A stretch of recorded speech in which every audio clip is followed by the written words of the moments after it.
am the #1 seed, the champion of the arena.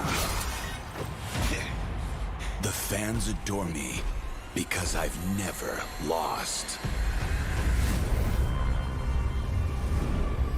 Yet you are afraid. Afraid that you will lose everything.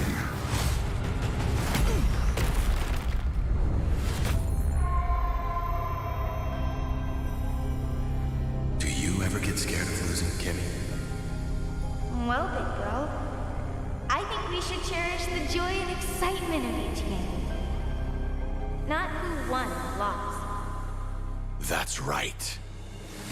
I'll strive for victory, but I won't lose myself in its pursuit.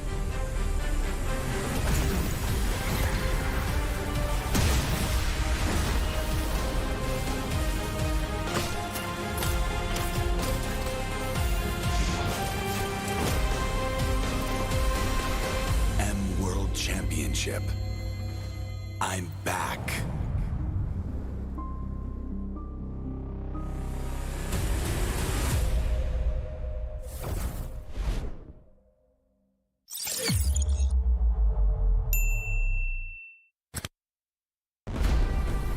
We are here at Gamers 8 to show that we are walking the walk. We have had amazing reactions, major IP owners, and a lot of potential partners and stakeholders coming in here and taking a peek. Gidea's Cube over here has been the nexus of this zone. What I saw it from the outside is very mysterious. You want to know what's happening inside. Felt like, you know, this is an MMORPG, but R is not role-playing, it's real world.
Grab only, savings ang dami, your wallet sings tonight. Laki ng bawi, pag nag-grab only, save 244 alright.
They started making waves online through the qualifiers for the Asian Championships. Mongolia, they're pulling up. When they actually went to Riyadh and they played there in the Asian Championships, a ton of people got to witness exactly how strong they are. Mongolia jumps in, eyes in with a massive flicker penalty zone play. We have no international tournament like 2 years. Our first international tournament was ICF Asia Regional Qualifier. I was even more impressed that they, did their own drafting. They didn't have a coach leading them. I think it was Ethan that was just like marking things in a notebook and doing the drafting. And they were definitely a team that earned a lot of respect just in that tournament alone. Is this enough to make it through the cut? But now Mongolia is trying to push in Kazakhstan, showing force. After coaching them for a month, I can see from them is they are so calm in taking constructive criticism when reviewing the games. Like they will try to understand what I'm saying, even though like there's a language barrier between us. Their skill. Яг ингээ олон цаг тоглоод мэрэгжлийн төвшин тоглохоор айгүй ядардаг. Тэгээд жоохон стресс нэмэгддэг. Тэр болгон тэгээд бид ингээд дотроо хадгалаад авахгүйгээр хоорондоо ярилцаад чөлөөдөө тэгээд энэг үедээ нэгдэл скримдээ хожигдох үедээ тэгээд хоорондоо ярилцаад нэг тиймэрхүү л тоглолт багийн оор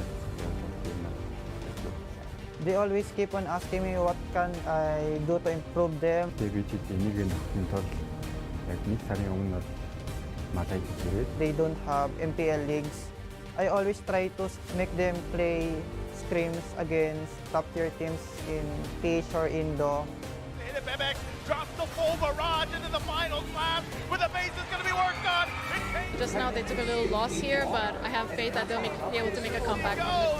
Still working on it, and that's going to be it. Team Lil Gun will win the series.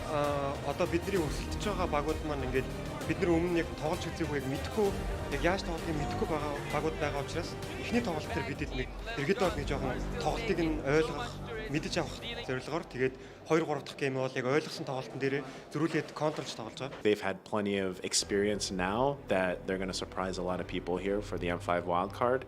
Одоо ингээд wild card-д ирсэн бүх багууд ерөнхийдөө бол хүчтэй байгаа. Одоо M5-д оролцсон тул бүгдийг хичээгээд ирсэн байгаа. Бид нар нэг тийм хүчтэйгээд бид нар өөрийгөө нэг тийм эгор болоод байдгүй. Тэгэл бүх чадхаараа л ерөнхийдөө бүх багуудыг яг бүх чадлаараа л юм тоглоно. We will do our best, but I don't underestimate my opponents. Fire of that dude, Vivix wants to get that kill, even if it means his life. Even if it means his life. Even if it means his life. His life has been valued, and Team Imperial are now wiped out. Even though I haven't been part of Team Lilgan for a long time, I can see how they inspire their community to grow more. In my country, our community is growing really fast. We have nearly 200k players. Mongolian Championship has 2000k viewers. Олон багууд гарч ирж байгаа. Тэднийг дагаад үзэгчид ч гэсэн тийм юм айгүй дэмжиж байгаа. Yeah, I really want to go straight to the M Series World Championship. No need to go wild card. Тэхийн тул бид ингээд энэ тавдаа орсоо эхний top 4-т орох юм бол хэрэгтэй.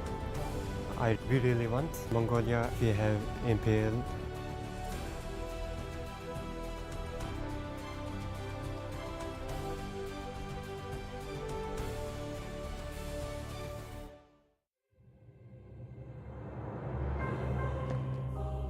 The Shadow Dragon was once my biggest weakness, but now it's my most potent weapon.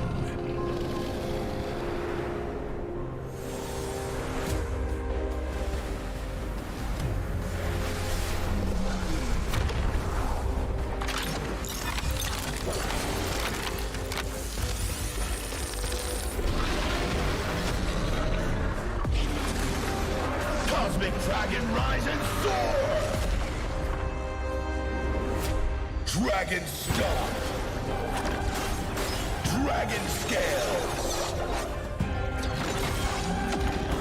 Dragon Rush! Rise beyond greatness and seize your own destiny.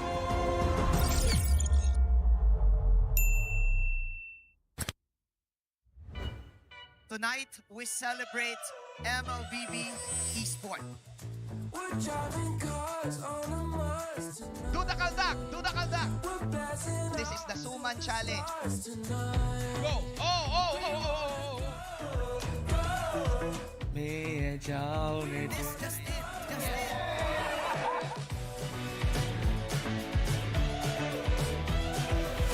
Welcome to M5 Gala!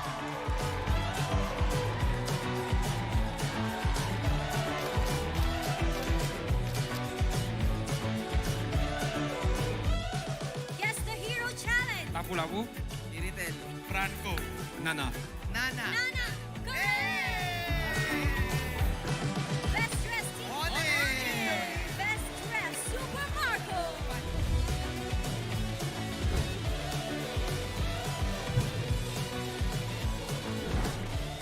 Thank you so much for joining us at the M5 Gala, and we'll see you at the M5 World Championship.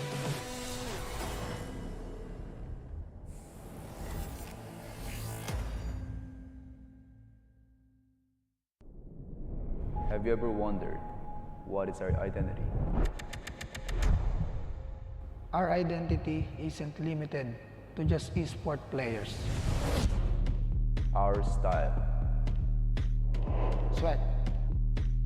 Our passion. And vibe. Feel our energy. When we dominate the stage,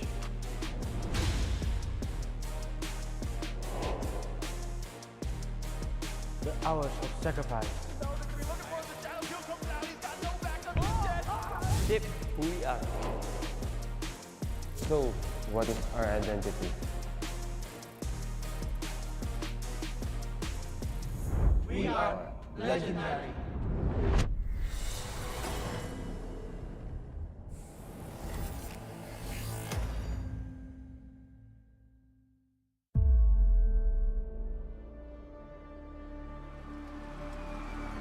In the history of M Series, no host country has ever won the championship title. No other region has ever claimed the throne.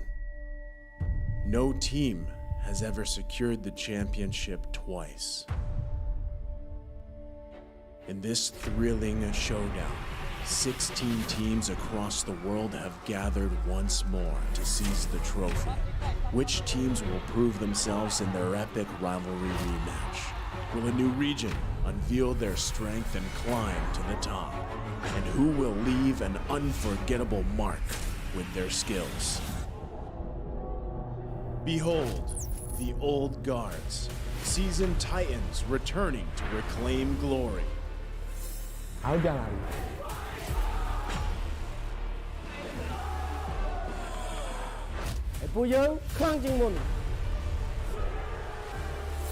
Судьба будет в наших руках. The newcomers, eager to forge their legacy.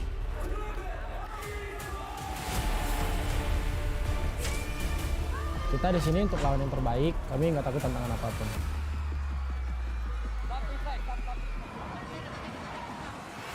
Emerging from the ashes, the rising stars are vying for the spotlight.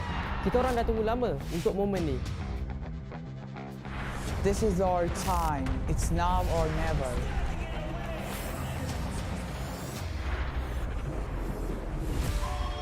Enter the contenders, here to defy the status quo and rewrite the narrative. We've weathered the storm. This is where we break through. Nós somos brasileiros e a gente não desiste nunca.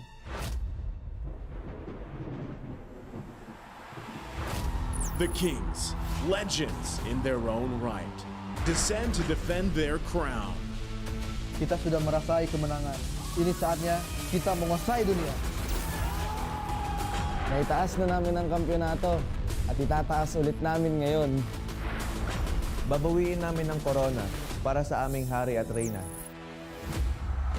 Get ready as the stage is set for the most dynamic championship of the year. It all begins here. It's time to see who will be better than great.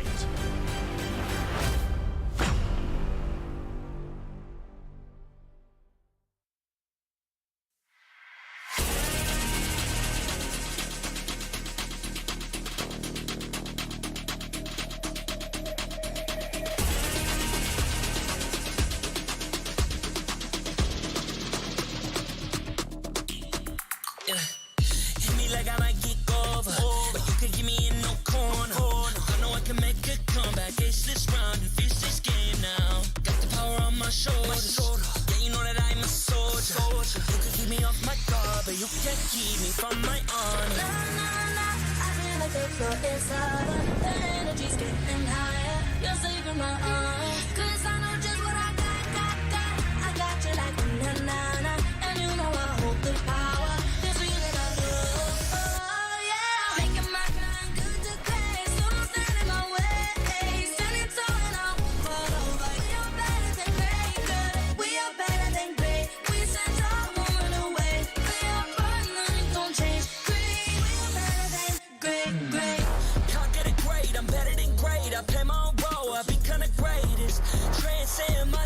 Into this game, yeah. I feel the power to dominate fate. Championship mind, no time for the weak. We start to the game, shall reveal. Better than great, that's how we feel. I feel like the floor is over. The energy's getting higher. You're saving my arms. 'Cause I know just what I got.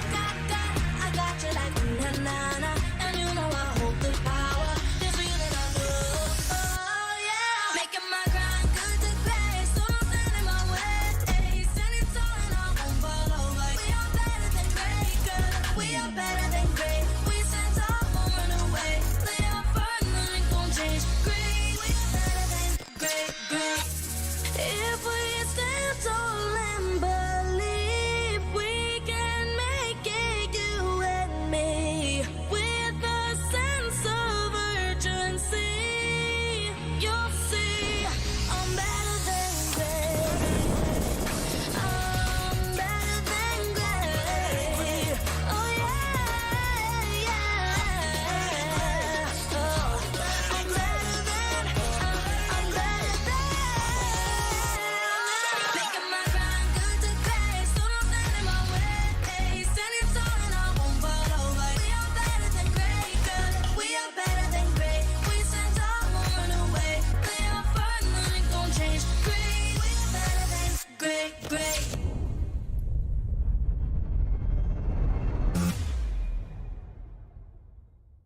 I am the #1 seed, the champion of the arena. The fans adore me because I've never lost. Yet you are afraid that you will lose everything.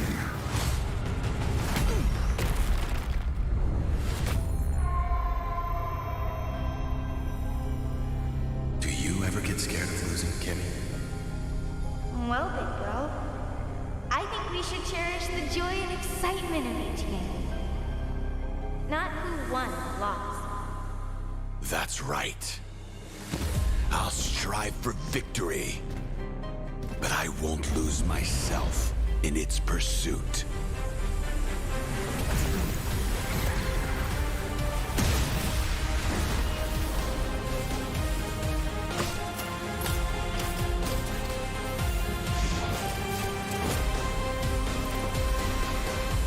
World Championship. I'm back.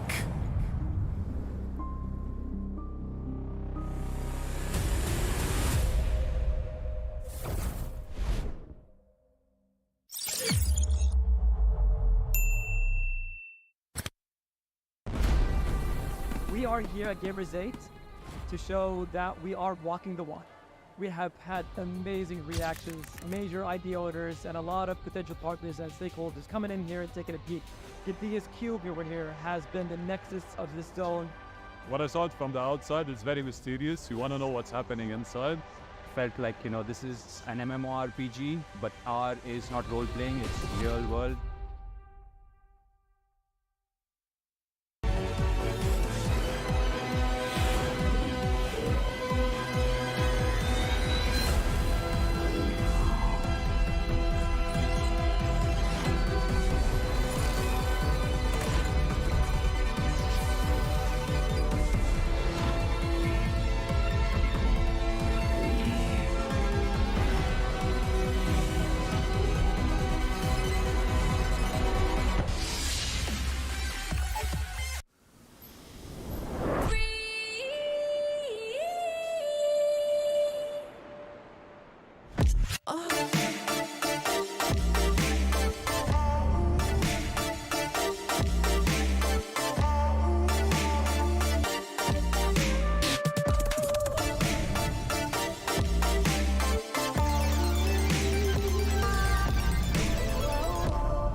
Boing, boing, boing, boing, boing, boing, boing, boing, boing, boing, boing, boing, boing, boing. Pag nag-grab only, savings ang dami, your wallet sings tonight.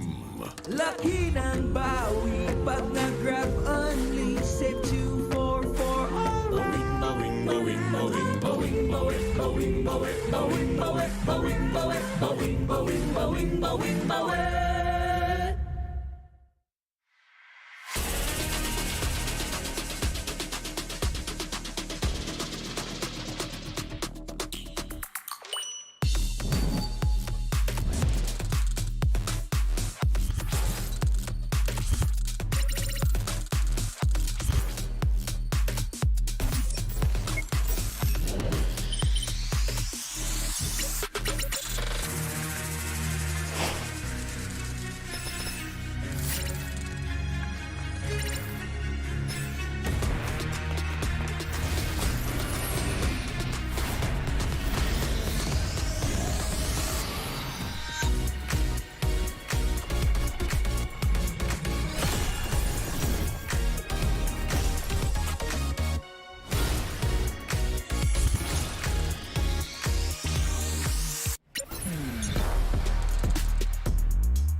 They started making waves online through the qualifiers for the Asian Championships.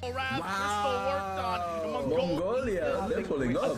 When they actually went to Riyadh and they played there in the Asian Championships, a ton of people got to witness exactly how strong they are. Mongolia jumps in, eyes in with a massive flicker, penalty zone play. We have no international tournament like 2 years. Our first international tournament was ICF Asia Regional Qualifier. I was even more impressed that they, did their own drafting. They didn't have a coach leading them. I think it was Ethan that was just like marking things in a notebook and doing the drafting. And they were definitely a team that earned a lot of respect just in that tournament alone. Is this enough to make it through the cut? But now Mongolia is trying to push in Kazakhstan, showing force. After coaching them for a month, I can see from them is they are so calm in taking constructive criticism when reviewing the games. Like they will try to understand what I'm saying, even though like there's a language barrier between us. Their skill. Яг ингээ олон цаг тоглоод мэргэжлийн төвшин тоглохоор айгүй ядардаг. Тэгээд жоохон стресс нэгтэй. Тэр болгон тэгээд бид ингээд дотроо хадгалаад авахгүйгээр хоорондоо ярилцаа чөлөөдөө тэгээд энэ үедээ ингээл скриндээ хож утгах үедээ тэгээд хоорондоо ярилцаа нэг тиймэрхүү л тоглоод багийн уур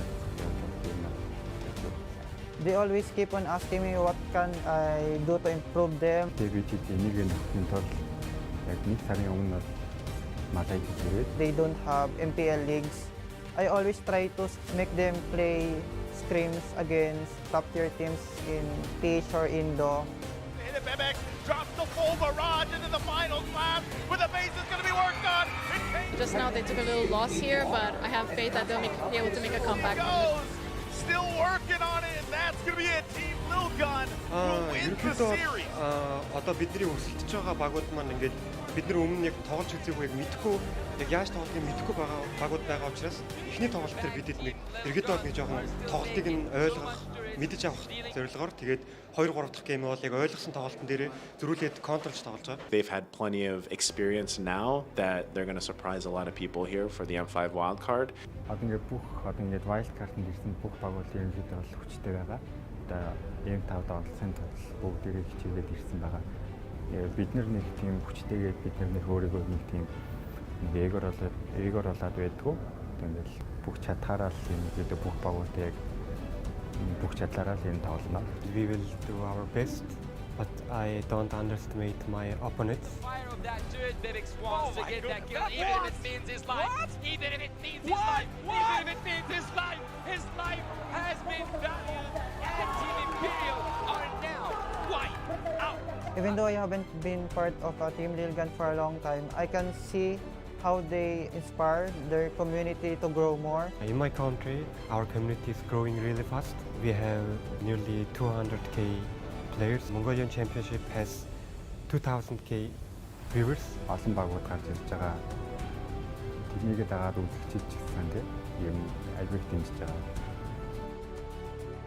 Yeah, I really want to go straight to the ENG Series World Championship. No need to go wild card. Тэхийн тул бид ингээд ENG-5-д оролцоод эхний 5-4-т орох юм бол хэрэгтэй. We really want Mongolia. We have MPL.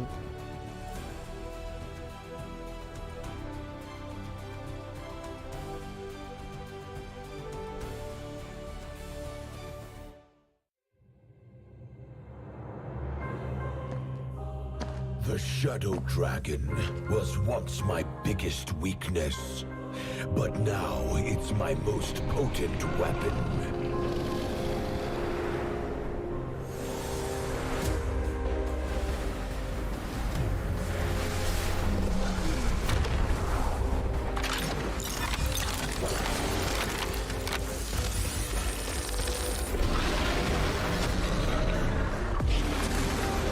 Cosmic Dragon, rise and soar! Dragon Stomp! Dragon Scales! Dragon Rush! Rise beyond greatness and seize your own destiny.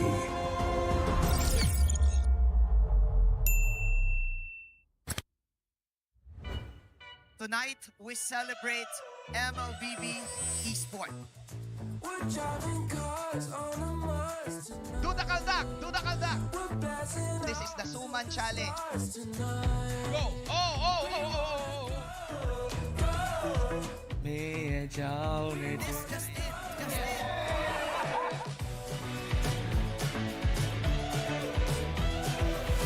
Welcome to M5 Gala!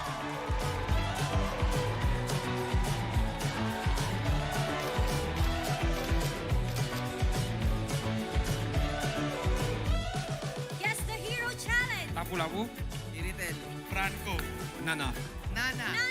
Go! Best dressed team! Best dressed Super Marco!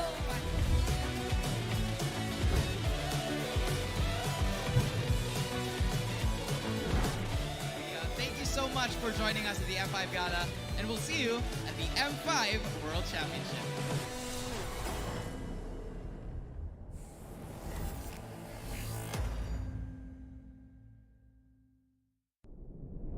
Have you ever wondered what is our identity? Our identity isn't limited to just esport players. Our style. Sweat.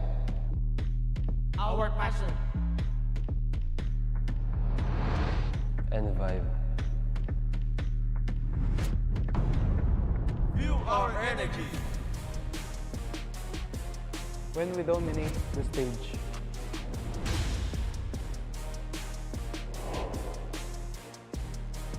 the hours of sacrifice. shape who we are.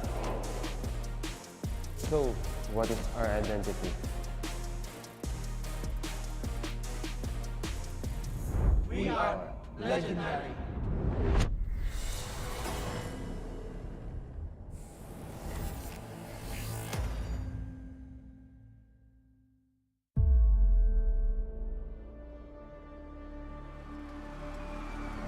In the history of M Series,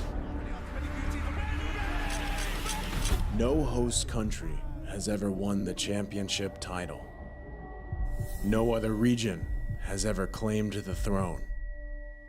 No team has ever secured the championship twice. In this thrilling showdown, 16 teams across the world have gathered once more to seize the trophy. Which teams will prove themselves in their epic rivalry rematch? Will a new region unveil their strength and climb to the top? And who will leave an unforgettable mark with their skills?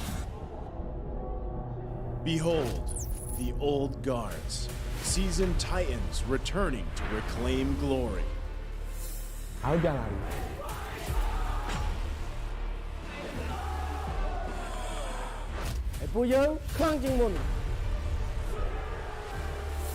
Судьба будет в наших руках. The newcomers, eager to forge their legacy.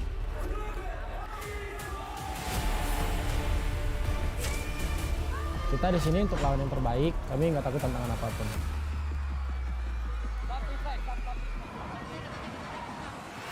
Emerging from the ashes, the rising stars are vying for the spotlight. Kita orang dah tunggu lama untuk momen ni. This is our time. It's now or never.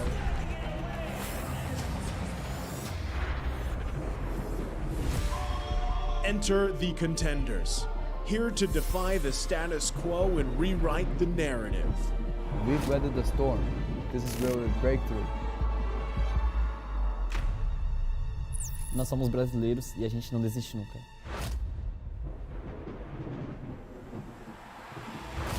The Kings, legends in their own right, descend to defend their crown.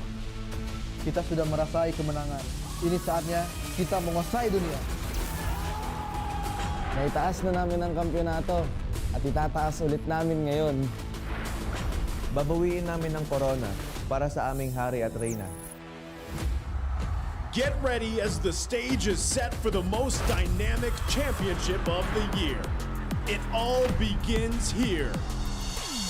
It's time to see who will be better than great.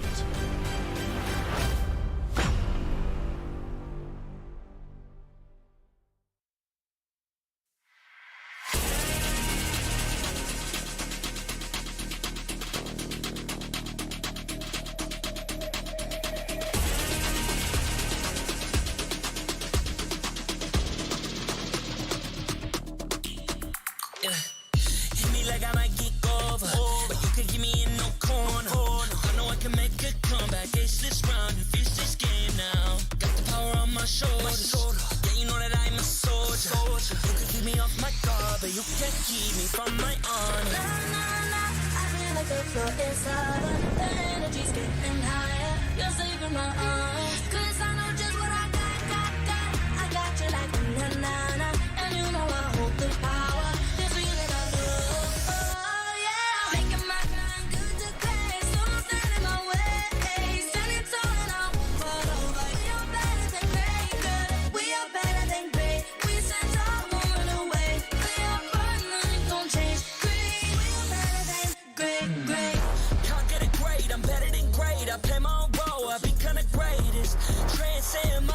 Into this game, yeah. I feel the power to dominate fate. Championship mind, no time for the weak. We start to the game, shall reveal. Better than great, that's how we feel. I feel like the floor is over. The energy's getting higher. You're saving my arms, 'cause I know just what I got.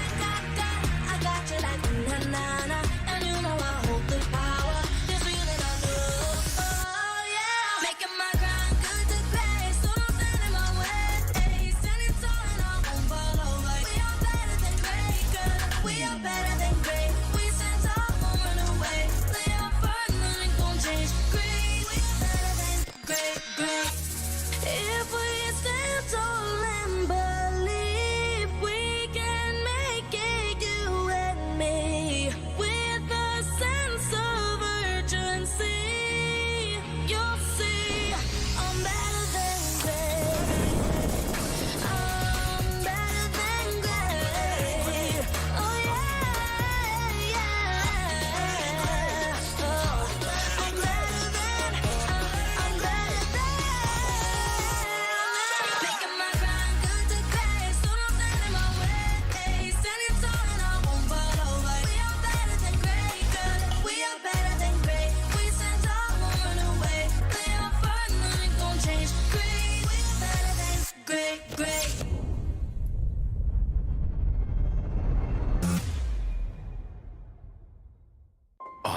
1 seed, the champion of the arena. The fans adore me because I've never lost. Yet you are afraid. Afraid that you will lose everything.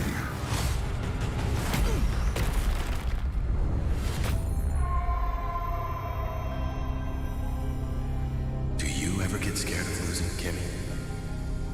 Well, big girl, I think we should cherish the joy and excitement of each game. Not who won or lost. That's right. I'll strive for victory, but I won't lose myself in its pursuit.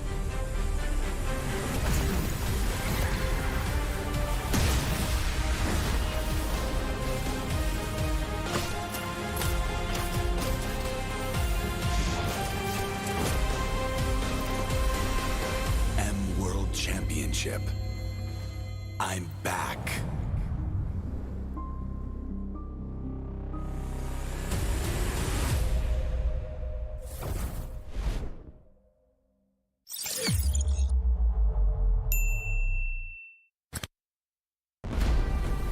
We are here at Gamers 8 to show that we are walking the walk.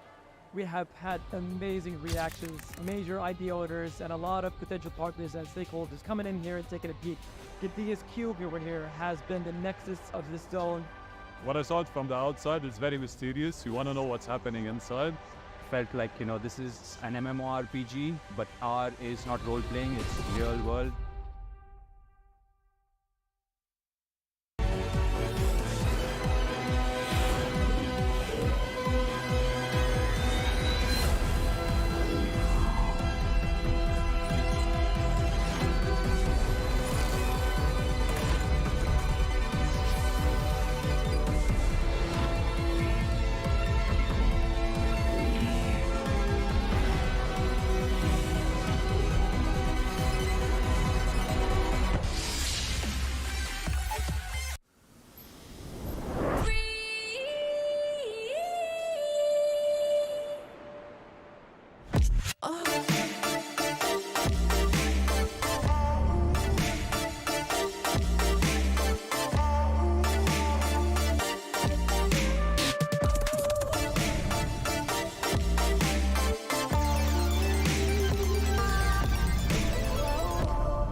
Grab only, savings ang dami, your wallet sings tonight.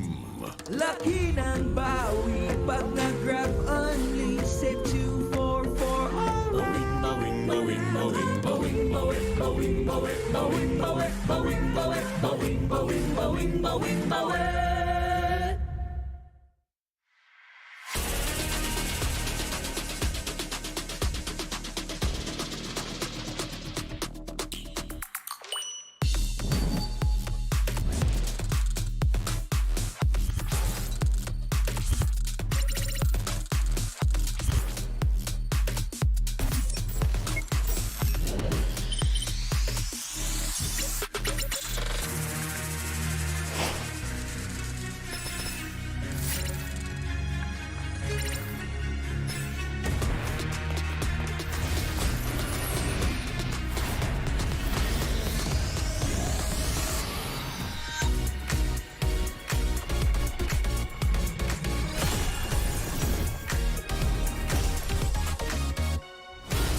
they started making waves online through the qualifiers for the Asian Championships. Mongolia, they're pulling up. When they actually went to Riyadh and they played there in the Asian Championships, a ton of people got to witness exactly how strong they are. Mongolia jumps in, eyes in with a massive flicker penalty zone play. We have no international tournament like 2 years. Our first international tournament was ICF Asia Regional Qualifier. I was even more impressed that they, did their own drafting. They didn't have a coach leading them. I think it was Ethan that was just like marking things in a notebook and doing the drafting. And they were definitely a team that earned a lot of respect just in that tournament alone. Is this enough to make it through the cut? But now Mongolia is trying to push in Kazakhstan, showing force. After coaching them for a month, I can see from them is they are so calm in taking constructive criticism when reviewing the games. Like they will try to understand what I'm saying, even though like there's a language barrier between us. Their skill. Яг ингээ олон цаг тоглоод мэргэжлийн төвшин тоглохоор айгүй ядардаг. Тэгээд жоохон стресс нэгддэг. Тэр болгон тэгээд бид ингээ дотроо хадгалаад авахгүйгээр хоорондоо ярилцаа чөлөөдөө тэгээд биний хүнтэй ингээл скриндээ хожигдох үедээ тэгээд хоорондоо ярилцаад нэг тиймэрхүү л тоглоод багийн хоор They always keep on asking me what can I do to improve them. Тэгээд бид энийг нөхөхийн тулд яг нэг сарын өмнө They don't have MPL leagues. I always try to make them play scrims against top-tier teams in PH or Indo. Bebek drops the full barrage into the final slam, but the base is going to be worked on. Just now they took a little loss here, but I have faith that they'll be able to make a comeback. Still working on it, and that's going to be it. Team Lil Gun will win the series. Одоо бидний өсөлтөж байгаа багууд маань ингээд бид нар өмнө яг тоглож үзээгүй мэдэхгүй яг яаж тоглохыг мэдэхгүй байгаа багууд байгаа учраас эхний тоглолт дээр бид нэг дэргэд бол нэг жоохон тоглолтыг нь ойлгох мэдэж авах зорилгоор тэгээд 2-3 дахь гейм бол яг ойлгосон тоглолтын дээр зөрүүлээд контролж тоглож байгаа. They've had plenty of experience now that they're going to surprise a lot of people here for the M5 wildcard. Одоо ингээд ингээд wild card-д ирсэн бүх багуудын ерөнхийдөө бол хүчтэй байгаа. Одоо M5 оролцооны тул бүгдээрээ хичээгээд ирсэн байгаа. Бид нар нэг тийм хүчтэйгээд бид нар өөрийгөө нэг тийм эгор болоод байдгүй. Тэгэл бүх чадхаараа л юм гэдэг бүх багуудаа яг бүх чадлаараа л юм тоглоно. We will do our best, but I don't underestimate my opponents. Fire of that dude, Bebek wants to get that kill, even if it means his life. Even if it means his life. Even if it means his life. His life has been valued, and Team Imperial are now wiped out.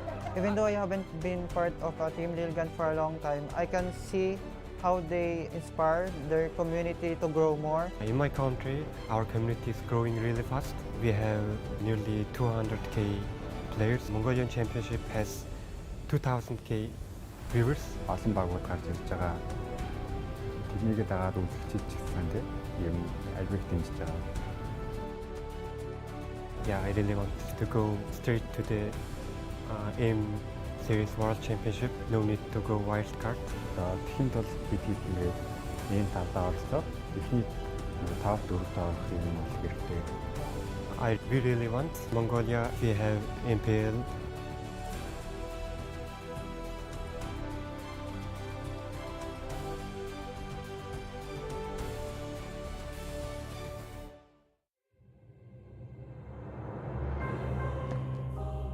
The Shadow Dragon was once my biggest weakness, but now it's my most potent weapon.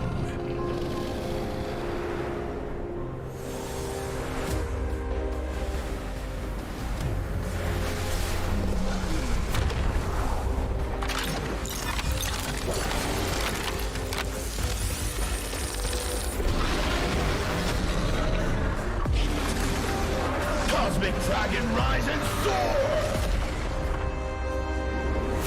Dragon Stomp!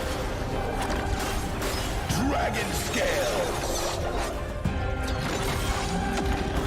Dragon Rush! Rise beyond greatness and seize your own destiny.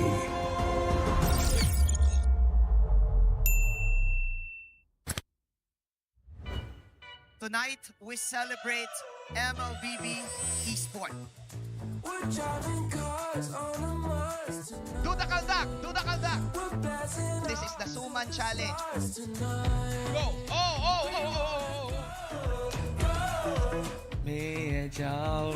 Just it.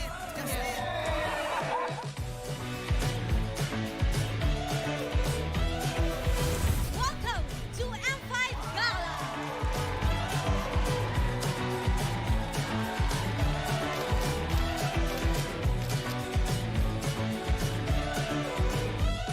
Guess the Hero Challenge! Lapu-lapu. Iritel. Franco. Nana. Nana. Go!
me like I might kick over. But you can give me in no corner. I know I can make a comeback. Ace this round and finish this game now. Got the power on my shoulders. Yeah, you know that I'm a soldier. You can keep me off my guard, but you can't keep me from my honor. I feel like the floor is lava. The energy's getting higher. You're saving my arms. 'Cause I know just what I got. I got you like na-na-na.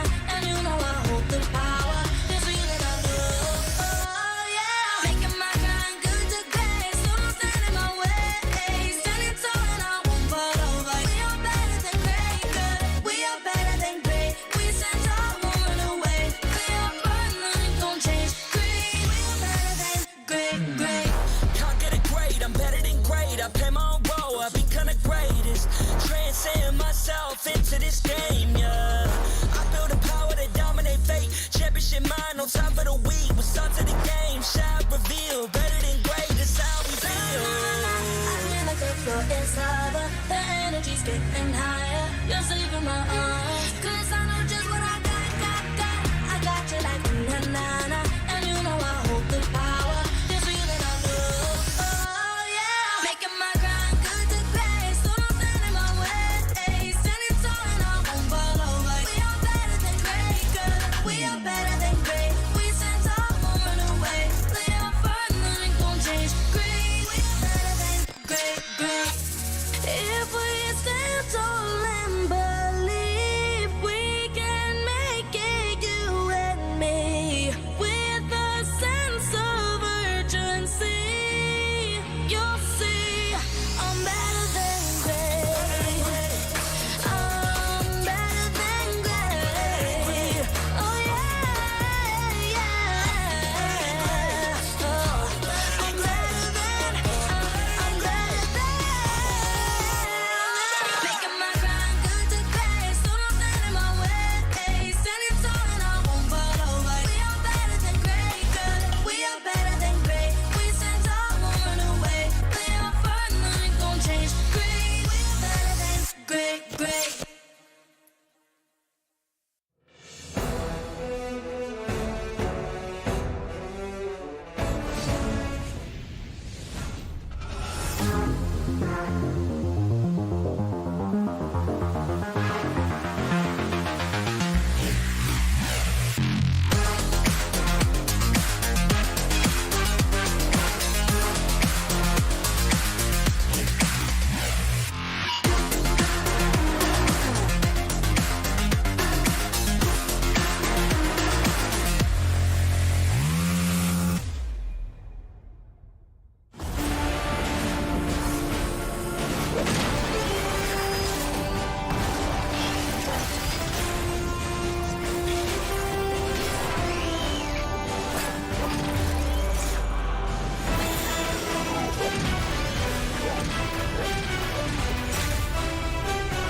What is good, Philippines, and good afternoon to all of the people all around the globe. Today, we witness yet again world-class action, world-class entertainment from the best MLBB teams there is. Welcome to M5 World Championships. And yes, you're right. You get a new host today.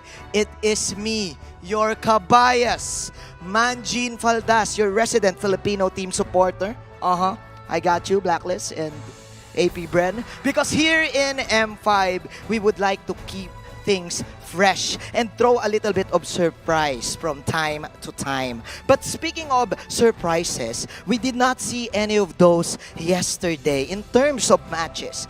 But today, I have this feeling that we're going to have a lot of potential upsets and unpredictable plot quiz. Can the Burmese schools keep their M5 journey alive by fending off Team Lil Gun from Mongolia? Team Lil Gun always gives game 1. You know what it is. What will happen between RRQ Akira, the Brazilian Kings, against Team Fireflux, the Turkish Delight?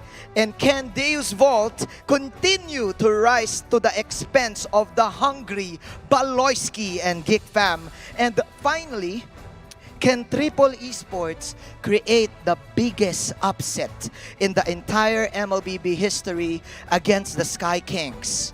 Onic. Alright, you guys have seen enough of me. I know that I can't take this any longer. I know that you guys can't wait as the players prepare to be better than great.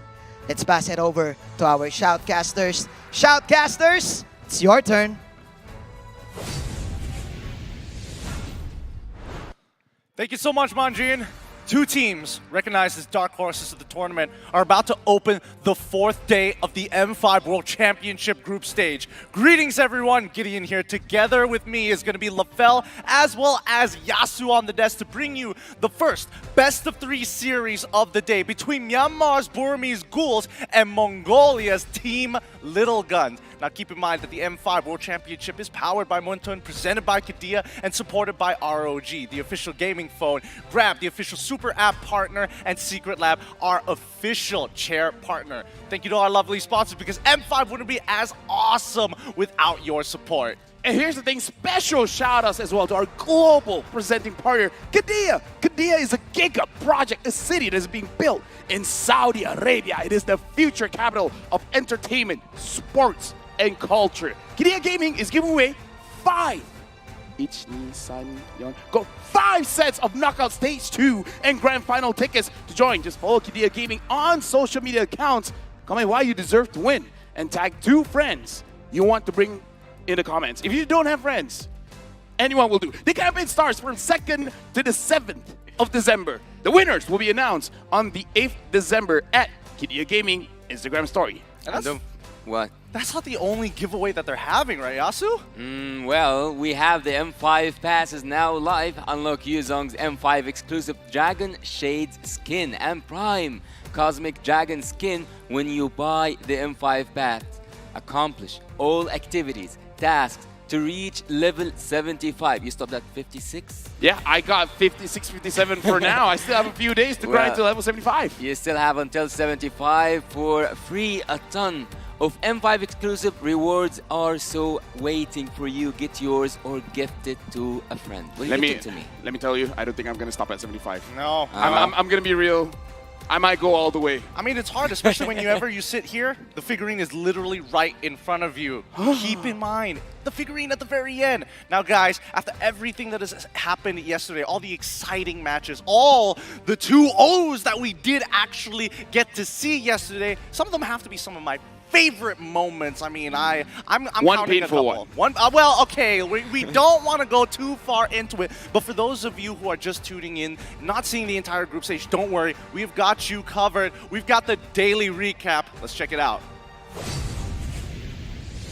Mabuhay to everyone in the EVM Convention Center and all our viewers around the world. Welcome back to Day 3 of the Mobile Legends Bang Bang M5 World Championship!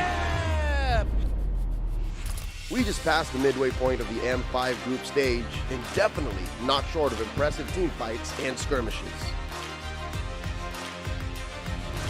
See You Soon of Cambodia did not hold back with their warm welcome for Triple Esports' debut in the M Series. Tier 2 they go, they don't care about these turrets.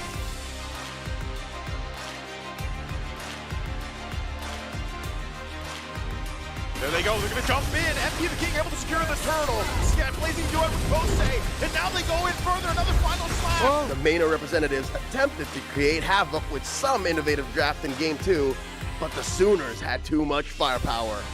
The clash between Team Flash and Team Lil Gun started with the Singaporean champs taking the first game. But it was all part of the plan for the Mongolian downloaders to adapt and learn.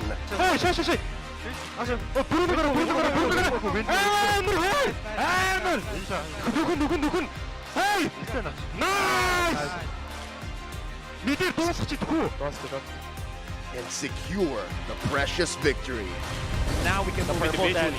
Right now, Nail is there. Look, close in front. Milo tries to re-engage. And best player one gets taken down by Marky. Milo in the middle of it all. Double kill for Marky. Now Next, it was a must-win situation for both Geek Fam and the Ohio brothers. Superstar gets taken down. The Ohio brothers loses the first game. Led by Baloyski, the MPLID first runner-ups dictated the tempo for the series. Killing free by Look. Game goes over. And eventually took the W. It was a nail in the coffin for the North American representatives. It was an uphill battle for the Malaysian squad to try and topple the hometown favorite, Blacklist International. Oh, coming in, implosion. Yes, sir. Thank you very much. It's 3 men defending for Malaysia. Then, Sasa, the last Kage himself, delivered the first Maniac of M5 group stage to tie the series 1-1. We're going to game 3. However, it was not enough to stop the agents from breaking the code once again. Blacklist International gonna win this 2-1. Now that we have seen all the teams at the group stage, which 8 will be advancing forward and be better than great?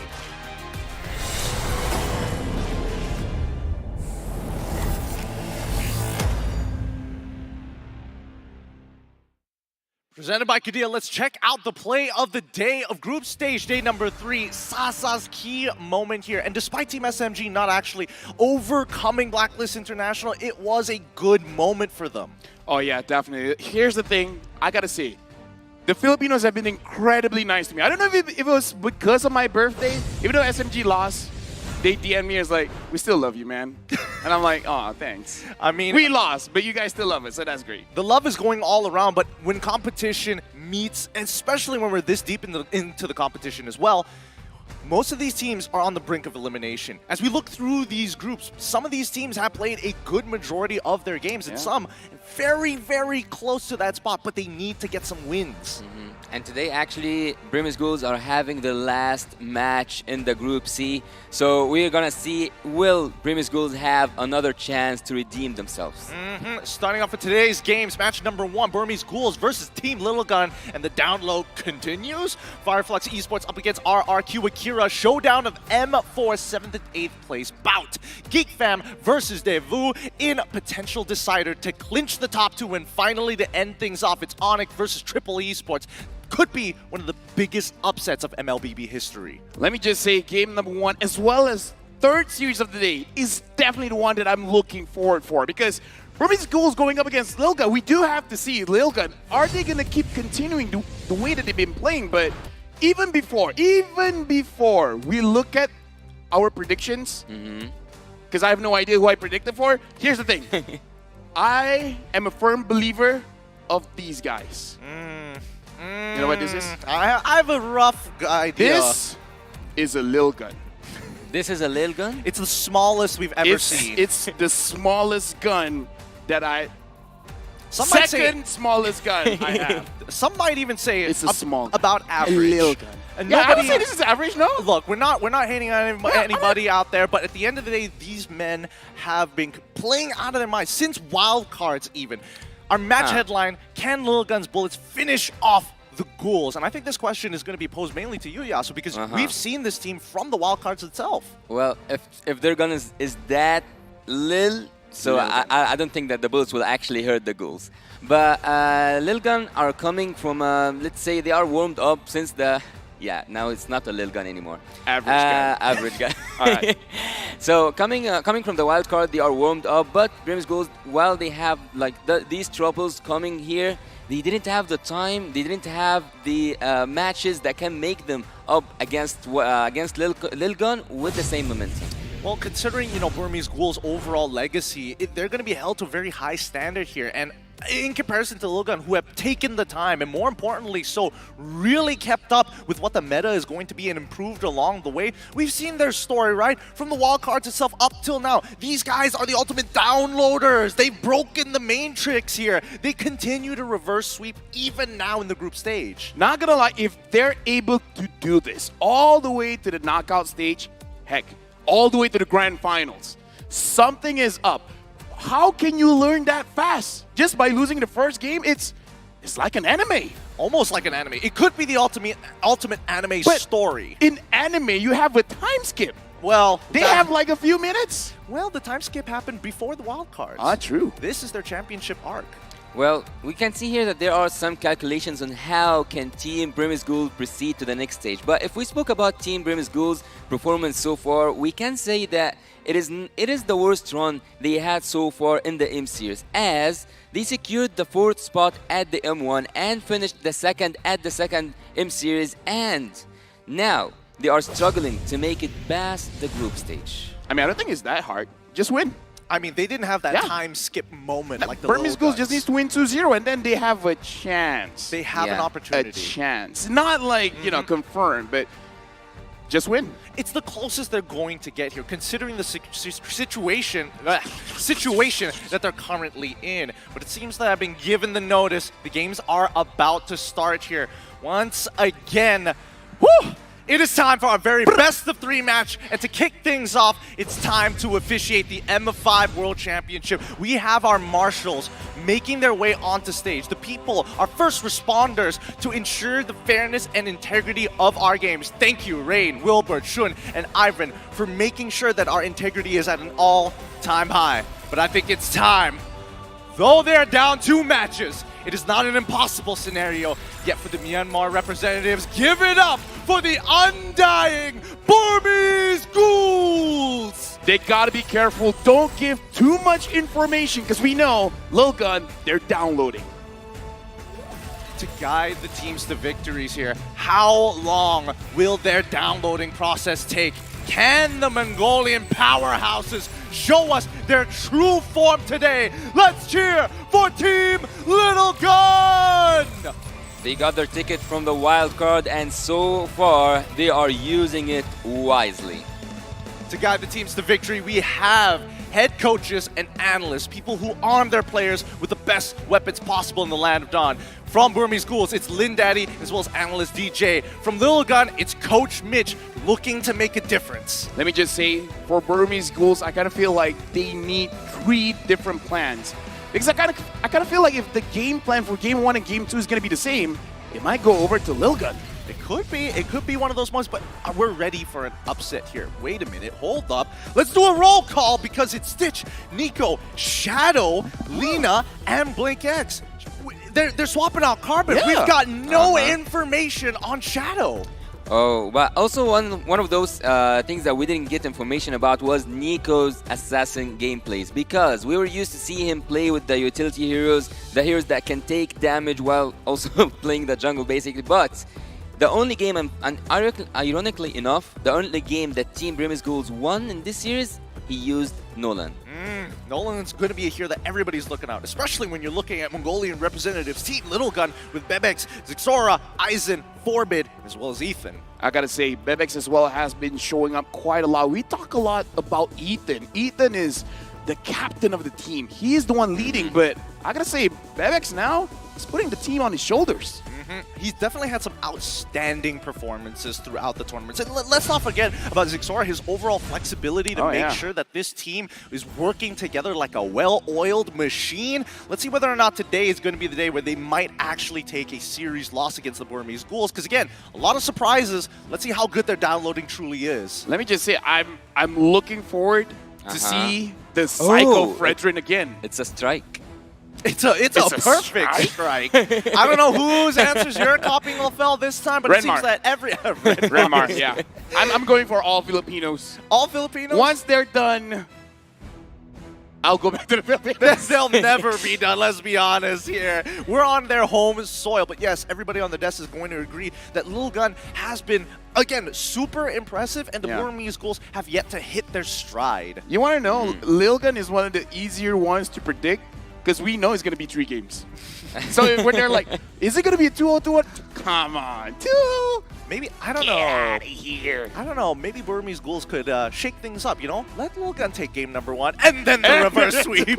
Yeah. They need to break that curse actually, because one of my prediction was basically upon this statistic. But let's look here at the fun fact out from the Shadows. This is the first official match of Shadow. Oh, it's her first appearance. Hey, yes. Maybe this is the strategy. Maybe the downloading won't be enough. They don't know enough about Shadow. Look, this could be a reverse Trojan horse situation, right? They're sending in the horse to hopefully to download all that information, get into those back lines, but with Shadow, it's tough to say. And also, he just memed at the camera right now, 2-0. He's confident. Yeah. I like that. Imagine it says 2-0.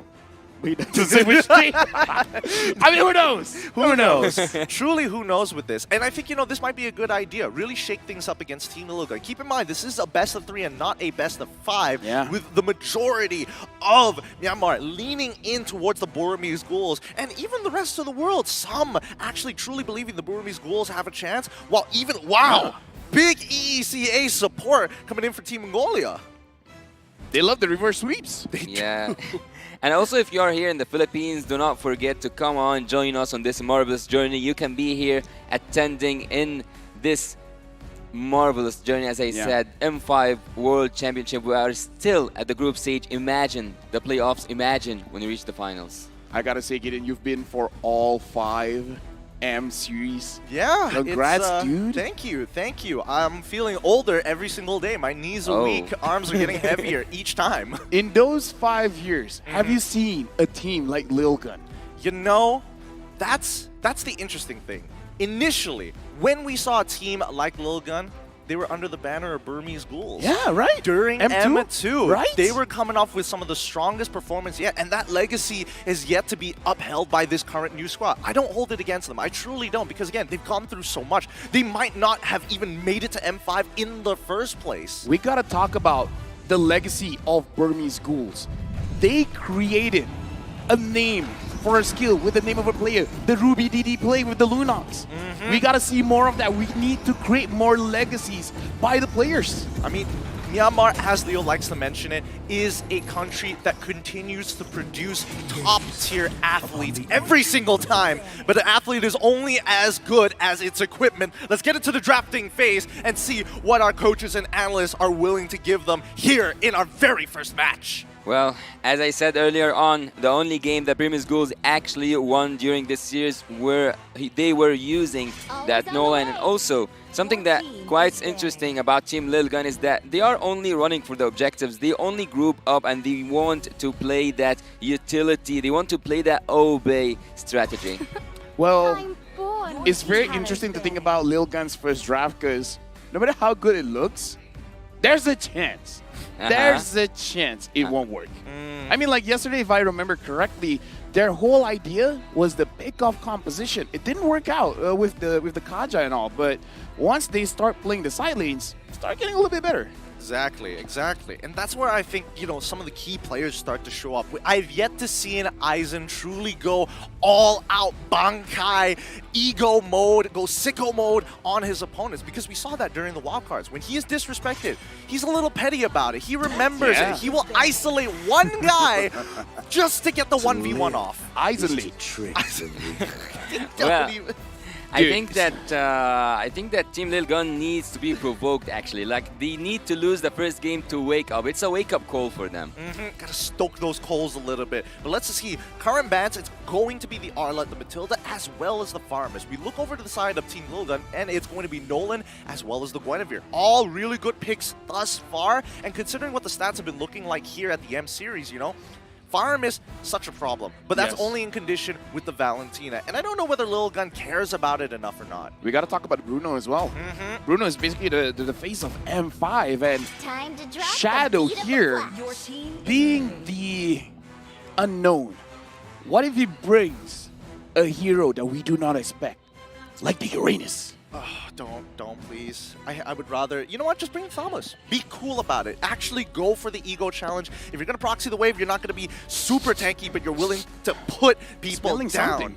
Do you smell blood? Because Team Lilgun has secured 60% of the first bloods in 15 games at M5. This is inclusive of wildcards. Wow, wow. Team Lilgun actually, they have really interesting statistics because it is not 100% on anything, but yet they are making their way through. They always make that reverse sweep. I wasn't actually expecting Sia and ENG right now after seeing yesterday's Valentina and also Lilia proving itself, especially at the last game between Blacklist International and Team SMG. But okay, Angela is a really good pick as a first pick, and we have here the Baxia, the anti-heal master, and Bruno. I think that all the picks so far, there's nothing quite new for me.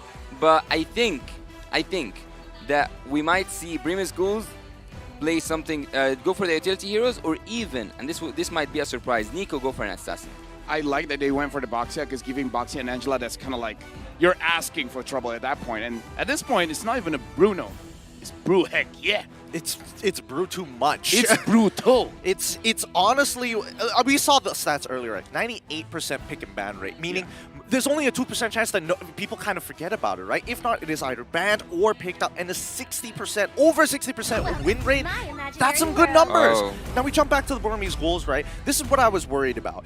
They were looking to say, hey, we don't mind you actually having the Baxia because we're going to be locking in the Wanwan. We're also going to get a Fredrin. I think it's rather interesting because this is one of the few like typical matchups for the Baxia that traditionally is more favored towards him. If I'm not mistaken, I've actually seen this combo work yesterday from Team Brimus Ghouls. I've seen Blacklist play that Fredrin alongside with the 1-1. They were so successful, but seeing the Valentina here makes me actually question what else does Team Brimus Ghouls, or what hero else can Brimus Ghouls play in the upcoming stage of the draft that can be used by the Valentina against their own. Is the surest path. That's something that you have to keep into consideration here, because I feel like the Burmese Ghouls are expecting the Valentina at some point. The real question is, how are they going to actually play out the EXP lane, because we got no info on Shadow. So I'm guessing that at least for the side of the Burmese Ghouls, yeah, that's the thing. I think that they're going to play more lane dominant heroes. It's going to be very interesting, definitely. Valentina here could take away the hard guard, and like I said, Baxia and an Angela together, that's a combo you don't want to go up against. But Valentina has to wait for that level 4 first, so it's not as oppressive, but it's still a combo that is very dangerous. Something that's really not making sense for me right now is that Team Lilgun, after taking the mage, and also like they didn't even take the XP lane, so why are they banning the Yuzong? Is it just because they want to give Bruno a little bit of space? And if so, I feel like it means that a lot of dive is coming in, not a lot of protection for Bruno. That's going to be one of the few indicators, right? Because if we're talking about quote-unquote peel, there's not much peel other than just the Baxia. Baxia is kind of like a good in-betweener, but half the time when Baxia is in the fight, he's kind of stuck in there. But whenever I see someone secures a pick that's 100% gonna go to a certain role, like the Valentina here, we are mostly expecting an 89%, near 98%. Look, anyway. To go for the mage. So why not focus on the mage in the second phase of banning? Rather, they go for the Yuzong, they go also for the Fanny. Also, are they expecting a Fredrin EXP? They're expecting a Fredrin EXP? I think Lilgun is just covering their bases, right? They know something we don't. They're not entirely sure, and I think this is a good way to approach it. Keep in mind, they're on red side, right? At the end of the day, they get first pick once this phase is over, and they get the very last pick of the entire draft, so they can see all the cards the Burmese Ghouls have laid out. Oh, a Paquito. Actually, a Paquito is really good. He can take the 1-1 out with 1-shot, 2-shot combo or something. But Lilgun, as you said, having the last pick is actually will work in their favor, because so far they can change things around. They need the rumor. They do need the rumor. But I think that there's a lot of rumors still left, even by banning the Kaja, also that Matilda. I think Kufra would be good here. I think a lot of heroes can be good here. Yeah. Like, this is one of those things when Fredrin is going for a turtle take or something like that. Kufra could just jump in, and then everyone else could just go on the Fredrin. If the Fredrin secures the turtle, whoop-de-doo, we don't care. We just want to kill this Fredrin, making sure that it's not a problem. Here we go. We see the Franco and as well as the glue. You were talking about, yeah, let's go. Let's get ready for these turtle fights. And now Burmese Ghouls have kind of answered that question of saying, hey, even if you sit on top of it first, we got enough lockdown to buy us the time for a free retribution. Actually, I haven't seen Glue for quite a long time because when he was in his own era, I would say that he was the most annoying XP that Mobile Legends have ever experienced, because whenever there's a turtle fight, whenever there's a Lord fight as well, he takes that jungler out, and in this case it's pretty easy since the jungler will not be moving around. Yeah, I think that this is going to be interesting. I mean, team fights specifically, there's a lot of factors going around here. With the Minotaur, it's something to keep in mind. It's going to force out the early inbuilt Purify in Wanwan's kit, and that's going to bring the question, who exactly are you looking to hard guard once we start getting past mid to late? I gotta say, looking at the situation here, I'm still in the back of my head. Team Lil Gun, what is the approach for this game? Are they gonna try to win it out, or are they downloading? Because I kind of feel like, based on the draft, they look pretty good to me for both teams. I don't know. I think this is downloading phase, personally, in my opinion, because again, Aizen's got a lot of work on his shoulders, right? If he misses a single ability, he's going to be left out in the waters as we start going into the game to kick things off here at the M5 World Championship. This is our first best of 3 series to start off day number 4. Teams are getting close to eliminations. They need every single one of these points. On the blue side, we have the Burmese Ghouls up against Team Little Gun on the red side. Okay, things are now gonna settle down. Everyone's gonna be so quiet in their own jungle. There's no invades whatsoever so far. Team Lil Gun will play it safe. Also Team Burmese Ghouls. Both of them need this point. Both of them need to prove that they are better than a 7th or an 8th spot in their last appearance. So Team Lil Gun, they want to go for an invade with a Minotaur? No, it's more of information gathering, right? Which side did the enemy jungle actually start on? And now that they know that it's orange side, they're going to quickly start moving. Now, I think that invades are probably a little dangerous for the side of Lil Gun, considering that they started purple moving up to orange. If they go towards that EXP, Glue has a bigger, significant advantage over these fights in comparison to the Paquito, if we're talking about 2v2, maybe even 3v3. Looking at the emblem set here, it should be a faster game coming in from Burmese Ghouls because they have the Bargain Hunter on this Angela. So perhaps, yeah, they do want to focus on these turtles. It's been a while. I mean, Angela mid is still relevant. Impure Rage as well. And I've seen right now that Bruno used his Purify. There was a lot of pressure on him on the bot lane. And also Bruno is going for kind of a defensive approach in terms of his emblems. So that's a thing to say. And he will be able to play a 1 versus 2. He will be able to handle his own lane after he gets that Has Claws that he is now building. Well, assuming that it doesn't get hit by these hooks, right? Blink X, even though you might not necessarily feel the impact just yet from the Franco, you're waiting for that one amazing hook. Now, Shadow, he does lose out a Flicker. There's no way he dies this early on in the game, especially when you're Glue. Yeah, he needs a lot of poking until he goes down, and 2 seconds will not make him have that level 4 when the turtle comes, so he needs to take a risk, and this risk might cost him his life. Right now, looking like Aizen as well as Forbid is respecting Shadow, so he will get the level 4 first. Zixora on the turtle. Nico sees him as well. Looks like for Team Lilgan and Burmese Ghouls, they want to go for it. Shadow jumps in, tries to find absolutely anyone, but he's all alone. Split onto Zixora. So Zixora is not able to secure the turtle. Turtle goes over to Nico, but down bottom, Stitch gets the first blood, and Ethan gets caught, and Nico gets a kill. Whoa. That's what I'm talking about, Gideon. That's what I'm talking about. Glue, focus on the jungler from the enemy team, take him out, easy. It just looks great. It's such a funny sight to see Glue getting on top of the Boxia in the shield Unity as he spins around. It's a great image to have, but more importantly so, this early game not exactly going well for the side of Team Little Gun, right? Immediately, they've already lost the turtle. Stitch able to get a solo kill down on bot side as a 1-1. That's not what you want to see. And right now, at the top side, Aizen is getting attacked by Nico as well as Shadow, and right now Aizen trying to fight for his life. Nico gets the taunt off and Shadow grabs the kill. This Fredrin is doing pretty good. Yeah, no matter how many shields you build up, you cannot deal with such damage. Also, the crowd control was so high, was so heavy from Team Burmese Ghouls. So far, they are ahead in goal 2K in the early game. That's something, that's a number to speak about. Team Lil Gun needs to find a solution. Rather, it was an outplay by a person or even a team fight. I think for now, it's not about the outplay, right? Because it's not towards their win condition to be looking for these early secures, especially considering how Burmese Ghouls, when we're talking about like the list of ultimates that they actually have, it's very, very dangerous, right? I feel like Team Lilgun at this point, it's about suffocating your opponents or at the very least baiting out big resources, right? We're looking for the Bloody Hunt coming in from BlinkX to be used at some point of time, and that might be the go signal, but then there's also the Heart Guard that they have to worry about. Right now, honestly, the rotation coming in from Burmese Ghouls, they're pretty much neutralizing any early game potential coming in from Team Nilga, and even Nico able to invade the jungle and honestly getting quite a lot for himself. Yeah, on the opposite side of the map, when everyone was so busy looking at the bot lane, he did manage to go and take the red buff with the help, of course, of Shadow. Oh, that hook was so near. He doesn't know, but we know. He doesn't know. He doesn't know. He doesn't know how close he was. Sean in the dark, as we start moving towards this turtle, it's getting down to 50%. This is where it's going to get interesting, right? Where's the rest of the team? Yep, Shadow tries to get onto Zexora. He succeeds. Ethan with the Minuan Fury. Zexora gets the turtle. Looks like a little bit too soon coming in from Nico. And Nico now is in prime position to actually use his ult onto Aizen. Aizen still survives. Team Nilgun played that very well. I think Burmese Ghouls may have, well, they may have overthought the situation, right? They're like, okay, we got the very first turtle. Team Lilgun know exactly what we're trying to do. There's no way they're going to try and commit all 4 of their members down on the bot side to make this happen.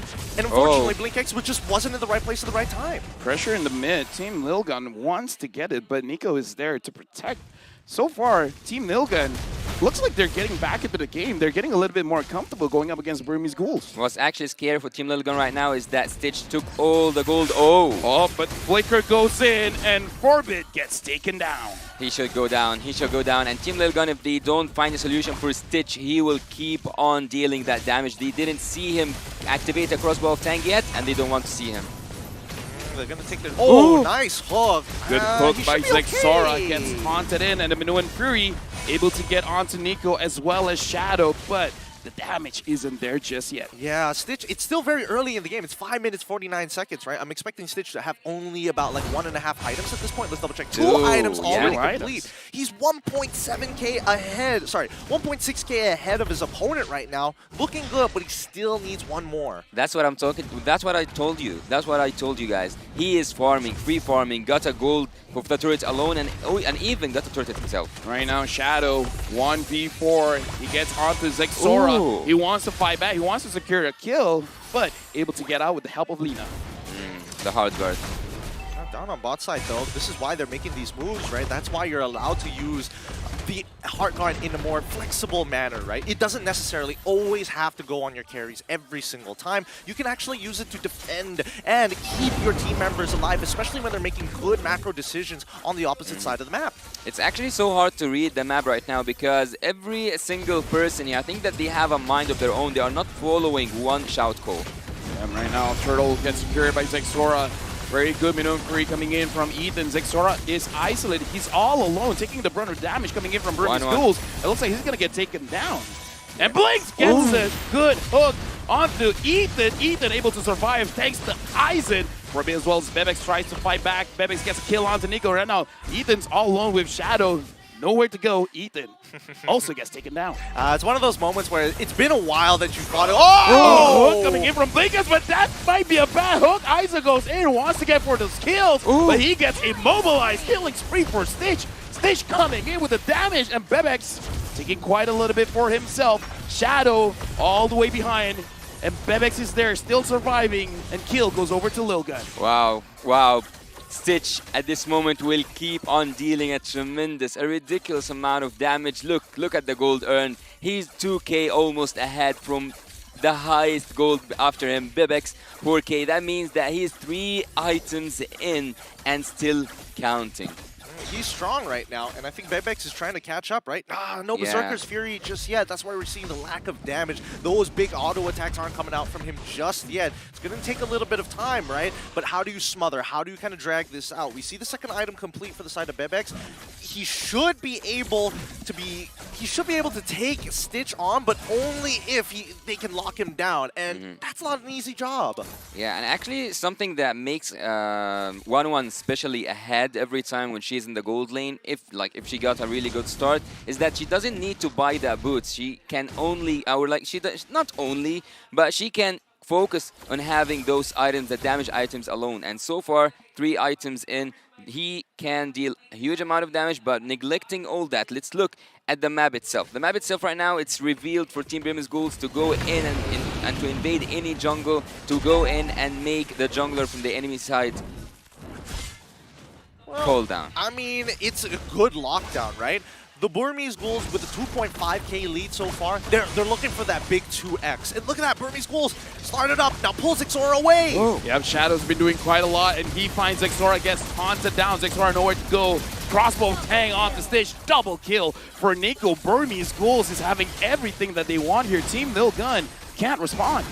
They're going to accelerate. They're going to keep on accelerating here. And Team Lil Gun, unfortunately, are losing the gas, especially when they have to deal with Shadow. Like, he's in front of 3 people. I can tank. I can keep on doing this for as long as you need me to. Hey, you know what? Shadow, this is a good debut by him, and Bebex gets locked down by BlinkX. And again, sing praises for Shadow.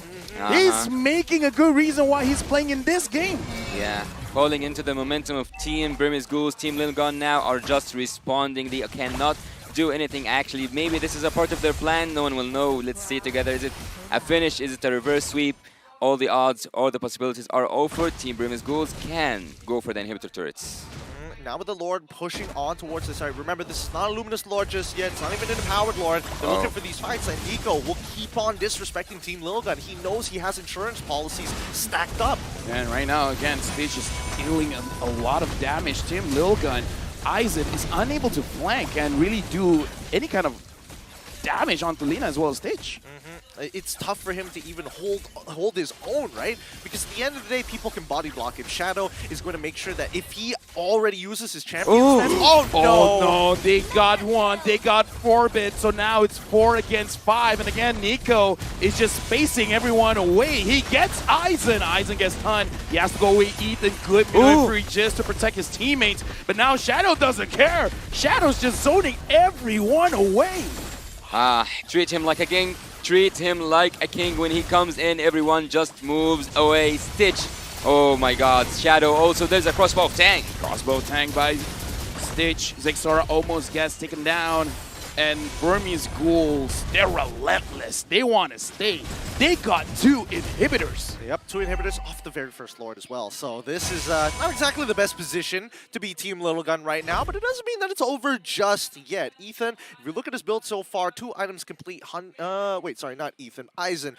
Hunter Strike and as well as the Dominance Ice. Honestly, it's a tough choice because at this point, you've kind of lost your tempo in the game. And even when you get to level 15, you're more now for the peel than you are looking for that big one-shot on the Stitch. I feel like the question now is how do you deal with Shadow? Moving for next, Xora gets hooked in. Shadow dives straight in.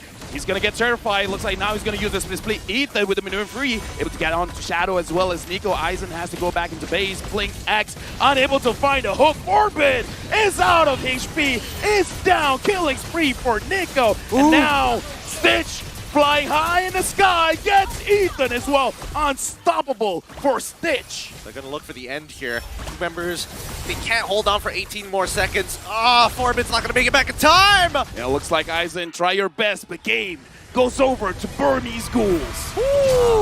The defense wasn't their strongest suit anyway since the start. Team Lil Gun cannot do anything when it comes to the defense. They needed to go in. They needed to continue pressuring from the early game, but they have fell down to the momentum of Team Burmese Ghouls. Shadow coming up with a huge debut here, being able to zone out multiple members. Let's see if we can keep this up so that they can secure a 2-0 and still keep their hopes up of not getting eliminated here in their own group. Sounds like downloading to me, man. Oh no. I don't know. If the next game Burmese Ghouls doesn't close it out, again, history tells us if you don't learn from it, you're bound to repeat it. it feels like it's going to be, well, we'll see in game number 2 whether the Little Guns are able to have that Mr. Smith moment, but I think that we have a good idea of how they want to play it, even for us here at the desk. When we look at the Burmese Ghouls, they got some really good power picks, and they're playing around their key players, Stitch, right? Yeah. At the end of it, at least we know what Shadow, well, a rough idea of how Shadow wants to play on the EXP lane. Okay, but when it comes to the draft of Team Brimmis Ghouls, but before we go to the draft, let's see together who is the MVP from the side of Team Brimmis Ghouls.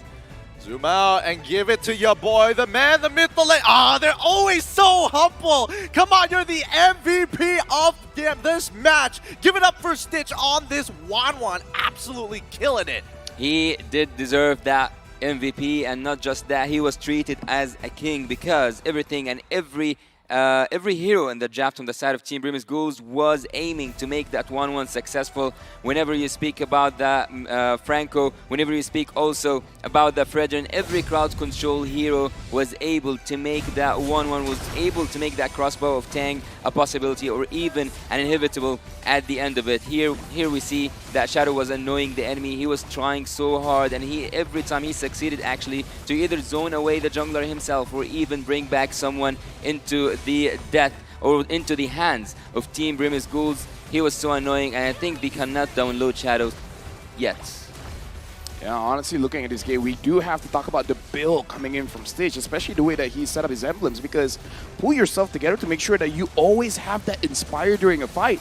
You have maximum damage all the time. Exactly, right? And we saw the timer earlier, 60 seconds every single time. 1 minute is all it takes before Stitch can try to make these big outplays actually happen, and I think that might have caught the Little Guns off guard, right? You go for the initial attack, and all of a sudden, he's moving faster than normal. He's regenning more than normal. Yeah, and Brimmis Ghouls have, or like let's say Lil Gun have to pay the price of leaving Stitch farm freely during the whole early game, taking turrets, taking the minions, taking everything, having 2 items ahead from your own gold laner. That's when you know that your team should be punished. And by punishment, I mean 14-2 in terms of the score and having an MVP with no death whatsoever. Looking here at the emblem, yes, he did have that cooldown. He did have that cooldown to have his spell triggered once and again and again and again. And with an Inspire, we all know how 1-1 can be melting all the enemy troops, even if they are squishy, even if they are tanky, or also taking them in a blink of an eye if they are squishy. Honestly, looking at the emblem set, it's all tempo, having pull yourself together for Stitch as well as Blink X. And like I said, Lina having that bargain hunter, making sure that even before the game starts, we knew what was the game plan. Get the turtles and then never stop attacking. And by having the 1-1, as I told you in the early stages of the game, or like when we were in the draft, they did ban the Kaja. So there was only one more suppression hero that can be used against the 1-1, and they took it. They took it. Once they were offered the opportunity, they took that Franco. So there was nothing that can stop the 1-1 except for the Paquito with a, let's say, a 1-2 combo, or even a Bruno if he was fed. And in both cases, no one was able to touch Stitch. And Stitch here having one of the highest gold, but I think I saw a higher gold per minute in the tournament so far, and Stitch dealing 80k damage. Stitch was the man of the game. Look at the damage dealt.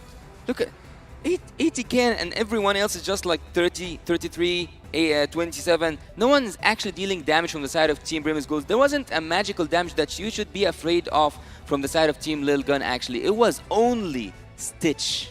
It's as simple as making sure that Nico is going to continuously keep the rest of Lil Gun down in the jungle while Stitch is able to get to the farm point, like you mentioned, Yasu. And I think, all this started at the very beginning, right? Right at the turtle, not even the draft. The first turtle itself, where we saw that solo kill coming out from Stitch, and then when the rest of the team did lose that initial turtle, that snowball started really, really fast, and they really picked up the pace from then on. Now, excuse me, but so far, we've been seeing a lot of assassins in the jungle. And now a resurgence for Fredrin? All of a sudden, during this World Championship, he's coming back. Exactly. I feel like a lot of teams are thinking about, oh, what are the S-tier picks? What are the counter S-tier picks? But now we're taking it a step back to some older metas, because again, I still think that Fredrin is very much relevant, and he's really good. He has that almost Boxia field when he gets ahead, and he keeps that level lead on top of you every single time. Okay, but If you saw that 1-1, if you saw a marksman that can be easily snitched out from the backlines, why wouldn't you go for an assassin to just reach that backline? Or even, I actually remember the Yuzong. The Yuzong on the XP lane can do the same trick. So why didn't Team Lil Gun take something that can actually reach that 1-1?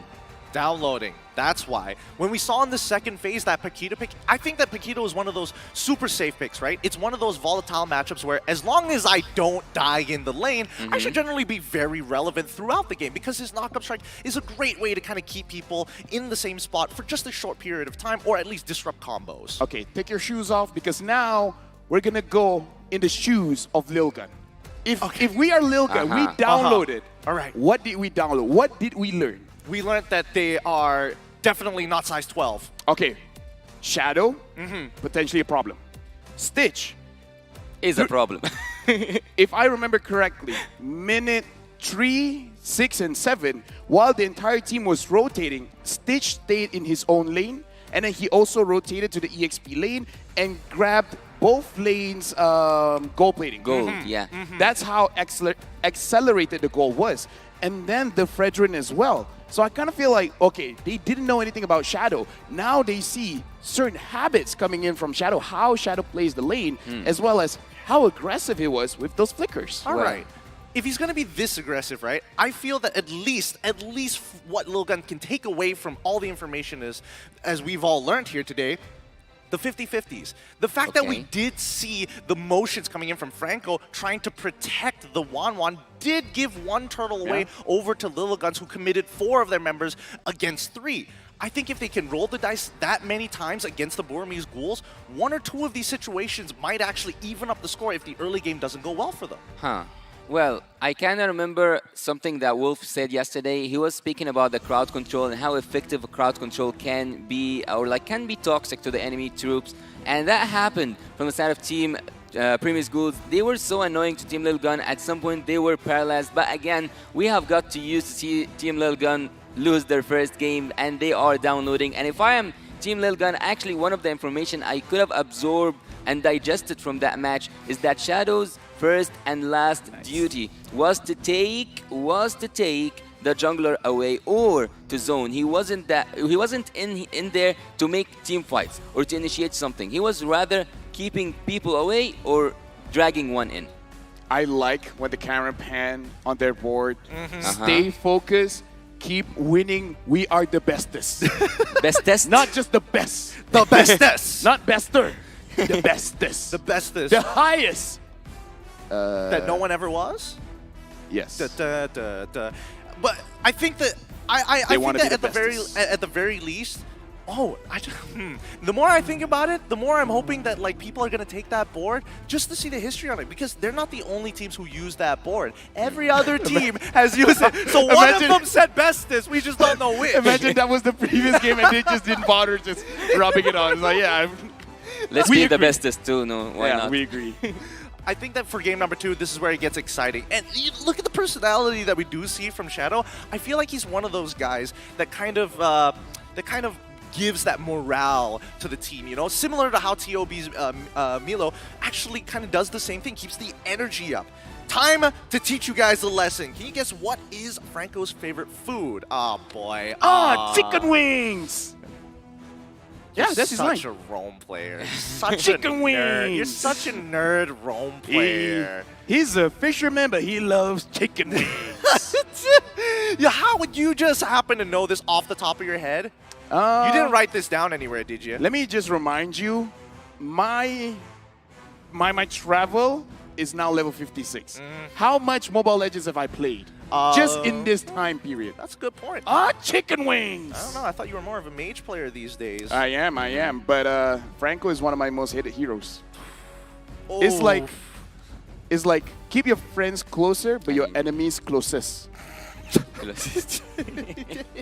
Closest, as they say. Hey, as we get into this upcoming game, right? Adaptations need to be made. As I always like to say, always like to call it, first steps.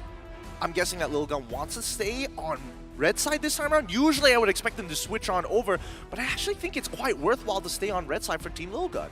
Well, Team Lil Gun, as I said earlier, they love to group up around their healer. And In the previous game, I didn't see Minotaur work quite well. They didn't group up around him. They didn't use him as they should. And actually, there was potential in their own draft. There was damage in terms of the magical damage and also the physical one. And not neglecting that there was a possibility to focus on pushing those turrets with having a Bruno. Yeah, I would say having the Bruno, having the Baxia, and not having a good early game is a big oof. I mean, the solo kill told us a lot about how that game was going to go. As we get into the second draft of this best of 3 series currently, Burmese Ghouls at match point, but the downloaders, I mean, they've been in the spot way too many times. This time, they're actually taking the blue side. It's time for them to take the initiative. I would have preferred them to stay on red, but it looks like they have a very clear idea of what they want. I'm just saying at this point, I'm not surprised if Lil Gun wins. I'm more surprised if Burmese Ghouls wins. And at this point, let me just take a bit of time to remind you guys. Burmese Ghouls need to win this one. They need a 2-0. 2-0 for an opportunity. Yeah. Not confirmed, opportunity. Yeah, 2-0 will make them have a chance to qualify to the playoff stage, and 2-1 will qualify them, or like will make them have a chance to have a tiebreaker. So they will need a lot of odds to align together just for having a tiebreaker. I wouldn't risk those odds. Now we see bans coming in through. 2 bans from each side. Wanwan, Nolan immediately taken out. We look on over to the Burmese Ghouls, Matilda and as well as Guinevere. These are all S-tier picks so far, but I like the fact that Lil Gun are making sure that at least, the top performing heroes for the side of the Burmese Ghouls are taken out. I want to see Burmese Ghouls banning out the Faramis, because Faramis is one of 4-bit's best heroes. And considering how many times he got hit by the Iron Hook when he was on Valentina, I wouldn't put it past him for them to try and repeat that process once more.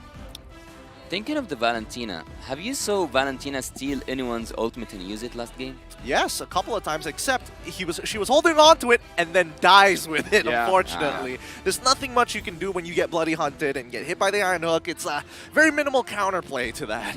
So by seeing that the Kaja is banned by Team Lil Gun, they also banned the 1-1. So which heroes that comes to mind when you see a suppression hero getting banned at the first phase of drafting? Not gonna lie, a lot of very strong frontline heroes as well. And it could be a throwaway ban. Yeah, Joy is one of them, so Joy gets banned out. And again, I am thinking of that Faramis. It is between Faramis and Bruno at this point. I think Bruno is going to be the most likely pick coming out for the side of Lil Guns. It felt like it was a little awkward to deal against the Wanwan. As a mid laner, I want to see the Faramis. And we will see leaders, Angela. Wait, you might be right though. This might just be mid lane Angela, similar to how Burmese Ghouls played it in Game 1. We haven't seen Angela quite effective this season, like in the M5 in the mid lane, so I wouldn't actually strongly recommend it as a mid lane, and the damage out, which actually saw almost a maniac, so yeah, I might take back my words. So Team Burmese Ghouls, they have to take the Bruno actually at this moment. Yeah, football for sure, Burmese Ghouls, and they kinda can take also the Valentina. Alright. Again, I think this is the same draft, like the first pick here and the... Yeah, they just swap places, yeah. You cannot give Baxia and Angela the same team. It's kind of like, I say this lightly, trolling. Look, we said the exact same thing about game number 1. Very similar to how it looks like right now. It could change here. I mean, the Burmese Ghouls were successful on blue side with a similar opener, but now the Lil Guns, it's clear what they want. They want that early game. They want to fight for the early game. They're looking to out-mechanic their opponents, and like Wolf said, hey, you've got CC, have some more. Actually, Team Lil Gun, by having the Mortis, also the Orlot, I would say that they have a disgusting amount of crowd control. Actually, it was so obvious that Team Burmese Ghouls will take the Faramis, so I believe that Team Lil Gun drove them into taking the Faramis, because not taking Faramis for all this time makes it so obvious that you want to give it to the opponent team. So again, yesterday I've seen coaches play it that way. Make the opponent teams choose what's so obvious that we can counter. So I don't know if this is what Coach Mitch wants to do or not. I gotta say, Gideon, if I was a player, I'd rather be playing Burmese Ghouls draft. You're losing faith in Coach Mitch here. Because right now, what I'm seeing is the fact that Burmese Ghouls want to group together. What does well into things that want to group together? We have the Final Slash, which sounds like a good idea. I'm thinking about things along the lines of, hey, maybe a little bit more lockdown and pair it up with a Beatrix maybe, you know? Get rid of the glue set that they don't have enough peel. You want to play for that early game? Fine, take that Bruno. As long as we are able to survive the lanes and get into these neutral fights, we have combinations to pair up with later down the line. And actually, there's something that doesn't make sense to me. Sorry, I kind of mixed two things together. So having the Faramist means that you will counter glue by your nature. Just second skill and glue will buff off. But Team Burmese Ghouls might have been aiming to take that glue on the second phase of drafting, so that's why they banned it. From my, before I go into this idea, I thought that Team Burmese Ghouls are the ones who banned that glue. I was mistaken. You know what? What is one of the great things about having a Bruno? What's great? Not a lot of things that you're really afraid of in the gold lane, so they don't have to ban it out. That's true. Right? It's like, okay, what do you guys want to ban out? It's like, gold lane, you're good? I'm good. Give me Bruno. I got nothing else. What do they want? Claude? Doesn't matter. You want the Ixia or anything like that? Okay, that one hurts a bit, but I'm hoping for my team to cover for me. I was just about to say, if you have an Ixia with Team Lil Gun right now, it will make so much sense. Here's the thing. If I'm not mistaken, the only time Lil Gun used the Ixia, they lost against Keep Best Gaming. Yep. Horology is my Yes. This is what I'm talking about, right? It feels like Coach Mitch, he's slowly closing in on it. He wants the Burmese Ghouls to team fight. Again, Ixia is looking so good right now against a team composition that wants to get together and actually has a good laning phase against the Bruno. Oh, man! Let's go! I'm all for Burmese Ghouls, baby! Oh, no. Uranus! Why do they have to tarnish the record? Why does Shadow play all the annoying EXP laners? Hey, at this point, Lil Gun needs someone to burst those tanks. Are we looking at something like a carry? A carry. I mean, even carry, let me make this clear. It's very difficult going up against this draft. It is very difficult. But I would yet suggest a carry because you have the hard guard, you have Angela, she can watch your back, and also you have really good amount of crowd control here. So a carry would make sense, but more crowd control. Wait. But they're very tanky. What's happening here? Yes. Arlet roam? This is exactly what I want to see. Arla goes into the roam, you're able to kind of make that impact in the early game. Because again, Arla doesn't need to babysit, he just needs to show up. What if there is Lamid? Who is it? Rosa was Rosa. it? Rosa, right? The Thorn Queen. The Thorn Queen. It makes me nervous, but you can definitely see the idea here. Punish the team that wants to gather together. Look for smaller skirmishes across the map, whether you're using your global ultimates or at the very least just showing up with stuns. The same problem occurs again for me. Yo! Oh, the OG is here. But the same problem still appears for me is that Team Lil Gun don't have any magical damage that can be mentioned. If Team Burmese Ghouls focus on the defensive items, they can take care of the Beatrix easily. Of course, but that's under the condition that they don't end the game early. And I think that's what Lil Guns want to do. When we saw that Martis, you know they want to play for the earlier stages of the game. You know what? In my head, I was even thinking of, instead of a Tigreal, just pick up an Estes. The Netherrealm? Ouch. The Netherrealm having an Estes, having a Uranus? This game will end tomorrow. Where do we draw the line when it comes down to health insurance? There's no line. There's no line. The line is a myth. Double the health insurance, double the premium, extra bonuses all around. I'm looking at these team comps and I'm already nervous as we get into the second match here of this best of three. Currently, the Burmese Ghouls on the red side are a point up on the Little Guns, who have been downloading all of game number one to look for the comeback of a lifetime. The reverse sweep kings themselves might just be stopped here on the blue side. Let's get right into the game here at the Land of Dawn. Team Lil Gun are about to make history if they continue on doing those reverse sweeps. Ever since the wild card, they have been losing the first game and making that reverse sweep possible. So far, at least, in normal cases, I wouldn't say that, but so far, so good for Team Lil Gun. I gotta say, Nico is clearing the jungle way faster than Zexora just because having the Bruno do a little bit more damage on the orange buff. So just, again, just the first 30 seconds. But I kind of feel like Burmese Ghouls are on a good track. They are on a good track, and I think, Burmese Ghouls made the right decision of saying, you know what, we don't really want to contest for the Lethal Wanderer. I want to instantly invade you. That's what I want to do, and that's where you see the Baxia instantly move down into enemy territory. I'm looking at Tigro, a lot of movement speed here. Yeah. He doesn't want to stay in his lane. Okay, I think he wants to match the Arla this time then. Yeah, actually, in terms of the junglers, they are now mirroring the map. Both of them are going for the same exact thing, just on the opposite side of the map.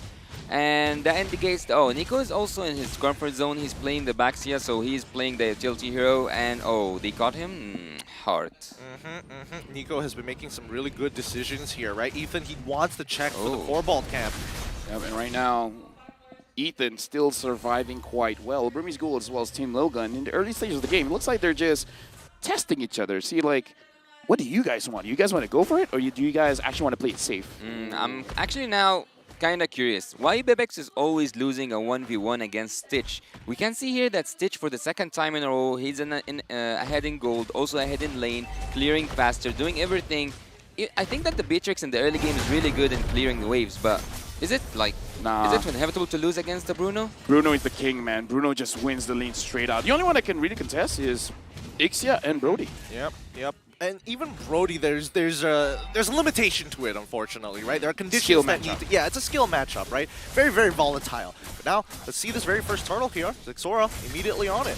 Yep, right now, Shadow frontlining for the team already gets level 4. Turtle secures by Zixora, and Lena is going to get taken down. First kill, first decimate, goes to Zixora, and now he's looking for Shadow. Double kill for Zixora. The first win condition for Martis achieved below 3 minutes. Oh, that's got to be frustrating. Like, Lena was trying to get that Netherrealm off, but the penalty zone change just kept canceling the animation. Team Lilgun are just back on track, 2-0 early game advantage, and now they are catching up to the momentum. They are living to their own myth of losing the first game and then dominating that rest of the game. Stitch, as I told you, he is winning the 1v1 battle, and when his team was fighting in the turtle, he was also winning on the top lane, which is quite interesting because he won. He won against the Bruno with the 1-1, and now he's winning with the Bruno against the Beatrix. Oh, now Ethan face checking onto Stitch. Stitch able to survive. Ethan's the one taking quite a lot of damage. Stitch takes him down. A very good kill for the... Oh, but Mike's flickers an implosion into Zixora. Double kill. Is that a triple? It's a triple for Stitch. Oh, really good call there. He sees the Bennett's Rage come out, instantly flickers into the bush to try to make something happen. And again, this is a big risk. He wasn't sure how far away the Beatrix needed to be alongside that river bush to get that off. And now Stitch, not only is he winning the lane, but he's about to crack this tier 1 and dominate this lane. That's what you need to see from Tigreal. Since day one, he always flips everything around just with a flicker ultimate. That's all it takes. Oh my god. Oh my god. Team Burmese Ghouls are back now in the game after losing the first tilter. After losing the lead, they are now back in the driver's seat. But looking at Bruno, things don't look so bright for Bebex, having the Has Claws, having also the speed attack shoes. On the other side, Bebex is lost into his items. I don't know what he's building no more. Gentlemen, let me just tell you, Forbid gets caught. Forbid gets knocked off. Forbid is able to survive for now. Ethan, good final slash on the Shadow. Forbid survives. And I don't know about you guys, but I'm a very forgetful person. I really hope Moonton give Bruno a skin, because this M5 is doing very well. No, I want Arlet to get a skin. He deserves it as well. Okay, you know what? Arlet some love. You know what? It's more possible for me to use Arlet mid, so let's go with that. I'll take it. I'll take it. I'm down for it. This next turtle is already up, and both teams, they've already started to gather. Ethan hoping to instigate war. Oh, very good clapback. Nico gets pulled back just a little bit. Lena still has the Netherrealm. Will use it there. And looks like Nico is the one actually securing the turret for himself. And BlinkX, very good engage coming in. Shadow gets a kill. Nico gets a kill. This does not look good for Team Lilgun. Even though Forbid gets a return onto BlinkX, but that's not worth it. Yeah. No matter how many shots Team Lilgun are throwing towards the side of Team Burmese Ghouls are now back on top. Oh, they are still pushing. Yeah, right now, Burmese Ghouls, just like Gideon said, their idea is to end the game as fast as possible. I would say what you said is true for both teams. Let me just say that. Lafalia said the last game that having a Bruno as well as the Baxia it's kind of a shame to not to win the early game. To not win the early, yeah, to not win the early game. Now they are proving you right. They are winning the early game by all means. Not gonna lie, having the Faramis as well for the first 2 days, it was 100% win rate. Yeah, this is a deadly with the draft. Bruno, it was a duo, right? Yeah, this is a deadly draft, and now Ethan implosion coming in from Blink X. Aizen tries to save the team with the penalty zone. It looks like it's working. Aizen gets the first kill. Lina has to go away. Stitch still doing free damage on the backside. Shadow comes in. Shadow wants Aizen. Aizen still survives. Zigzora able to help his team out. That would have been so deadly. Good save coming in from Aizen. Huge save coming in from Aizen. I mean, you could see the idea. The Burmese Ghouls wanted to ice pick their way through Team Littlegun and push them. And they even got an amazing implosion to push them out of turret range. And they still couldn't close them out. Taking a turret after a turret, taking a kill after a kill. Stitch is just living another Stitch day. Shadow, Shadow is top. Yeah, right now, Lina looking for an opportunity to use the Shadow Stampede to catch Team Lilgun. I believe even Lilgun did not expect this kind of game to happen in the first 7 minutes of the game. Burmese Gold is securing 1 kill per minute. Yeah, right now, I think, again, this is just showing you the value of the Tigreal in this lineup, right? He's got a passive that basically works like anti-cuirass. How many shots does Bebex have to put into him before he goes down? It takes way too much time, and that's even before he starts getting some relevant items to make this even worse. So previously, we were talking about, hey, they don't have magic damage, right? Tigreal is just going to emphasize the fact that, all right, it's not like you have any difference in diversity in your damage. I'm going to punish you for it. Right now, good implosion by BlinkX. So far, just to make sure that they get the turtle, but looks like Aizen's going to get caught. Penalty zone trying to survive. Unstoppable from Stitch. Burmese Ghouls at this point, their damage is too much for Team Lilgun. Shadow. By now, his game style is revealed for me. He is not into the crowd control. Yeah, I mean, right now, Shadow gets caught. Looks like he's going to get taken down by Zigzora. Nico from the backside tried to zone everyone away, and looks like the damage coming in from Lilgun is not enough. And Stitch almost takes down Zigzora. Dude, I love it when junglers are so far ahead, they stand in front of your opponents, just like, who's first? Which one wants me? Come on, come on, line up for this. Because Nico, he's now getting really confident. He's starting to get borderline disrespectful. At this point, the only way he dies if the turrets help him out. It helps out Team Lilgun. Yeah, and that's not even the only problem, right? Because both Nico and Shadow can do the exact same thing. Just one item. Bebex only has one item. He cannot do anything. And on the other side, it's the same case once again. 2 items ahead for Stitch. And that's what I'm saying since the early game. Stitch is winning the lane 1v1 without any assistance from his team. And ironically enough, Forbid, even though he's the only the magical damage dealer from Team Lilgun, he is the highest damage dealt in the latest statistic. Yeah, I mean, he's the only one who can quote-unquote free hit because all of the members from the side of Burmese Ghouls make sure that Bebex is completely out of that fight. Like, you can tell from Shadow and as well as their jungler, Baxia, just getting right in front of her face to make sure that it's awkward and uncomfortable to move around. I've seen a lot of Uranus players being just bullies, and Shadow is one of them. And right now, BlinkX again. Amazing coming in from Ethan. Ethan pulls it back to Stitch. He doesn't care. He has the damage. He goes and he flickers forward, gets a double, and now Burmese Ghouls. That was one of the chances Team Lilgun can actually win a fight, but it wasn't enough. That was an amazing final slash, but it wasn't enough. I don't know what Stitch's insurance policy is, but get me signed up for that, because right now it is just how do he plays with no fear of death, no fear of how much health insurance costs at all. He just walks in and does what he wants. I'll answer you. Having Nico, did you see him tanking that turret until the last hit from the turret? He was waiting until Stitch does his work, goes out, even if he wants to go in once again. All the HP was going to be utilized for the favor of Stitch himself, and Stitch can be called now. He is in a total different game from the Bebex. Look at him, almost 5k difference between both gold laners. It feels like right now the way that the Burmese ghouls are playing, considering how far they are in the item section, is like, we like to call it, protect the president. But I don't think they're playing protect the president. It feels like everybody else owes Stitch money or something. And they're like, I'm sorry, sir, please put down my debt. I'll do anything for you, man. I don't know, maybe at this point, Burmese Ghouls with almost 10,000 gold lead. I don't know what Team Lil Gun can do because Bebex needs at least 3 items to fight back. And that's just to fight back, not enough to win. Are you satisfied, Mr. Stitch? Please. we're 9K ahead. Is this enough? Alien 626, please, sir.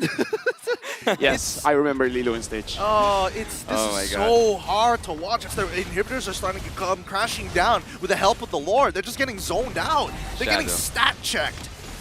Yeah, at this point, Shadow also legit doesn't care. At this point, he just wants... He and Nico are fighting for the most damage received. I'm the sandbag. I'm the sandbag. No, I'm the sandbag. Excuse me, sir. I'm the sandbag. And no, then I am the sandbag. And then Blix is just like, guys, I'm the roam. For now, one inhibitor is already... Oh! He's the roam with a good implosion. Ethan tries to save his team again. But look at that engage. Zexora gets killed. Zexora gets a double. Ethan gets another kill as well, and Bebex still survives. Stitch flickers forward. He wants Ethan. Ethan is still surviving. Bebex, the snipe is good, but the damage is not enough. Stitch. I think that the wounds for today will need a lot of stitches because we can see the amount of damage. The balls are not something to mess with. Look here. He's even dealing so much damage to an XP laner.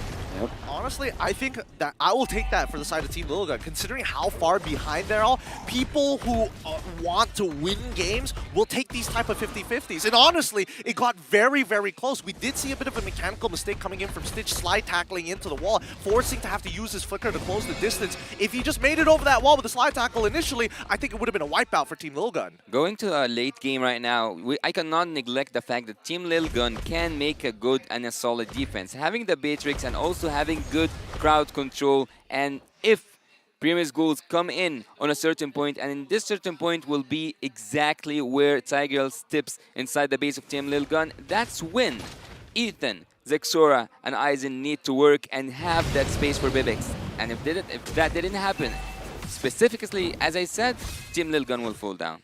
It's about the counter engage coming in from the side of Team Lil Gun. I mean, if it's not Aizen, then it's Ethan who has to find a way to kind of create that space. Now, as Burmese Ghouls, they're going to sit on this Lord. We've seen this type of oppression before. Whoa, okay, Nico, let's calm down for... Oh, Shadow wants to be sandbagging material too. Yep, going straight for Bebex. Bebex completed the 3rd item, so Bebex is a legit problem at this point. Right now, they're throwing everything in the kitchen sink onto Shadow. Aizen using the penalty zone as well, and Shadow still survived with the Netherrealm. Link X, I'm pretty sure he's just waiting for that one opportunity to just flicker forward. He does! Implosion onto 4, pushing everyone back. Bebex is still free, hitting from the side. Shadow is able to escape. 3 items on Bebex, still not enough. I wish we could get the mic check for Burmese Ghouls because Stitch was working on the Luminous Lord while the rest of the team was running it down on Team Little Gun, and eventually Stitch was like, actually, that looks like kind of fun. I want to be part of this as well. And because he wanted to be a part of it, he left that Lord. He didn't take it down until the last breath. Stitch, if he was in this fight, it was a maniac. It was almost also a savage. Burmese Ghouls are so far ahead in game, and Team Lil Gun have to make one more solid defense, because with one more solid defense, they can get back into the game actually. As I said earlier on, physical defense from the side of Team Burmese Ghouls can deal with Bebek's damage, but so far Bebek still doesn't have the damage enough to threaten Burmese Ghouls. Now having the Demon Hunter Sword onto stage as well. Aizen was already taking a lot of damage. But it looks like Stage's like, nope, not enough. I'm going to deal a little bit more. The Lord marches in, and Blinkax from behind catches Bebex. Bebex gets taken down. Burmese Ghouls will end this game. They don't care anymore. They drop Lil Gun 2-0. The hope for Myanmar still alive as they beat Lil Guns 2-0, making sure that their group stage run has a possibility, a chance, an opportunity to make it to the knockout stage. Team Lil Gun. Now the history is not going to say they are now, the history will say that they are now done with making any more 2-1 reverse sweep. No more. Shadow said it at the beginning. 2-0 for Team Burmese Ghouls, and that's what just happened. Apparently, the download was interrupted. Something happened with the internet connection, but Burmese Ghouls is just like, yeah, you guys aren't going to do this shenanigans anymore. We're stopping you. This is our opportunity to go to the knockouts. They were trying to export that file, and once Shadow's file came up, and it's like 3 petabytes, and they're like, whoa, that's so much more than we needed to download. It was a virus. It was deadly. It was deadly. Is this how you deal with Lil Gun, bringing a player that no one has ever seen before? I mean, they could shake things up and then swap back their old players all of a sudden and do it all over again. It's the first time that we're seeing Lil Gun take a loss here at the world stage. From wildcards, they've been reverse sweeping, and finally, they've actually lost a full series. Let me just say, I'm pretty sure Stitch is the MVP, but Shadow though. Shadow though. He was playing hot. Yeah. You liking the Uranus? No, not at all. Not Why? at all. Why? I respect your conviction. You stay with your guns, and they're big guns. Well, I mean, it's subjective. It's about average. But I guns. think that for the most part here, we have to give credit where credit is due. The overall team playstyle coming in from Burmese Ghouls and our MVP that's brought to you by the Republic of Gamers. Let's ring him up for the boy because it's so easy to tell who it's going to be. There you have it, up on screen. Give it up for your boy from the Burmese Ghouls. It's going to be BlinkX. Look, you guys thought it was going to be Stitch, didn't you? Yeah. Hey. Shut up. Dude, I respect this.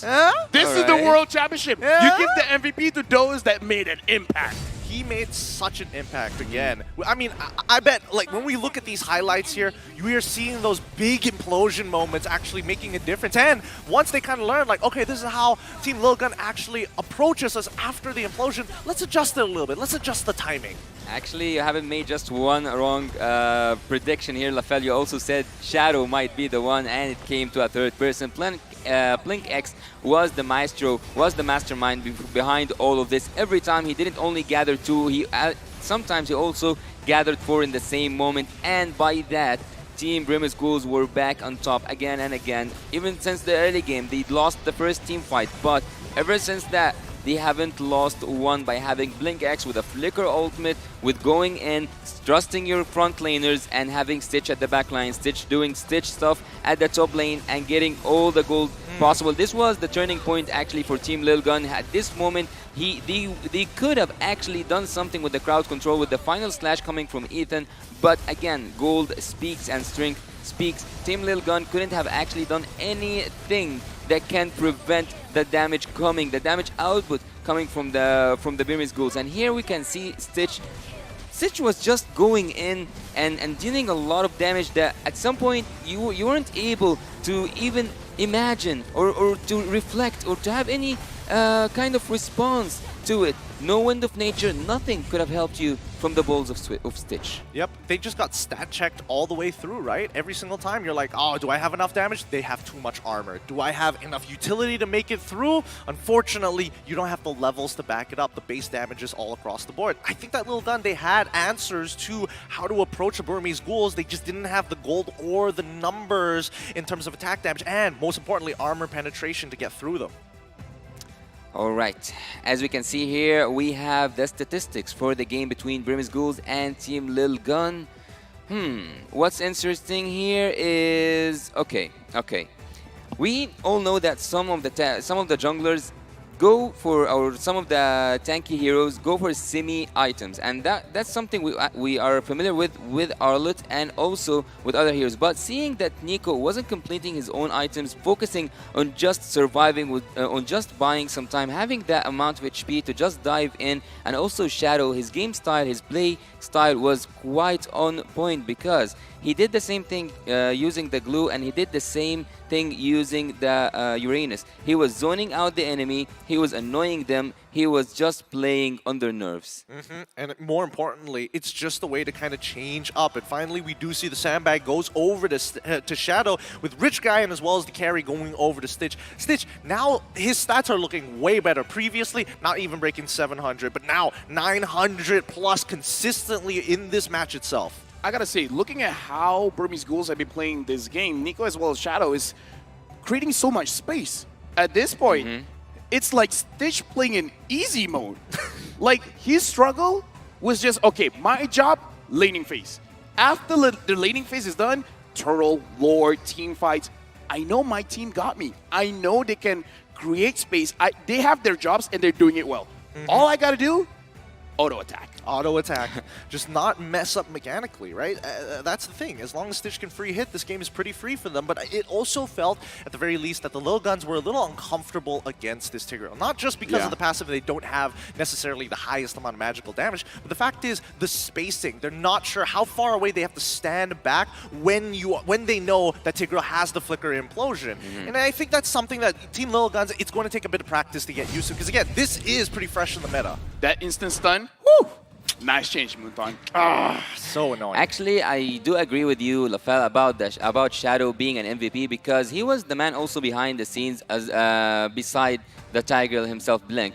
So he was taking damage, he was zoning enemy, he was doing everything, and you were quite interested when you saw him come up. Why do you love the Arenas pick? Because he hates it. Ah, that's it. I mean, legit, like, you can't see it, but my fists are clenched under this table. I've known this guy for like 22 years at this point. He never liked Arenas. Never liked it. Never liked S-tier it. hero, doesn't care. Disgusting. He Awful. read it. He doesn't. Okay, if Uranus is meta, he's like, okay, I'm just gonna use Dyro. No, I can't. I don't want to get pink eye or anything of the sort, man. I don't like it when he tries to cut my waves from behind, and I'm like, what? But then it's just you're touching butts at that point, and it's not worth it. I cannot deal with it. I refuse to. Don't make me. You know what will make it better? What? If we go to break. Well, once again, the M5 World Championship is powered by Monton, presented by Kadia, our global presenting partner, supported by ROG, our official gaming phone grab, our official super app partner, and Secret Lab, our official chair partner, the ones that we're sitting on right now. Up next is the best of 3 matchup featuring Turkey's Fireflux Esports against the Brazilians RRQ Akira. Boys, this matchup is going to be by far the most exciting one. Yeah. This is such an important match to determine who is going to be moving on and who's going to set themselves up. We'll come back with more MLBB action right after this.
Hit me like I might get over, but you can give me in no corner. I know I can make a comeback, ace this round and finish this game now. Got the power on my shoulders, yeah, you know that I'm a soldier. You can keep me off my guard, but you can't keep me from my honor.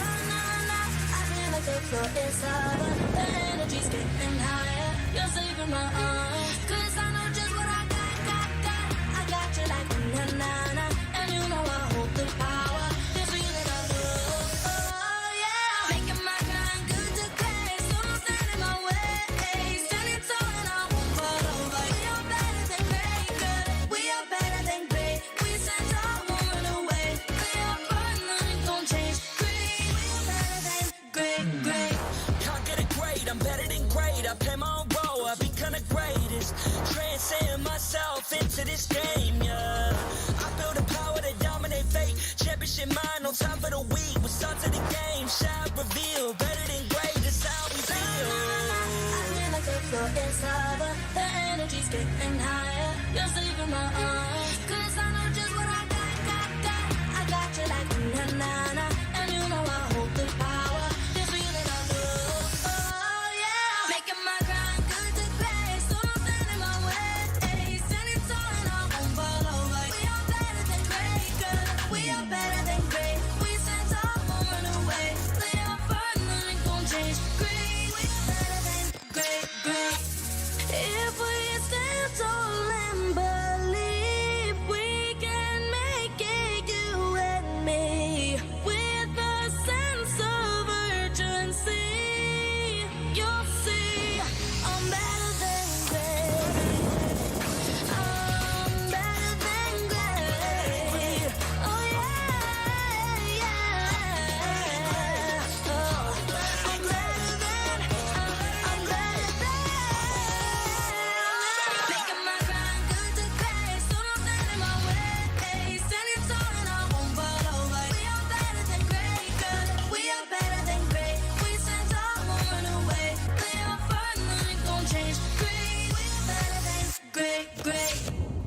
am the #1 seed, the champion of the arena. The fans adore me because I've never lost. Yet you are afraid. Afraid that you will lose everything.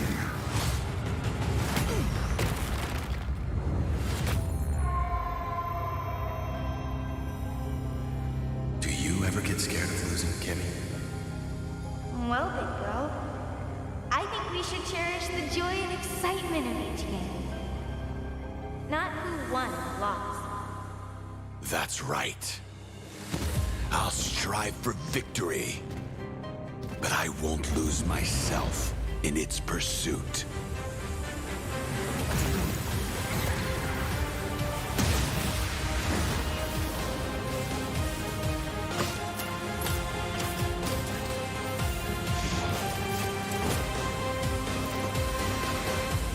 World Championship.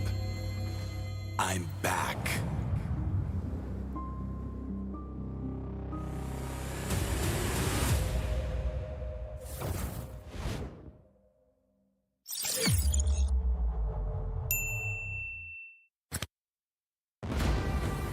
We are here at Gamers 8 to show that we are walking the walk. We have had amazing reactions, major idea owners, and a lot of potential partners and stakeholders coming in here and taking a peek. Gidea's cube over here has been the nexus of this zone. What I saw it from the outside is very mysterious. You want to know what's happening inside. Felt like, you know, this is an MMORPG, but R is not role-playing, it's real world.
Grab only, savings ang dami, your wallet sings tonight. Laki ng bawi, pag nag-grab only, save 2 4 for all. Bowing, bowing, bowing, bowing, bowing, bowing, bowing, bowing, bowing, bowing, bowing, bowing, bowing, bowing, bowing, bowing, bowing.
The Shadow Dragon was once my biggest weakness, but now it's my most potent weapon.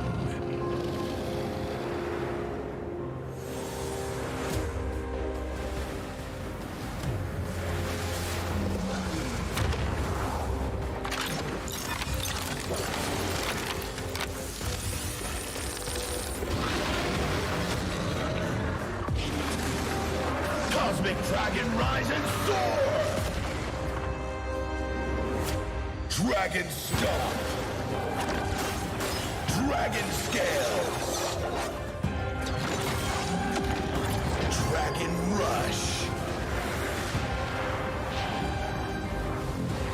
Rise beyond greatness and seize your own destiny.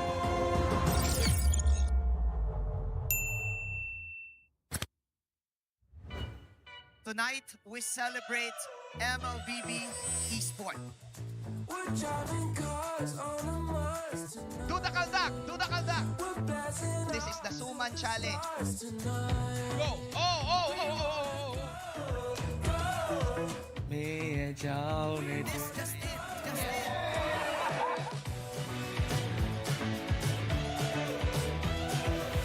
Welcome to M5 Gala!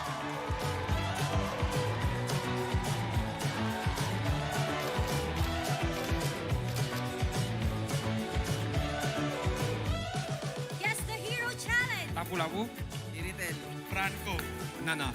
Nana! Go! Best Dressed Team! Ole! Best Dressed Super Marco!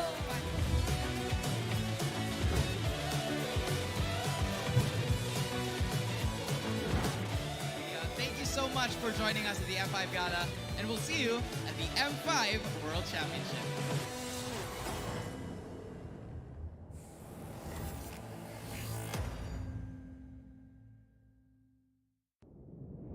Have you ever wondered what is our identity? Our identity isn't limited to just esport players. Our style. Sweat. Our passion. And vibe. Feel our energy. When we dominate the stage.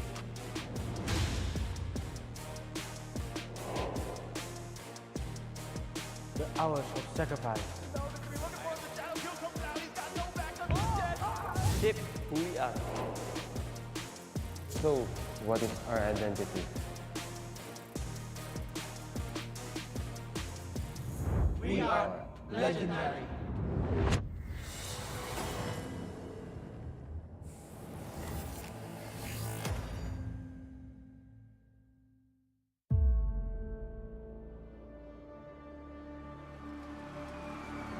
In the history of M Series, no host country has ever won the championship title. No other region has ever claimed the throne. No team has ever secured the championship twice. In this thrilling showdown, 16 teams across the world have gathered once more to seize the trophy. Which teams will prove themselves in their epic rivalry rematch? Will a new region unveil their strength and climb to the top? And who will leave an unforgettable mark with their skills? Behold, the old guards, seasoned titans returning to reclaim glory.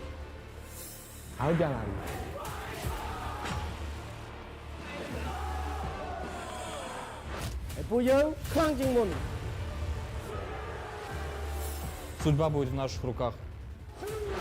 The newcomers, eager to forge their legacy.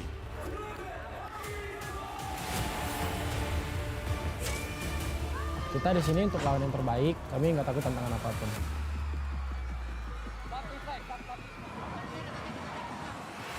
Emerging from the ashes, the rising stars are vying for the spotlight. Kita orang dah tunggu lama untuk momen ni. This is our time. It's now or never.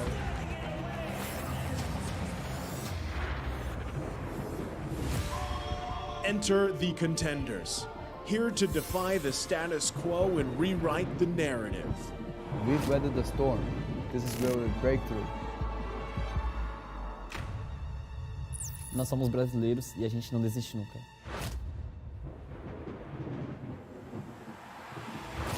The Kings, legends in their own right, descend to defend their crown. Kita sudah merasai kemenangan. Ini saatnya kita menguasai dunia. Naitaas na namin ang kampyonato at itataas ulit namin ngayon. Babawiin namin ang corona para sa aming hari at reyna. Get ready as the stage is set for the most dynamic championship of the year. It all begins here.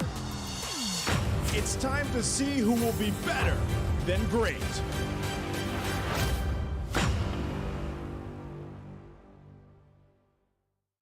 Mabuhay to everyone in the EVM Convention Center and all our viewers around the world. Welcome back to Day 3 of the Mobile Legends Bang Bang M5 World Championship! We just passed the midway point of the M5 group stage, and definitely not short of impressive team fights and skirmishes. See You Soon of Cambodia did not hold back with their warm welcome for Triple Esports' debut in the M Series. Tier 2 they go. They don't care about these turrets.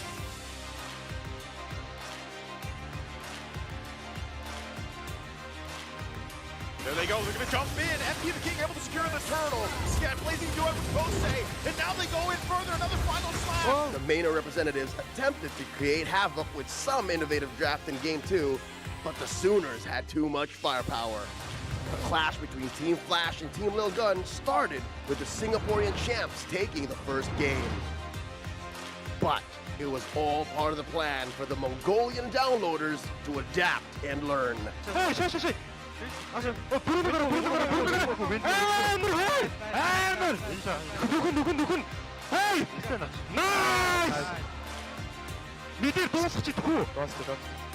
And secure the precious victory. Now we can move individually. Right now, Nail is there. Luke goes in front. Milo tries to re-engage. And best player one gets taken down by Marky. Milo in the middle of it all. Double kill for Marky. Now Next, it was a must-win situation for both Geek Fam and the Ohio brothers. Superstar gets taken down. The Ohio brothers loses the first game. Led by Baloyski, the MPLID first runner-ups dictated the tempo for the series. Killing free by Luke. Game goes over. And eventually took the W. It was a nail in the coffin for the North American representatives. It was an uphill battle for the Malaysian squad to try and topple the hometown favorite, Blacklist International. Oh, they're coming in. Implosion. Yes, sir. Thank you very much. It's 3 men defending for Malaysia. Then, Sasa, the last Kage himself, delivered the first Maniac of M5 group stage to tie the series 1-1. We're going to Game 3! However, it was not enough to stop the agents from breaking the code once again. Blacklist International gonna win this 2-1. Now that we have seen all the teams at the group stage, which 8 will be advancing forward and be better than great?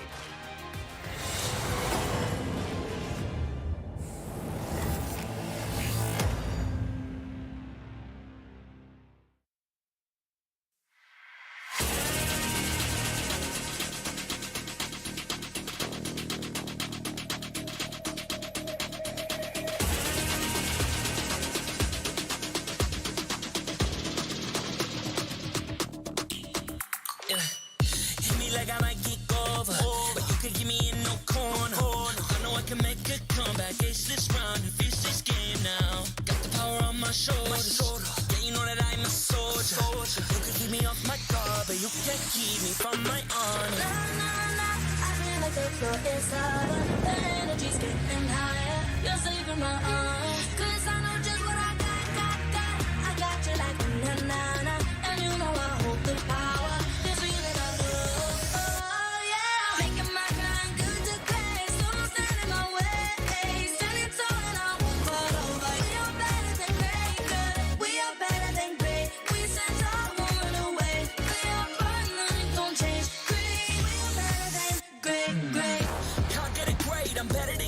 I play my own role, I become the greatest. Transcend myself into this game, yeah. I feel the power to dominate fate. Championship mind, no time for the weak. We're sons of the game, shall reveal. Better than great, that's how we feel. I feel like the floor is lava. The energy's getting higher. You're saving my arms. 'Cause I know just what I got. I got you like na-na-na. And you know I hold the power. This feeling I know. Oh yeah. Making my grind good to great. So don't stand in my way. Standing tall and I won't fall over. We are better than great, girl. We are better than great. We stand tall, won't run away. Lay our firm, nothing gon' change. Great, we are better than great, great. If we stand tall and believe we can make it, you and me, with a sense of urgency, you'll see I'm better than great. I'm better than great. Oh yeah, yeah. Oh, I'm better than. Making my grind good to great, so don't stand in my way. Standing tall and I won't fall over. We are better than great, girl. We are better than great. We stand tall, won't run away. Lay our firm, nothing gon' change. Great, we are better than great, great.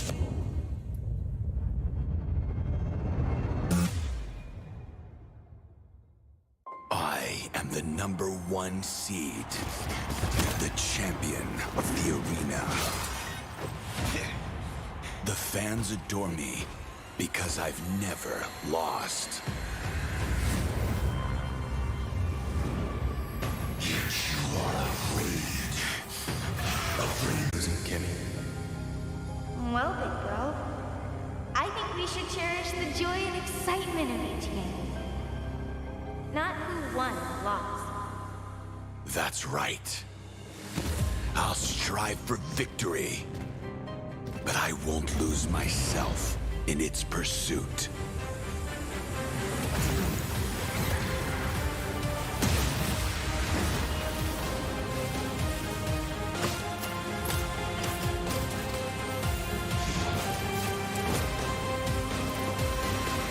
M World Championship. I'm back.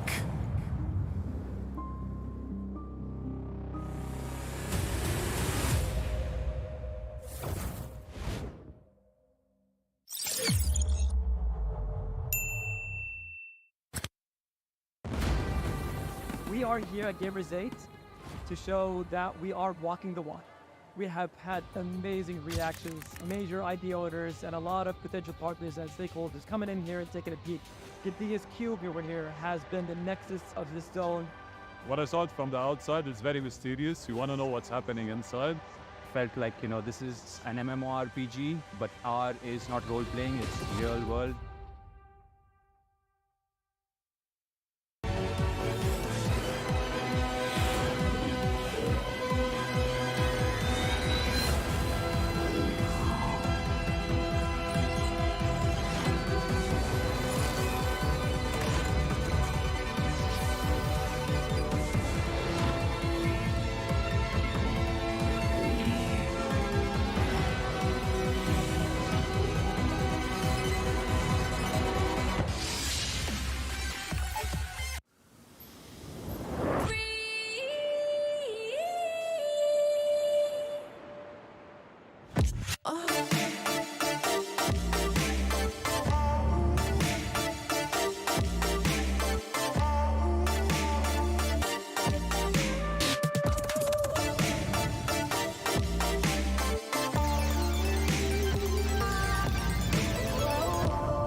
Grab only, savings ang dami, your wallet sings tonight. Laki ng bawi, pag nag-grab only, save 244 alright.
The Shadow Dragon was once my biggest weakness, but now it's my most potent weapon.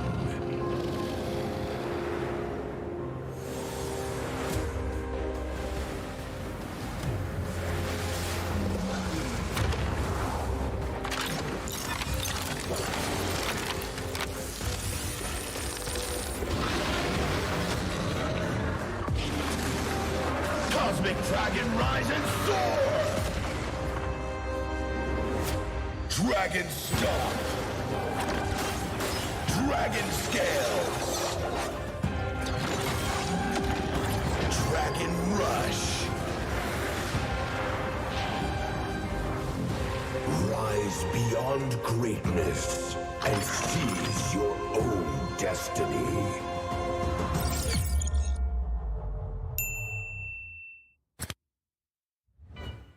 Tonight, we celebrate MLBB Esport. Do the kaldak! Do the kaldak! This is the Suman Challenge. Go! Oh! May jao ne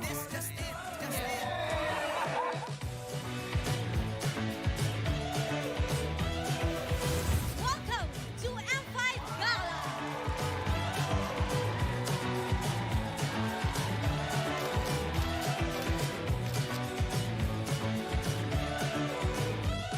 Guess the Hero Challenge! Lapu-lapu.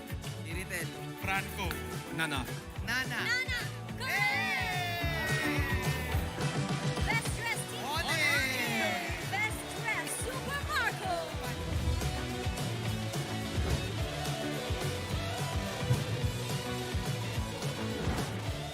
Thank you so much for joining us at the M5 Gala, and we'll see you at the M5 World Championship.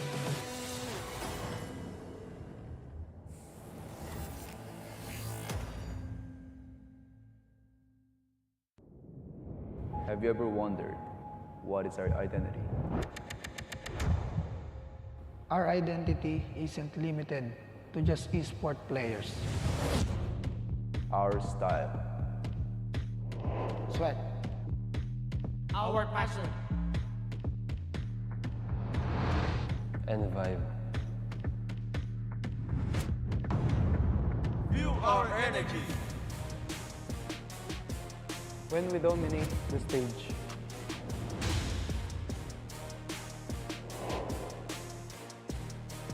The hours of sacrifice. Shape who we are. So, what is our identity? We are legendary.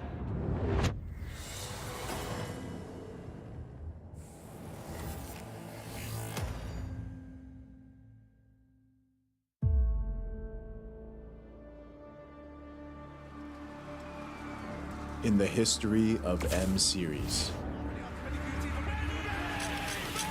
no host country has ever won the championship title. No other region has ever claimed the throne. No team has ever secured the championship twice. In this thrilling showdown, 16 teams across the world have gathered once more to seize the trophy. Which teams will prove themselves in their epic rivalry rematch? Will a new region unveil their strength and climb to the top? And who will leave an unforgettable mark with their skills? Behold, the old guards, seasoned titans returning to reclaim glory. Aku jangan.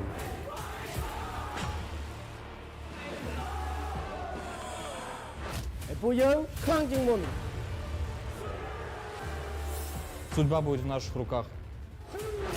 The newcomers, eager to forge their legacy.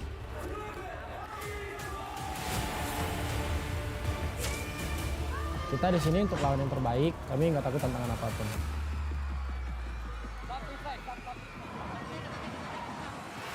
Emerging from the ashes, the rising stars are vying for the spotlight. Kita orang dah tunggu lama untuk momen ni. This is our time. It's now or never.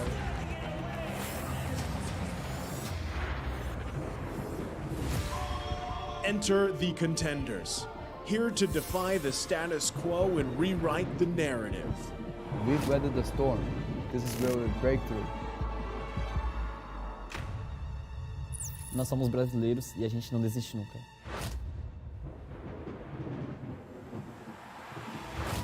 The kings, legends in their own right, descend to defend their crown. Kita sudah merasai kemenangan. Ini saatnya kita menguasai dunia. Naitaas na namin ang kampyonato at itataas ulit namin ngayon. Babawiin namin ang korona para sa aming hari at reyna. Get ready as the stage is set for the most dynamic championship of the year. It all begins here. It's time to see who will be better than great.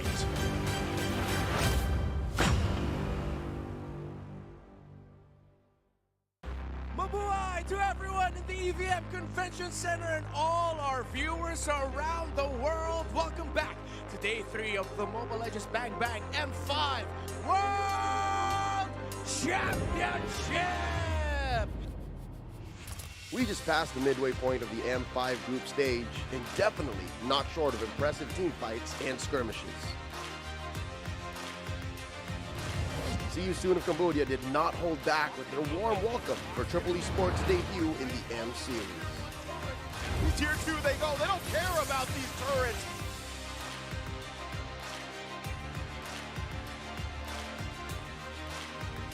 There they go, they're gonna jump in. FP the King able to secure the turtle. Scat blazing to it with Kosei, and now they go in further, another final slap. The MENA representatives attempted to create havoc with some innovative draft in Game 2, but the Sooners had too much firepower. The clash between Team Flash and Team Lil Gun started with a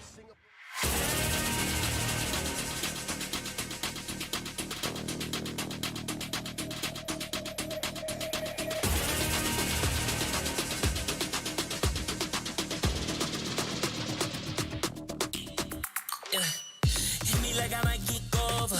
But you could give me in no corner. I know I can make a comeback. Ace this round and finish this game now. Got the power on my shoulders. Yeah, you know that I'm a soldier. You could keep me off my guard, but you can't keep me from my honor. Nah, nah, nah, I feel like the floor is lava. The energy's getting higher. You're saving my arms. 'Cause I know just what I got. I got you like na-na-na. And you know I hold the power. This feeling I love. Oh, yeah. Making my grind good to great. So don't stand in my way. Standing tall and I won't fall over. We are better than great, good. We are better than great. We stand tall, won't run away. We are fun, nothing gon' change. Great, we are better than great. Can't get it great, I'm better than great. I play my own role, I become the greatest. Transcend myself into this game, yeah. I build a power to dominate fate. Championship mind, no time for the weak. We start to the game, shout, reveal. Better than great, that's how we feel. I feel like the floor is lava. The energy's getting higher. You're saving my arms. 'Cause I know just what I got. I got you like na-na-na. And you know I hold the power. This feeling I love. Oh, yeah. Making my grind good to great. So don't stand in my way.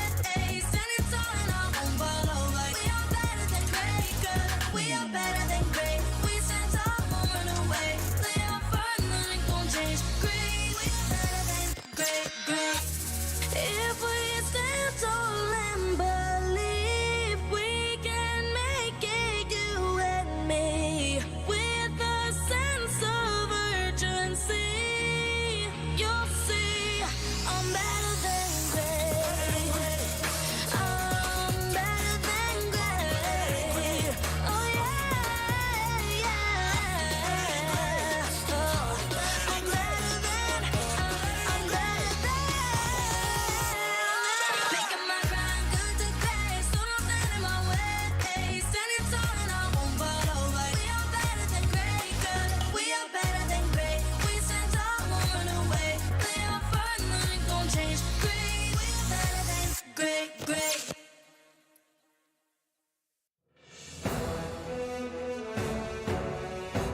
Two uncontested champions of their respective regions are about to duke it out. Welcome back to the Mobile Legends Bang Bang M5 World Championship group stage. Getting here once again, still with Lefel and as well as Yasu to bring you the action between the fiery Fire Flux Impunity and the Kings of Brazil, RRQ Akira, in this best of 3 matchup. And keep in mind that the M5 World Championship is powered by Munton, presented by Kadia, supported by ROG, the official gaming phone, Grab, the official super app partner, and Secret Lab, our official chair partner.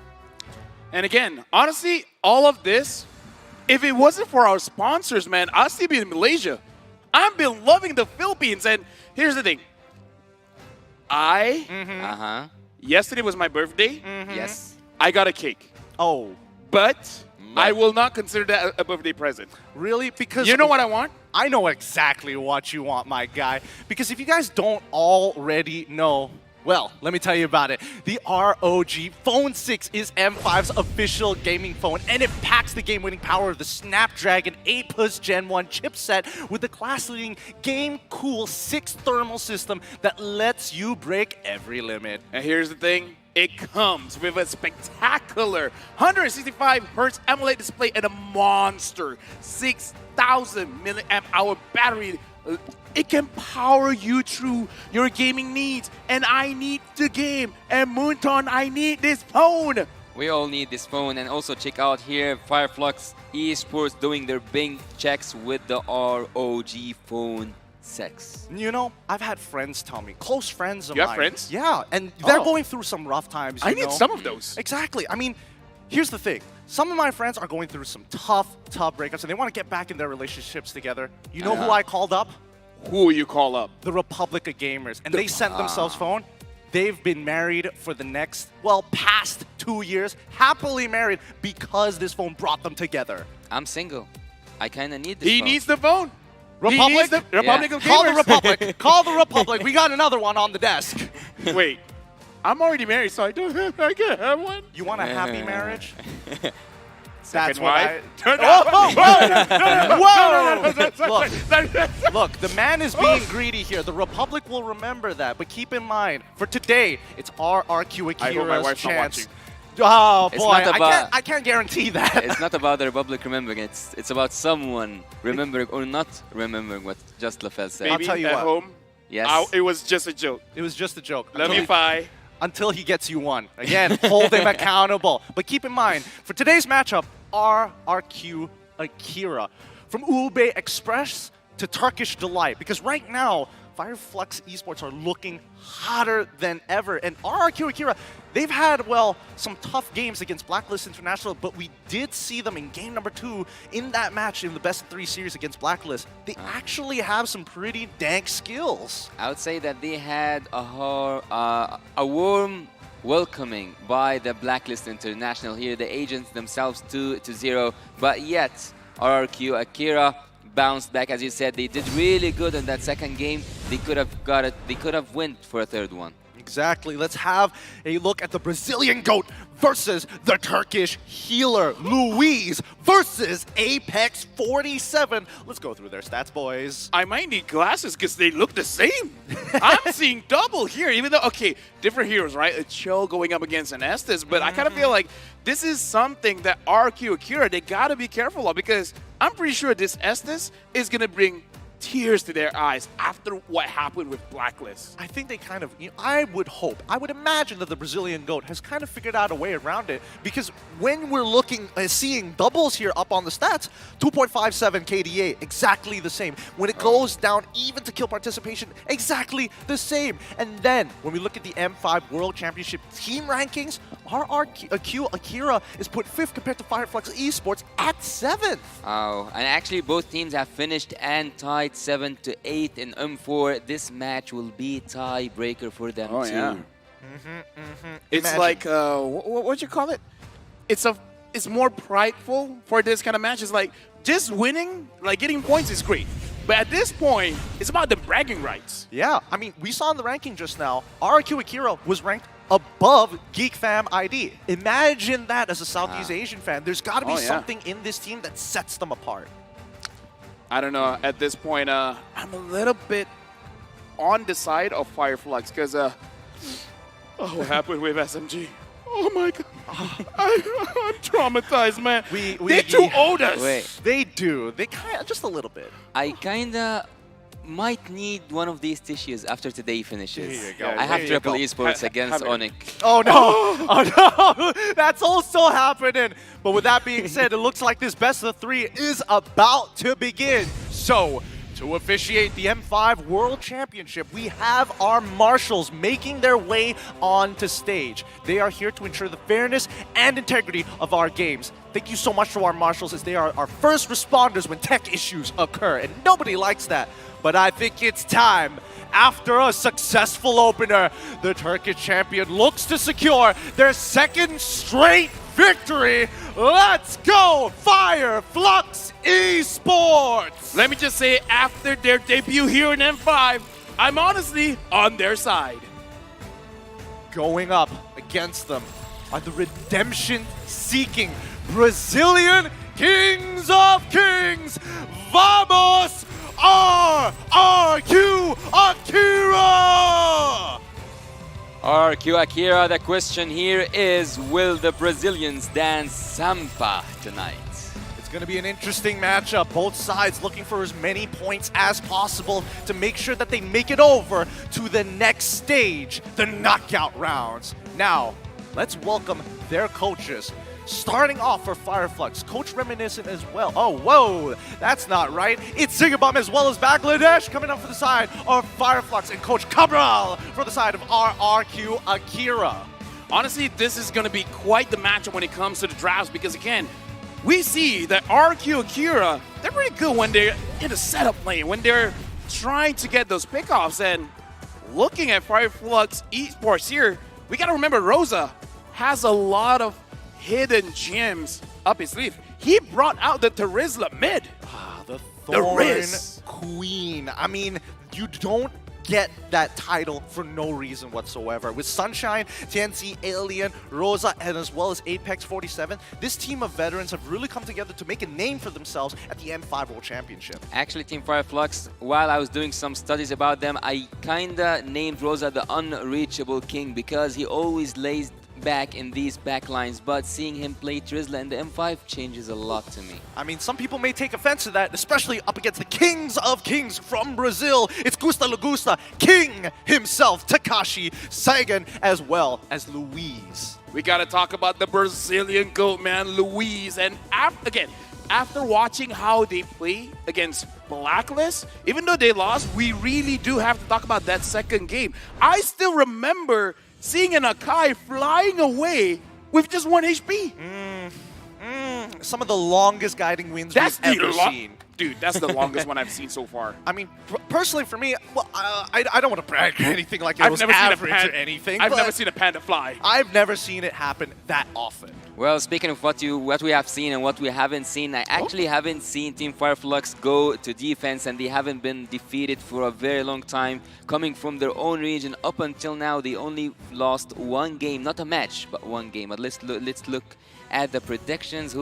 I'm actually on the. You're not actually on the side of Fireflux. Like I said, I have no idea who I voted for. Yeah. I'm looking for shout outs to Remar. I'm looking for some sweet redemption here. I'm looking to humanize the Fireflux Esports. And honestly, after seeing RRQ Akira in that Blacklist International match, it really inspired something in me. I think they have what it takes, but the truth is, when they're up against a team that is very methodical, slow, patient, mechanically gifted, and most importantly, macroly sound, Fireflux is not going to be an easy pushover. Can we speak about how important this game is in this group?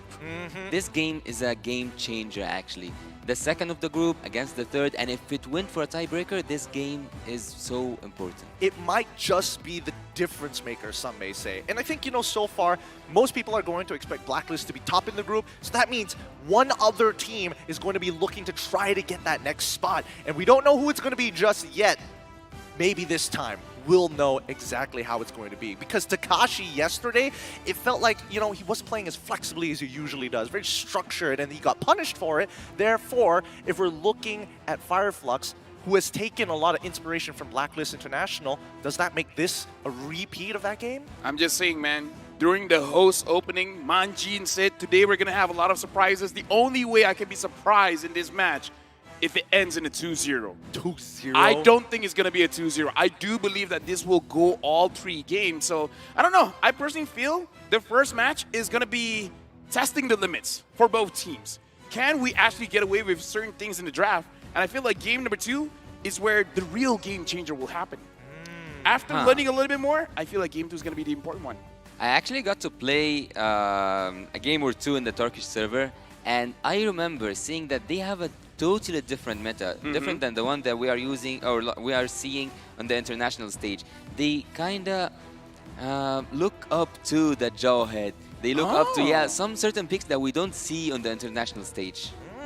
Interesting. Well, let's put that aside as we look at one of the fun facts here. Blood-related analysis. Looks like somebody spotted it out. So the analyst is also the younger brother of Apex 47. They're keeping it in the fam.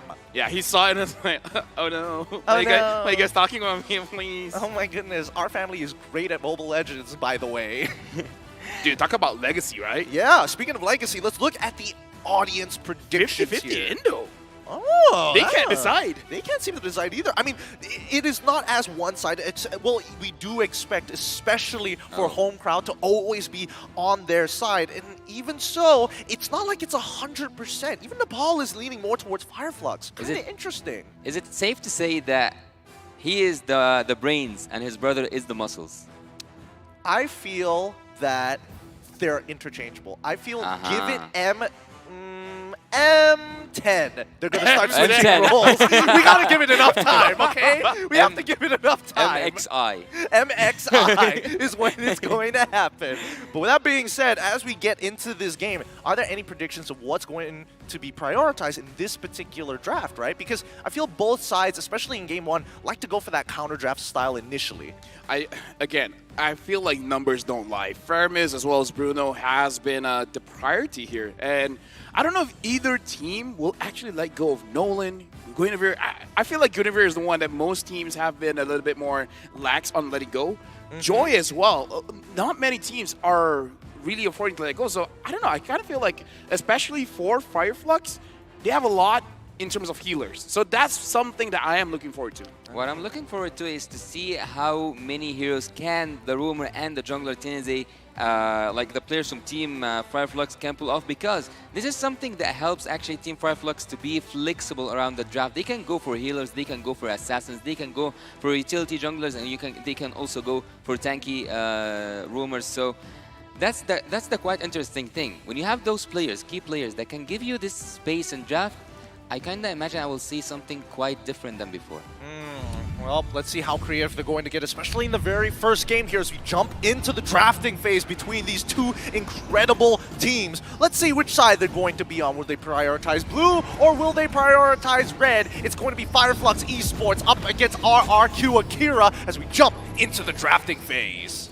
Going into the drafting phase, one thing that I do have to say, I kind of feel like RRQ Akira, if they early pick in an assassin jungler, I kind of feel like it might be very, very risky, because again, we saw the Terizla mid making it so difficult for any assassins to really do anything. And look, Team RRQ Akira, one of those facts that when I was like doing my researches about in the M5 especially, RRQ Akira, when they went up against Team Blacklist International, they haven't used the same hero at all. So 2 drafts, 10 different heroes. 10 different heroes? Not a repeated one. Oh boy, not even repeated. Sorry, I was just getting distracted with the player portraits. I'm looking at Apex 47 and I'm looking at, analyst Coach Sigabum. I can see the resemblance. They have the same nose. I can see how they're related.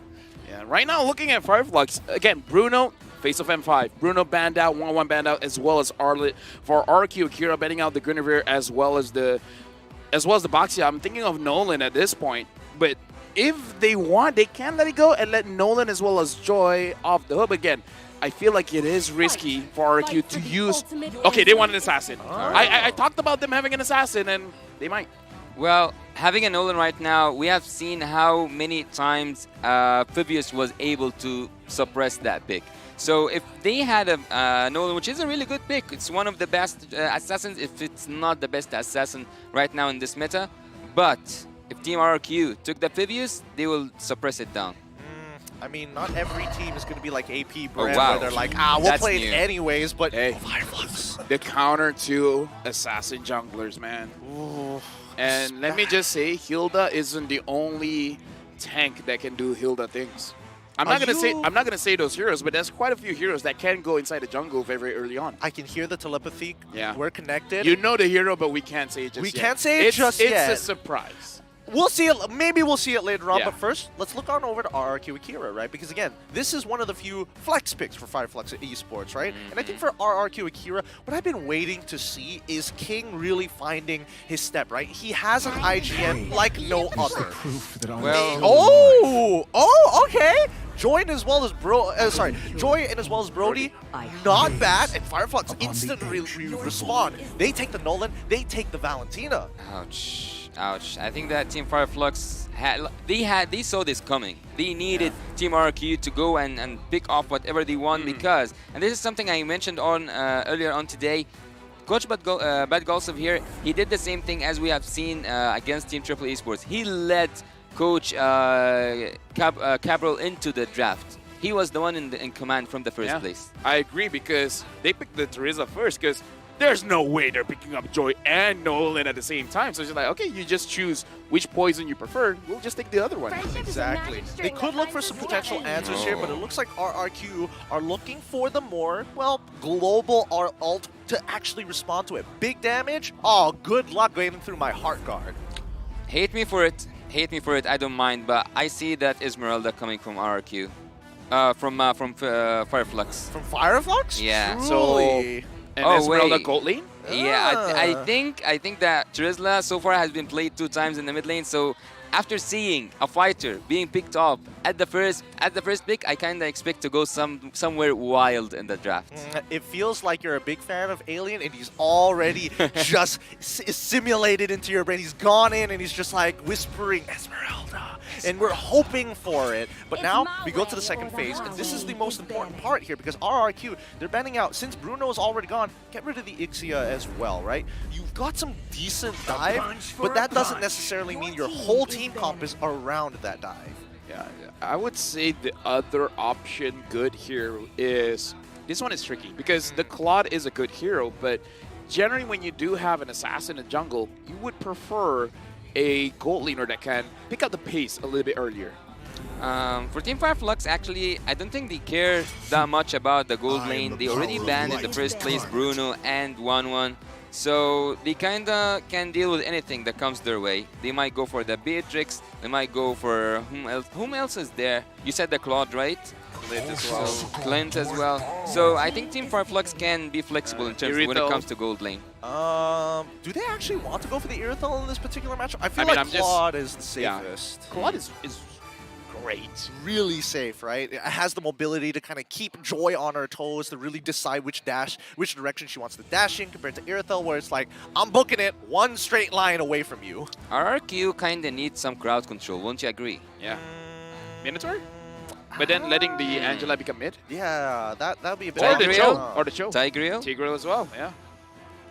Tigreal in this particular... I don't know. It's a little tough to catch some of the heroes on the side of Fireflux, I suppose. And let's not forget that at least with the Nolan, if you're looking to kind of lock him down, he has the inbuilt cleanse with his ultimate, right? There we go. We see the Yuzong, and it looks like RRQ are positioning themselves for a full dive comp, but we still need that level appeal to kind of make sure that Brody's able to keep up with the rest of the team. I'm liking the damage coming in from RRQ here, the Joy as well as the Brody. Honestly, even the Yuzong in the lane is quite good. I'm just looking for an enabler. They have a lot of payoffs, but who's really going to start things off? Especially before level 4. Sure, level 4, you got the Yuzong. I kind of want something a little bit more reliable, level 1, level 2. What Cho? if...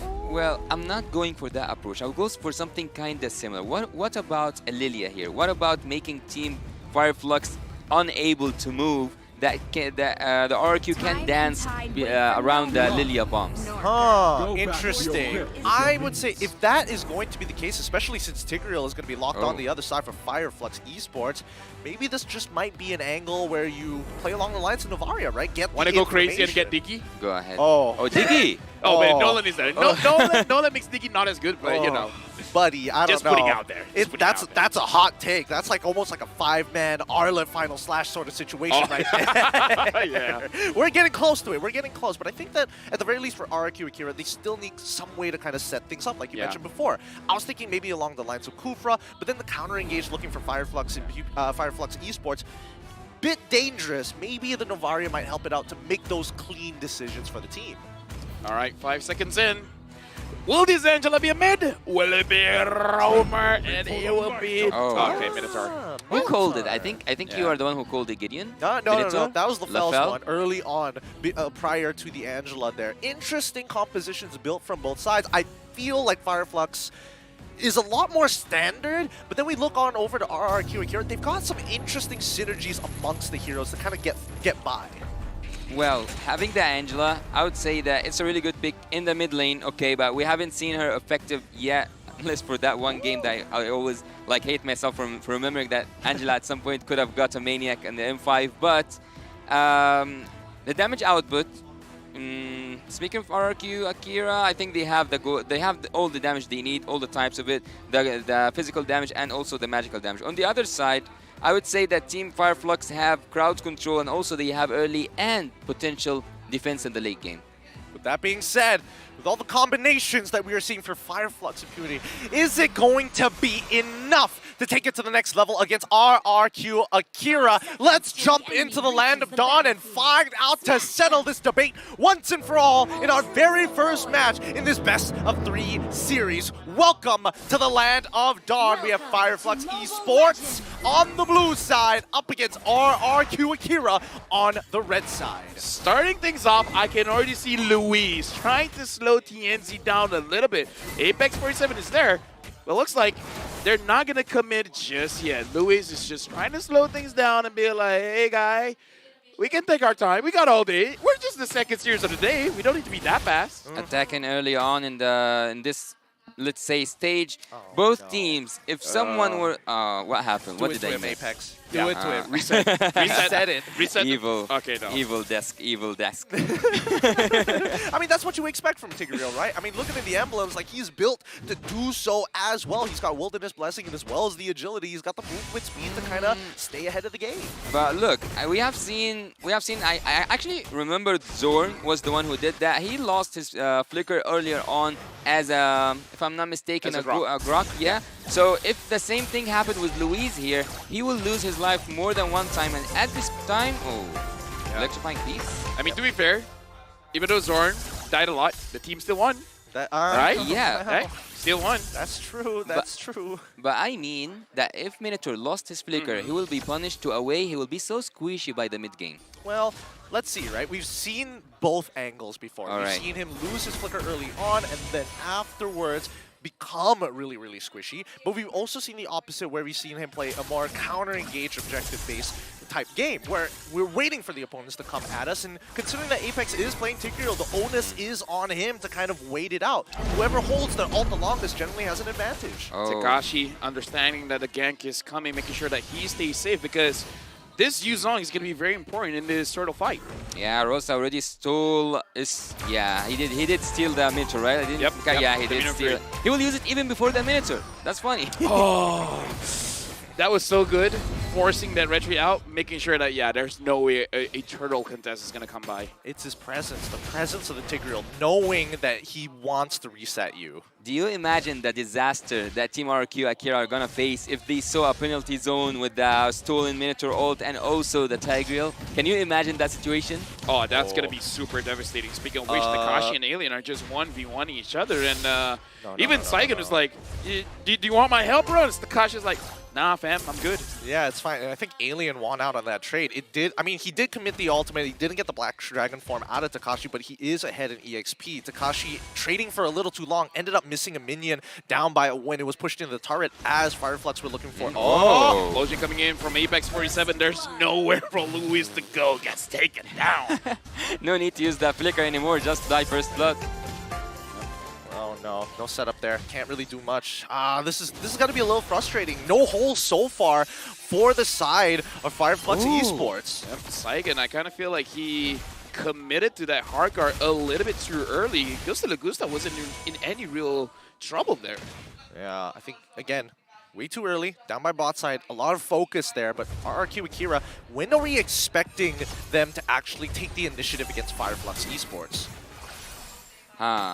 King. I didn't think that we will see an assassin to assassin jungle here. I kinda lean towards seeing an utility hero, even though I don't like it. Oh, what's that, steal? Yep, TNZ got this kill, and King tried to do a little bit onto Rosa as well as TNZ. At this point, Fireflux Esports, they're just, in a way, baiting things out while taking what they want. Yep. It feels like RRQ Akira right now are a little too responsive to what Fireflux Esports is doing, and they're getting away with a lot, right? That's why we are seeing this 2K lead start to develop for the side of Fireflux, and hopefully they're able to extend it some more, because proactive plays aren't exactly happening across the map just yet, and because of the delays and the forcing of King's Retribution, it's making it tough to kind of set up the fight around the turtle, which is what RRQ Akira intended in the first place. Even though I wouldn't agree that much about the counter, so it was an idea in my head, not with you, Gideon, but there was this wild idea in my head, like RQ are the one responding, even though Fireflux are the one who are supposed to counter engage with the picks they have. But yet, they are the ones who are making the first moves, and they are the ones who are actually winning every trade. Oh yeah, 2,400 goal lead, and I believe it's all just Fireflux taking the farm from RQ Akira. Now it looks like RQ Akira, they do want to contest for this turtle, but there's a lot of members from Fireflux here. Apex 47, Luis committing to the maneuver way too early. Takashi comes in with a Black Dragon form, same as Rosa. Goes for Luis. Luis having to use the flicker early on. Now Apex 47, implosion! Hits on the tree. Rosa gets a kill, gets a double. Beautiful penalty zone coming in from Alien. Oh, dude, this is hive mind tactics for the side of Fireflux Esports, right? They were able to steal away the orange buff from RRQ Akira, even though King was on it initially, decided, you know what, I gotta leave. I gotta be by that turtle side for the rest of my team. And Fireflux, like the hive mind they are, just pull back, send out the appendages, steal away the camp, and rinse and repeat. The whole team moves as one as we jump into this instant replay brought to you by Kadea. Let's see together what happened and what went down for both teams. Oh, look at Apex. Apex just knew the right angle to go in, and that's what I told you about. It's a nasty team fight. The air crowd control coming from the side of team Fireflux can be devastating to a point that you cannot move, almost get paralyzed. Look at Sunshine's gold as well. He's 1k ahead. He's one item maybe ahead from Gusta Lagusta. Team RQ, early game losing that hard. I think it's gonna be so hard to bounce back, to be honest. Let's see how they're going to attempt it, right? 4.5k, 6 minutes into the game. The hive mind continues to take control over the map, and even so, you would have imagined that at least with the Angela's Heart Guard and big enablers for the side of RRQ Akira, they might have been able to get a trade back, but so far, nothing, right? 3-0. Do you see that goal, the XP difference between Takashi and Tenzi? It is, oof. Even King level 9, Wow. TNZ level 12. Not looking good. At this point, RQ Akira, the thing is they have the tools to fight back. They just don't find the opportunities. And now Alien trying to 1v1 against King, and even King can't really do much against this Terizla. He had to bolt out of there. Yeah, that Black Dragon was just scouting the sky. Bot side tier 1, all tier 1s on both sides are destroyed. Look at that, the hive mind just invading as one for this purple buff. It's pretty important for TNZ, but honestly, it's just slowing them down. Look at that, even Retribution's being committed to it.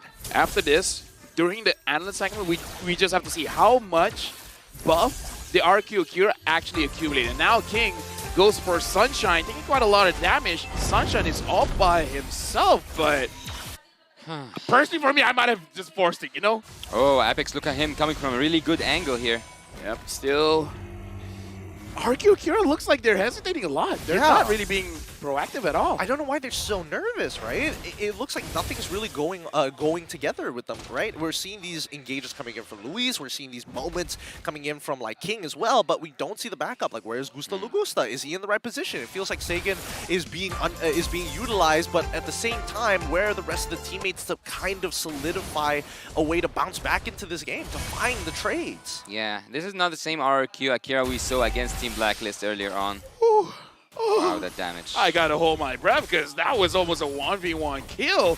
And Fireflux Esports, again, this entire game, it's just 3 kills. But Fireflies gets everything. They're 8,000 gold ahead. They're choking them out. I would add upon that, it's also not free kills, it's free turrets as well. Yeah, free turrets as well. Coincidence? I think not, because Fireflux at this point of time, I would imagine that even if they don't like take. Oh, whoa! Luis goes for it. Hidden Fury on the tree. They got Sunshine. Sagan gets the kill. Takashi with the Black Dragon form. Looks like he's there to push people away.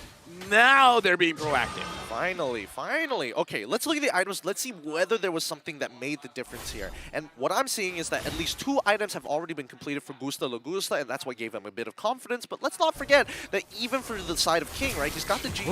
No, he's in trouble. He's in trouble. No. Oh no! TNZ with the fracture gets the kill. Is that five levels ahead almost? Yeah. 4 levels. 4 levels. He's going to get 5, Yeah. especially if he clears up that top side, goes back and clears his bottom side jungle, and also takes that Lord. This is, look at the damage dealt, right? As much as we would like to believe, TNZ, he's doing everything. Rosa is actually almost doubling his damage, 28,000 to 19,000.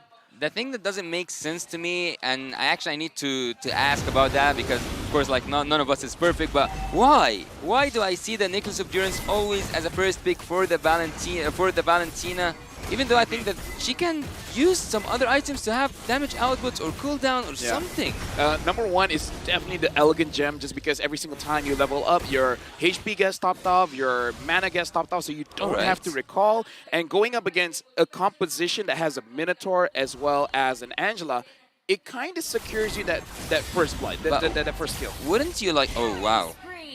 Yeah, wow, you can do things that like was that. quick. Yeah. And it's cheap. It's so cost efficient, right? Because let's compare it to people who, last time, before we even started thinking about cost efficiency, it was about getting Dominance Ices for supports as quickly as possible, right? Yeah. Now, technically, at least while you are waiting for that item power spike to actually happen, people who actually get the farm can minimize the overall healing coming up from RRQ Akira.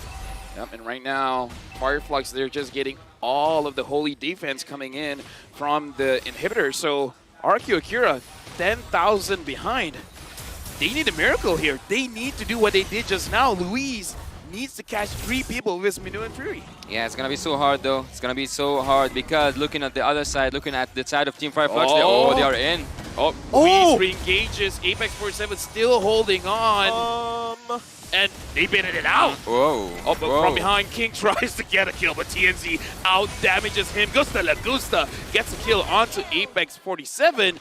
Good engages by both teams. Yeah, really good engages, actually. Fireflux, they layered that very, very well. They're like, Rosa, he had the flicker, knew that the Minoan Fury is going to get something out of RRQ Akira, and once that trigger was pulled, RRQ Akira bit onto the bait. They forgot about the penalty zone. They almost forgot that Tanzi has an inbuilt cleanse inside of an Apex. He tried his best. He ended up going down, but a 2-for-1 trade for a support, more than worth it, especially with 2 inhibitors. And honestly, all the inhibitors into the hands of Fireflux and Fury. 13k gold lead, the biggest one we've seen in 11 minutes, going to 12 into this game. That's a huge loss for Team RRQ, losing all the inhibitor turrets just with a matter. Oh, did you see? Yeah, it just like took him 2 hits to take the orange buff. 10.7k to 5.8.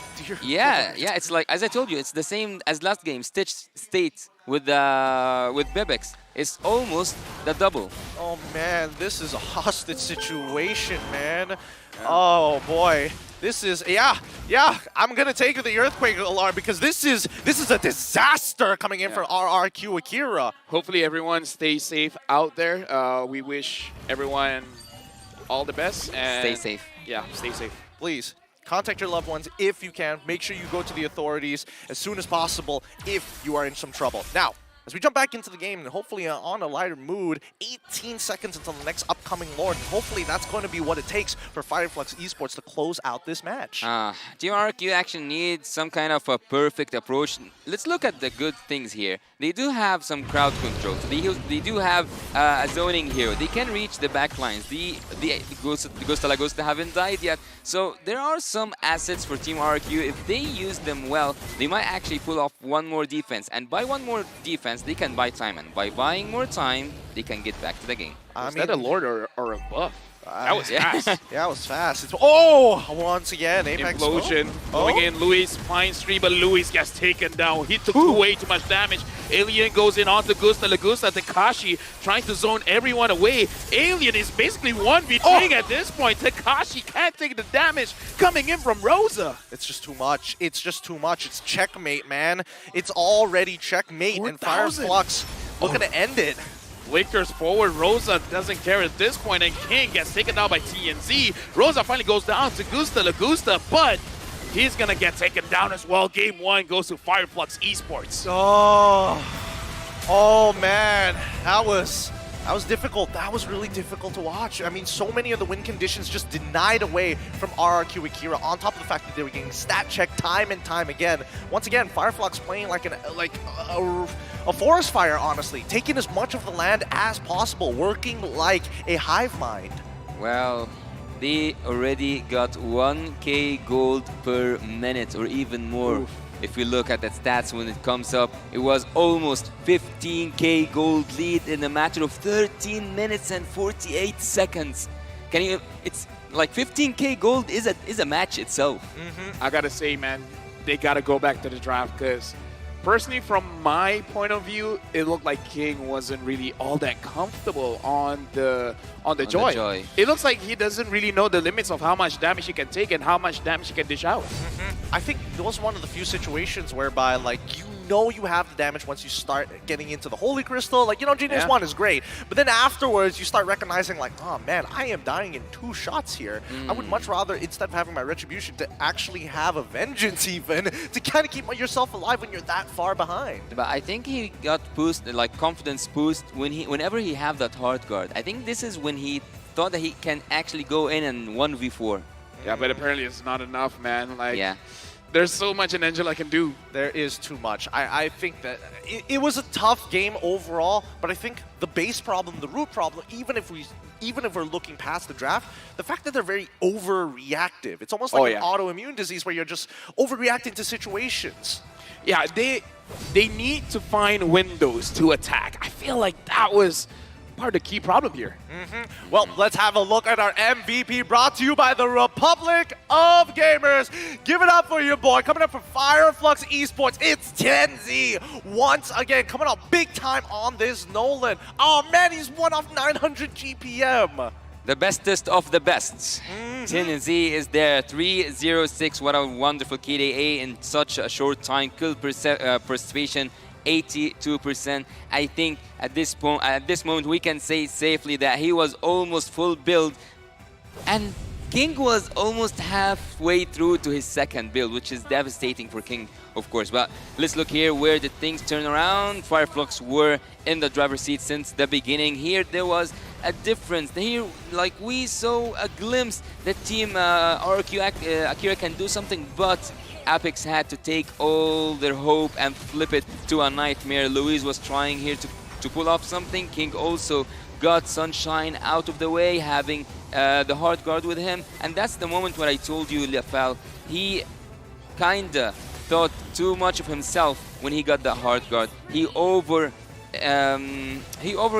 had overconfidence when he had that shield. A false sense of security, some might say. I would agree with that sentiment as well, but I think, you know, with a composition like this, and especially when Lefel, you brought it up in the draft, at the draft, there's just more layers upon layers for the side of Fireflux Esports in comparison to RRQ Akira, where King is supposed to be the linchpin to bait out 1 or 2 of these big ultimates, because if he dies first, then there's always another layer of counter-engage for the side of Fireflux. Something has to change between Game 1 and Game 2, because RRQ Akira, they did not have the confidence to really do anything, because we saw Apex 47 starting off in both of those highlights. We didn't see the same from Luis. And also, you have asked, when it comes to the analyst segment, that we see how many purple buffs were taken by Team Fireflux, 11 to 3, and 10 in terms of the orange buffs to 3. And if you looked at everything from the side of Team RRQ, they haven't even participated in the game by taking a turtle or a lord or even a turret. So everything and every number was for the side of Team Fireflux. As I told you, it's accurate, as I said, almost 15k in a matter of 13 minutes 48. Now it's just 50 seconds, so I'm off with 2 seconds, but forgive me for that. Fireflux here, looking at the itemization, actually, the one thing that was quite interesting for me was the Necklace of Endurance, but you guys already explained that. And for the side of Team RRQ, the most effective thing that I would say is happening with picking an Angela. She can deal the damage you cannot expect, because you expect Angela to be tanky earlier on before like we get to this season. So having her applying damage when she is using the hard guard is kind of unbearable. So you are both absorbing physical damage and magical damage at the same time, so you kind of cannot build up well against an Angela mid lane. I think that, you know, the earlier stages of the game are actually very crucial for the side of RRQ Akira, and it's very clear that even for the Sandbag Louise, that he was reckoning to try and create that space initially, figure out the overall pathing to get an idea of what Fireflux wants to do. But then when you see both Rosa as well as Tianzi really working well in tandem with each other to pose multiple threats across the map, like, look at that damage dealt, right? Rosa, he doesn't necessarily have to walk with Tianzi. He can just walk to the opposite side of the map and cause havoc. Honestly, there's two ways to play the mid. Either roam around or make sure your opponents can roam around. And Rosa was able to deal out a lot of damage because Saigon and Louise just couldn't move forward. The moment they move forward, they're taking basically free damage. They're getting terrified. And when they're terrified, if TNZ's around, someone's going to get taken down. The area crowd control, though, from the side of Team Fireflux was remarkable, because they do have the penalty zone, also they have the Tiger, and not to mention, as I told you, whenever Rosa steals the Minotaur ultimate, it's gonna work like magic. So Beatrix just had to go along with the play that Team Fireflux were doing. Not to mention that Tennessee himself on a 1v1 against King and invades without even the interference from his own teammates was able to successfully take a purple buff or outplay Retribution on a turtle or a lord. But look here on the damage taken. The damage taken 71k for Louise. It just wasn't enough, even though he tanked a lot in a matter of 14 minutes. 71k. I would actually say, Louise, that was the best that could have been done by a Minotaur. Truly, I don't think there's much he could have done after that, right? He's finding these good engages, but you just don't have the stats to back it up. No items, no way to actually penetrate through this hard front line that we see from the side of Fireflux. And it was tough, but I think a lot of recovery and more thought needs to be put into this upcoming draft here, because I feel like, you know, now that they started to download a bit of the information of how Fireflux generally plays the game, maybe they can come up with a counter draft that is of use this time around. We gotta talk about this Tigreal, man. Look at that instant setup. It's like, it happens faster than you can think. At that point, I even gotta ask, even if you have a Purify, it might not be enough, because even if you're able to escape the implosion, the Tigreal could just dash and knock you up afterwards. Well, looking at the Tigreal, also looking at the Trizla, I would highly recommend having Lilia on the opponent, on the side of Team RRQ, instead of that Minotaur at the end. Yes, Minotaur and Lewis did a really good job, but if there was a slowdown effect to such heroes who who don't have mobility, I would say, and also having that Trizla in the early phase as a first pick was so risky enough. I would recommend a Lilia. I would recommend some changes. Of course, something have to change for the draft and also for the macro play, but Team RRQ have shown us better performance than this. I just hope they come back stronger. I think this is one of the few situations whereby, even if you had the Lilia, I don't think you would be able to react to it, even when you do have that Purify, because there's just a number of things to kind of break you out of it, right? Okay. Because we're already thinking, oh, penalty zone. Oh, we also got to think about, like, oh, the implosion as well. What about Rosa when he steals away the Minoan Fury? Yeah. Too many things to think about, and maybe we're going to go on a short break, and they're going to come back stronger. Don't worry, more Mobile Legends action right after this.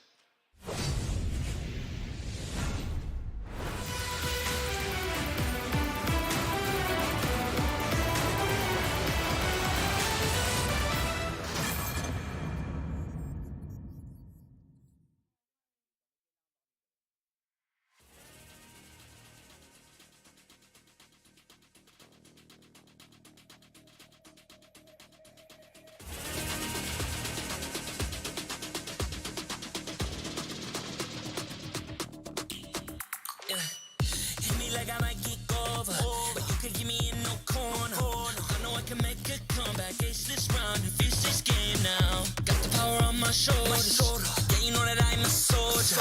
You can keep me off my guard, but you can't keep me from my honor. Nah, nah, nah, I feel like the floor is lava. The energy's getting higher. You're saving my heart. 'Cause I know just what I got. I got you like na-na-na. And you know I hold the power. This feeling I love. Oh, yeah. Making my grind good to great. So don't stand in my way. Standing tall and I won't fall over. We are better than great, good. We are better than great. We send our woman away. We are burning, nothing gon' change. Great. We are better than great. Can't get it great, I'm better than great. I play my own role, I've been kinda greatest.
me in no corner.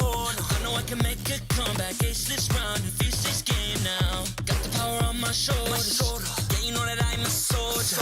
You can keep me off my guard, but you can't keep me from my honor. Nah, nah, nah. I feel like the floor is lava. The energy's getting higher. You're saving my arm. 'Cause I know just what I got.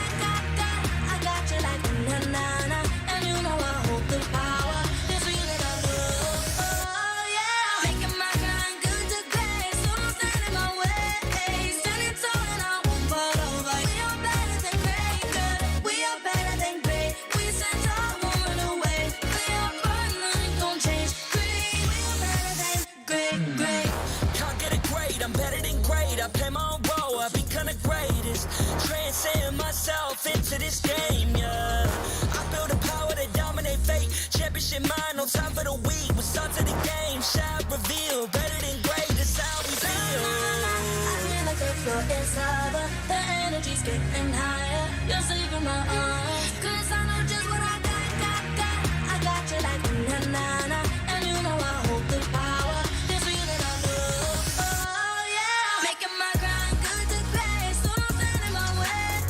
Standing tall and I won't fall over. We are better than great, good. We are better than great. We stand tall, won't run away. We are burning, nothing gon' change. Great. We are better than great. If we stand tall and believe.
me like I might get over. But you can give me in no corner. I know I can make a comeback. Ace this round and finish this game now. Got the power on my shoulders. Yeah, you know that I'm a soldier. You can keep me off my guard, but you can't keep me from my honor. Nah, nah, nah. I feel like the floor is lava. The energy's getting higher. You're saving my arms. 'Cause I know just what I got.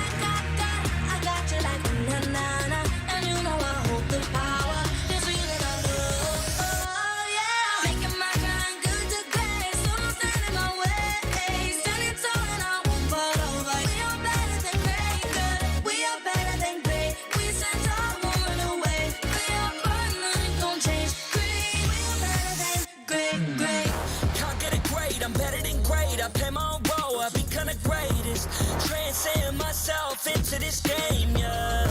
I build a power to dominate fate. Championship mind, no time for the weak. We start to the game, shout, reveal. Better than great, that's how we feel. I feel like the floor is lava. The energy's getting higher. You're saving my arms. 'Cause I know just what I got. I got you like na na na. And you know I hold the power. This feeling I love. Oh yeah. Making my grind good to great. So don't stand in my way. Standing tall and I won't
Yeah.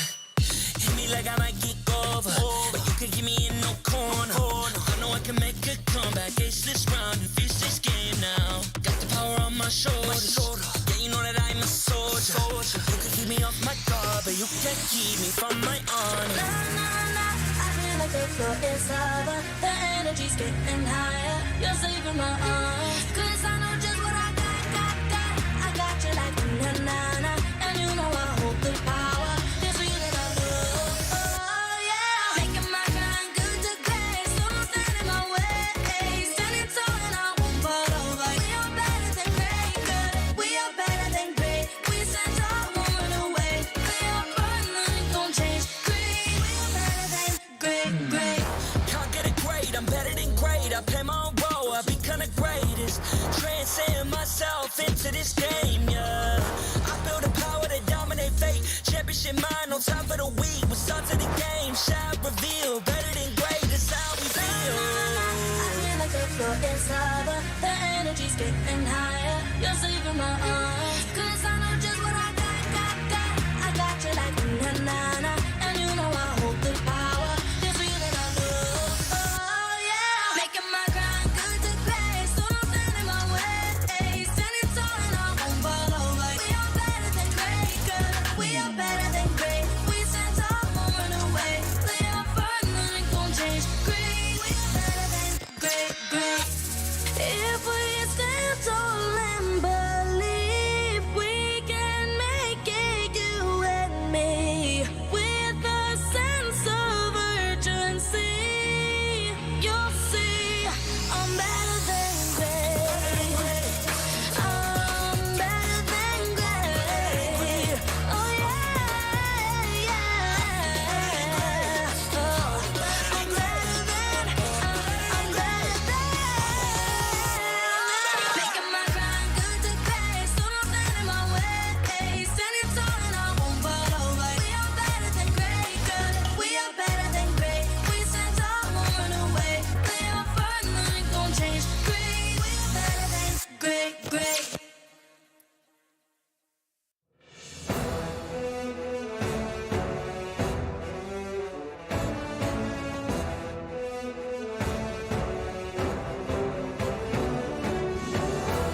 like I might get over. But you could give me in no corner. I know I can make a comeback, ace this round and finish this game now. Got the power on my shoulders. Yeah, you know that I'm a soldier.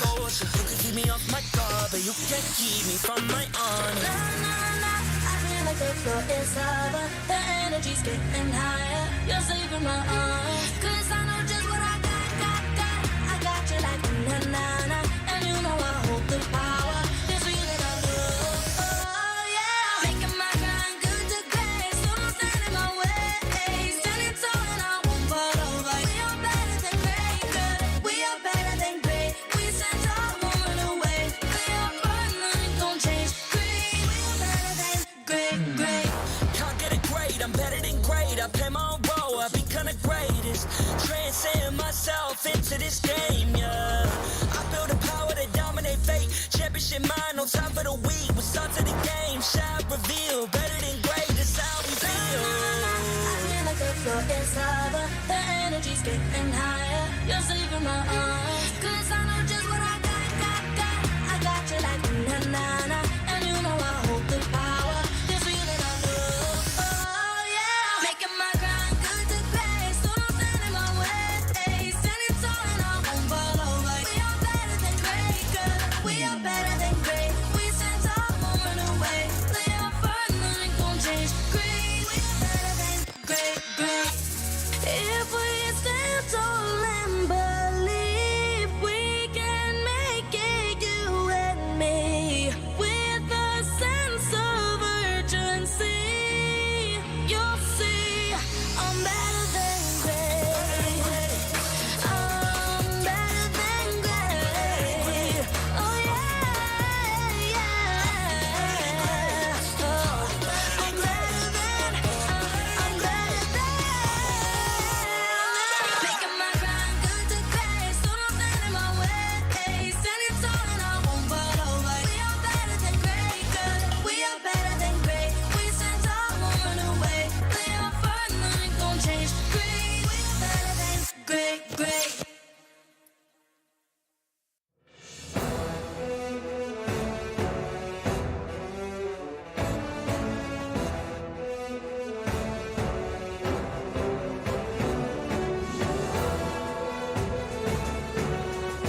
shoulders.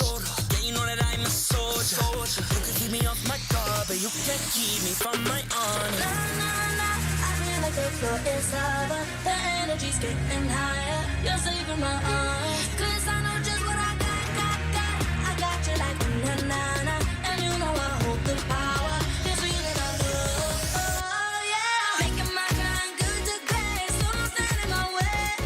Standing tall and I won't fall over. We are better than great, good. We are better than great. We stand tall, won't run away. We are burning, nothing gon' change. Great. We are better than great. Can't get it great, I'm better than great. I play my own role, I become the greatest. Transcend myself into this game, yeah. I build a power to dominate fate. Championship mind, no time for the weak. We start to the game, shout, reveal. Better than great, that's how we feel. I feel like the floor is lava. The energy's getting higher. You're saving my arms. 'Cause I know just what I got. I got you like na-na-na. And you know I hold the power. This feeling I love. Oh, yeah. Making my grind good to great. So don't stand in my way. Standing tall and I won't fall over. We are better than great, good. We are better than great. We stand tall, won't run away. We are burning, nothing gon' change. Great. We are better than great. If we stand tall and believe.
like I might get over.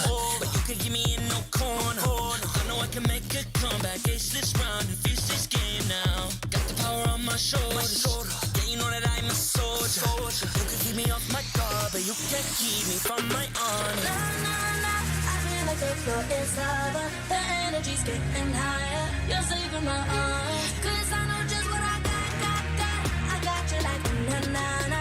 And you know I hold the power. This feeling I love. Oh, yeah. Making my grind good to great. So don't stand in my way.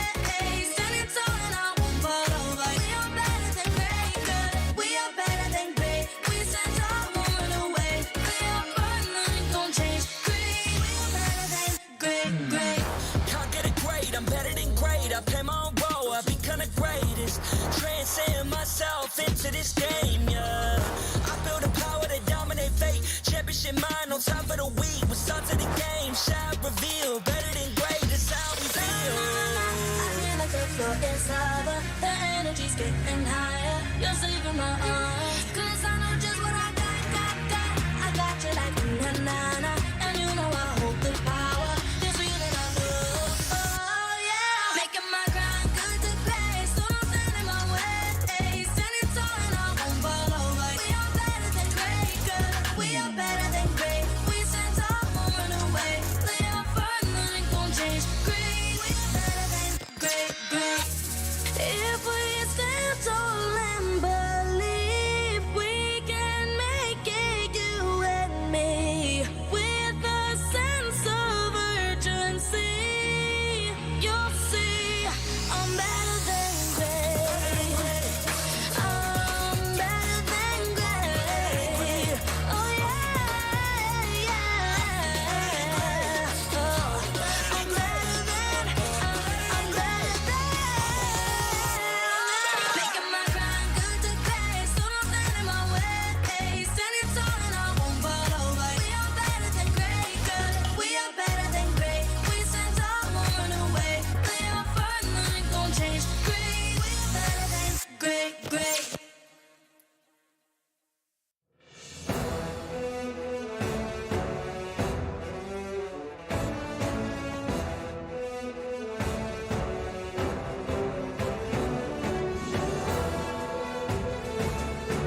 Welcome back to the group stages of the M5 World Championship. This is your host, Manjin Faldas. We would like to thank everyone for patiently waiting earlier as we experienced an earthquake and had to evacuate to ensure everyone's safety. After thorough inspection by our safety officers, we have confirmed that everyone is safe and we have been given the green light to continue our matches. Let's all be safer than safe to be better than great. Let's throw it over now to our shoutcasters. Shoutcasters, the stage is yours.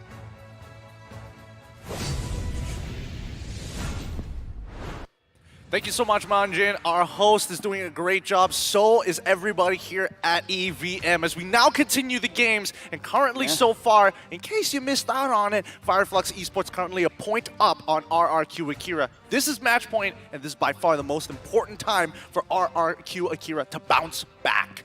Because we gotta talk about what happens when Fireflux wins. The moment they win, two teams are basically eliminated.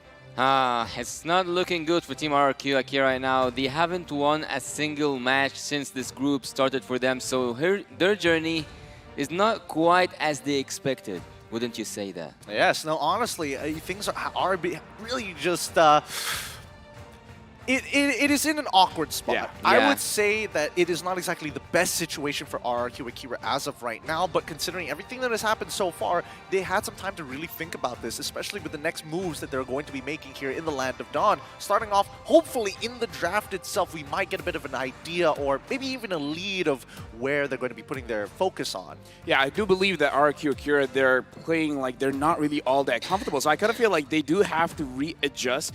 Perhaps it's like a mental thing. Perhaps they're a little bit too safe. So I feel like going into this game, they do have to have this idea that we got to give it our best. Yeah. Let's take a quick recap on what happened in the first draft phase. We saw Drizzler being picked off as a first pick. Also, we have seen a lot of early crowd control from the side of Team Fireflux. On the other side, we have seen a Minotaur using to its full potential, having a Joy. Also, I would say too aggressive than it should be, was also with an Angela in the mid lane. These were, I think, the hot takes for the previous draft. Let's go for this draft and see who's gonna win that draft, rather also who's gonna win the game itself. Yep, RRQ Akira is going to be on the blue side. This tournament lives on the line for them as they face off against Fireflux Esports on the red side. We see that Nolan as well as the Joy Bands coming out from the side of RRQ Akira, and from the side of Fireflux Esports is going to be Bruno straight away paired up with the Wanwan. It does seem that RRQ Akira, they're going with one idea, and that's not having to deal with this assassin kind of meta. So I kind of feel like they're gonna let go of something like a Lancelot. Perhaps their target is to get either the Angela or the Baxia. I kind of feel like those two are gonna be the priority. It's kind of not great that you're first pick because you can't have both of them at the same time. I'm also wondering if Guinevere is going to get through this ban phase. Perhaps RQ might pick it up. But if it's up to you, Lafel, who would have you chosen? Angela or Baxia first? Angela. Angela, because Angela can pair it up with everyone. Baxia, not all of the supports can help him out. Well, there's something quite interesting that just happened now. RQ Akira actually banned that Rizla in the first phase of draft. I think was he that much of a problem? I didn't like sense his penalty zone that much in the game, as much as I was kind of afraid of the rest of the team crowd control. It was the Tigreal for me. I mean, you have a point there. I think that, at least for RRQ Akira, it keeps it very straightforward for them. It's not about guessing where this Tigreal is going, this Rizla is going to go, as they lock in the Baxia first, and keep in mind, Fireflux are the ones who ban out the Guinevere. So now, Fireflux, they can have the Angela, and the Arlet is open as well. Previously, it was banned. Yes, I think Arlet is always going to be a good pick. There's always so much relevance with that final slash, especially since the animation time has been cut down back to its almost original form. Valentina going to get picked up for the side of Fireflux. Just keep in mind, the Farmus is still up and about.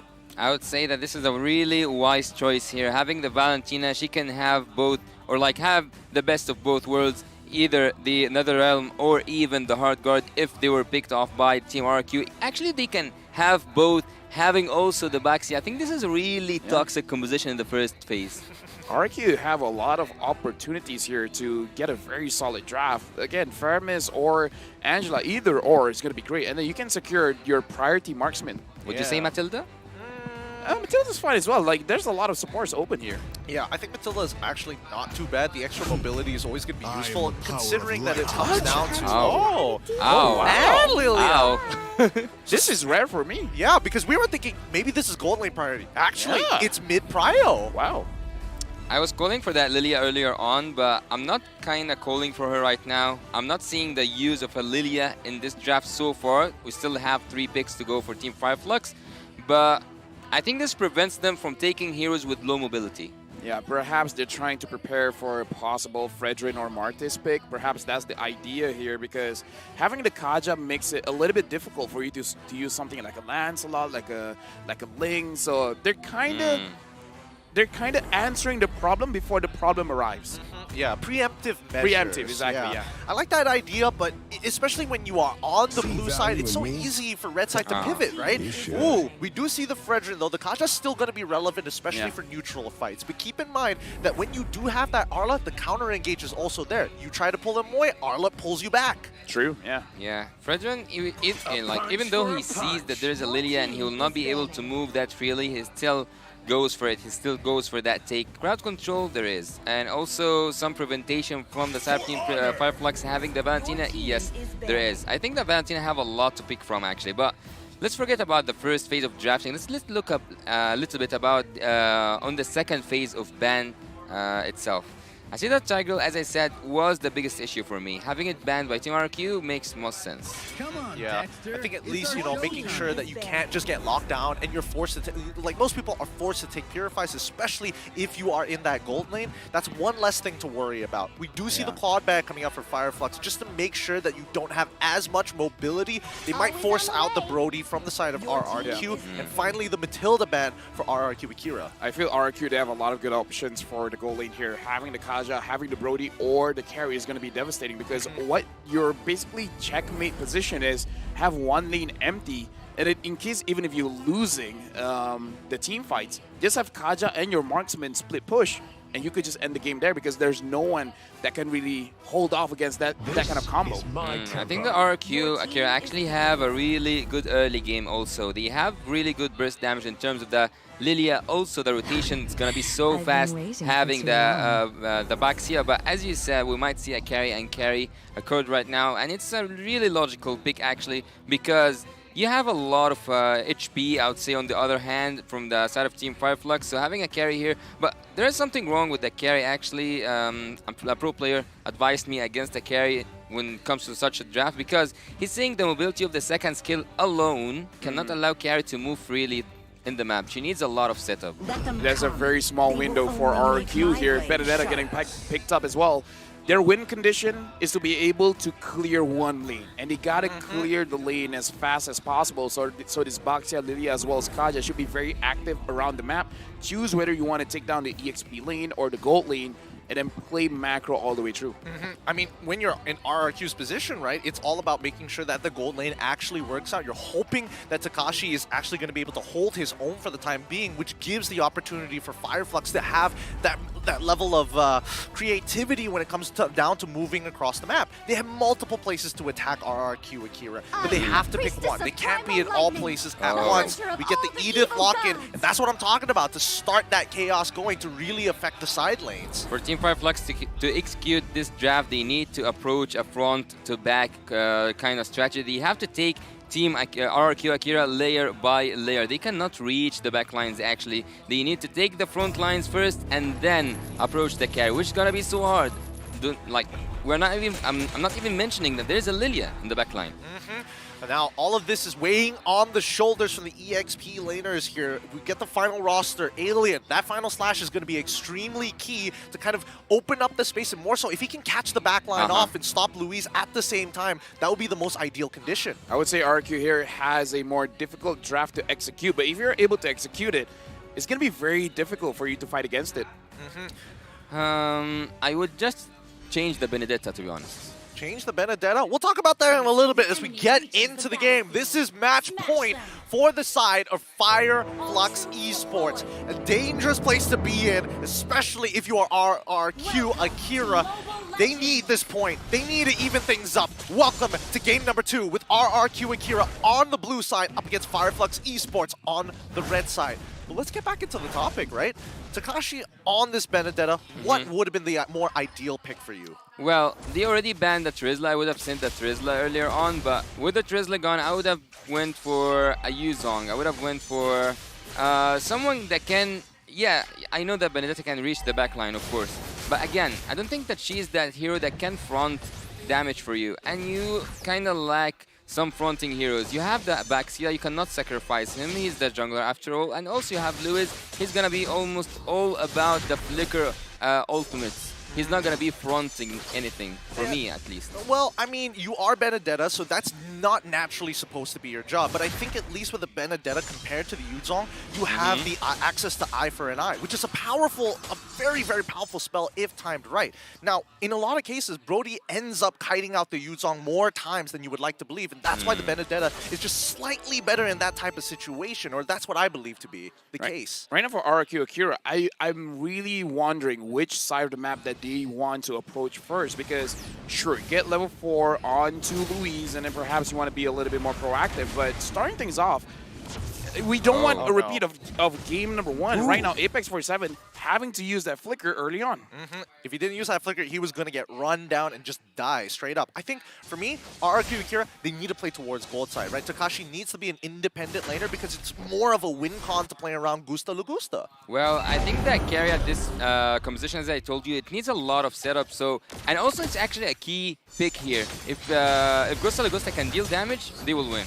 And right now, Alien taking a little bit of damage, having to use that flicker, and personally for me, I kind of like that idea. The sooner Benedetta can get out of lane, it's going to be a little bit good for RRQ Akira. Now the turtle has been started. Looks like Takashi's going to slow them enough. King secures it for himself. TNZ is able to escape, but first blood goes over to Alien, and Alien wants more, but he's going to bite more than he can chew. Saigon secures the kill. Oh, that's so unfortunate. They're doing it all over again, right? Like every single time we see the neutral objectives start to get low, Takashi goes for the Electro final blow so early on. This is a very telegraphed play, and unfortunately he ended up too close to Luis, so it ended up wasting the Divine Judgment as well as they got pushed back by the final slash. Not having a retribution this purple buff battle was crucial for...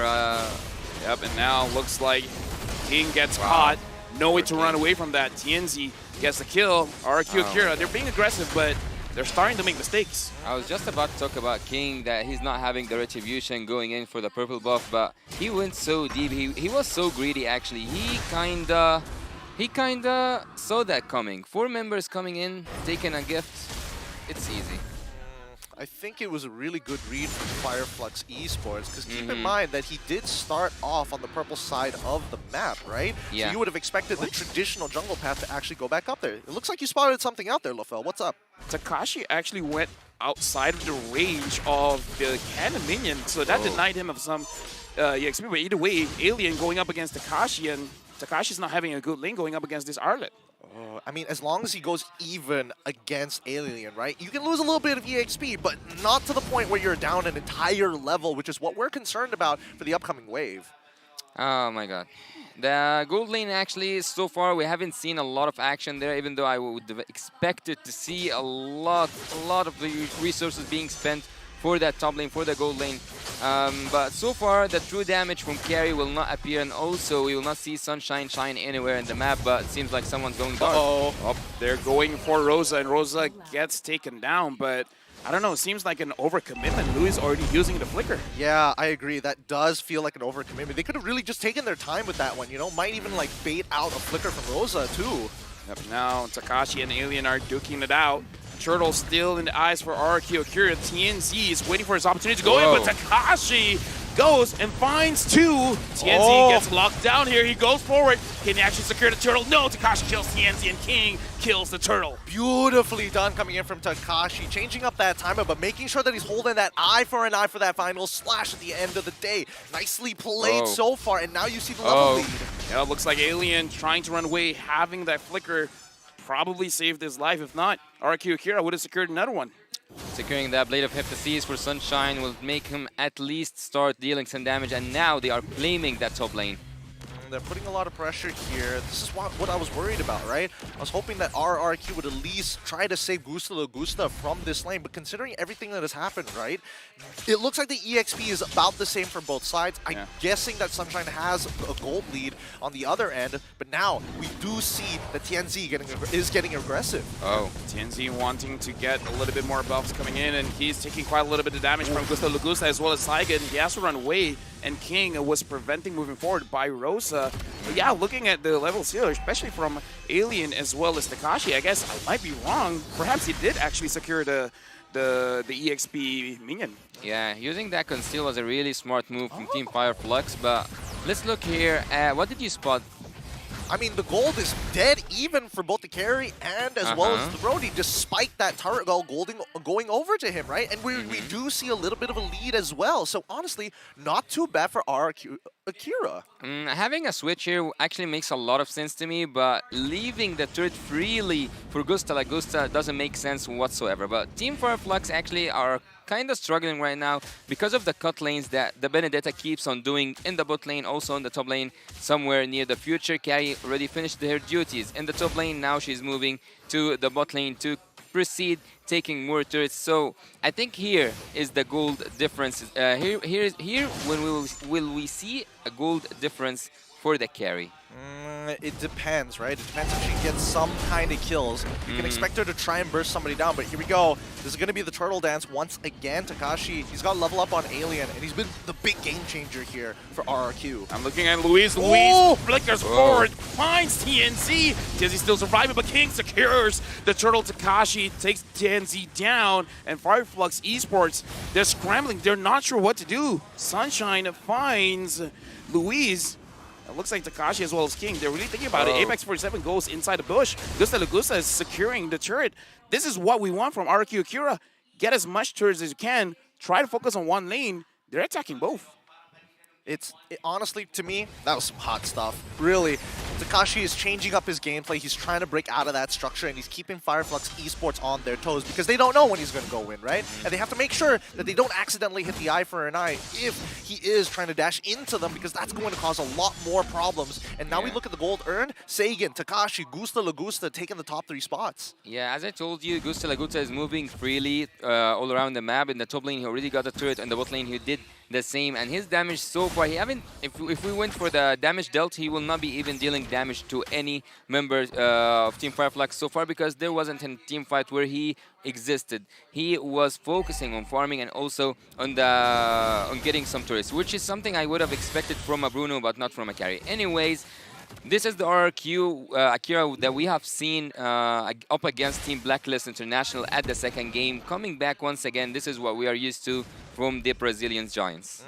It looks like the pressure has gotten to them, and in a good way. They're adapting very well so far, but the question is whether Fireflux Esports has something to say about it. TNZ keeps getting found out by RQ Akira. I'm saying, man, TNZ now is not having a good game. 1-2-1. I'm actually liking this, right? Because RRQ Akira, the last time it was TNZ who was kind of the spearhead for the team, giving the information and also initiating these fights. Now on the opposite end, RRQ Akira has smothered him out. And now, without that added level of information, Fireflux are hesitant on some of these decisions. Yeah, as I said earlier on in the draft phase, Fireflux cannot go through the backlines. They cannot reach the backlines until they take a layer by layer from Team RRQ Akira. So Team RRQ Akira now are risking so much, but they are also gaining so much, which is equivalent to what they are putting on the table. RRQ Akira are going for the Lord. Apex 47 as well as TNZ and Rosa trying to find ways to go in. Luis pulls it back, but TNZ got there on time. Apex 47 goes down, and Rosa, that was a bad mistake coming in. He has to use the flicker to get away. It looks like he's able to. TNZ is still there, still alive. Luis actually caught him and still got the Lord? He pulled him towards the Lord's side, thinking that it's an off angle. There's no way he can close that distance. And then, oh no, it's Fredrin. He has a dash still available. So honestly, really nicely done. Tianzi reacting just in time. Again, RRQ Akira, they got to start taking these smaller micro mechanics into consideration. I would say that Abix47 was the sacrificial lamb in this moment. He did a flicker first kill, having King up in the air, not in the way he wanted to be, and then he left the spot for TNZ to take that retribution battle. King as well as TNZ, two junglers finding each other. Fireflux Esports, they're basically pushing RQ Akira back in their own base. Alien, Abix47 as well as Rosa is trying to find a target here, while Sunshine just getting this mid for free. Oh, this is such a big mistake because that Lord is now flipped the tables. It's flipped the script. And now Fireflux are going to be taking all the outer turrets. They're going to be able to walk into enemy jungle. And now the lead that RQ Akira has developed is now falling into the hands of Fireflux. 300 gold lead so far. And if you check the in-game equipment, yeah, you can see that it's starting to even up on all fronts. I would have actually said that Brody right now will hurt so bad. We were focusing, or I was focusing on Gustav having free farm, but having those, I would say, that just one team fight. It's not. There's no kills even for Sunshine. There is nothing that Sunshine did so special that I would say, yeah, this is the time that Sunshine actually got the gold. It was one team fight, and that's all what it takes. And the MVP of this team fight was Abix47 doing that flicker first kill. But leave all that aside, one Lord in and 5 turrets out. So Team Fireflux are using the Lord to its maximum potential. Not just the Lord itself, the minion waves, they are using it. And they managed to get a lot of turrets, rather also to control the map. Yeah, I mean, it emphasizes your point. Sunshine, minimal damage in the bottom 3 in terms of damage dealt. He's going to be more relevant as the game goes by, but it just shows you how important this Lord actually is to both of these teams. Tianzi, why are you there alone? Luis flickers for it. He wants Tianzi, and Tianzi goes down. He was at a very rough position. Yeah, that was a bad position. And also, he's gonna come back at the Lord time, but until that, Team Fireflux need to regroup. What are they doing? Conceal here. They find Saigon. Is that a target that they want? It looks like Alien says yes. The rest are like unsure. Rosa trying to back him up. Alien has to use the flicker to run away, but Saigon still secures the kill. Hesitation coming in from Fireflux.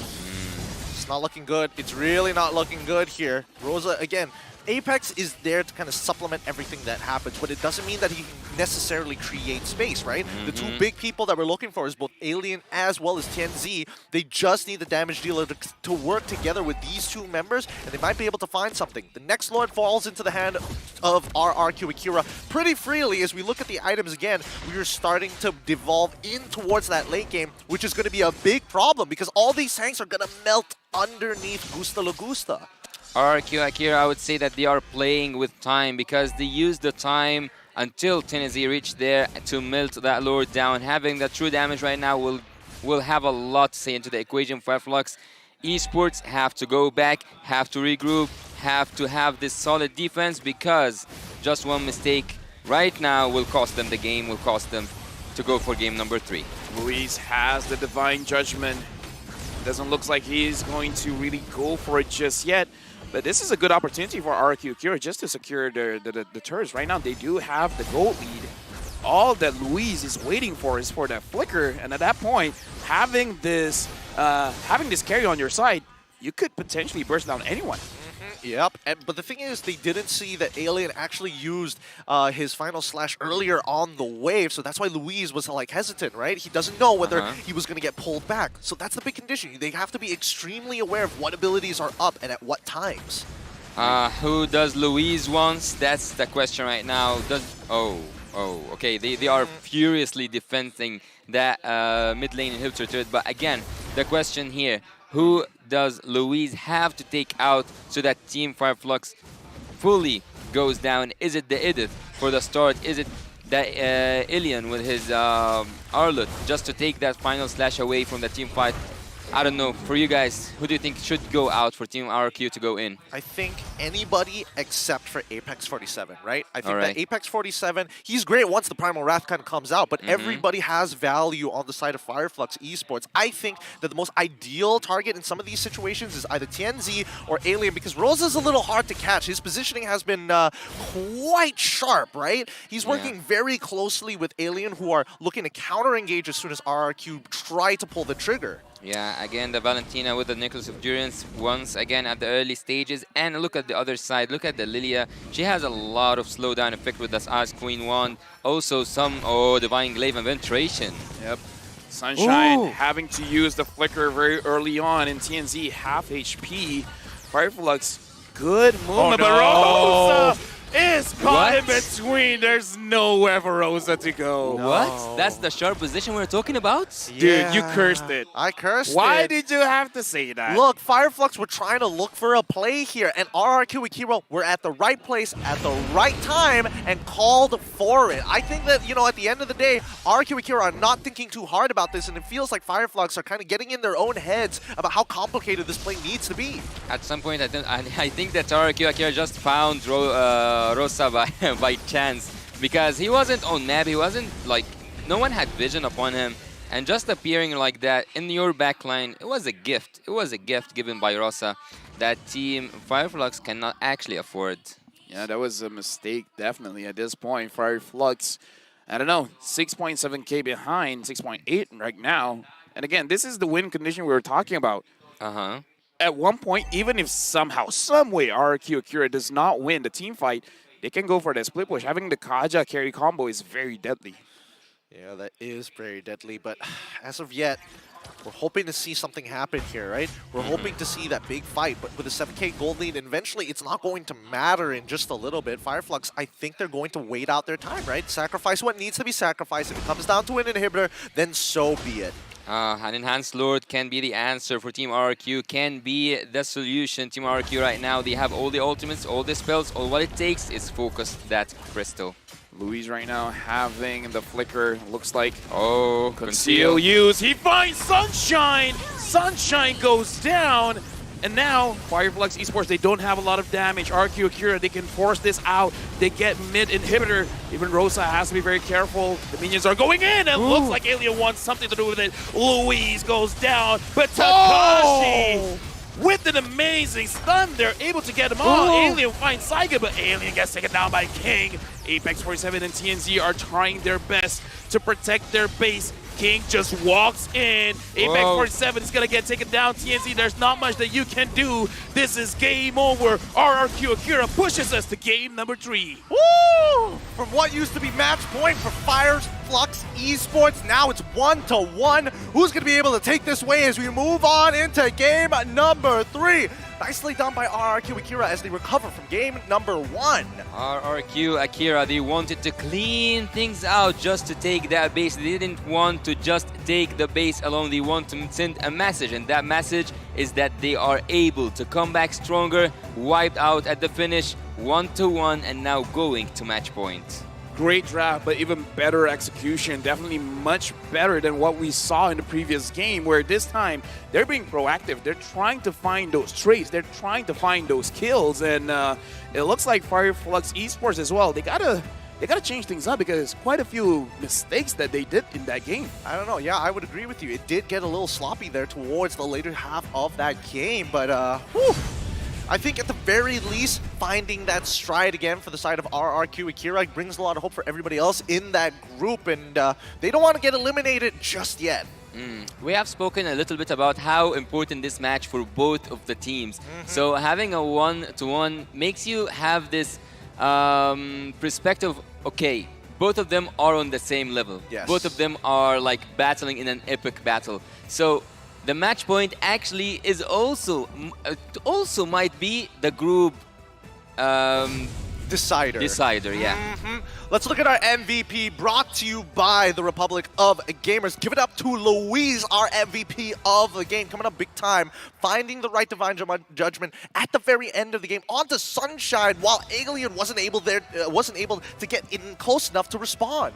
again, this Kaja can be very deadly when your team is decisive. Like, whenever you have a Kaja and you're like, okay, I'm going to use my Divine Judgment. I don't care what you guys want to do. Just make sure you guys follow up and kill that person. We're going to look at the highlights here where this time, RQ Akira, they go for what they want. They don't hesitate. They don't slow down. Yeah, actually, Luis also had this cooldown, let's say a little cooldown in the emblem. Also having the fleeting time actually helped him so much, finding every target possible, and at every given moment he was able to either secure a turtle or to get an important troop, let's say, from the side of Team Fireflux. Look here at Takashi, which I would take back my words. His Benedetta was really good, was on point, and at some times the Petrify on the ultimate was precise, but Epix 47 at a certain point was able to flip everything around, make Fireflux back on top, back in the driver's seat, take everything in the map, 5 turrets in without any, not a big fight, just one Lord in, and Team Fireflux was already giving us the vibes that they can finish the game. Here with the flicker ult from Luis, that's when you knew that everything went down, and here, at this particular moment, Team RQ Akira were out for blood and not just to finish the base. Yeah, I think that from the draft itself, maybe there was an opportunity to start banning out this Kaja. I'm surprised that they let it through in the first place, because at least even if you're looking for suppression for the side of RRQ Akira and they ended up with Franco, there's a lot more ways to actually play around it to cancel out the Bloody Hunt in comparison to with Divine Judgment, which is very much positional based. I would say in this game, we have to talk about what Fireflux did wrong as well, because there were quite a few times where Rosa, Alien, as well as Apex 47, they're moving forward. And even though the setup was there, it looks like they didn't make a decision. It's like, do we want to go first? Do we want to disengage? Because Alien went in when everyone else was backing off. Yeah. Even during the fights around the Turtle and the Lord, it looks like there was a breakdown in communication here. Yeah, I would definitely say that there was miscommunication from the side of Team Fireflux, especially Rosa actually having the Divine Judgment and having all these really good ultimates from the side of Team RQ. We haven't saw him steal the Kaja ult or even use it for the favor of his team. So letting that aside, let's have a really quick look here at the items. Sunshine and also Gusta Lagosta, all of them. I think we already we already in the late game. So basically most of the players will have their full set. But again, the Necklace of Durance coming from Rosa and fully tanky build on Alien. He didn't even want to deal damage. At some point, he was just relying on that crowd control that he can do. The final slashes with the flicker that at some points were game changers. Yep, with rich guy Gusta Lagusa walking away with 746 gold per minute. The carry actually falling into the hands of Sagan with 70.1k in terms of damage dealt. Sandbag going over the 10Z and Forgotten One also back to Sagan. But now we need to start talking about adaptations, right? All right. For the side of Fireflux Esports, I feel like in terms of the draft, they had some solid conceptual ideas, but the execution wasn't exactly as clean as it needed to be if they wanted to edge out RQ Akira. Yeah, I feel like that's the only thing, because I feel like that draft is definitely usable. Definitely usable, and we saw quite a few times that they can contest for Lords and stuff, but it does become a situation when you basically have two different brains in one team, and it doesn't work out together because the brain has to, the body has to follow the brain. So whatever they're gonna do for game number 3, if RQ Akira gets away with a draft like this, that's very proactive. You can lock someone down and you can burst them down, and then no one can really stop Takashi as well when he's dashing all over the place. You need to make sure that you're very concise. If you want to go for gold lane, you can send 4 people. It doesn't matter as long as you accomplish what you're aimed to do. Yeah, a ship with 2 captains always sinks, and that what happened here. RQ Akira right now, look, the team fight participation, as I said, it's gonna be so hard to deal against that Lilia, especially because you don't have a lot of mobility when it comes to team fight. Yes, you do have the Arlot, but what else do you have? Nothing. So RQ Akira have used their draft in a really good way. Every time they went in for the neutral objectives, they found the target they needed, whether it was Tennessee or even taking Rosa out or zoning, at least I would say Sunshine, because Sunshine in this match haven't dealt that much damage. 16.9k, that's almost lower than some of the tanks, if I'm not mistaken. Also, he haven't took a lot of damage. Look at him. Look at Sunshine. Sunshine this game, I would say he was absent in a way, because at the late game, having all that time, having all the items, and not dealing damage with the Brody, that's questionable. He needs to work on how to deal the sufficient amount of damage to benefit your team when it comes to late game. We already reached late game. No, I think a lot of it just comes down to Takashi completely zoning him out, right? Oh, yeah. Again, it really boils down to, do I want to sit inside that Benedetta ult? And most of the time, I tell you, it's a no for me. It hurts, even with just one singular item. But with that being said, you know, considering that how everything is going on, 1-1 is the current scoreline. Whoever wins this pretty much secures themselves an opportunity. But with that being said, I'm getting word on here at the stage that Manjin has someone special to talk to. Let's throw it over Manjin for the interview down by stage.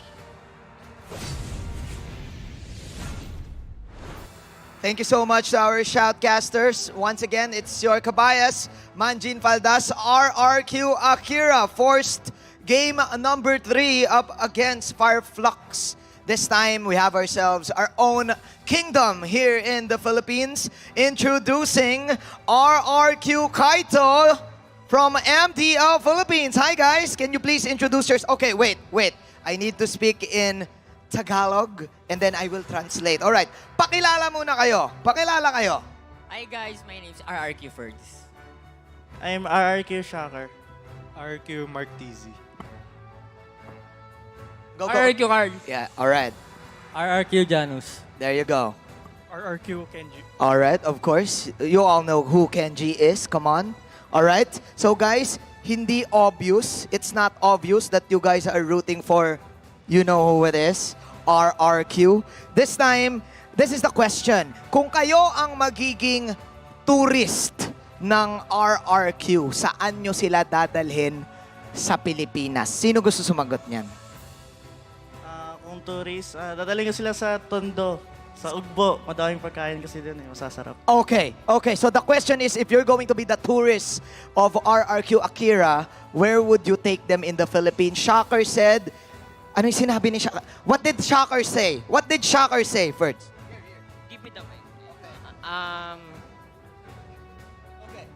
Translate. Translate. I think you. Okay. He can't. So Shocker said he will bring them to Tondo because Tondo has so many tasty food, all right? Tasty food. So Tondo is quite far here, but okay. Then again, who else? How about you, Carl? If you're going to be the tourist of RRQ Akira, where would you take them? In Palawan. Palawan. Why Palawan? Because there are beautiful views. Beautiful what? Madaming magandang mga tanawin. Okay, beautiful scenery, all right? And beaches, all right? Of course, in Palawan. Okay, so RRQ Akira is now at 1-1. How do you think will they come back from this game? Malamang naintindihan nyo yun, ha? Okay. How about you, Mark? Para sa akin, mas maganda if gagamit si King ng utility jungle kasi mas may impact siya sa damage. Okay. Ferds, you translate. Go. I understand. Yes. I understood. I understand. Yes. So what did he say? He said, King use utility. Yun lang. Okay. So King needs to use utility. That's it. All right. Okay. Now, let's ask them. Okay, that's right. Of course. Let's ask them their fearless forecast.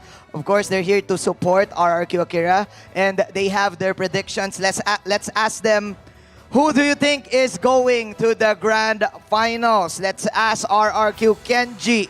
Kenji, what's your fearless forecast for M5? Gusto ko sana RRQ Akira. Pero tingin ko AP Brand tsaka Onyx.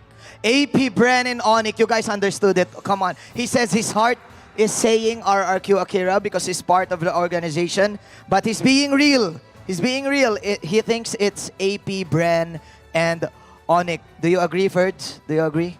Yes, very agree. Oh, very agree. Come on. He's very agree. Okay, go ahead.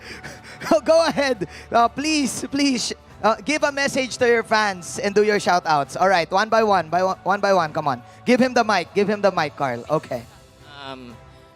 Sa lahat ng sumusuporta sa RRQ Philippines, sa lahat ng bansa RRQ, maraming salamat.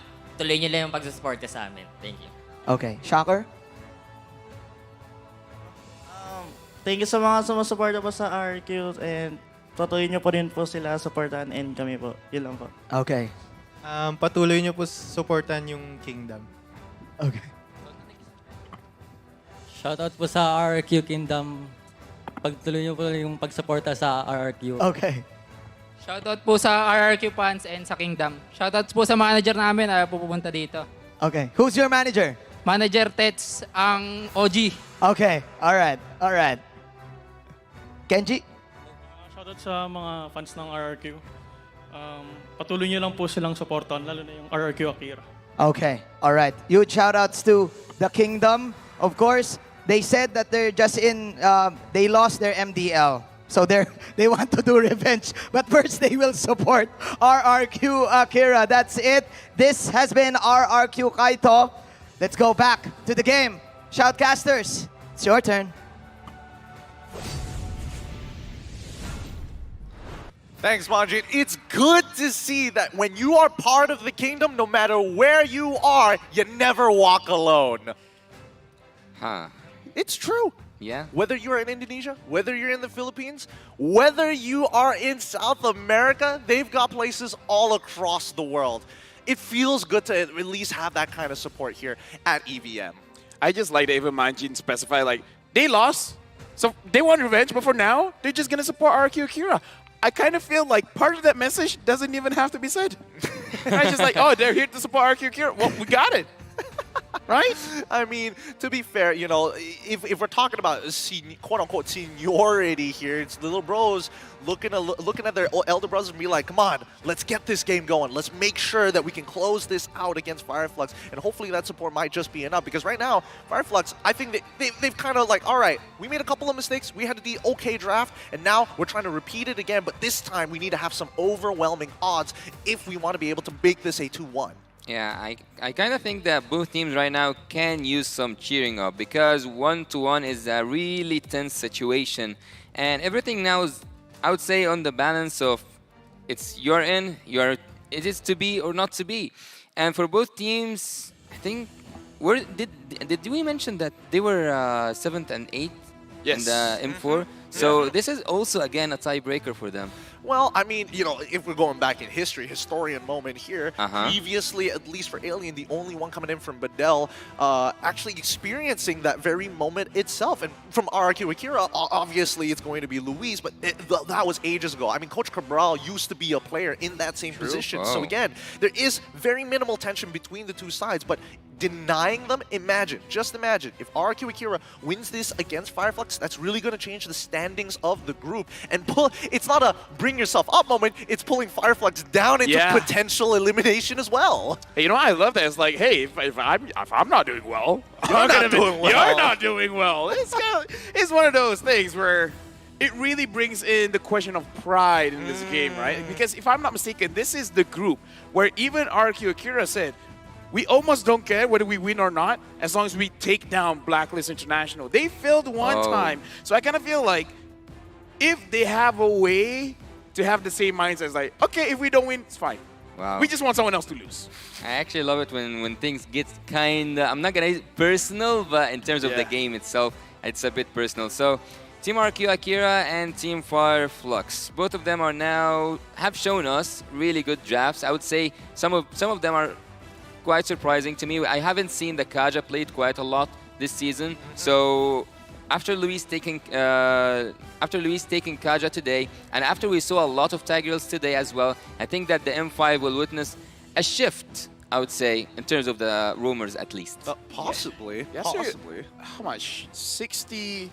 Last time I checked, it was 65 unique heroes. Might have bumped to 68, perhaps. Yes, well, I'll double check the stats in just a little bit, and I think the overall win rate for Tigreal has been honestly going through the roof, right? It's still 100% if I remember correctly. No. We started today with 60. Afterwards, I feel like it has gone up a bit. There has been also an Xborg somewhere. Yes, from yesterday. Yeah. That was played by Team SMG Smooth. But I think coming back in towards this game, right, in terms of adjustments, it feels, at least for RQ Akira, it feels good when you see Luis on these types of like pick-off style of roamers, set tank styles. I hope that they keep going in that direction. I would say who has the better momentum in the game will win the game. Because we saw in game number 1, Fireflux basically won everything in the start of the game, and then they transitioned very well to the mid and late game. Same thing can be said about RQ Akira, so perhaps draft something that makes you very aggressive in the early. Maybe that's the win condition. Well, let's find out as we jump into the drafting phase for one more bout against these two great teams. The score is 1-1 as we get into the drafting phase of game number 3. Welcome, Fireflux Esports on the blue side up against RRQ on the red side. RRQ. Starting things off by banning Joy is justified. We have seen Joy throughout the season, what she can do, and also having the Nolan as well. Alright, so far I don't think that there is something quite surprising from the side of Team RRQ, but when we look at Fireflux, they are focusing so much on the gold lane, and I don't think this is different than the previous game, because I think that I also saw a 1-1 up there with the Bruno as well. So the thing that's different here this time for Team Fireflux is that there's a target ban that annoyed them so much, which was the Arlet. Actually, it was their own. Yeah. Okay, I mean, the other ban was the Terizla, if I'm not mistaken. Oh, So yeah. I feel like right now, Arki, they're thinking, do we respect it or do we not? I'm looking at Coach Cabral. I can only imagine that he's doing it in his own language. It's like, boys, what do we think about this? Like, do we really need to ban this out? And if so, is it necessary? Because we're losing so much on this. We're missing one more ban. And Guinevere, let it through. I would actually agree with that. RQ side, they banned 3 junglers. And yeah, considering that Guinevere that is a jungler, arguably. RQ Akira banning 3 junglers so far, but leaving Baxi out, leaving a lot of other picks out, and now they are into the first phase for themselves. They still have a lot to pick from. You have the Angela, the Faramis, the Matilda. You can even get the Kaja now, so there is a lot of heroes for Team RQ Akira to pick from. Terizla as well, because if I'm a Kaja, I don't want to go against a Terizla, because when I'm pulling someone in, someone can stop me. So take the Terizla for yourself. Even if Fireflux wants the Kaja, they kind of don't care. They got a Terizla. Yeah, they have ways for counter-engage, which is what we wanted. We see the Novaria, finally. It's been some time. Novaria and as well as Matilda, Matilda has been ignored quite a bit, especially in that first phase, and usually somehow makes it towards the second. Now, we see the final pick coming in for RRQ Akira. Any thoughts on what it could possibly be this time? Because I was expecting Gold Lane to show pretty early on. Speaking of expectations, I would have actually expected to see a Valentina, not a Novaria, because Valentina can actually get the best use out of the black shoes and also the penalty zone and whatsoever comes on the road. But what should we expect here from RQ Akira? I would say a marksman. Taking a marksman now, having these, or like taking the advantage of having the marksman. Also, Fireflux already banned 2 marksmen. Continue with the target bans on the second phase. I think that's the trick for me. I think that's gonna work. They don't go with it. Martis, this does show that it's an opportunity to pick up the Kaja, but they don't want the Kaja. I kind of feel like they're trying to bait out Fireflux, ban it out so that whatever they really want is open. Perhaps even something like a Minotaur or a Tigreal, because they got quite a lot of crowd control here for RQ Akira. Possibly. I feel like the Tigreal is just going to be slightly better compared to the Minotaur, only because the Matilda is able to pull out the right targets compared to Tigreal, who just locks them down no matter what, and you have to commit pretty hard to cancel out the ability in the first place. But now we go, Yutsong gets banned out. Okay, why do we get banned out Yutsong? You want your backline to generally be safe. Maybe short range, another carry again? I would actually like for Team RQ Akira to take an Ixia, because they have area crowd control. They can also back it up with a Minotaur, as you said, Lafel, or even a Tigreal. So having that said, I would suggest that they have this into their composition. But I think that Fireflux already see from the same perspective as you, Lafel, they ban the Tigreal, and they know that if you add one more area crowd control hero for Team RQ Akira, the game is gonna be so toxic. Yeah, especially because they have the Novaria as well as the Matilda. They can't really change the direction by having something like a Diggy, because at that point, you're going to be vulnerable to a lot of damage. Extremely vulnerable. Oh, dude, actually, RQ Akira need to be the ones that ban out the Ixia here, because if they give it over to Fireflux, they at least have Matilda to reposition. Either team is good for Ixia, Okay, ban out the clock, force it on Fireflux. Now it's your choice, Fireflux. let it through or don't let it through. It's up to you right now, because keep in mind, RRQ Akira get first pick on the second phase because they're on red side. Fireflux, what's gonna be the last ban in the last phase of banning? I'm sure in their head they're like, okay, Minotaur, Ixia, Carry. These are the three main suspects. Which would we rather go up against? Would you say Akaja too? Right, Yeah. Kaja Ben, like you said, Kaja Ben here. Okay, okay. So at least no way to kind of lock down their opponents, or actually when they hit level 4 to snowball out of control, Brody gets locked in for the side of RRQ. 42% win rate. It has I mean, it's not that bad, but it's like not as great as you would want it, right? 42%. It could have been like in a Brody position, of course, Yeah. you know? But now, final 2 picks to complete the composition for the side of Fireflux. What are we thinking here, boys? Because I don't know, Ixia looks real juicy on the table. Yeah, I would say I would also go for an Ixia here for Team Fireflux, but what Maybe are they Lapu? also missing here? Oh, an EXP? XP lane, Yeah. so... Because look, 1, 2, 3, 4, even 5. 5 divers that RRQ Akira banned out. So maybe having a diver here would be great. Benedetta. Yeah, Benedetta, Benedetta, Lapu. Ixia, Yeah. Lapu, Ixia. We could all be wrong, to be fair. They might just go Leslie just to mess with us, but here we go. Yeah. Ixia? Paquito. Okay. Interesting. Would you guys agree with the Paquito? I think that there has been other picks that can be more effective here. I think if we went for a Benedetta, it would work like magic. Wait. Why is Lewis like, yeah, lock it in. Don't even think about it. Lock it in. I don't know. We got 30 seconds to kind of think about it. And Coach Cabral is like, he's consolidating with him. He's like, are you sure you really want to go for this? Do you want this, Luis? He looks super happy just now. It's like, they didn't ban it. They didn't pick it. This is one of these moments where Smiling. the player Joe! himself, yeah. This is one of the moments where the player is still the coach, like, I am confident. Trust me. Trust Wait, me. Did It's they, the way of the dragon. Did they bait out the Ixia? I think they might Right? have tried to That's bait out why the Luis was Ixia. happy. Okay, wait, hold on. Ixia still has counterplay, though. It's Yeah. not like it's impossible, but Alright. it may force an awkward spot where you have to take Purify in these types of situations. 2 backline divers to potentially kick you out of there. You still have the Matilda to save you with the guiding wind, so let's see how this plays out. But with the Purify, you will not have that mobility, and also we know that Ixia doesn't have mobility whatsoever using any of her skills, so I would say it's essential for her. I would go for a 95%. She will go for the Flicker. I do see the use of the Purify here because there's a lot of crowd control coming from the side of Team RRQ. Let's see what's going to happen in the Land of Dawn. All right, final game here in our second best of 3 series of the day so far. It's going to be an exciting one as we've been pushed all the way down to match point for either side. It's going to be Fireflux Esports on the blue side up against their opponents who have pushed them to the edge, RRQ Akira on the red side. Now, again, I want to see who is going to be the aggressor here, especially King on this Martis. Usually the side quest that you want to achieve with a Martis is to get those early kills. Ideally, 2 kills around the first turtle. If you get on second turtle, then that's pretty good as well, but having those early kills can help you snowball the game. So I kind of feel like RRQ, especially having the Cho here as well as the Lilia, we got to look at that turtle for their first potential big fight. And looking here at the emblem set between both marksmen, they both want to go a little bit tanky. They don't want to have that much damage dealt to them. Oh, Rosa, he needed to use the flicker out. Yeah, honestly, well played by Sagan here. He walks up right in front of Rosa, punishes him for every step that he takes, especially since Rosa's the one that wants to clear the wave. And the wave is pushing into him, so really nicely done by Sagan.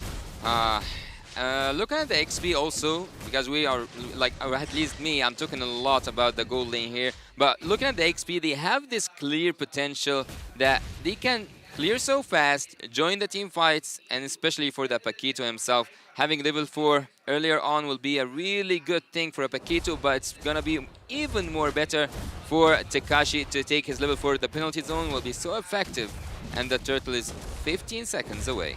I would say it's good from Alien understanding that the Kashi wants to freeze the lane, so he just cuts the lane, so it doesn't matter. And Rosa gets taken down, first blood. Hey, side quest, 1 is down. King needs 1 more.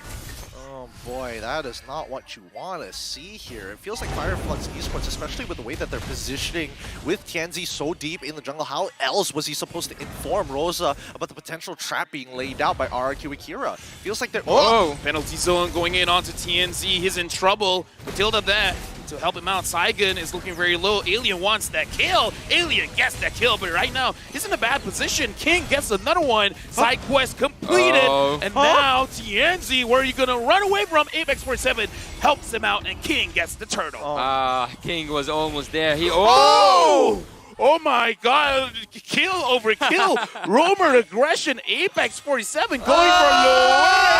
And Luis gets taken down. Finally, they had to commit with the Astral Echoes as well just to get him the extra hitbox range. Finally taking it out. But overall, the score is still 2-2, and the goal lead is still in RQ Akira's favor. I think that at the very least, Fireflux, they wanted to reset that turtle. Tianzi already used his Retribution just to kind of slow down RQ Akira's Paquito from moving forward so that they could back away with the guiding winds. Yeah, man, it's gonna be a really entertaining game here. We can see that Team Fireflux both with RRQ Akira with the high mechanics, and also it's not only about the macro. At sometimes I really enjoy the micro skills as well in laning phase. Whoa! Looks like they want Takashi, TNZ, as well as Alien. Looks like he's able to survive. King comes up. They really want Alien. Alien can't run away from this. Can he? King gets a killing spree. King could have given it to his EXP later, but it's like, no. Side quests, gotta get those stacks, gotta max it out. He's got block shoes, Sagan's fine, right? Unless he gets hit by another one of those skill shots. But in the meantime, it has been pretty uninteractive down by the bot side of the map. Looking here at the top lane, they are committing to it. Yep. Looks like they're just gonna poke Louise out. I mean, Apex 47 and Louise. Maybe after that first kill onto Louise, might be a little bit personal here. I would have actually expected to see that kind of pressure on the gold lane, not on the XP lane, but have it your way. RQ takes the first turret up there in the XP lane, so I would expect a switch sometime soon for Team Fireflux Esports. I think Fireflux is not going to switch it out just yet, right? They still need their EXP laner towards that turtle side of the map for now. Alien finds Saigon, but the black shoes helps him out. Looks like the turtle is going to get taken by King. I was talking about the early aggression, and looks like RQ Akira, they got it. He doesn't have the retribution. King right now is looking at TNZ. Looks like he's going to get away Takashi as well as Saigon there, making sure that King has a safe passage out of there. The King looking to reclaim his crown once again, looking for a series win for RQ Akira, right? Now, I was expecting a lot of the pressure to actually be pushed towards the gold lane side, but instead, they do it to EXP. And now, they're going to look for these tier 1s. Yeah, Gusta just wants to take that dirt down. Mortal Coil deep into enemy territory, but looks like RQ Akira, they just want to play it a little bit safe. Get the turret, get out. Yeah, clean. So clean from Team Fireflux, actually also from Team RQ in both ways of the map. But the ones who are now advancing in terms of the objectives are Team RQ after taking both turrets on the side lanes. Now the next quest, the next side quest, I would say, for King is take the mid lane. Yep, TNZ is the target here, but Alien with the knockoff strike, able to push them away. And right now, looks like Apex 47 is going for Saigon. King, Takashi, and Saigon, they're going back in. Louise, unable to find anyone to really use the Way of the Dragon on. Yeah, nicely played by Alien. He's using those knockup strikes to kind of keep the distance, right? Continuously peeling for the rest of Fireflux Esports, making it awkward for RRQ Akira to find the right angle to get in on these fights, right? But if you look at the gold earned, Gusta Lagusta is in a very good place right now. Sunshine not too far away behind him, only 400 gold behind him. King in a good spot, even Takashi, so they have 3 winning lanes right now. Yeah, but having 3 of your team members up there in the charts, even if it's not with a... it is just a slight difference between the other teams, between the Fireflux and the RQ in terms of gold, but still, it is an advantage. But 2.6k in the early game in 6 minutes of time, it's not that much that you can be afraid from. You can be afraid from the engage that's going to happen now. Astral Echo used, and looks like Louise finds TNC. Here's the big target. Takashi goes in, but Barrage from Sunshine pushes RQ Akira away. This is what I was worried about, right? When is that full barrage going to take into effect? And with the majority of the members chunked out from RRQ Akira, they have to back away from this turtle. Right now, King taking quite a... Oh! What? Flabbergasted! I'm flabbergasted! Oh, I felt that in my stomach. That was a gut punch out of nowhere. Oh, goodness gracious me. King just reminded Apex 47, you forgot whose jungle you're in. Dude, that was a moment where you go into all chat in a pub game and just say, sit. What? Sit. Oh, sit. Sit. You know what? I mean, nobody has the time to write sit down. You just say sit and you leave it there. Let it hang. Yeah, he let them hang. Okay, Dude, where did that come from? I don't what know. kind of pub games are you in? Personal pub games. I don't want to talk about it, man. It gets rough. It gets real rough. Now with 80 seconds at least for the next Lord to actually spawn, a good time to actually take a breather for Fireflux Esports, right? They know what they need to do to actually bait out, because right now RRQ Akira are the aggressors. They are the ones eager to close out this game quicker compared to Fireflux. RRQ Akira right now, I think that they have a lot to be afraid. No, actually it's Fireflux. Fireflux, the next game for them is up against Blacklist International, right? So the next game is so dangerous for Team Fireflux, so they need to win this game so badly just to not risk it, just to not have another risk. Apex 47 made a mistake. He had to use the Purify. Right now, King gets attacked by Alien, but penalty zone so far. Full barrage used, and RQ Kira just like, we respect it, we're out. Yeah, you can see that even Luis, he's like, I could kick the Paquito, but like, when's that full barrage coming? Oh, answers my question. Let's get out of here. Actually, every time I see Sunshine uses his ultimate, it's so hard for me not to imagine a Savage, because every time he positions, he's in a really perfect spot. And also, as you guys said, he can relocate himself using the second skill from Apex 47. Not to mention that he also have a flicker. So at this point, he needs just a proper setup. Fireflux with one setup, and actually Sunshine have the sufficient amount of damage. Yes, they are behind in gold, but yet he can deal the damage enough to get quite... I wouldn't say a maniac. It's gonna be... Yep. And now the Lord has been started by RQ Akira. Apex 47 and TNZ is close by. The Lord is the target. King gets it. King gets taken down. Full barrage is in full effect. And looks like everyone has to go away. Luis gets taken down. Fireflux Esports, they're trying to go in for the fight. Takashi tries to run away. Gusta Lagusta so far looks like he is in a very nice spot. Saigon taking a little bit of damage coming in from Alien. Even though RQ Kira, they got the Lord, but Fireflux Esports, they're the one aggressing. Yeah. They just want, I mean, even though they didn't get the neutral, doesn't matter. I've killed the majority of your team. We can defend against this. And right now, Rosa is coming to a point where his Astral Echoes are, it's such a powerful ability, especially with the Meteor Shadow. It's important that he hits these skill shots because there's not a lot that RRQ Akira can actually do. They don't have Enchanter-style supports to actually top them up after the skill shot connects.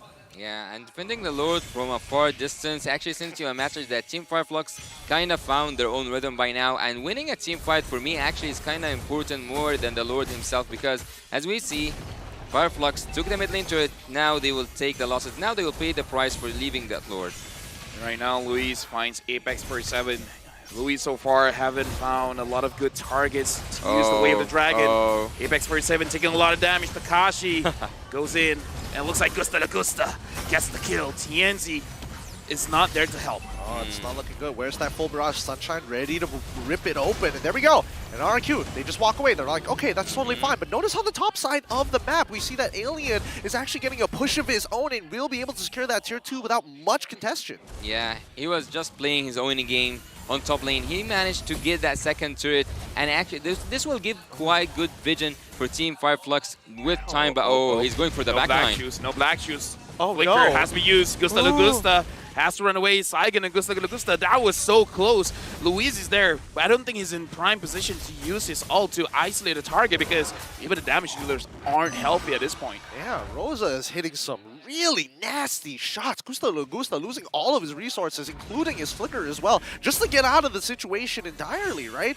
If that collapse from the side of Fireflux Esports was just a wee bit faster, it could have been quite dangerous. But here we go. Tier 2 on the bot side being contested. Got some formation. Now they know that's only King and Luis. Yep, King is able to clear the minion. So far, I'm a little bit worried. RQ Akira, they're not respecting the push coming in from Alien. He got 2 for free, and only now Gusta Lagusta is responding. Yeah, housekeeping is going to be important here, right? And keep in mind that, like, for the most part, as much as Gusta Lagusta likes to believe that he's really far ahead, if he ends up face-checking a bush that he shouldn't be, Alien might be able to chunk him down enough. Since we haven't seen the Winds of Nature actually come out just yet, I think he's already completed it, but I don't know whether he had to use it earlier to get away. That Lord Dance is going to be so dangerous for Team RRQ, even though they are ahead in gold, but this 1k is nothing compared to one ultimate coming from the Ixia. Ixia can flip everything around. She needs, and Team Fireflux needs actually to dance that Lord out and battle it with Team RRQ. One ultimate from the Ixia can flip everything around. Oh, look at the play. Louise manages to use the Weight of Dragon onto Alien. Alien gets taken down, but we're looking at the Lord here. Takashi flickers forward, gets 2, but full barrage. Looks like Takashi's able to escape out of there, but King looks for Sunshine. King gets pulled back somehow. But now the Lord is up for a contest. RQ Akira is in a better position here.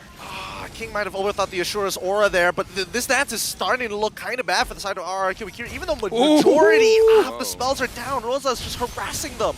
Yeah, Takashi's trying his best to push TNZ away. Looks like the Lord goes over to RQ Akira. Very nicely played.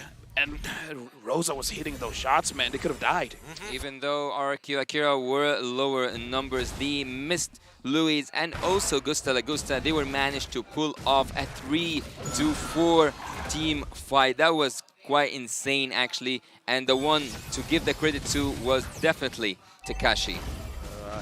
I mean, Takashi finds an engage. Sagan makes sure that no holes are allowed for Fireflux to kind of slip through to get past him. But in the meantime, right, this next upcoming Lord should be able to get an inhibitor turret. It might even force Sunshine to use a full barrage early on. As soon as it's down, it might spell some trouble for the side of Fireflux if it doesn't get a kill, or at least gets a trade. Yeah, what you need right now is just to synchronize the minions, having that enhanced Lord, and find an opening. Team RQ are up for the challenge. All right now the Lord is marching down bottom.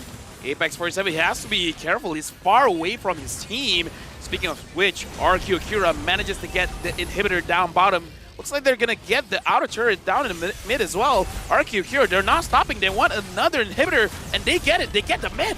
It looks like Alien has to go away. I'm still looking for Louise, but Takashi goes in. Full barrage activated. King tries to run away, but King, hold on. Astral Echo gets on all of them. Gusta Lagusta is marching 2 forward. He flickers out of the way. Thank goodness. Thank goodness he still has resources to do so, and I think it's a good option. You do not want to get hit by that at max range. Like, Rosa is, look at the damage dealt, 59,000. Wow. He's nearly doubling half the lobby right now. Yeah, I told you, he is, at least I call him the unreachable mid lane king because he plays from afar, but yet so effective. Well, TNC is taking way too much damage, more than he wants it to. Gusta Lagusta unable to reach with the Torn Apart Memories. RQ Akira, they're in a good spot, but I don't know. The damage coming in from Fireflux, it might not be over just yet. I don't think it's over anytime soon, right? Because it always boils down to if Fireflux Esports gives the neutral, especially the Lord, over to RRQ Akira, they have some decent high ground defense, and eventually RRQ Akira needs to pull the trigger, right? And there are 2 instances where this happens. In quiet, in silence. Oh God! Louise locks him down. Apex 47 is there. Alien wants to fight back. Gusta Lagusta is in bad position. Rosa gets the kill. Saigon was there, but Saigon has to use the black shoes to get out of the way. An attempt by RQ Akira, but Fireflux, they smelled it out. Yeah, it was snuffed out so quickly. But that was actually an end angle. Most of the members of Fireflux were outside of the base, and if RQ threw bodies and sent one person to actually go for the crystal, that might have just been it. Now they have to dance around this Lord once again, and this is where it's going to get tough because they have to buy at least 16 seconds. Let's round it up to 20 seconds for Gusta Lagusta to actually walk down to it. Apex 47 brings Alien to the fray. Alien finds 3. Takashi is waiting. Takashi gets Apex 47, and now Louise hasn't found an angle just yet. RQ Akira contesting for this Lord. Fireflux Esports doesn't look like they're in prime position to really go forward. Saigon has arrived. Alien and TNZ, they're thinking about it. They want this. I think you force it, right? I mean, Sunshine, oh wait, he does have the full barrage now, actually. There's a possibility if he finds a pick. Seiken doesn't have black shoes either, more reason to. TNZ flanking from the side. Gusta Lagusta chases him off. Wait, the Lord? Oh my god, the Lord got resetted. Oh, Gusta. Gusta Lagusta goes for TNZ, and TNZ survives with the Turtles Poissons. After having that vision on Tinzy, he's definitely gonna commit to that Lord fully. Oh, Alien wants to steal. Alien can't do anything. He's gonna get kicked back, and now he's dead too. Yep, Gusta Lagusta is gonna go for it, and Alien gets taken down. King, another kill for him, 6-1 and 2. Doesn't seem like a boxing arena down there in the bot lane, but yet he got a lot of punches. Can't do much about it. This is starting to become a really tough situation, right? Sunshine holding on to that full barrage. The key component for Fireflux Esports' potential turnaround against RRQ Akira. As now we're in the ultra late stages of the game, I'm thinking that whether Gusta Lagusta might have made a mistake with the tenacity, maybe he should have gone Weapon Master to ensure that he gets these kills. Right now, it looks like RRQ Akira, they're in the base. The Lord is marching down mid. Takashi goes in, finds Sunshine, has to use the flicker, and full barrage Luis! Luis is stopping him, King is going for the base, and RRQ Akira wins the best of 3! They pull it out, the reverse sweep is complete, and RRQ Akira walk away 2-1 against Fireflux Esports. GG, well played. Now this group just got interesting. It's now on fire. This group is now officially a really group of death. Having this statistic, man, in the group. Wow, you still have Blacklist to play against. You still have SMG to play against. And yet this group is on fire just by game 2. A lot of 2-1s. We got to remind you guys, if Fireflux 1 is 1, basically 2 teams get eliminated. But with the win going over to RQ Akira, everyone has a chance. It's a chance. It's a moment. It's a breath of fresh air. But more importantly, this is why Luis was looking at Cabral being like, this is my time. Give me that Cho. Because in the world of Kung Fu, speed is all that matters. Actually, look, Luis in this game, he was able to take some really, or like to execute some really good way of Dragon Ultimates there. He was able to take Paquito out. He was able to take some of the members at a specific time, especially Tenzi. He was able to push him away. So I would definitely agree on, yes, coach, trust me, I can bring this home. Takashi as well. Those penalty zones, dude, that was an amazing starter. It really was. It really was. And now we're getting to see why, you know. It's strange to see that most teams don't have as much of a hot start that we would like to believe. They take a bit of time to actually work up to it. But it's time to have a look at our MVP of the game, brought to you by the Republic of Gamers. Give it up, boys! King coming out big time for RRQ Akira on his Boxia and as well as his Martis.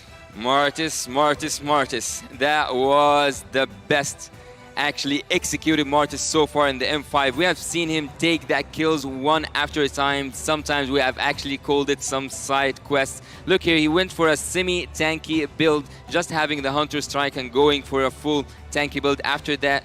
And also, he was really good in executing his retributions. When it comes to that purple buff, we have seen it at some moment, if it came here on the highlights, he didn't use the retribution, he rather went for the purple buff steal and also took the turtle. Here we have seen the Way of the Dragon once and again by Luis being executed to make sure that Team Fireflux cannot get into the zone. RQ, yeah, this was one of the moments we were all excited about, aren't we?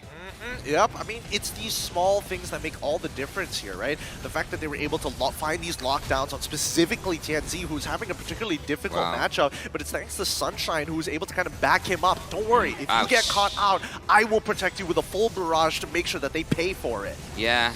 So yeah, look here, again, that's what I'm telling you about. Sunshine, he was able to deal a huge amount of damage. He just needed some crowd control from his own team to keep Team RRQ in place, but the crowd control isn't an option, isn't offered by Team Fireflux, and that's why every time Sunshine triggers an ultimate, he cannot find his way through to get that Maniac, to get that damage dealt or the output damage needed to take a lot of targets at the same time. Here, it was just inevitable. Luis managed to keep him away from defending that turret. That was the last opportunity for Team Fireflux, the Turkish Giants, to stand tall and to make one more solid defense. Dude, I gotta say, King, he finished the side quest so quick, it looked like he was playing another game at that point. Because, again, the moment we see a lot of the engages where Fireflux looks like they're just about to win, King just like, yo, I got this ultimate. It's kind of good. You want a taste? He gave them a taste, and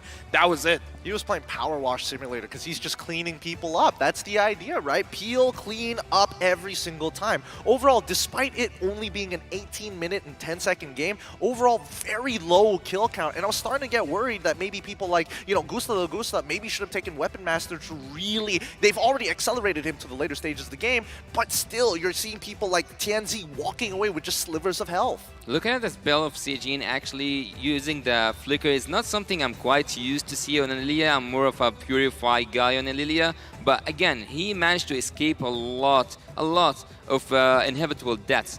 But looking here, actually the Blood Wings, I haven't seen the item in a really long time. He used it here, Terizla, but let's go to the other statistics. Rich guy, we have Gusta. Gusta was 690. I wouldn't say that this is up in the charts anywhere, but yet he managed to get that gold. He managed to deal some good amount of damage. Rosa, the untouchable king in the back lines, he was really good on the Novaria, but yet his damage, no matter how many damage he can deal and how many shots he can land, it's nothing. It's nothing when you don't have the perfect execution after it. As I said, Team Fireflux lack a lot of crowd control because you cannot just rely on a Paquito to do a third skill. You cannot only rely on a circling eagle coming from the Matilda. You need someone to keep people in place. 83k damage from Rosa.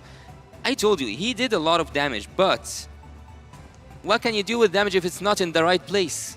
Well, again, a lot of it was just banking whether Sunshine's full barrage was able to find the one-shots on the targets that they were looking for, right? Just make sure that even if they have a small fraction of a second to stand in it, that it's going to hurt like heck. With that being said, congratulations to RQ Akira. That was an amazing match. Like, again, starting off didn't look that great. In case you guys missed it, RQ Akira lost the first game in the series, but then the reverse sweep, they look way more confident in Game 2 and Game 3. The execution was really the key. Yeah. Well, we actually expected to see a reverse sweep, but from Team Lil Gun earlier on today, but we got a reverse sweep, but not in the way that Fireflux wanted to be. Exactly. I mean, You know what? Let me just say, me following Remar's what do you call it, prediction? Has been pretty good. It has been working out quite nicely for you guys. Guys, look, once again, M5 is powered by Montoya, presented by Kadia, our global presenting partner, supported by ROG, our official gaming phone, Grab, our official Super App partner, and Secret Lab, the ones that we're sitting on right now, our official chair partner. Now keep in mind, after everything that is happening, coming up next is the head-to-head matchup between Geek Fam and Deus Vault. These two teams also in the same position, looking to make their way into the knockout stage. It's going to be an epic battle, so don't go anywhere. And 5 World Championship group stage, we'll be right back.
to keep me from my honor. Nah, nah, nah, I feel like the floor is lava. The energy's getting higher. You're saving my arm. 'Cause I know just what I got.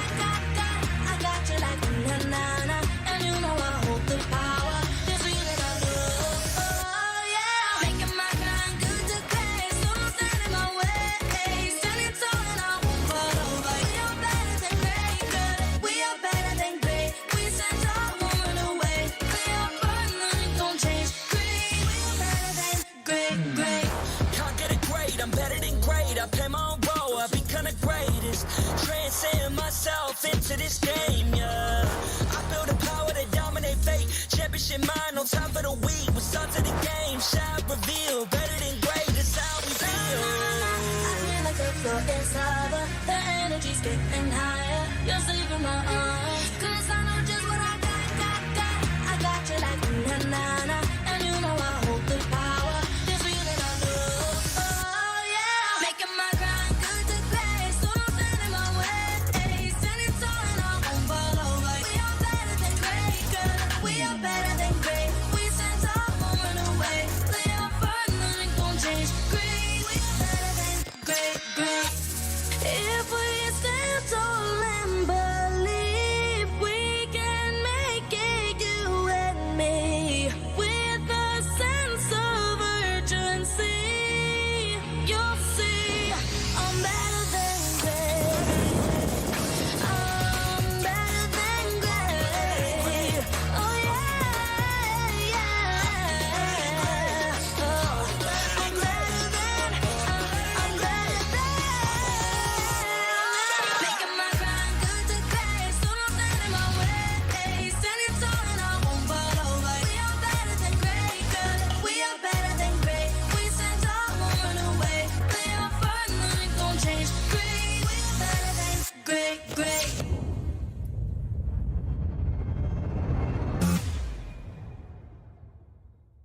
I am the #1 seed, the champion of the arena. The fans adore me because I've never lost. Yet you are afraid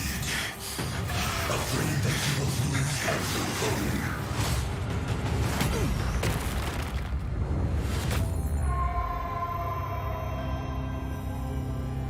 Do you ever get scared of losing, Kimmy? Well, big girl, I think we should cherish the joy and excitement of each game. Not who won or lost. That's right. I'll strive for victory, but I won't lose myself in its pursuit.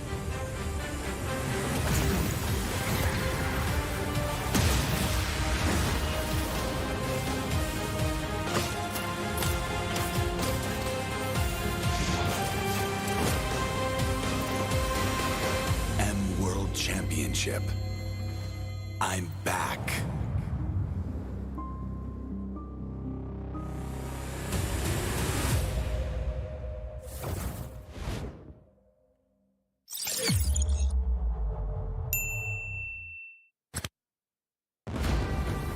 We are here at Gamers 8 to show that we are walking the walk.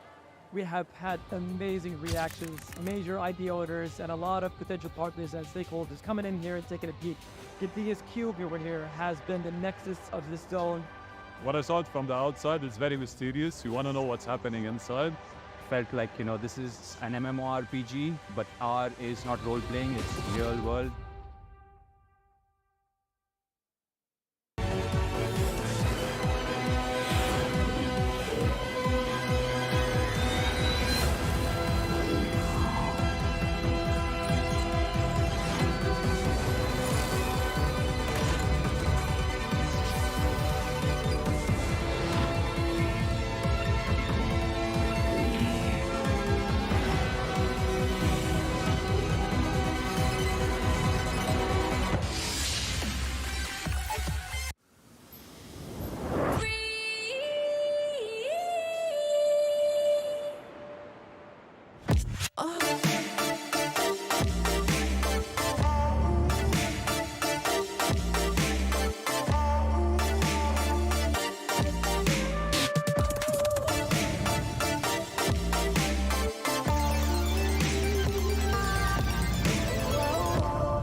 Grab only, savings ang dami, your wallet sings tonight.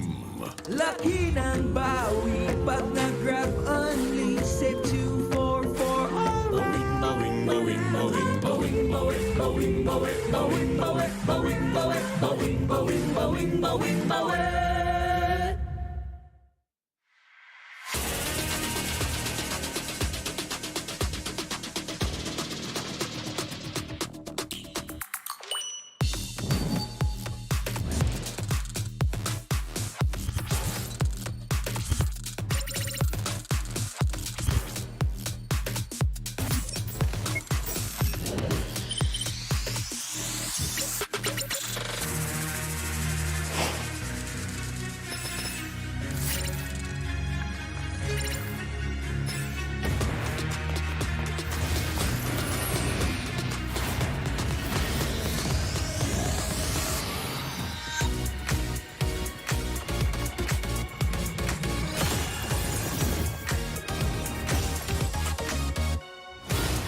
Камбэк.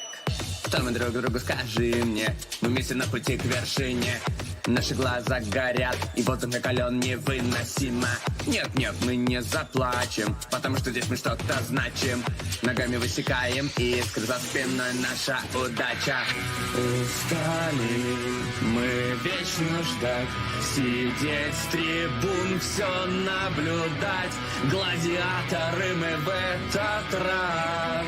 Наконец настал наш час. Мы вернулись вновь, чтобы побеждать. Трофей над головой своей поднять. Эта арена вызывает в голове флешбэк, и мы готовы к бою. Это наш камбэк. Кто ты, воин, как твое имя? Взмываешь небеса, как Чонг. Воля твоя нерушима, снова слышен битвы гон. Но только в соло ты не сможешь таланты все свои раскрыть. Команда верная поможет твои слабые места закрыть. Устали мы вечно ждать, сидеть с трибун, все наблюдать. Гладиаторы мы в этот раз. Наконец настал наш час. Много раз ощутить боль падения, вновь находим мы силы воспрять. Снова на языке вкус сражения, снова сможем себе доказать. Давайте, ребята, это победа! Мужчина стоит рядом, ее не вытаскивает. Сейчас Саня, может быть, стоит продолжить? Получится ли ульта от Лолиты? Есть ульта от Лолиты! Играть и должны доигрывать! Все вместе в системе дойдем мы к победе. Мы встретим проблемы, но это путь верный. Против всех заочно, но я знаю точно, что на пьедестале стоять мы будем с вами. Мы вернулись вновь, чтобы побеждать. Трофей над головой своей поднять. Эта арена вызывает в голове флешбэк. И мы готовы к бою, это наш камбэк.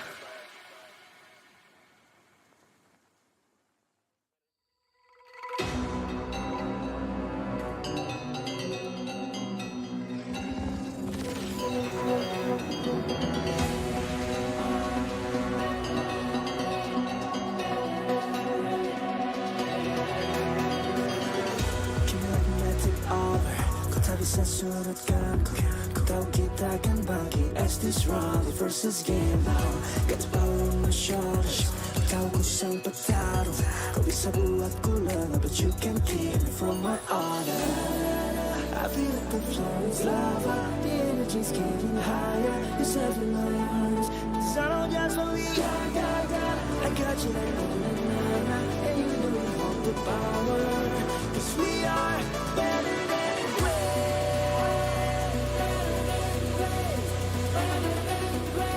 Cause we are better than great. Better than great. Better than great. Better than great. We are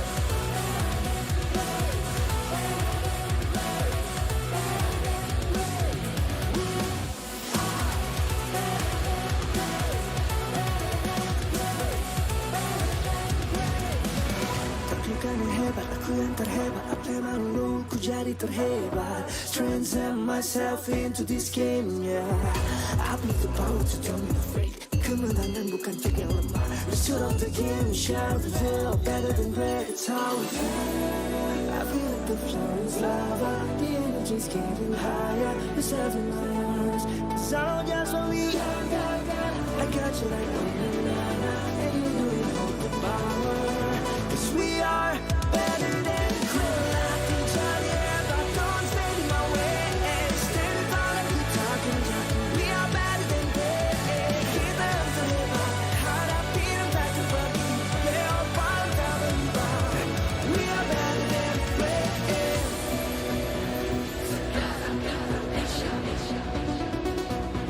Cause we are better than great.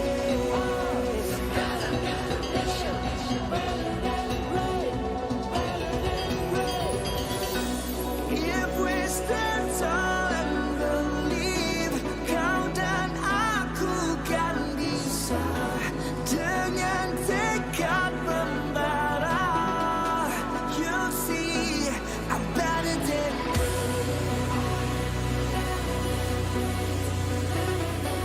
you see, I'm better than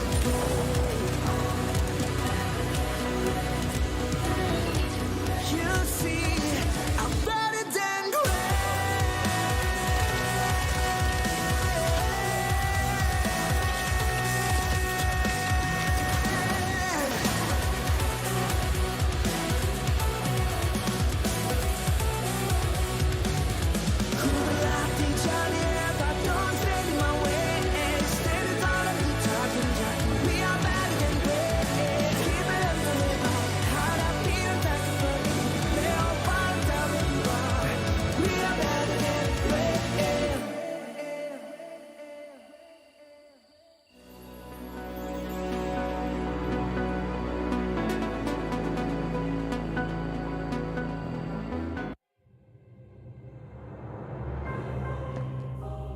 The Shadow Dragon was once my biggest weakness, but now it's my most potent weapon.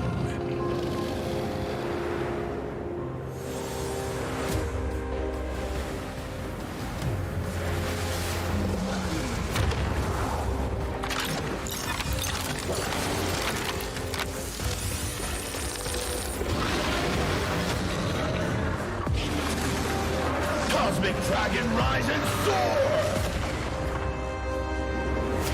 Dragon Stomp! Dragon Scales. Dragon Rush. Rise beyond greatness and seize your own destiny.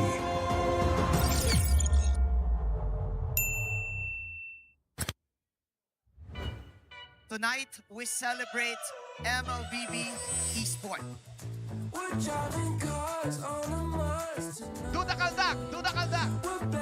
This is the Suman Challenge. Go! Oh! That's just it.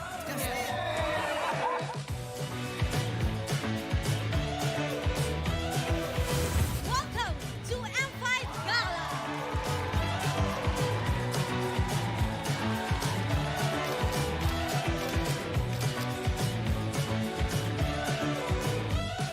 Guess the Hero Challenge. Lapu-lapu. Iritel. Franco. Nana. Nana. Go! Best dressed team. Best dressed Super Marco.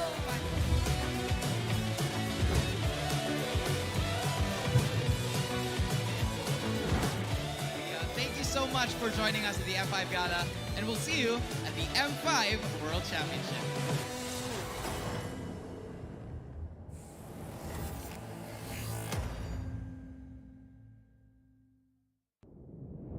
Have you ever wondered what is our identity? Our identity isn't limited to just esport players. Our style. Sweat. Our passion. And vibe. Feel our energy. When we dominate the stage,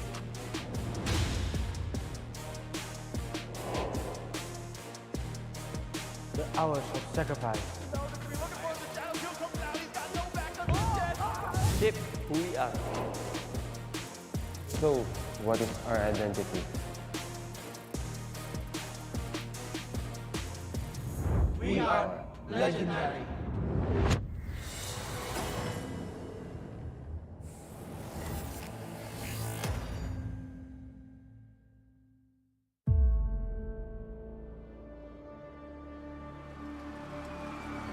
In the history of M Series,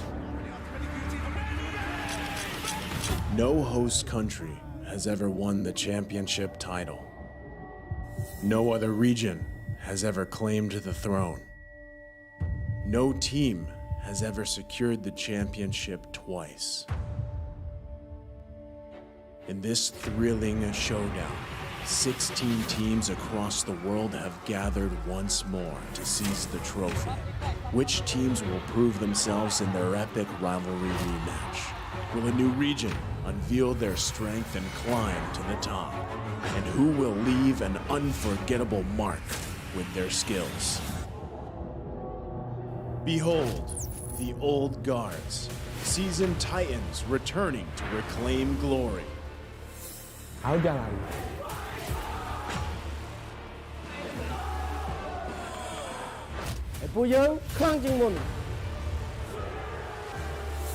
Судьба будет в наших руках. The newcomers, eager to forge their legacy.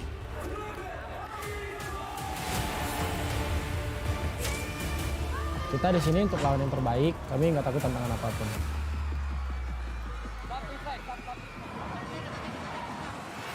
Emerging from the ashes, the rising stars are vying for the spotlight. Kita orang dah tunggu lama untuk momen ni. This is our time. It's now or never.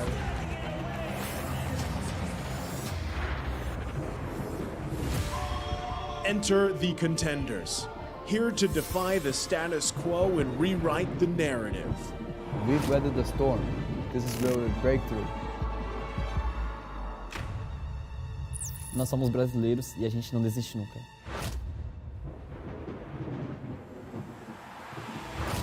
The Kings, legends in their own right, descend to defend their crown. Kita sudah merasai kemenangan. Ini saatnya kita menguasai dunia. Naitaas na namin ang kampyonato at itataas ulit namin ngayon. Babawiin namin ang corona para sa aming hari at reyna. Get ready as the stage is set for the most dynamic championship of the year. It all begins here. It's time to see who will be better than great.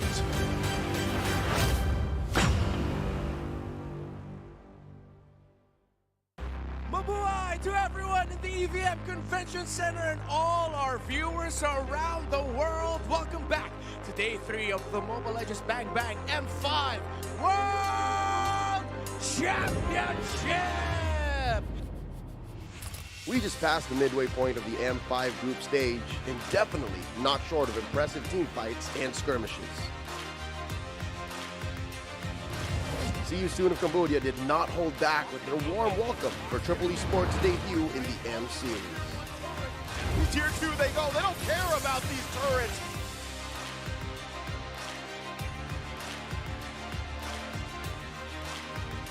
There they go, they're gonna jump in. MP the King able to secure the turtle. Scan Blazing Duet with Kose, and now they go in further, another final slash. The Mano representatives attempted to create havoc with some innovative draft in Game 2.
make a comeback, ace this round, and fierce this game now. Got the power on my shoulders. Yeah, you know that I'm a soldier.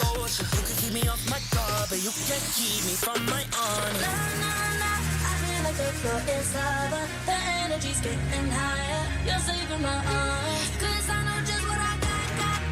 I got you like na na na. And you know I hold the power. This feeling I love. Oh yeah. Making my grind good to great. So don't stand in my way. Standing tall and I won't fall over. We are better than great. Good. We are better than great. We stand tall, won't run away. We are fun, nothing gon' change. Great. We are better than great. Can't get it great, I'm better than great. I play my own role, I become the greatest. Transcend myself into this game, yeah. I build a power to dominate fate. Championship mind, no time for the weak. We start to the game, shall reveal. Better than great, that's how we feel. I feel like the floor is lava. The energy's getting higher. You're saving my arms. 'Cause I know just what I got. I got you like na na na. And you know I hold the power. This feeling I love. Oh yeah. Making my grind good to great. So don't stand in my way. Standing tall and I won't fall over. We are better than great. Good. We are better than great. We stand tall, won't run away. Play our fun, nothing gon' change. Great. We are better than great. If we stand tall and believe we can make it, you and me, with a sense of urgency, you'll see I'm better than great. I'm better than great. Oh yeah, yeah. Oh, I'm better than. Making my grind good to great, so don't stand in my way. Standing tall and I won't fall over. We are better than great, good. We are better than great. We stand tall, won't run away. Play our fun, nothing gon' change. Great, we are better than great.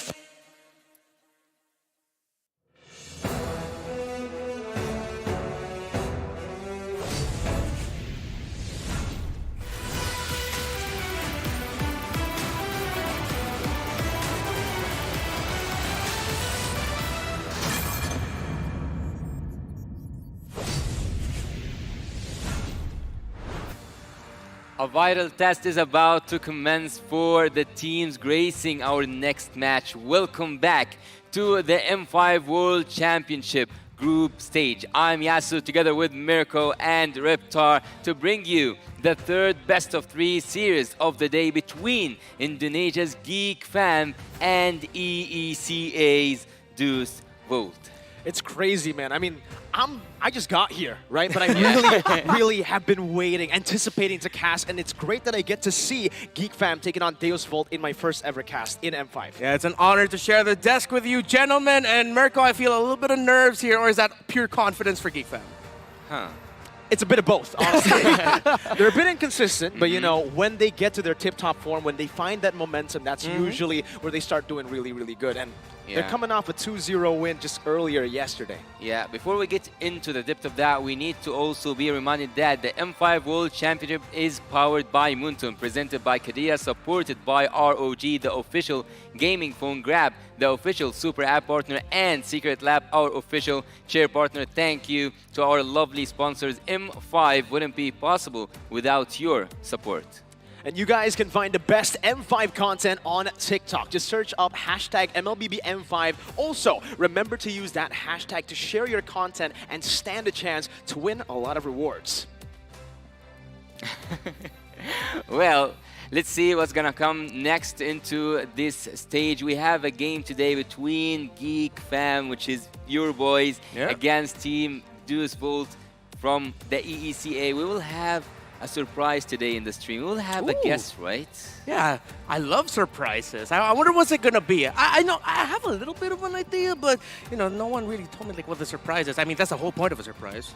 That's the thing, right? I mean, with surprises, I'm really interested to know maybe some more information on Deus Volt. We've seen them play, but I really want to see like a deep dive from maybe an analyst. from the EECA region. Hey, maybe that's it. Maybe that's the surprise we're gonna get. Maybe. Did I just make it not a surprise? Or wait, Kinda. did you know the surprise? Did they tell you? No. Did you tell me, Yasu? No one told me. No one. All right. All right. So we're all in here It's a ready to surprise. get surprised, but we have a theory. Might be a call. Yeah. Well, in 20 seconds, in few seconds, we will have a guest.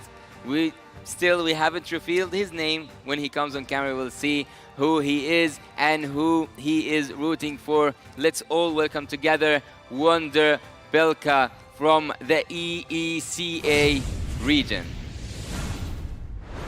Hello. Hi, Hey. Wonder Belka. Do you hear us? First of all, do you hear me? Yes, Yep, yes. we can hear all you. good. Tell us about yourself. Introduce yourself to us. First of all, I'm a caster and an analyst of the region, and sometimes I work as a trainer in Mobile Legends. First of all, we are sincerely glad to be at M5 and to see you, Mirko. You're a legend in our region as well. Wow. I mean, I'm flattered, man. Thank you so much. Just because of that, I won't trash talk your team. But no, I have a lot of respect over to Deus Volt as well.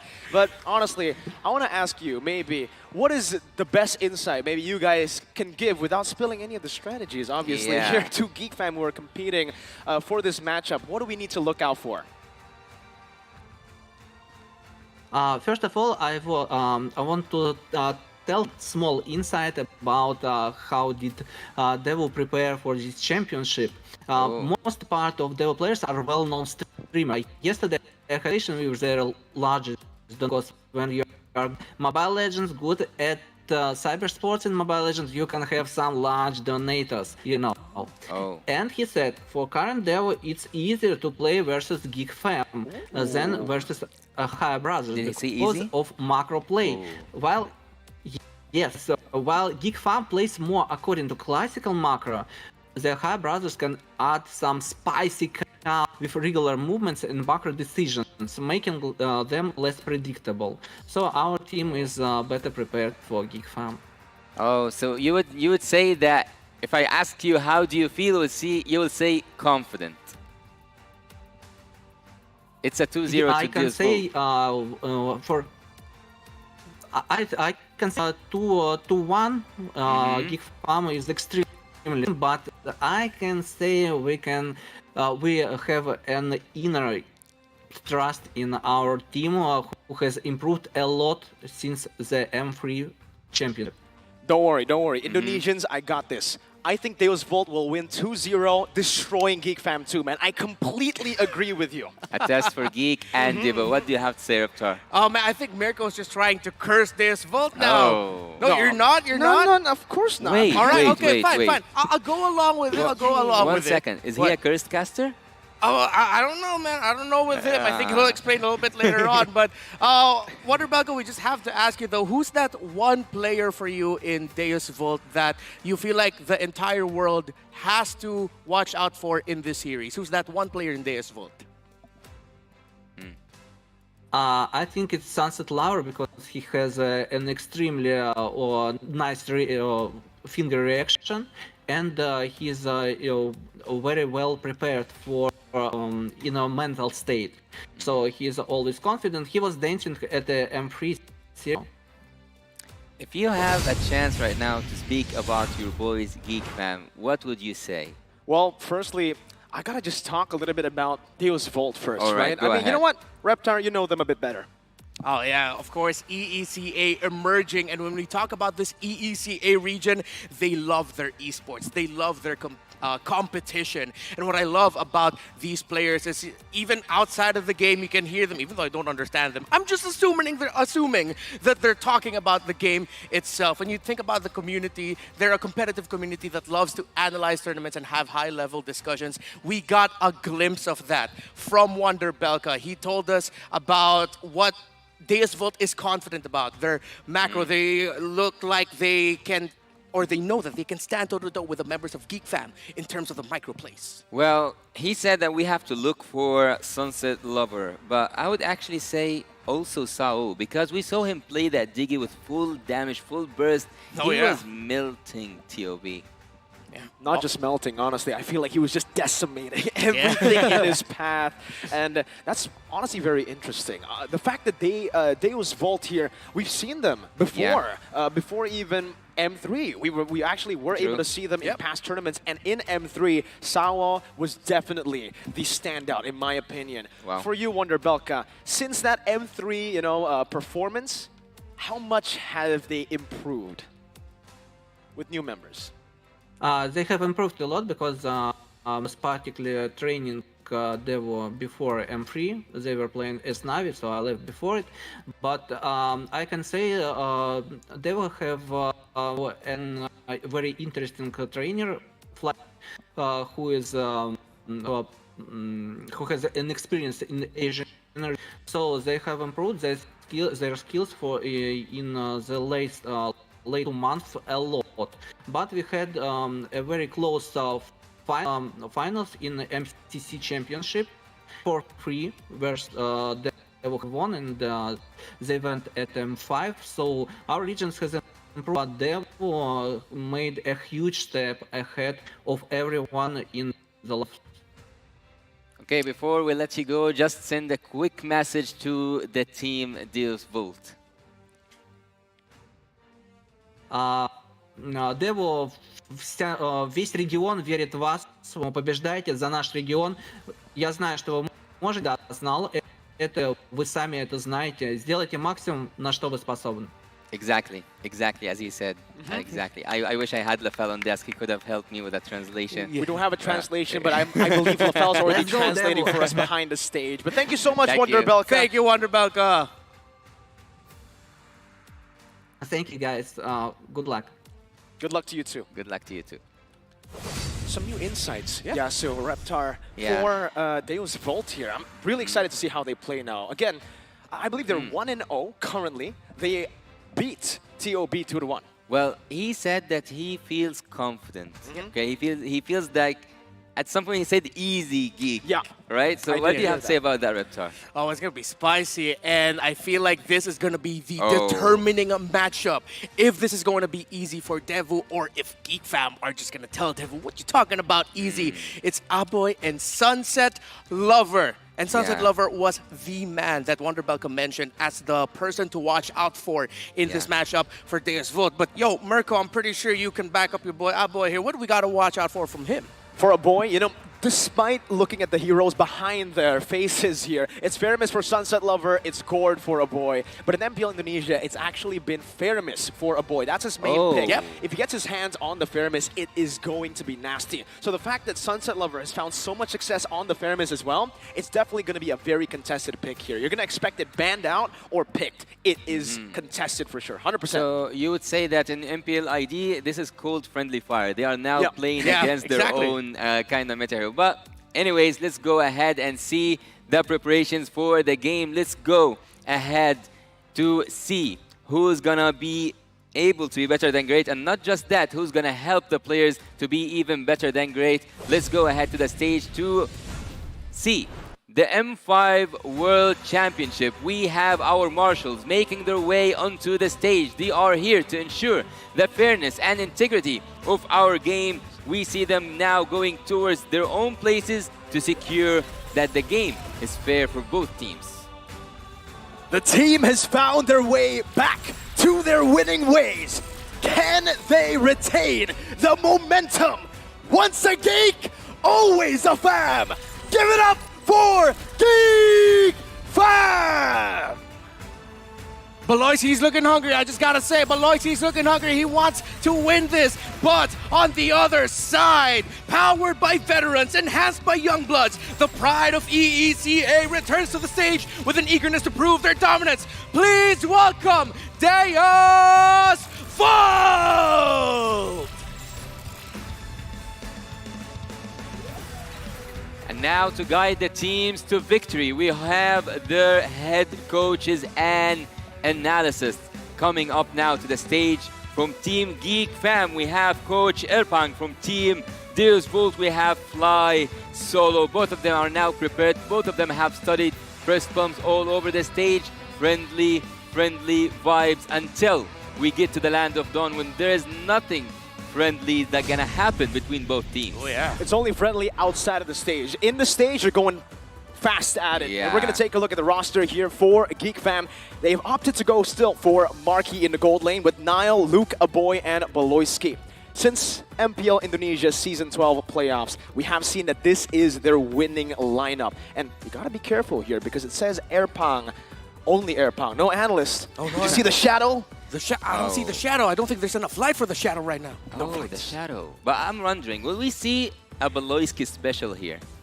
In terms of what kind of Baloyski special, because I know Mirko has been quite vocal about a Baloyski special of early deaths, but hey, if you're talking about the Ruby, I'd love to see that too. But for EECA's Deus Volt, Sunset Lover, a name very familiar for all of us, but we actually even got to see Sawa shine with the Diggy, as we mentioned. Kid Bomba, I just gotta say, I look up to that young man in the EXP lane. He really lives up to the name. Bombastic in the sense that, man, he is explosive in terms of what he brings to the table for Deus Volt. But of course, Magister and Carvey there as well. A fellow half Filipino on the Deus Volt side. He's gonna have to prove himself against a fellow Filipino in Marky. One fact we have to say here is that Team Geek Fam is one of those teams who will finish their group stage journey today and wait for the results. Will it be a beautiful ending? Will it be a fairy tale ending for them and to proceed to the playoffs with it? Or will Deus Volt show them hell? But before we see if they will see hell or not, the challenge prediction here is going for Geek, and I'm the only one on the table who's gonna be hated a bit. I'm going with Team Deus Volt. You're stuck in a geek sandwich, bro. Yeah, a little bit of geek, a little bit of a geek sandwich. But hey, I'm pretty sure the EECA fans really appreciate you right now, Yasu, for your love for Deus Volt. But really, Mirko, 2-0 for Geek Fam, not even a single game for Deus Volt. I gotta test the waters first, right? I don't know what's active right now. Last time I checked, it was the Bless, but yeah, I don't know, man. That's why I try to neutralize it just a bit. Anyways, speaking of the curse, let's take a look at the team that I actually said in that interview is gonna demolish Geek Fam. Fun facts, many shades of Sunset. Yeah, Sunset Lover is known for flexing off meta heroes in the mid lane such as Kaja, Valir, Joy, and Akagura. Actually, I would love to see a Valir being picked up here in the M5. Yep. We have seen a lot of, I would say, picks that at some point some of us forgot they existed. The Tigreal is back and strong. And also we see a lot of picks. What was the latest pick in the previous game? It's kind of hard. Yeah, I'm going to try and remember it, but there was a Terizla. But yeah, when I think about these two teams, Wonderbelka mentioned that there are, for Deus Volt, they are confident with in terms of matching the macro style of Geek Fam, of an Indonesian team. All right. If that's what they believe, and we saw glimpses of it in their previous matchup earlier in this group, I can see that. But I feel like for Geek Fam and Deus Volt, these are two teams who have that identity. If you look back in the past of those surprise pickups, a surprise pickup in the roam, a surprise pickup in the mid lane, if they want to take the victory here, they're gonna need to be brave in terms of picking up heroes that we don't expect. Seems like I'm in a big sandwich here. Even the audience prediction is going totally for the side of Team Geek Fam, except for the EECA showing some love for Deus Volt team. But here's one more thing. I want to ask you, especially Mirko. Team Geek Fam lost completely against Homeboys, and the second game it was a dominant game. Do you think that this game affected them mentally?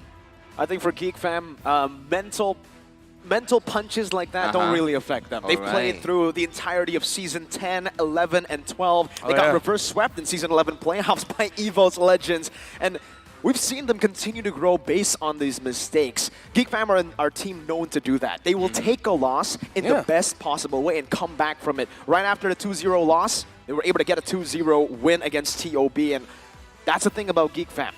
Sometimes they really struggle to find that momentum, that win. But once they do, they utilize that momentum all the way.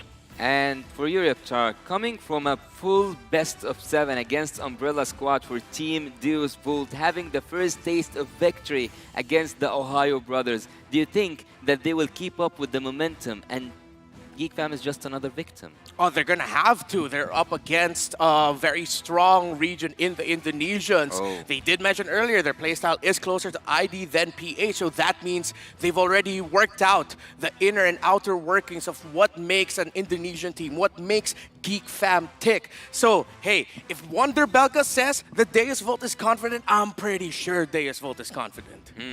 And with Sao and Sunset Lover as their fourth international appearance, I have a really interesting question here. Maybe you can help me with the numbers for Geek Fam, Mirko. But would you guys, and like I would ask you individually, would you favorite passion or experience? Ooh, that's a good question. It's a great question. I Go mean, ahead. from the past M series, we've definitely seen that there's been a good mix of passion and experience. Currently, especially in the group stages, I would say experience should take a little bit of the W compared to the passion, but you really need to have both. When we get into a high-stakes situation to make it to the knockout stages, it's time for Geek Fam versus Deus Volt. Game number 1 as we enter the drafts. First few bans will really determine how we're going to be going here. You already see a bit of teasers there. Angela getting taken out. So, when you're going up against a team that loves the macro, going up against a team that you know has someone in the mid lane who can really play strong, sustain heroes, of course you'd want to take out the Angela just to reduce the presence. But Deus Volt taking out the Nolan here is a tell for Geek Fam. We're gonna pick the Nolan. Will they actually commit to it? Well, that's the thing. The first thing that came to my mind, having the Nolan for Team Deus Volt, but you also banned the 1-1, which makes me kind of hesitate. Yeah, it is a Nolan, and we know that Phoebus kind of suppresses him down. But from the side of Team Geek Fam, what are they aiming for by banning that Minotaur? Well, they can actually pick up the Joy here since it's still open for them, so they can go something along the lines of Joy Valentina if they already want to show their hand that way, or they can pick up an Expilator, maybe Joy to Rizla. Maybe a Matilda too? Oh, and the Matilda, yeah, for Baloyski still available, so Joy Matilda. Go fast, go magical. Definitely. I think mobility and maneuverability is definitely something that they can go for.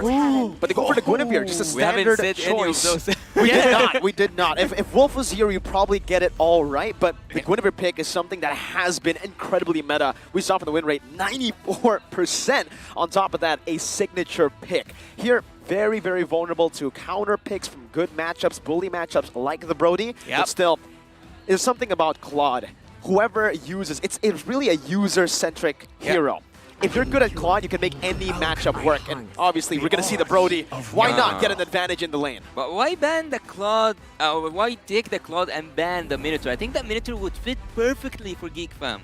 Well, it's because they know that if going into the second banning, into the picking phase, they're going to pick up the Guinevere and then the Claude. So they're just going to be taking it away for safety. They know that it's something that, yes, you can pair it up with the Claude, but would you pick up the Minotaur and the Claude together first 2 picks? No, you wouldn't. You pick up the Guinevere, so you take away a strong tool from the hands of Devu. So now, as we mentioned, the Valentina, but it goes to their side, and then the Brody, as Mirko mentioned, but here it is, the signature Faramis of a boy. I just have to mention, I've been playing more Faramis in the mid lane since watching a boy in the MPL ID Season 12 playoffs. And with Mirko's point earlier about having a good Claude player play that Claude, yeah, you're going to be seeing some great individual plays by Marky, but again, we go back to the theme of this entire series and this matchup.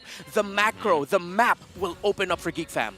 Well, having the MPL ID is special here for Team Geek Fam, but still remember then that the Holy Realm will also be used by Sunset Lover. Oh yeah, exactly. That's how they actually chose to approach this match. It's a good plan by Deus Volt, honestly. And we did get to see exactly what we heard in the interview. Yeah. Deus Volt have prepared. They have read Geek Fam's strategy. Even though it's MPL ID, it's a completely different meta from what we have now. We've seen that Geek Fam have done their homework as well. They've definitely seen the last few games. I think, you know, they don't want to experience what TOB faced in game number 3 of that matchup. Exactly. I think at this point, in every hotel room and strategizing area of the M5 team, there's a picture of Sawo and Diggy and a big no. No, you really a big shouldn't give X. it a big X Yeah. over those two. You really can't give it to them. So now as we go into the second phase, we mentioned the Terizla early on, and with Daysville taking away, knowing that it's going to be the first pick for Geek Fam, it makes sense. Even though I would have preferred to see them pick it up for themselves, however, they do still have heroes like the Lapu Lapu that can take out the NetherRealm effect real quickly, available for them if they want to go that route. After banning the Diggy, it makes so much sense for Team Devo to go ahead in the second phase of banning towards the area crowd control heroes, because anything or any hero with an area crowd control can benefit not just the Guinevere, also the Cloud. So that's why I said it from the beginning that Minotaur is one of those picks that will fit perfectly for Team Geek, but still, you have the Terizla, but watch out for a Tigreal. Yeah, exactly. And there was actually a reaction there by Geek Fam the moment they banned out the Edith. It's like they're sort of showing the world in a sense that, hey, this is sort of going our way. Usually when you see teams react that way, that's the okay, this is all part of our plan right now. So, Deus Vote, we like how they drafted the first phase, but what if Geek Fam's actually, hey, this is going down how we expected it to be? I think especially for Geek Fam, the fact that they picked up the Guinevere and the Feramis with a weak side gold lane, they're already going to an approach that is going to be heavily into the XP lane. Strong side XP with a huge emphasis on the neutral objectives. The fact that the Edith and the Diggy, the two heroes that Deus Volt have usually been able to utilize to control neutral objectives, has been banned out. Yeah, I could definitely see why they reacted that way. Now they can set up for the big picks. Just like this, the Arlet picked up no Diggy equals to a very scary Arlet. As I told you, they just need an area crowd control with the final slash. He can set up an opening for the Cloud. Also, some of the crowd control can be beneficial. Oh, is he Luke? Oh, Luke. Yes. Yeah, Luke will. Yeah, they will just switch things around. Anyways, the Guinevere as well. So Team Geek now, what do they need? They need the Roamer and also they need an XP. What would you suggest, Reptar? Well, let's see what the pick is there going to be for Deus Volt, because Geek Fam right now, they can still put that Arlot in the XP lane. I think that's the strength of how Geek Fam drafted into this. Now Deus Volt will be thinking about, oh, where is that going to go? So are we going to give a good matchup to the Arlot if it's EXP lane, or will it go into the Roam? I can answer a little bit better once we see the picks. So there's going to be a ground. Oh, and they actually pick up a Uranus. That's interesting. So now Geek Fam might actually have to think about putting that Arlot and Roam and then put something else in the EXP lane, because you're going to need something that can give a little bit of difficulty to the Uranus, because now Deus Volt has gone into that route of thinking wherein you can actually pick up the Uranus to open up your map a little bit more. We don't think of it as a traditional split-pushing hero, but we've learned from the past that it actually is. That's actually the pick I was trying to remember earlier on with Shadow. He was playing the Uranus, he was zoning the enemy heroes away. He was also annoying to a point when he was so formed, he could have just stood there, middle of five members, and never hesitate. Well, there you go, though. The Khalid pick, a signature pick for Luke. One of our very, very good veteran XP laners who's now content creator, Anti-Mage. You guys should know him. He said, actually, that the best Khalid user in Indonesia is Luke. So seeing him on that signature pick, giving Baloyski, a very aggressive hero like the Arlet, I think it'll work out. Baloyski loves invading. Yeah, maybe sometimes he sacrifices a few deaths, maybe even 7. Just take it easy a bit. Yeah, but I think it should be a pretty good composition that Geek Fam have right now. So switching the Arlet to the Roam duty, do you think that was wise? Well, I'm a fan for it, because right now we've seen how strong Arlot is in the EXP lane. In terms of being a presence around the map when he's rotating, put him in the Roam, then that's going to be a lot of control abilities that now Deus Volt has to watch out for. Ladies and gentlemen, let's dive straight into the land of Dawn for game number 1. Geek Fam takes on Deus Volt for the knockout stages. High stakes for both these teams. We'll go into the land of Dawn right now, and we will see together, will Team Devo take it home, or will Geek Fam have this fairy tale ending, waiting for the other teams to finish things off? This group is definitely hard, but will it be hard enough for Team Deus Volt to take that game, as we have been assured that that they were so confident going up against Geek Fam. Yeah, and right now, both teams just taking it easy, but there is a bit of scraps here in the mid lane as expected. That was already starting off hot with TPs. So yeah, putting the Arlott in the roam, I'm up for it. A little bit more control there. I'm really looking to see how these two EXP laners manage their lane and the map. Lethal Wanderer contest right now. Magister walks up. Getting a good hit, but it's going to be Nile who secures it now. Magister forced to back away. Beloyski follows through with another Vengeance. Goes in for the stun. Not able to connect right now. Spatial Migration. Nakisawa up, forcing a flicker, a chase down. And it should be, a kill for a boy.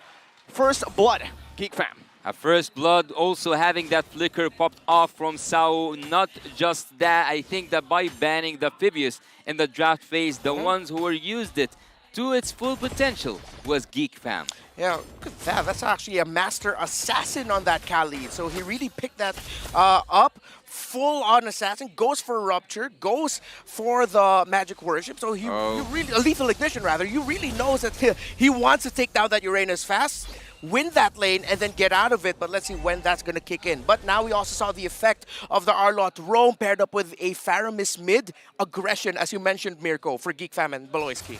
I would have personally choose Adira to go up against the Uranus, but there we go. Beloyski, he's going in.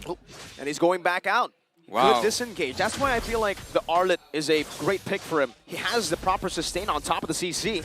Nile already setting up for it. Now, what a final was that? slash flicker that didn't connect. A signature Beloyski play. He's looking for a position right now. Nile secures it just with the Requiem. A boy gets a Shadow Stampede, but there's no further commitment from Deus Vult. Yeah, and you actually got to see the effect there of the aggression that Geek Fam showed early on, disrupting the rotation of Magister just a few seconds late getting to that turtle, and Geek Fam gets it without that much of a problem. Next sequence, let's see if they're gonna finally show up in the gold lane or if they're gonna continue disrupting in the jungle and playing around the river.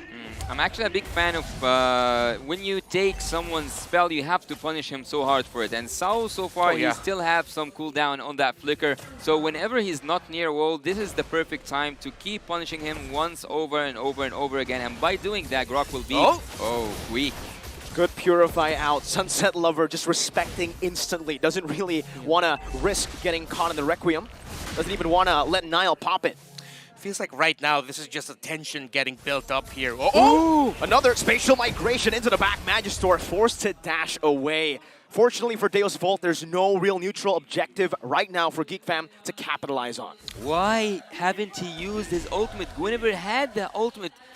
Why haven't he just continued with it? It was a secure kill. Yeah, personally, it would have been a little bit too risky. There would have been a chance that it could have been a trade jungler for jungler. And now that Geek Fam is actually showing a rotation down bottom side, we know now why they didn't commit. They wanted a little bit more advantage for Marquee. Yeah, on the bot lane now, let's have a quick look on the in-game equipment here. Brody already had his hit Blade of Hypnosis, and on the other side, Claude is actually going for a safer approach in terms of the items. He wants to take in some damage and then build up his Demon Hunter sword. So far, I would say, the junglers, the Guinevere is going for a semi-build. Going a little bit more tankier is the route here, because I think they already have a good amount of damage. They don't need any more damage from the Guinevere. Yeah. It's going to be more of a utility style Guinevere in the sense of, all right, set up, ultimate, get those knockups in, and the rest of us will do the damage. Here comes the next turtle. Who's going to get it? Is it Geek Fam or Deus Vult? Seems like Geek Fam want to just contest for it right now. It's going to be Kid Bomba trying his best to sell it away. Beloyski gets a final slash, but it's still Magister who secures it. A blazing duet, but he's stuck right there with a good stun. Keeping Marquee at bay. They're going in. Raging Sandstorm with a flicker onto Sunset Lover. Luke splashing the damage in the back. And Kid Bomba will just soak it in for now. It's a 1-for-1, a turtle. Neutral objective for a kill. Just by one fight, both Luke and Marquee secured their own core item. And now, Deus Vult starting to feel not just the macro, but now the micro abilities of Geek Fam, the timing of their skills. Kudos to Deus Vult, though, for being able to get that turtle. They were a step ahead of Geek Fam there in that scenario. You saw Beloyski doing what he can to delay Magister's attempt at getting that turtle, but not going to be enough. Geek Fam, though, getting the kills and a little bit more control down bottom. Marksmen have now switched lanes. They've gone topside. I'm actually waiting on Magister's damage so far because he haven't shown us why Nolan is one of those heroes that you should be afraid of. Nice. Spatial Migration with a Requiem. Raging Sandstorm from Luke. Amazing coordination from Geek Fam so far, 3-0. Yeah, I would say a really good wombo combo there, finishing off what Nail just started.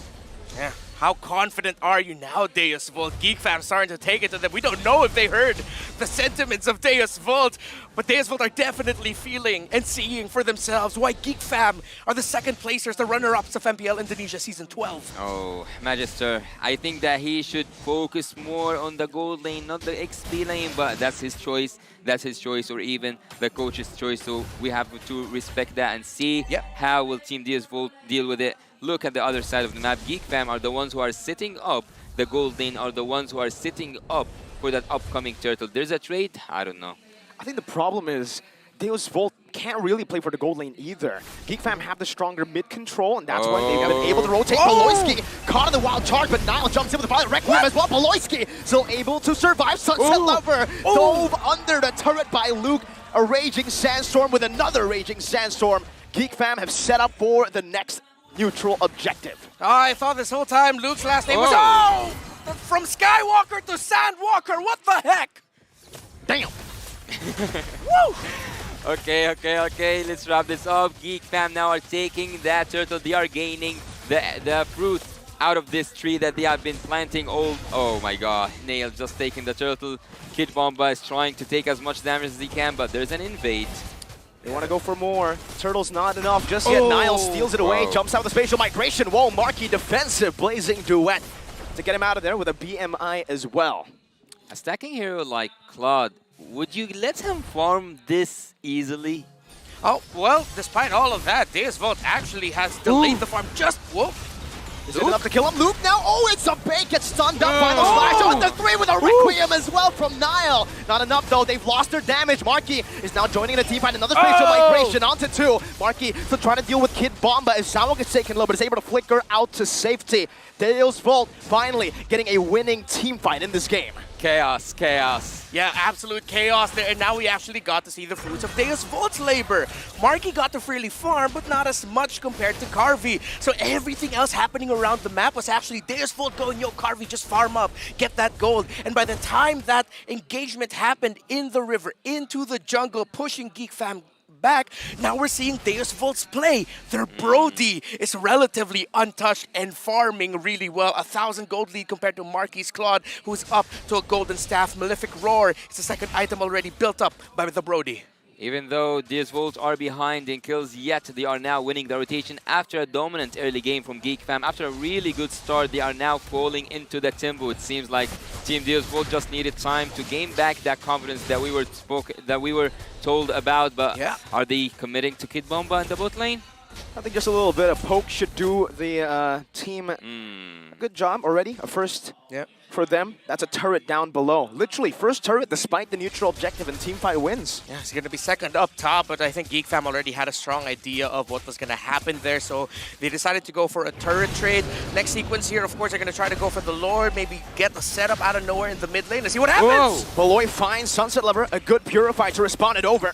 Now it's Luke, who's looking for a play, a conceal as well from Baloyski. Magister in that push, pops in that fracture. No ultimate for now.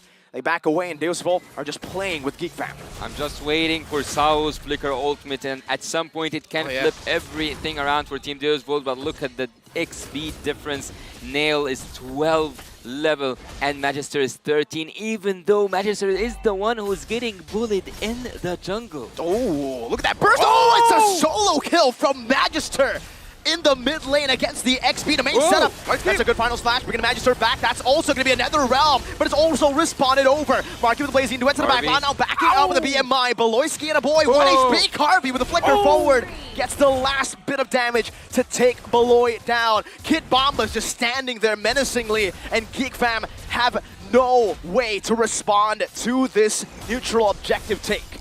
Deus Vult, one of their new mottos right now, it's all part of the plan. We get bullied early on, we're pushing side lanes, we're farming up for our Brody, and now as we reach a mid-game power spike, a crucial one, Geek fam now have their backs against the wall as the mid-game power spike of Deus Vult. Right now, they're gonna need to hold on, they're gonna need to be really careful of when they take their fights. I'm referring to Geek fam here. That's the beauty of the high-level games. It's not about the kills. It's not about who's winning what fights. It's about who's getting the most out of the fight. If you win a fight, if you win a 1-1 or 1v1 kill, you take a turret, you take a turtle, you invade the jungle, you go and make the best use out of it, and that's what Deus Vult was doing all time long.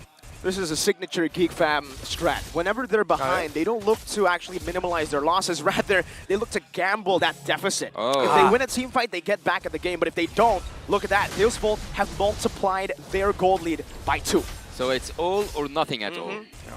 That all or nothing spirit right now of Geek Fam. Let's see if they can get a little bit more all and a little bit less nothing, as Deus Vult are getting everything right now with this Lord push. They're showing it. This is the macro they're talking about, how they manage the minion waves. This push with the Lord, it's incredibly efficient, lads. Yeah, by the Lord coming from the top lane, marching just a level 1 Lord, yet it's threatening the throne and threatening the crystal of Team Geek Fam. Inhibitor turrets might go off if there was an engage from Sao. They should still be able to clear this. I think also from Deus Vult, they don't really want to risk going in and going full on the commitment. They'll just take a good win. First Lord with a base turret, that is incredible value. That was a really easy inhibitor turret. No one even touched that turret with the Lord, right? Yeah, and now we're starting to see the other side of the Geek Fam approach now, where it's all right, we gotta be careful now, because if we try to dive, we try to go for an aggressive play here, it might not look good or end well for Geek Fam. Look at the deficit between the two gold laners. Earlier, the Brody already built up to a BOD, already going to the Wind of Nature, while Marquis is still catching up. And Deus Vult know this, as the Brody builds up the Wind of Nature, that they can just continue to take away resources. Yeah. Kid Bomba, this Uranus eventually just became a huge thorn in Geek Fam's side because they don't have the damage to really deal with it right now. He's just there taking everything. It's all right. I accepted this life. This is what I wanted. Just hurt me, please. What? This is the life of XP, to be honest. Yeah, that's the life of an XP laner. Well, Kid Bomba at this moment is draining the resources out and draining the life out of Geek Fam, but there's a conceal here. On to Sao, he has the power of nature. And just like that, it's not going to work at all from Geek Fam. Sao with a great wild charge to cancel that spatial migration. Yeah, no conceal here means the contest onto this, not just the Lord, but actually this purple buff might be tough for Geek Fam. Deus Vult, they're not getting a little bit too greedy here in terms of committing all in the purple. They're still trying to find an opening here. Magister already has Sea Halberd. Oh, I think that they can actually go in for this team fight if Team Geek Fam wants to do so. Team Geek Fam are known, or at least based on my research, they are known for a good early game. I want to see them recover. Let's see if they can. Lord got reset now, so Geek Fam trying to flow the mid. Deus Vult answering that damage from this Brody, man. Just too much. Niall? Great flicker from Carvey. A good prediction on that spatial migration. But I would say it should be actually a trade that Geek Fam have won. It's a spatial migration for a flicker. Okay, bear with me for this moment.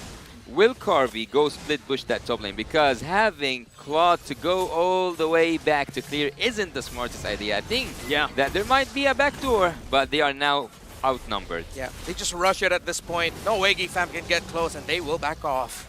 They gotta. There's not much they can do here, and Deus Vult are utilizing the forced errors perfectly right now. Kid Bomba is chunked, but there's no further commitment for a side of Geek Fam. Baloyski just jumps in a little bit with a vengeance. Wait a minute, Magister. Magister. Flank. Oh. Now on to Niall. No, just a clone. Yeah, not the still right looking target. at chase still. They They find a good sandwich. Oh, jumps into the wild charge. But the Raging Sandstorm connects to Carvey. That's also the final splash, bringing Carvey back. And now, with both Netherrealms being popped in, Marquis the one who's forced back.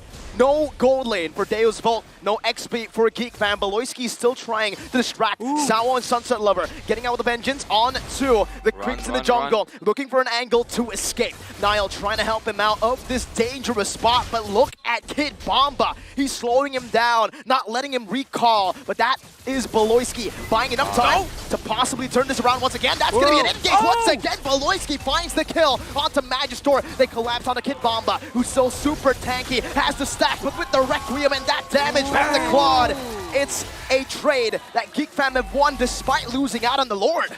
Geek Fam, how the heck did you win that long sequence? You started with a little bit of, hey, Deus Vult, we're coming after you, and the Deus Vult turned, and then you find their marksman only trading your XP laner? Geek Fam, I don't know how you did it, But we saw it unfold before our eyes, and I'm pretty sure even Deus Vult is going, guys, what just happened to us? Yeah.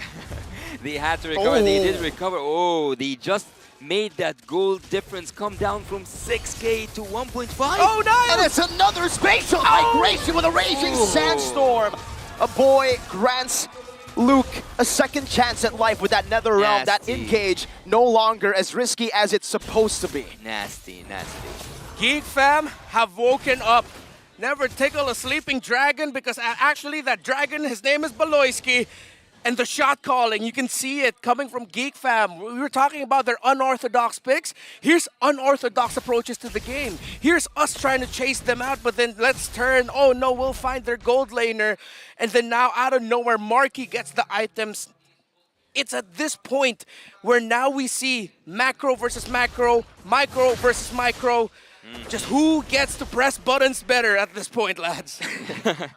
Well, Kid Bomba, I would tell you that he's quite annoying, but oh, where did you go? Again?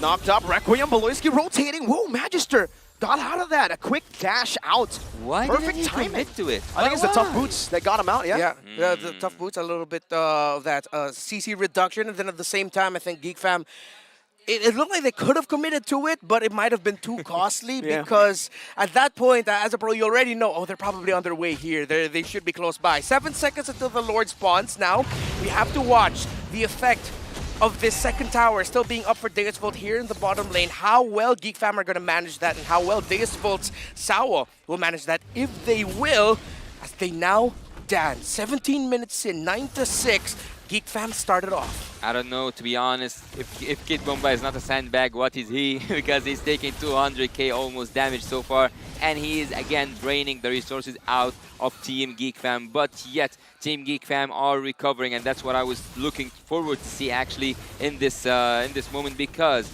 we know Geek Fam for their early game, but do we know them for the recovery? That's what we're gonna see. Devo are trying to contest. Conceal. Oh, Kid Bomba gonna get bursted down. A good purify. Baloyski misses the final slash, and Karbi's not gonna be able to free hit Nile. Getting splashed by that damage. Oh, memory as well. Magister walks up. Luke with a flicker as well. It's another realm. Marky buys the immortality. Deus Vult and Geek Fam still fighting, still dancing around the Lord. But it seems for both these teams, they will try to look for another 50-50 team fight. I like what I'm seeing. These two teams love to take risks. So many risky calls here. 20k. Are they actually going to commit into this? Is no one going to reset? Are they just looking for a setup? On the edge. Oh, Sauro gets executed. Oh, it's a final snipe from Baloyski onto the back. Magister forced back. Hit Bomba able to disengage from that spot on the map, a choke point that Geek Fam held. And now with more members alive, they'll take their time. They'll recall Deus Vult. They need an answer to these questions. I can't believe how long has this team fight been going on. It's not resetted. It's a Lord dance. It's a Lord dance. Yeah. Look at actually, A-Boy. Actually, there's a lot of dancing here happening on the top lane side near that Lord especially. And I could tell you that Sunset Lover is just waiting on to take that Faramis ult. He doesn't want any other ult. And I like the positioning here of Geek Fam. A-Boy isn't really showing himself to the potential spots that the Valentina could be. They really don't want to give the ultimate away. Wow. And Geek Fam, just like that? Lord easy? But after all this? Yep. They had to, right? No Sawo. They would have risked the game. It's either they get the Lord, steal it, and prolong the game, or they take the defensive route, and that's what they did. All right, a little bit of an anticlimactic chow-chow, but now it's going to be a hell of a defense required from Deus Vult. Items all locked in. You actually already see 2 Rose Gold Meteors on the key damage dealers of Deus Vult. But now, are they actually going to take down Magister? Nile just took it in the face. That fracture did little to no damage. He can just regen back. Wow. He's all right with this. That's a Nolan, by the way. That one-shots people. Actually, I wonder how many defensive items that Magister have. Oh! Final slash into the Requiem. Kid Bomba falls. Sawa with the wild charge, but there's no follow-up. It's only a great opening now. Again with the help of the Raging Sandstorm to the back. It's a good win of nature by Karbi. Now in the stun as well, but a boy splashes him with damage. That Sunset Lover doing the same thing with her Truncheon by with the immortality as well. Nile jumping forward. Sunset Lover with a Purify. The base is wide open, and Geek Fam will secure game number 1 in this series. Back and forth. Geek Fam, just take a breather right now. Geek Fam has shown us a world-class performance coming back from a game that was nearly impossible to come back from. They found a way, and as you said, as you said, Mirko, it's either everything or nothing at all. World-class comeback from a world-class confident control showing by Deus Vult. They controlled majority of the early to mid, but then Geek Fam just found a way, helped out by the fact that Faramis on the hands of a boy. Did you see what I just saw? They were wiping out the nose. They don't want people to know their strategies. I saw one thing there though. What? Discipline. Right there at the bottom, it said discipline, and that's what Geek Fam showed here. I love the fact that Airpong just panicked. Yeah. He panicked way more no. from writing his strategies down on the whiteboard compared to that game. I feel like the cameras here, the cameras. They cannot. It's coming in the room. It's coming in the room. Yeah, it'll be funny though. What if it was just a bunch of motivational words? Actually, like nothing super technical. It'll just be like, Baloyski, believe in yourself. Marky, you got this. But then to them, it's like, no, we can't show that to them. Nolan disciplines. Yeah, just discipline, guys. Just discipline. Reach for the stars. Reach for the stars. Because if you fail, you'll fall in the moon. Something like that. I forgot the quote exactly, but no, I think that was it. Is it? That was beautiful. Thank you, man. Well, look. You know what else is beautiful? What? Who else Our is MVP. beautiful? Speaking of the stars, let's see who is the most valuable player for Team Geek Fam. The MVP. The MVP here by himself, showing us world-class performance. Nile on that Guinevere 1-0-11, untouchable. Yeah. Wow. What I can say about Niall's performance on this Guinevere, it was smooth and it was controlled. Imagine being a young man such as yourself coming to the World Championship. Maybe a little bit of jitters against our first match against Homeboys, but now here definitely the control you needed to show as a jungler. 1-0-11, you didn't go down once. You actually helped set up for your team. We talked about this earlier. The Guinevere will become a setter, utility type, and he did perform his role perfectly. Yeah, 100% kill participation. I wouldn't call that anything less than excellent. He executed every single moment perfectly, and even by going with full defense items, I think that he did the right call. It's all about the set. All about the set, exactly. All about the set, no trouble at all for Geek Fam. And what I liked about here, and you mentioned it at some point, Mirko, was the layering of Geek Fam and their abilities. All the controls. If it wasn't the setup from the Gwyn, it'll be a pull from the Faramis. And Geek Fam, they showed that off, especially with Deus Vult also being able to layer so well themselves. It's such a Geek Fam thing to do, right? The best form of defense is offense. Go even harder than the enemy team. We saw earlier, Sabo, he's on a big game changer, right? That wild charge literally changes games, and we have seen that beat Geek Fam. The fact that Geek Fam were able to engage right when Sabo engaged, it kind of really just neutralized the side of Deus Vult's engage. They were able to jump so far ahead that even the people who were stunned in the back, no one from Deus Vult could really follow it up. Yeah, and now Deus Vult, I gotta give it to them though. The confidence they showed talking about their playstyle in terms of controlling the map, the macro, we definitely saw that here. But I think they have to remind themselves about one thing that Geek Fam is really good at. Doing plays that makes even us scratch our heads and telling the world, don't worry, we got this. Something good will happen here. And that's just what happened. Whenever Geek are in a winning situation, a losing situation, shout out to my friend Ranger Amas, but he will always scream, "What are you doing, Baloy?" That's crazy. Because that's what happens. He always just makes some random play. Sometimes he ints, sometimes he changes and turns the game. Well, something that I saw also which caught my eyes at the finish, at the exact moment that Geek Fam was finishing, they all got immortalities. Yeah. Of course, I think that was just an insurance plan at that point to make sure, all right, guys, we gotta end it here. This is a sure thing for us. But now, the funny thing about the lineup that Deus Vult brought up, in terms of controlling the map, the Uranus really helped do that for Deus Vult. Because when Geek Fam didn't have the items yet, they didn't have an answer for the Uranus yet. Of course, with Kid Bomba's 230,000 plus damage taken, he did his job perfectly. Just stand in front of Geek Fam, open up the map a little bit. But then as the game went on, when now in this current metagame, control is king. Control is what leads to wins most of the time. Uranus not having a control ability, funnily enough, became the biggest thorn on the side of Deus Vult. Agreed. Yeah, I would say also that being annoying was one of the keys for Team Deus Vult to be able to control that early game. If it weren't for Kid Bomba, things wouldn't have looked that bright for Team Deus Volt at the start. Yeah, definitely. But for the rest of Deus Volt, it was also... Jeez. Looking at that. Sandbag. Literally sandbag. The sandbag Uranus, 230,000. I think that's almost the highest that I've... Wait, no, I've seen like 300,000 plus at some point. At least it's the double of the Arlet. Yeah. Yeah, that's true. That's the problem, I feel like, though, for the side of Deus Volt. They were able to control the mid-game so well because all of their heroes actually hit their power spike in the mid-game. Yeah. But when the late game came, when Marky was able to get those items, even if you soak as much damage as possible, 230,000, yeah, the Claw's going to do more if you get chain CC'd like that. Yeah, so I think what we saw here was like that classic approach to the game we're in. Yeah. Okay, on one team, they're confident against us. They're going to take control. They're going to rotate fast. They're going to control the game. But then, let's just hold up. Let's defend, you know? Wait for the late game. And chill out. Exactly. Chill out. It's like that's what Geek Fam... Wait, how do you say that? Santayaja. Santayaja? Yeah, that's Geek Fam's emote. Wait, is that what Santai means? Just chill? Yeah, Chill? Really? Really? Santai is chill. Okay, Santai. So that's exactly what Geek Fam were doing. Wait for that late game and boom, they go. Okay, so a question here. What can Deus Volt do to come back stronger? And would you guys think that it's a match point for, like, will it finish for Team Geek Fam? I'll start with you, Miracle.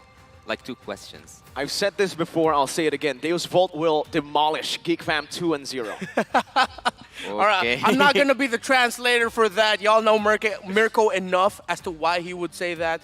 For me, though, I wouldn't be surprised if this goes to a game number 3. Because it looks like what Deus Volt did here. It's just a little bit of, guys, come on, forgetting the discipline. Maybe that's what they need to write on their board this time around, a little bit more discipline. They did that so well in the early to mid, but in terms of like trying to end the game, that's when they sort of lost it. Again, we go all the way back to that play in that bottom lane where Geek Fam just surprised Deus Volt. That looked like a lack of discipline by Deus Volt. It was them saying, we want to end this now, when honestly, they shouldn't have tried to go for that. So do you think that if we change the Uranus and put on a crowd control pick, it would look different for Deus Volt? This is the change they need in terms of the draft? Well, I'd want to see them put in a little bit more crowd control here, especially on the XP lane. Come on, it's Kid Bomba, man. Yeah, sure, he can be a sandbag, but if you want him to live up to his name, give him someone with a stun. Just one little stun, and that's going to be okay. That's what at one point I mentioned earlier, the Lapu Lapu. I actually can't remember. I didn't note down if it was banned. But it wasn't. It wasn't banned. I understand the Uranus. They played that really well to their strategy, but then now they know that going up against Geek Fam, maybe a little bit more control is what we need.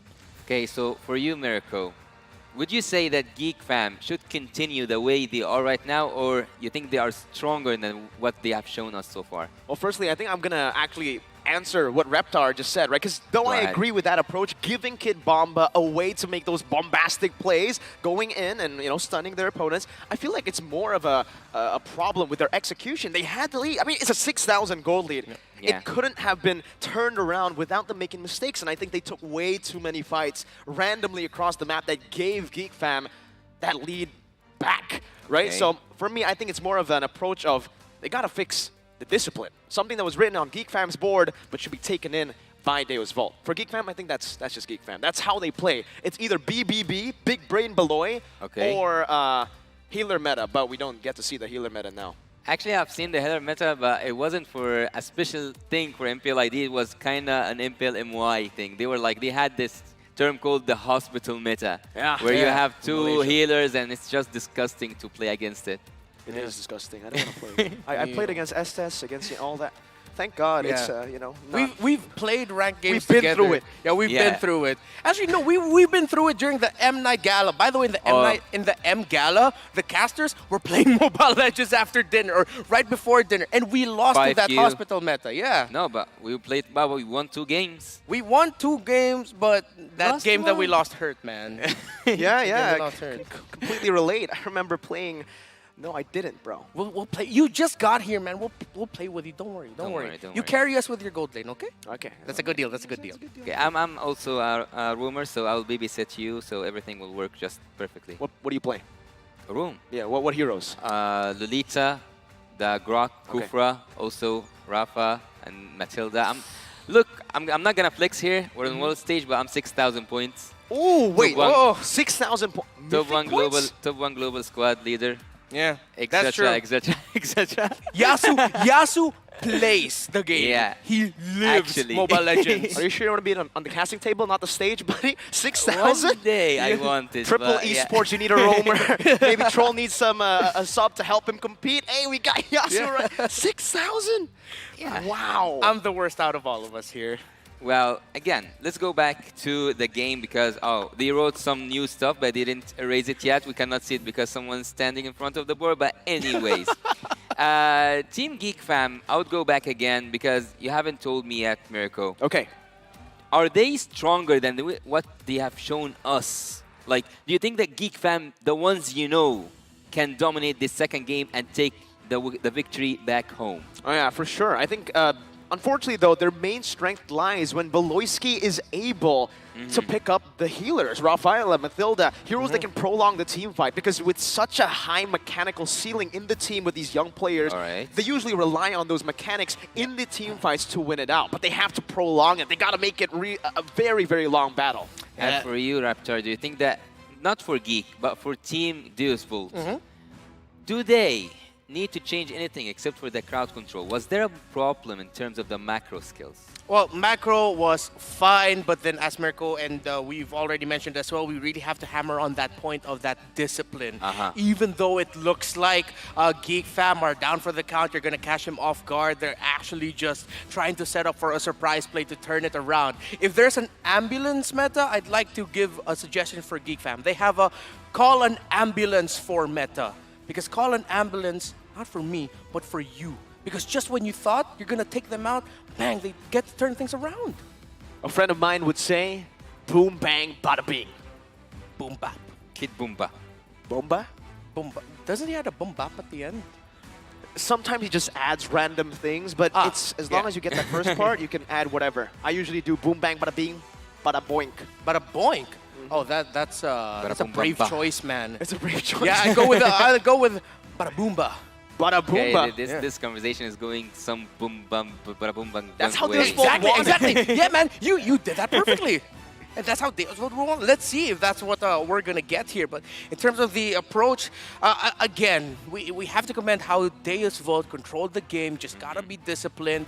If they're really gonna shake things up here in terms of the draft, maybe I'd be okay with them letting go of a Phoveus ban. The Phoveus ban could have been something else. I understand why they did it, but even though they are going to be on the blue side and they're going to first pick Nolan, are Geek Fam historically a team to play the Phoveus? Well, I mean, for Luke, he has a lot of heroes in his arsenal, actually. I haven't seen a lot of Phoveus, though he has played it before. It's mainly it has to be the setters. It has to be the playmaking heroes. Terizla, Arlet, Lapu Lapu. These are the heroes that usually we see him pop off on. So if you give him something like a Phoveus, I think it should work too. Really depends on who he's up against. If he's up against a Nolan and the Phoveus is left open, I think they're just going to give it to him. Well, speaking of disciplines, there is a quote that I actually live by. It says, without commitment, you will never start, but without consistency, you will never finish. And I think that's what Team Devo are looking for here. They need consistency on their performance. You know what, Yasu? I think I should ask you for more life advice, man. That was beautiful. We got a life coach here. Well, it's not mine, though. It's like someone's else. Bro, just say that it's yours, man. You gotta remember, okay. right? I own it. Yeah, it's mine. You gotta steal, all right? Sometimes these jokes might not be yours. Actually, paraphrasing something isn't stealing, right? It's exactly. Yeah. It's not stealing. It's not. It's not. All right, let's not talk about morality here, gentlemen. But, okay, drafting phase. Let's see who goes blue and red. I think that's going to be the biggest question now. Who is where? I think I already saw a glimpse of bans. Angelo? Faramis? I can see there. You see little Angelo's face poking there in the corner, yeah? Yeah, the little bird also told me there's a Baxia Minotaur somewhere. Oh, there it is. Baxia Minotaur ban. So it's still the same sides. And that was the change here. The Faramis now, it's like Deus Vult got a taste of it firsthand and said, yeah, we shouldn't give that to a boy. So the Indonesian Faramis hurts that bad.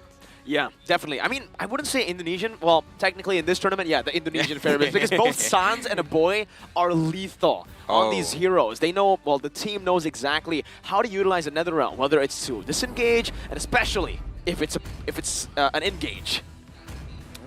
All right, last ban here earlier. Oh, Nolan. Okay, so now they're gonna shake things up. So a first pick Guinevere is available for them, but we have seen very surprising first picks in the sense of a Terizla first pick, a Bruno first pick, and even I believe there was one team that went for an Arlott first pick. So Geek Fam read into the Bruno possibility. Guinevere is available for the taking for Deus Volt, but they know that they're going to be going to the second phase where the Diggy might be available. So if this is a Guinevere first pick and Geek Fam don't pick up the Diggy, I would not be surprised if in the second and third pick, Deus Volt already go for that Diggy. Let's cut off the seriousness for a bit.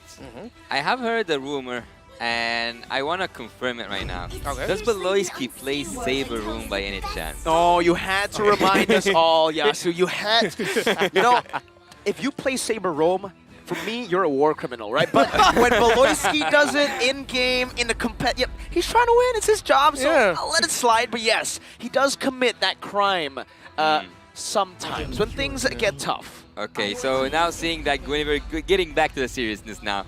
Devos now, they got the Guinevere. We know that she appears, I didn't catch the percentage here, but I know that she is up there, up the 90% something. But for Team Geek Fam, actually, having the 1-1 and the Valentina, I think they have too much to give.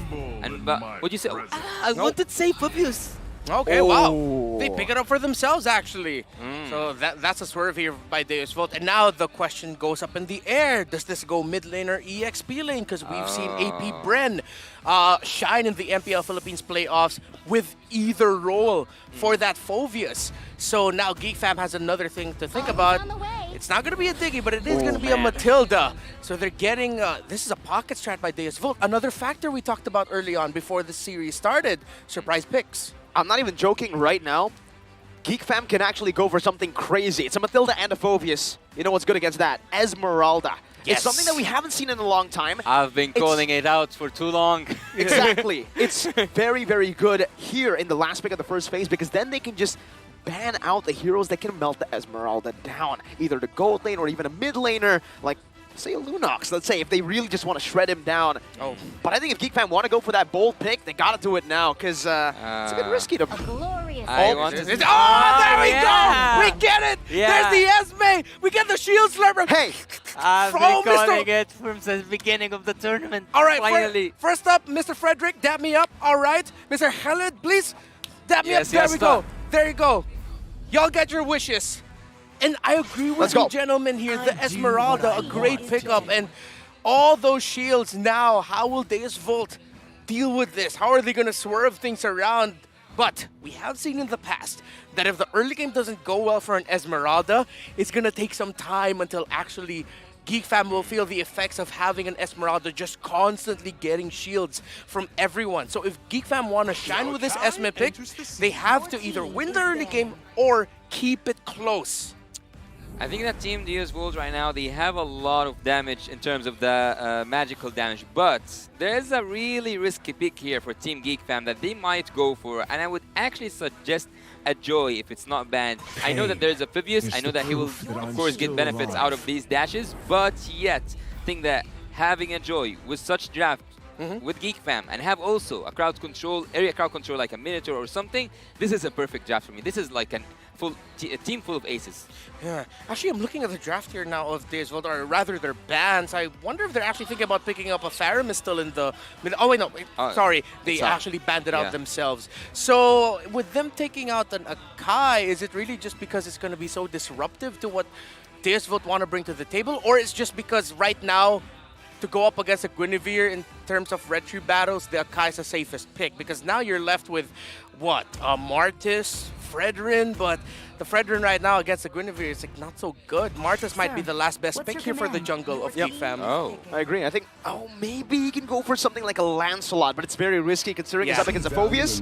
Never mind. They go for the Fredrin. Yeah, I was thinking Lancelot, Martis, you know, we've seen that from Niall many, many times, but they say, it's okay. We will have enough poke. We will have enough maneuverability. So even if the Fredrin gets committed in these team fights, he should still be able to buy enough time for the rest of the team to deal damage. Please give me a suppression hero or give me an area crowd control tank because for Team Geek Fam, it's a perfect formation so far. And I really admire that Diroth ban because it's the natural counter for the Esmeralda. So Esmeralda in this game, she will dance freely. Yeah, a lot of dancing for Esmeralda. And trust me, I love it when I see the Esmeralda dance because of the shields. Oh, yeah, for sure. The damage, the shield. Damage, abilities. We're talking about abilities here. DS Volt, let's see what the fruits of their weird drafting labor are. Okay. It's a flex. It's Phoveus mid? Yep. Or, wait, Terizla Phoveus mid? Are they going to pull Fire Flux here with a Terizla mid? Because right now, the Phoveus might struggle in the EXP lane against the Esme. But against the Terizla, how does Esme fare? It's been a while since I've seen this specific matchup, actually. I think it's a bit of a skill matchup, though. Yeah. I will have to say that Terizla wins in the all-ins if the Esmeralda can maneuver back and forth. Yeah, just avoid the hammer swings. I think trades win Esmeralda. I would say that in every 1v1, I've seen Esmeralda win, of course, against the Phoveus, but changing up things makes a lot of sense here. There it is. As I told you, good luck. I called for it. I said, please give me a suppression here. Why? To trigger the crossbow of Tang, make everything possible for Team Geek Fam, and by 2 drafts that I'm totally amazed by because we haven't seen such composition from any team so far in the tournament. The M5 World Championship here, ladies and gentlemen, Game 2 is about to start. Looking at the draft here, Geek Fam might have their work cut up for them because if they let DS Volt play their game, Carvy's going to be happy, and it might take some time for this 1-1 to really be effective for Geek Fam. So I would not be surprised if we see a similar story with this game. Deus Volt taking control of the early to mid, but the question is, will Geek Fam be able to turn things around again?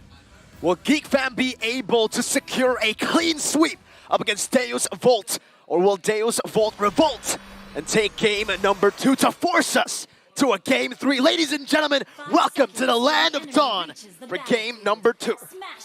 The Land of Dawn is gonna witness an epic battle between 2 teams that have so far proven that they are ready mentally. They are ready with the momentum that they have. Team Deus Volt, they will not give up easily on that best of 7, crucial best of 7 they had back there in the EECA. And Team Geek Fam, by their last dance in the group stage, will it be their last dance during the whole tournament? That's the question. The answer is gonna be here in a few minutes. All right, in terms of the rotation speed, Geek Fam just a little bit faster. They had to help out that Fredrin, of course.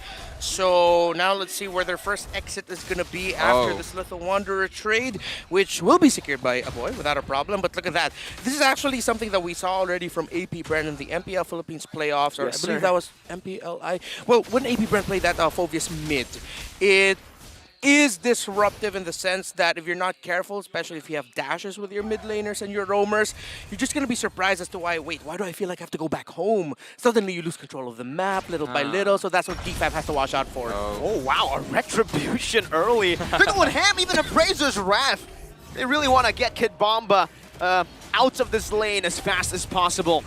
Oh, he's recalling there. He's dancing. He's dancing in front of Kid Bomba. After Kid Bomba being a bully, a full bully for the first game, now it's time to bully the bully. We can see here something that catches my eyes actually, Raptor. Why does Phoveus have the Vengeance instead of the Flame Shot? But let's see the team fight. Whoa, he committed the Requiem over right as the Turtle's about to spawn in. I think that might have been a miscommunication from the team. Now it gives Geek Fam so much more of a chance to secure the first neutral objective. Heck, a boy has also already been sent up top to help clear the wave. Yeah, right now it still looks good for DS Volt to actually potentially contest this. To answer the question real quickly, it's because he's most likely going to be the first one to trigger the crossbow of Tang of the 1-1. Yeah. Good poke, and look at Luke. Already jumping in, a spatial migration knocks him up. Luke, it's a good Vengeance from Sunset Lover, but Luke just walks around him. Magister looking for an opening. Nile versus Magister in the Appraiser's Wrath and a Retry. Luke against 2, still battling it out, but finally gets hammered down. And even on the other side, it's going to be a kill over to Geek Fam. 1 neutral objective, 1 kill versus Deus Volt here, who are still trying to fend off against this purple buff. Nile holding it in. He doesn't have the retribution. Kid Bomba looks for the backline instead. Nile will be given free reign to take that purple buff over. And Beloy just flaps his wings out of this team fight. A 1-to-1 trade, a purple buff for Nile. I think that Team Geek Fam have won this team fights, hypothetically speaking, but 200 gold is not something I would call a win. Oh, no, but in terms of like what they got out of it, they got a turtle, they stole away a purple buff. I would consider that a win. So don't be shy, man. You can say that that's a win for Geek Fam. Look, it's building. Yeah, it's building. It's not a big win, of course. It's not something that will already determine the early game, but it's good signs for Geek Fam right now. And actually, looking at the lineup of Geek Fam, there's a lot of arm movement that you need. Esmes dancing, you got the flapping wings of Baloyski, Marky at one point with the 1-1, of course. So just all arm strength right now for Geek Fam. And yeah, this early on, Deus Vult are already feeling that Esmeralda. Follow-up has been the main problem, actually, for the side of Deus Vult. There's been a few chances for them to go for these pick-offs, spatial migrations with even the Violet Requiem committed in, but there's just no one there to really deal damage. Yeah, we haven't seen the Divine Judgment also yet being triggered for the favor of Marky to activate his crossbow of Tang, and so far, Team Geek Fam, I wouldn't say that they are going for an aggressive approach. I would say that they want to take this game layer by layer. They want to take it with the minimum risk so far, but I'm quite interested to see the give it all, win all, or have nothing at all. But let's have a look at something here. I saw that at the items that Luke actually is building that book, the mana book. So he's gonna be a little bit squishy for during the early game. Talisman. Yeah, the enchanted talisman, but I think it's because he got a feel for it himself where, wait, I can just constantly steal shields from people here. So yeah, he won't have the defensive item, but he'll just have a less cooldown, more cooldown reduction so that he can quickly slurp those shields up. That's his defense. Yeah, spamming his skills. Oh, penalty zone. This time with a Violet Requiem to help him over now. The Razor's Wrap, but it's not going to be enough to save his life. A boy now in the midst of it all. Still, just with the circling eagle, it's actually Deus Vult to lose a bit more HP. A boy hiding back under the turret. Sunset Lover unable to find that last proc of the demonic force to finish a boy up. And Geek Fam, somehow, some way, with their jungler dying straight away, they got an equal trade. What? Raptor, what was that? What? Man, I have the same reaction right now as as Mirko here. Because look, Deus Vult, we were talking about control for Kid Bomba. He set that up. Followed up really well by Magister. But again, longer team fights. Spatial migration with Violet Requiem and a circling eagle. He's still alive, and Niall gets the retry. The Appraiser's Wrath, even in that situation, unnecessary. Luke just takes him down. Oh my god, wait for the Philly Dancer, wait for the Esmeralda to warm things up. She is just getting started.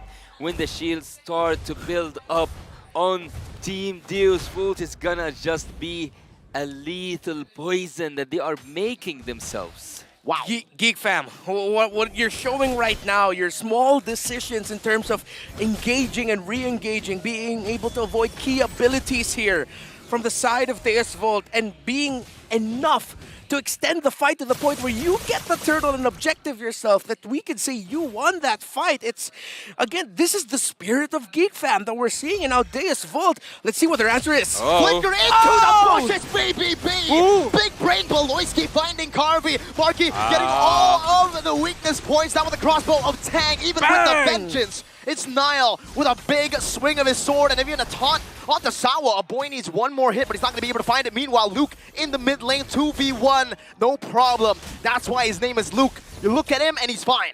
Yeah, Niall was just like Bankai, taking that kill down there. And Team Geek right now are in the driver's seat. And I would actually say once again that Team Geek Fam have a really good start. I said it in the whoa. You got no follow-up there, man. Kid Bomba. Whoa. I mean, he defended the turret. I would say it's actually quite worth it here. Okay. With a flicker, though? Yeah. I mean, that's all they could find, I think. Yeah. Yeah. I was scared for Kid Bomba's life there, though. Okay. Sawa. Is he going to commit this? Nope. Just chills out. Whoa, even a spatial mic. Wait, they're rotating up top, looking for a trade here, an exchange perhaps, as Geek Fam have actually... So that sacrifice of the penalty zone flicker might not even do much for them. How long can these fights actually continue? Well, you want a specific number?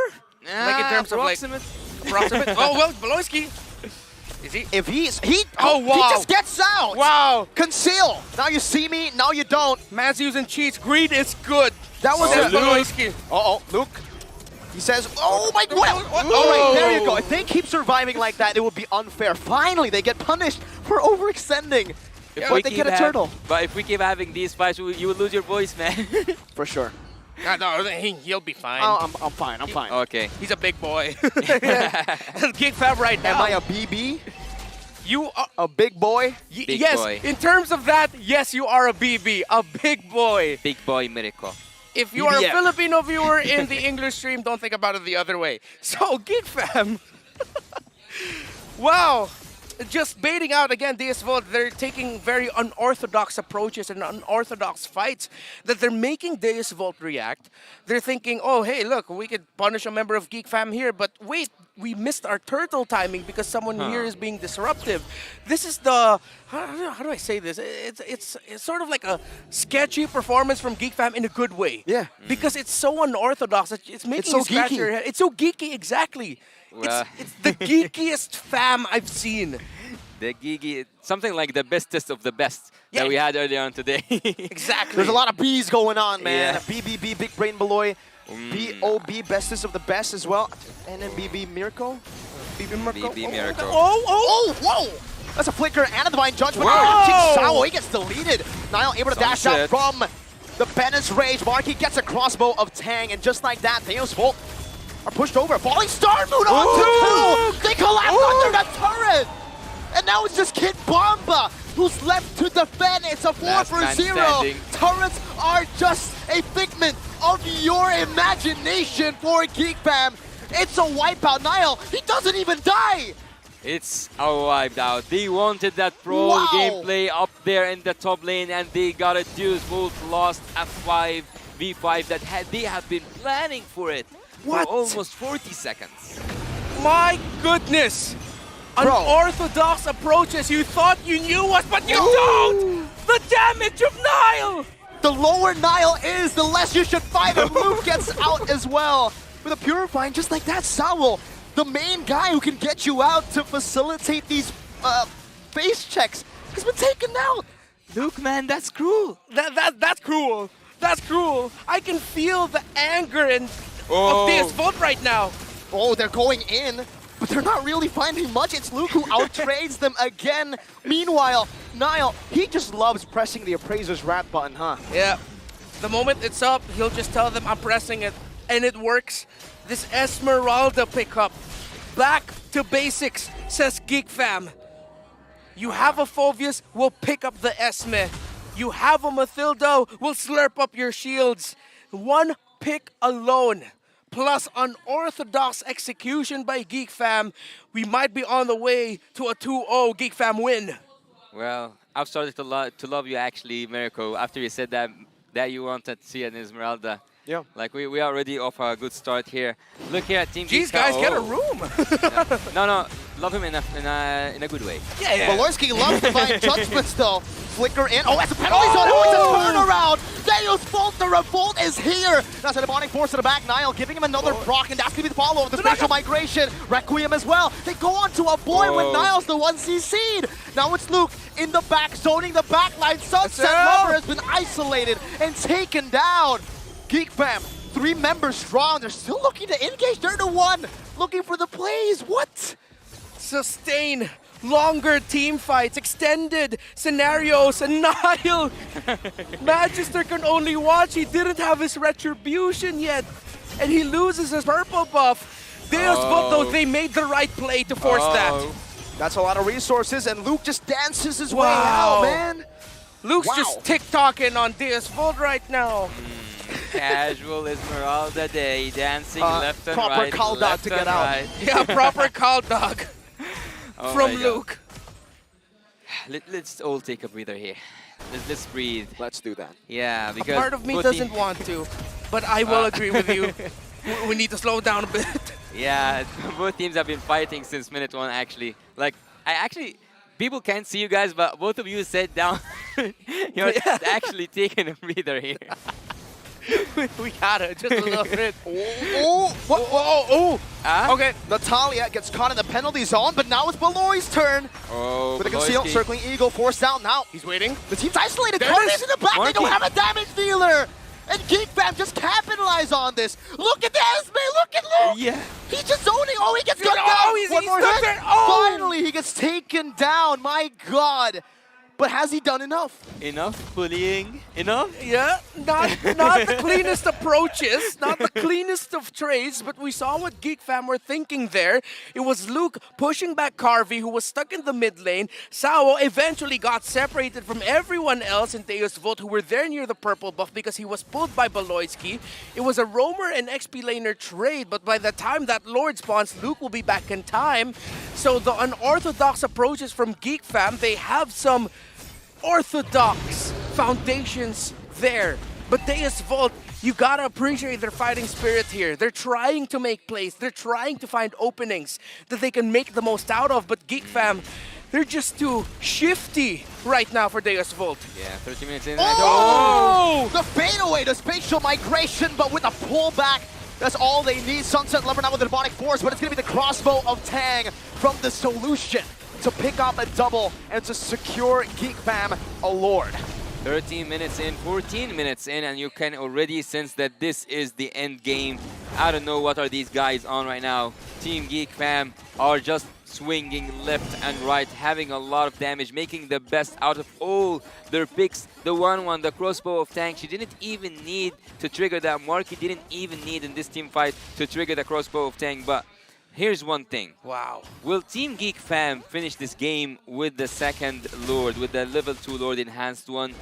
It's endable. Yeah. As we'd say in MPL Philippines, it is endable right now for Geek Fam. It's not 5G, 6G, 7G, it's 8G right now for Geek Fam. Oh, they are Let's going see. in.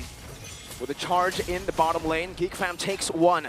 Looking to push in with more waves here as the bottom lane gets slow pushed. Luke dealing with wave up top. Not going to be able to get the proper time. Salo circling Ego. That's a Venice Rage onto the back. Marky gets shut down with a Requiem. That's also going to be another falling. Luke is able to maneuver out for now, but he's going to be chased down by Magister and Carvey.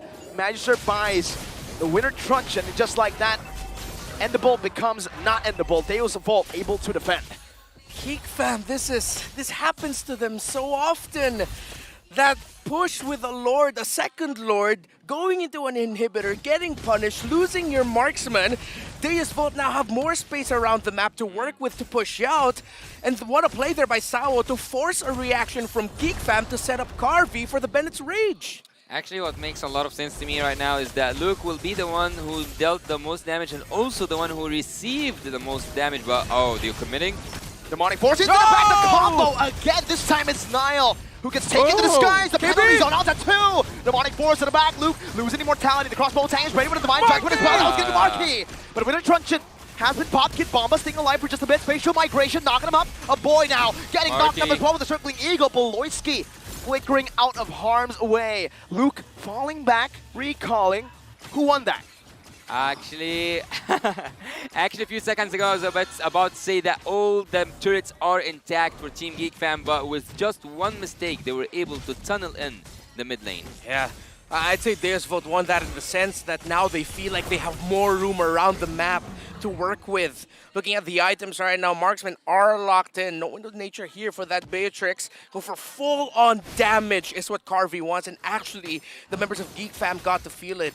One defensive item, sort of, for Marky in the Rose Gold Meteor, but of course he needed to build that, going up against the damage of the 3 magic damage dealers on the side of Deus Vult. But it's the difference in magic damage between the 2 mid laners, because it's already up to a Divine Glaive, if I'm not mistaken, for the Valentina. Yes, already up to a Divine Glaive, while that Phoveus is only up to 3 core items built up in the hands of Sunset Lover. Well, having Luke on that Esmeralda only reminds me of the basics of this game, because you know and you notice that there's a lot of shields in the enemy with the enemy heroes. Why don't you just go for the obvious? Why don't you just go for the Esmeralda? And so far he's so annoying to Deus Vult, but sometimes like he carries away, like he gets so super motivated by the momentum. Yeah, but that's exactly why that Beatrix on Carvey, he went for the full damage build. You know what he needs? What? Disciplines. Discipline, exactly. A little bit more discipline from Geek Fam. Let's see what happens here for this Lord. Luke's just zoning right now. Baloyski Into the front, the spatial migration cancel, but it's going to be a winner truncheon in the penalty zone as well. Marky looking for all the weakest points right now, but it's going to be Sunset Lover who chases all the way to the back. Marky with just one more necessary, he finds it with a crossbow attack, but to the back, Niall falls first. Sunset Lover survives the onslaught of damage coming through, and now it's GeekFam who are on the run. Deus Volt have won a team fight with a 1-for-0 trade. Wow, Marky. He was stopped single-handedly by Sunset Lover. Now Sunset Lover is showing why they picked up the Phobius. Yes, you have an Esmeralda on your side. Okay, you controlled majority of the game. Oh, but the Lord here. Requiem, oh, it's going to be a Purify from the side of Aboya. Circling, eager to knock him up in penalty zone onto Beloy. Luke in the back, looking for a play. Not able to find it just yet. That's going to be Magister who secures the red trait. Beloy, no immortality. Demonic Force coming down. That's a Circling Eagle from Aboy. Sawa taking low. It's Marky who gets taken down by Kid Bomba, and now we're looking for more. A boy still with a Terrify getting out. Niall coming back in, respawning, and now knocking Kid Bomba out. But look at Sawo. Wait, he's going back in. No, Circling Eagle just to prevent another engage. No Marky, no Luke. Winter has come to the Philippines. 3 Winter Truncheons on the side of Deus Volt, all just to negate the crossbow of Tang of this 1-1. Two-man taunt, penalty zone. A boy now buys the immortality in time with the penalty zone. Niall's getting locked down as well. The praise was rad, not enough. That's everyone except Beloy who's been taken down. One man versus the world. And the base is wide open. 5 seconds for Marky. Deus Volt will deny a clean sweep from GeekFam. That's cold. That's cold. If you can see here from the stage, Team Deus Volt, all of them have stood up and said, here, let me hear you shout one more time. We won this game. They got it in a bloody cold way. That's the Bomba in Kid Bomba. Oh, change your name. You're no longer Kid Bomba. You're Man Bomba now. That's what I like to see. Big words from a big performance. The plays, the entries, multiple penalty zones coming in from this Terizla. And again, it feels like at some point this entire team built Winter Truncheons just to annoy Marky. 3 at one point. And all those bait outs for the crossbow of Tang eventually came back to bite GeekFam. I need to process this. Breathe, Yasu, breathe. Inhale, exhale. There you go. They just got the game from one single successful perfect team fight.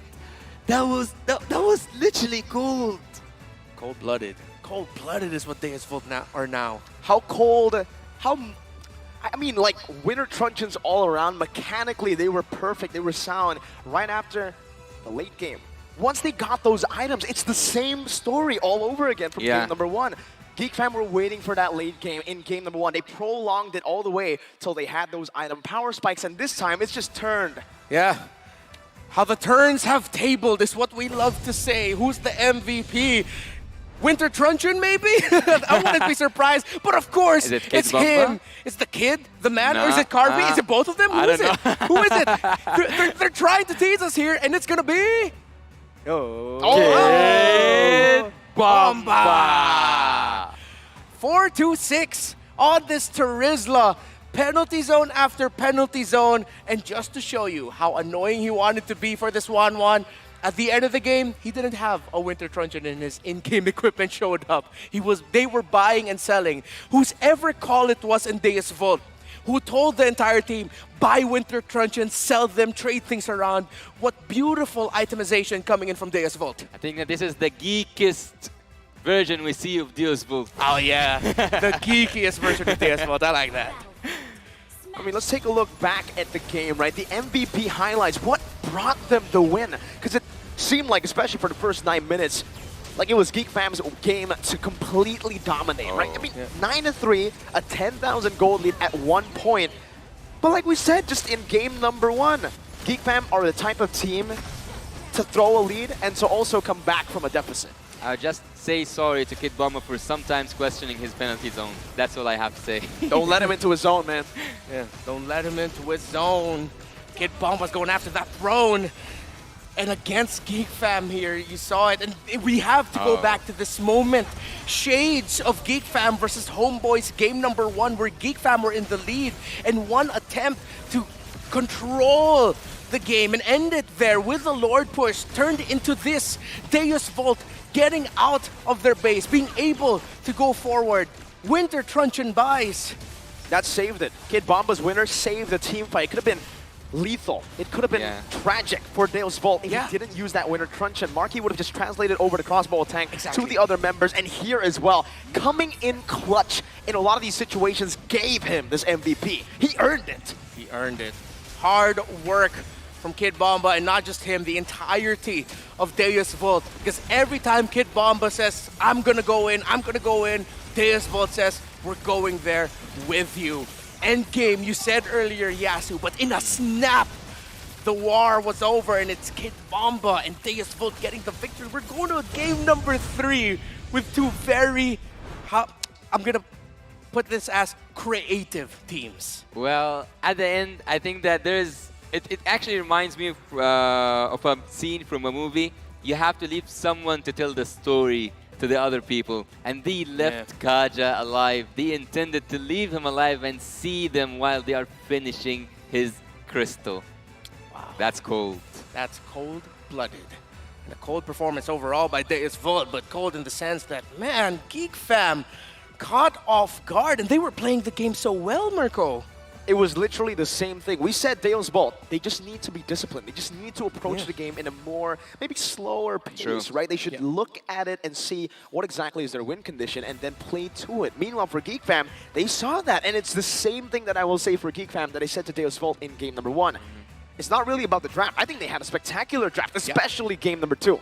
The fact that they weren't able to end it has got to be just discipline. They were going in, fighting in a lot of these skirmishes that was really unnecessary. Yeah, so same story, but for a different team this time around. And I also really have to appreciate here the positioning and the item building here of Carvey. Again, we don't know whose call it was. We can only assume, but let's put it on the man that we see going for full damage, even though it was quite risky with all of the divers that Geek Fam had, all the possibilities for Carvey to get taken out. He said, no, we need damage for this Esmeralda. And look at the damage taken by the frontliners, Terizla, Phovius, and the Guinevere, because they needed to set up Carvey for success on that Beatrix. I would say that, looking at the Esmeralda, we said that it's the most precious weapon that Team Geek have.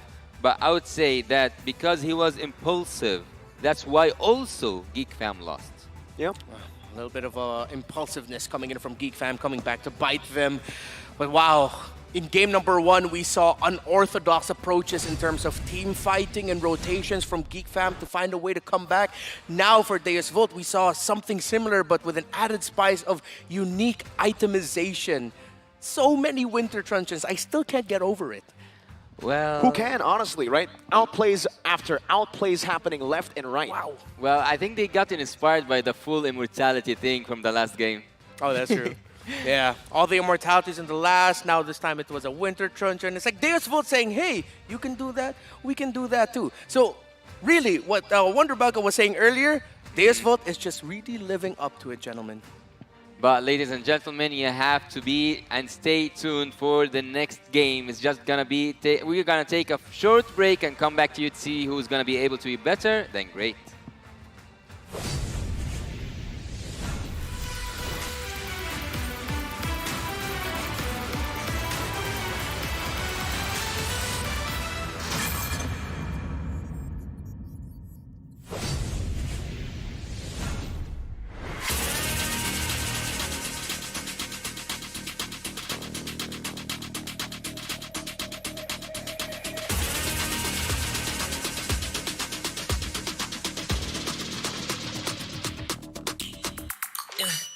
Hit me like I might geek over, but you can give me in no corner. I know I can make a comeback, ace this round and finish this game now. Got the power on my shoulders, yeah, you know that I'm a soldier. You can keep me off my guard, but you can't keep me from my honor. I feel like the floor is over, the energy's getting higher. You're saving my arms, 'cause I know just what I got. I got you like na-na-na, and you know I hold the power. This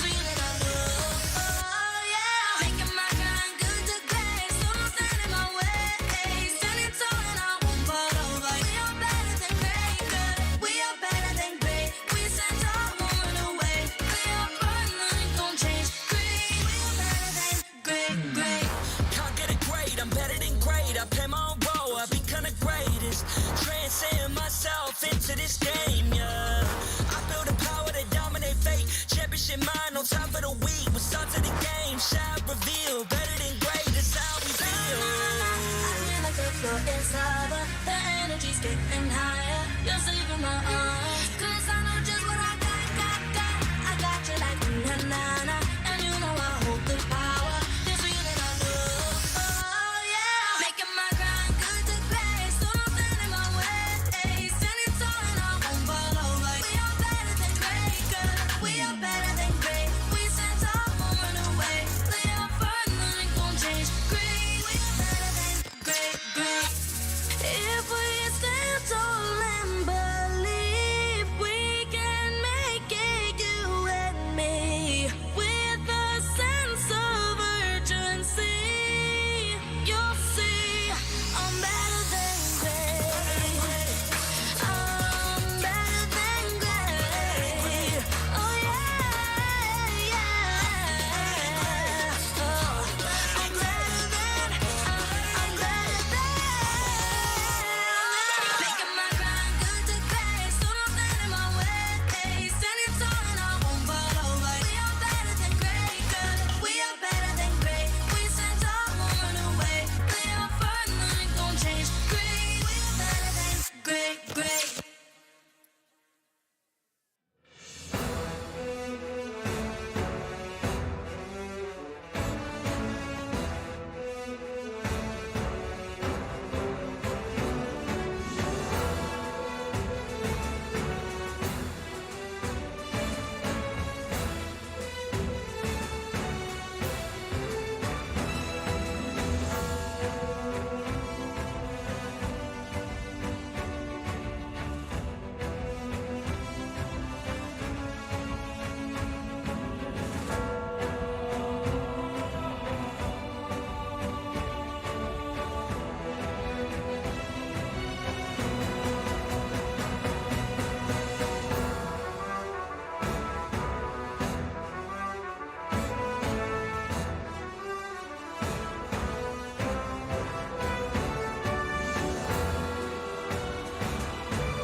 Ladies and gentlemen, welcome back to the M5 World Championship. I'm gonna be with you once again, Yasu, with Yasta Miracle, my bro, and Yasta Raptor over there. We are going to see who's Yasta what? That's the The Yasta what? Yasta and then Yasta what?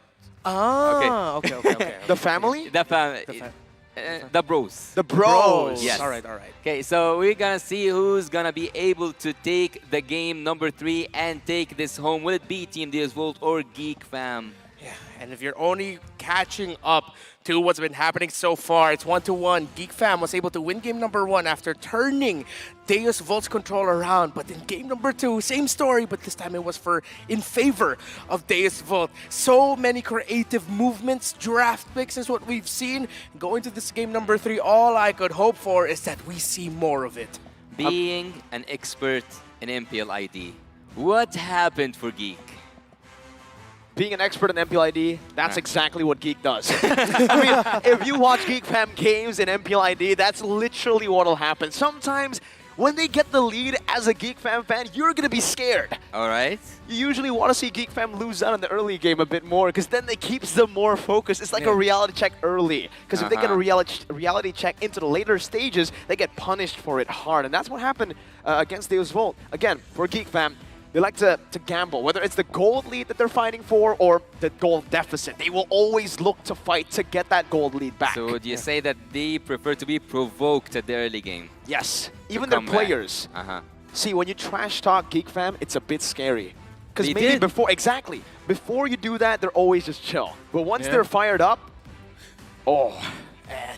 good thing you mentioned that. I didn't know that about Geek Fam, actually, because if we go back to the winning moments of game number 2 on the side of Deus Vult, Kid Bomba was talking a big game. Exactly. So now, are we going to see a Geek Fam who are fired up because they saw Kid Bomba, the MVP of game number 2, exchanging some friendly words, competitive spirit between the two teams? I mean, I instantly just remember the fact that Geek Fam and EVOS had kind of a grudge as well back in MPL Indonesia, right? It was EVOS first who tried to provoke Geek Fam, and then the next time they met, all 5 of them recalled after wiping them out in front of the base, sometimes even in front of just having the tas-tas moment. You know MPL ID, man. We love the tas-tas. The tas-tas. Okay, hearing the tas-tas and knowing all about the competitiveness that we are going to experience right now, we will enter the drafting phase between the EECA region champion team Deus Vult going up against the MPL ID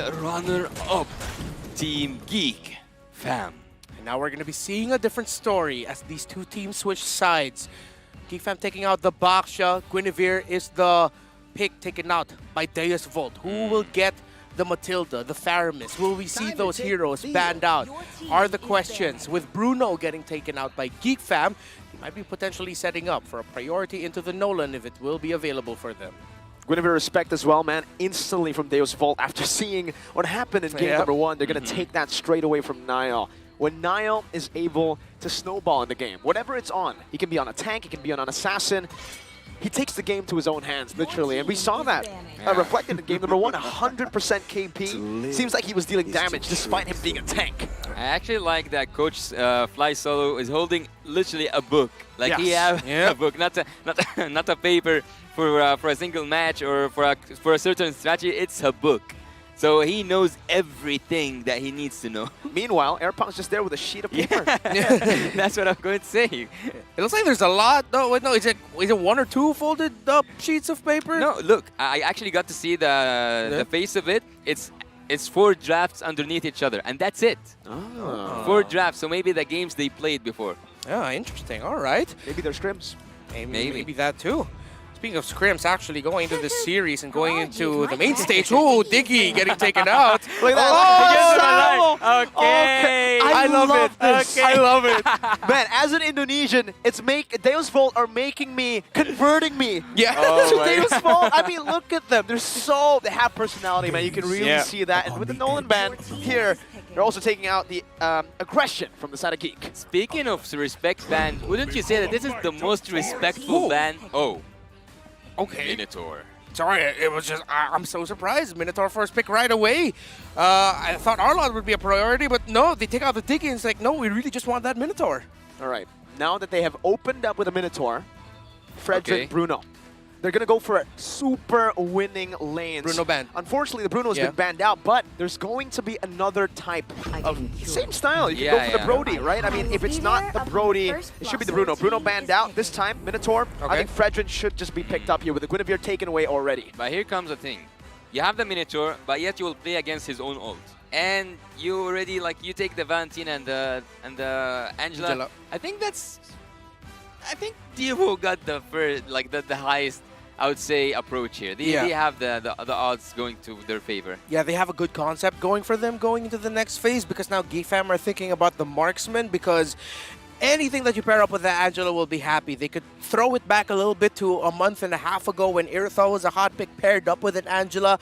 That's a classic combo. But then if it's going to be a Claude and Angela as well, it might go well. So let's see what Geek Fam will pick up. If I'm them, just pick up a marksman now, get a hot pick. But the thing is that Valentina pickup sort of turns off other high control. So that's why they go for this Lilia. And Geek Fam's call was, yes, we'll pick a marksman, but it will be the Claude.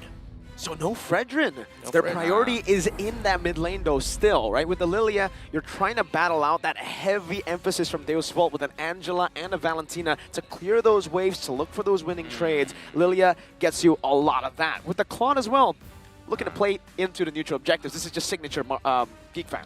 I actually kind of love what Geek Fam's coach is cooking here because having that Minotaur and also giving him the Claude to just to have this blazing duet moment underneath the ult and banning the Diggy first of all. I'm quite a fan of Coach Erbang's draft so far. Yeah.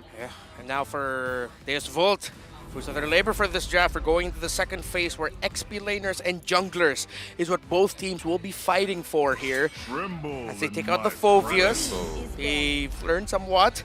The Terizlev gets picked up by Geek Fam. The thing is, it's going to be giving the penalty zone to the Valentina, so might not actually end up being good for Geek Fam. Let's see, is it going to be Petrify what they'll chase for? Will they go Yuzong? Will they go Lapu? They can...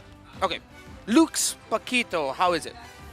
I mean, it's not bad. Definitely, he can definitely utilize it here, but he's more of that playmaking, the setter type hero. Setter type. If he really needs to go Paquito, he'll go Paquito though. He'll try it out. Yeah, because they need something that can burst down this 1-1, make the 1-1 and the Angela panic. Okay, so let's play this game. Forget about the coaches for now. Okay. If you are the coach for Team Geek Fam, what's your priority pick? Choose one. One priority with this draft. Luke play the Paquito. Okay, and for you, if it's for Devo. For Geek Fam? What's your for Devo. For Devo. I mean, one right priority. Now, to has rhyme to with be, this draft. I think it has to be Martis, man. There's so much there's so much CC. They gotta try to bypass that somehow. If it's not the Martis, maybe something like a Lancelot. You know what's really good about me being asking questions? What? Is not getting to answer them. That's good to put you on point. All right, okay.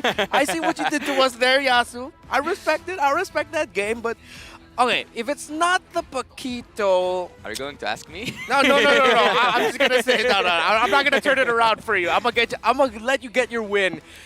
Luke on a... Because I really just want a pick for Geek Fam that'll cause panic. Oh, he's taking away the Edith. Wow. If it's not the Paquito, what if the Benedetta for Luke? Same thing, right? I mean, for him, he loves the Oh, Martis. oh, there, not the you Martis. go. You called it. But yeah, again, for me, looking at Luke, it has to just be a bit more of that next conquest center type of hero. Yeah. Now that you're seeing the Martis, though, you might actually go for that route, going for the Paquito, going for the Benedetta, heroes that can just deal damage, but they can also opt to deal, well, to get some CC out with Petrify and Bene, knockout strike on Paquito. Exactly. I was just about to say, having Benedetta with a Minotaur, that's just perfect for me. Yeah. Okay. Akai Paquito, Akai Benedetta? Oh, no, it's a Khalid. Okay. All right. You are one oh, way Setter off. and the damage, right? Hey, Oh, Fredrin, I got Get it. the Fredrin. All right. A bit There you late, go. but got it. Yeah, okay. Makes sense with the picks. Oh, look at that win rate, though. What? 29% on that Fredrin. Yeah, he's falling out of favor. I think the only times I saw him win was with Blacklist International, if not mistaken. Yes, in the hands of Sensui, if I'm not mistaken. Right? Yeah, correct. And I believe a game or two in the wild card as well. So at this point, it's been a long time since then. So last pick, they just need their EXP laner themselves. Are they going to match? Oh, actually, weirdly enough, I'd like the Paquito for this vote. I want to see To crowd punish the control entry? hero. One more crowd control actually can benefit Corby so badly. It's crowd control. Oh, that's new. Oh. Dyro. Oh, so they went for damage. This is a scary early game comp, man. Remember, if they get a snowball going, Geek Fam might not be able to get to that late game. It's a Dyroth, Martis, and an Angela. What I hate about the Daroth here is that whenever he initiates, whenever he's in, there's no way out. It's fully commitment to the team fight. That's and where the hard guard comes in. But still, you have Minotaur in front of you. You cannot risk it. Yeah, it's going to be tough. Really enough here. I feel like it's the same draft story as game number 1 as we look at it. Yeah. Deus Vult can end this quickly. They might control. While Geek Fam, if it goes out of their hands, they might actually be able to stretch it into the late game. Look at the late game potential, much higher compared to Deus Vult. But weirdly enough, the early to mid game potential here of Geek Fam just edges out Deus Vult. But let's see what the story will be. Deus Vult have been able to force a third game in this series. Now it's all in for both these teams. Knockout stage glory awaits them. Ladies and gentlemen, into the land of Dawn we go for game number 3. There is no way to go back from here. No way to go back whatsoever from here. We can know right now that the odds are not in the favor of someone or like a certain team. Both of them are now having this moment, having this momentum, and now it's now, actually, or never, because this is the last game for Team Geek. Yeah. Now or never, all in. This will either be a moment you'll remember as a dream or as a nightmare. Whoa. Early Wow. trade. Sunset Wow. Lover is feeling it from this Lillian Minotaur. So this is the... I think this is where the stat of the early to mid-game potential of Geek Fam is coming from. The fact that their mid-lane wave clear is so strong. Well, I do like something. Team Geek Fam, they do have early game clearance and they do have early game burst damage with the Lilia. And in the terms when it comes to the late game, you still have your Claude with the Blazing Duet. So far I think so good. Okay, both taking it easy right now. Tank emblem set actually for the Deeroth. The Rupture is where he's getting his damage and going for the Festival of Blood while classic Khalid at this point where he's just full on damage still with the Assassin emblem. It's more of a utility Dairoth, huh? I think he just wants to utilize the second skill as much as possible to shred that defense so that Carvey and even Magister can deal a bit more damage in these team fights. Once they get a single burst down, remember, on a Martis, you can slowly take everyone out. Do you think that at some moment, Team Dios Volt realized that they took the 1-1 a little bit earlier? Maybe they could have changed their minds and took a carry? Oh, well, I'm not going to knock them for that 1-1 pickup because that first phase just looked really good for them. The Valentina, Angela, sure, but then the fact that they already showed their hand just meant that they committed to it. I can respect that. All right. We know how strong the 1-1 is right now. I love the 1-1 here. Yeah. See? Be able to get this. It's quick reset, so Geek Fammer now have a chance, and they're actually going to be the one to initiate it somewhat. Deus Volt, let's see if they can get a little bit of control again. The ultimate of the Minotaur is on the Valentina. Oh, Beloyski has brought Kid Bomba all the way to the back right now with a Ministerial. Oh! Raging Sandstorm, another knock-up of First Blood. Now going to be able to get taken out, but Magister is looking for the re-engage, has the Decimate reset already. Luke in the back, looking for Sunset Lover, one more hit. He slashes him down. It's 2-1. Magister unable to utilize the reset on that ultimate. I was about to say things are calm in the land of Dawn and especially in the bot lane, but I didn't get to say it and things went down. Yeah. What a way to start off the game number 3, huh? A big wombo combo out of nowhere coming in from Beloyski. Flicker into the knockup with a Minoan Fury to help follow up. Crazy. Help follow up coming in from Luke with a Raging Sandstorm. So that's what Deus Volt needs to watch out for here. And again, now we're understanding where that early to mid-game potential rating from Geek Fam is coming from. Their ultimate dependent composition, their fast wave clear in the mid. Yeah, the Demon Hunter Sword is just looking at Marky, and Marky is looking at this Demon Hunter Sword. It's so near than you can imagine. 3 minutes into the game, and the core items were both gold laners is about to be collected right now. Magister actually taking that kill. Did he take both? No, he just took one. Oh, his team only got 1 kill. Yep. So Magister was about to take a second kill on Nile, if I'm not mistaken, right? He was so near, but Nile used the second skill. Am I wrong? Yeah, he was able to dash out. Yeah. Good thing, didn't give that up. But if Geek Fam has that potential, as we pointed out earlier, the potential is there also for Deus Volt.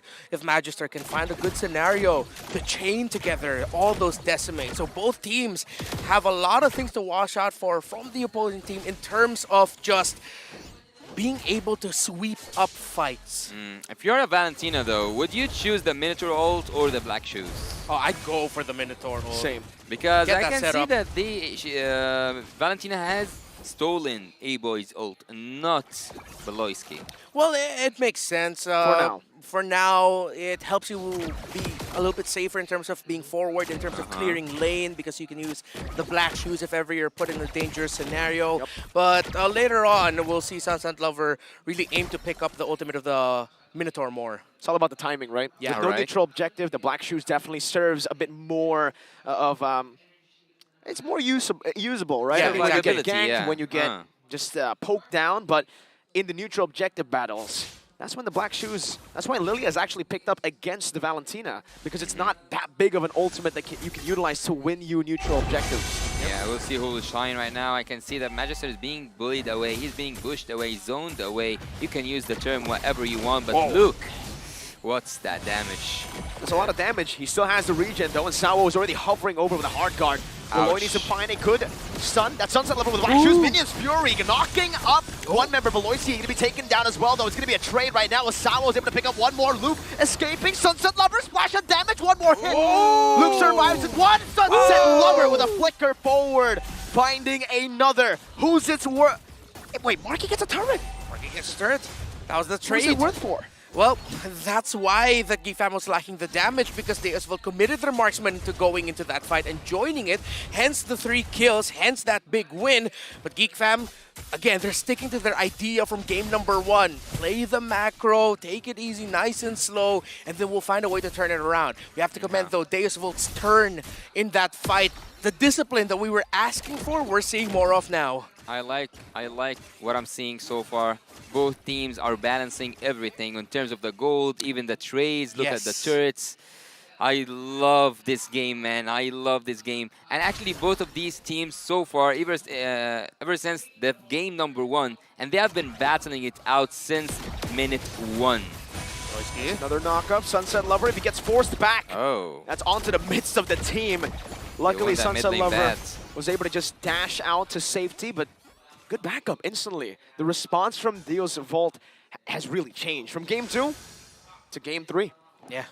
If this was a different scenario, Deus Volt might have already lost that mid, but good thing they kept that, because they understand that if they lose that mid tower, it's going to be so hard to fight now against Geek Fam, knowing that you have strong split pushers on their side, a lot of strong wave clear, good AoE damage. So that's going to be a key to victory here for Deus Volt for the next 4 or 5 minutes. But that, yeah, forced it out. Okay, so this is what we're talking about on the side of Geek Fam. They have picks here and heroes that can force that panic out of that Angela ult. Why Sao? Why Sao?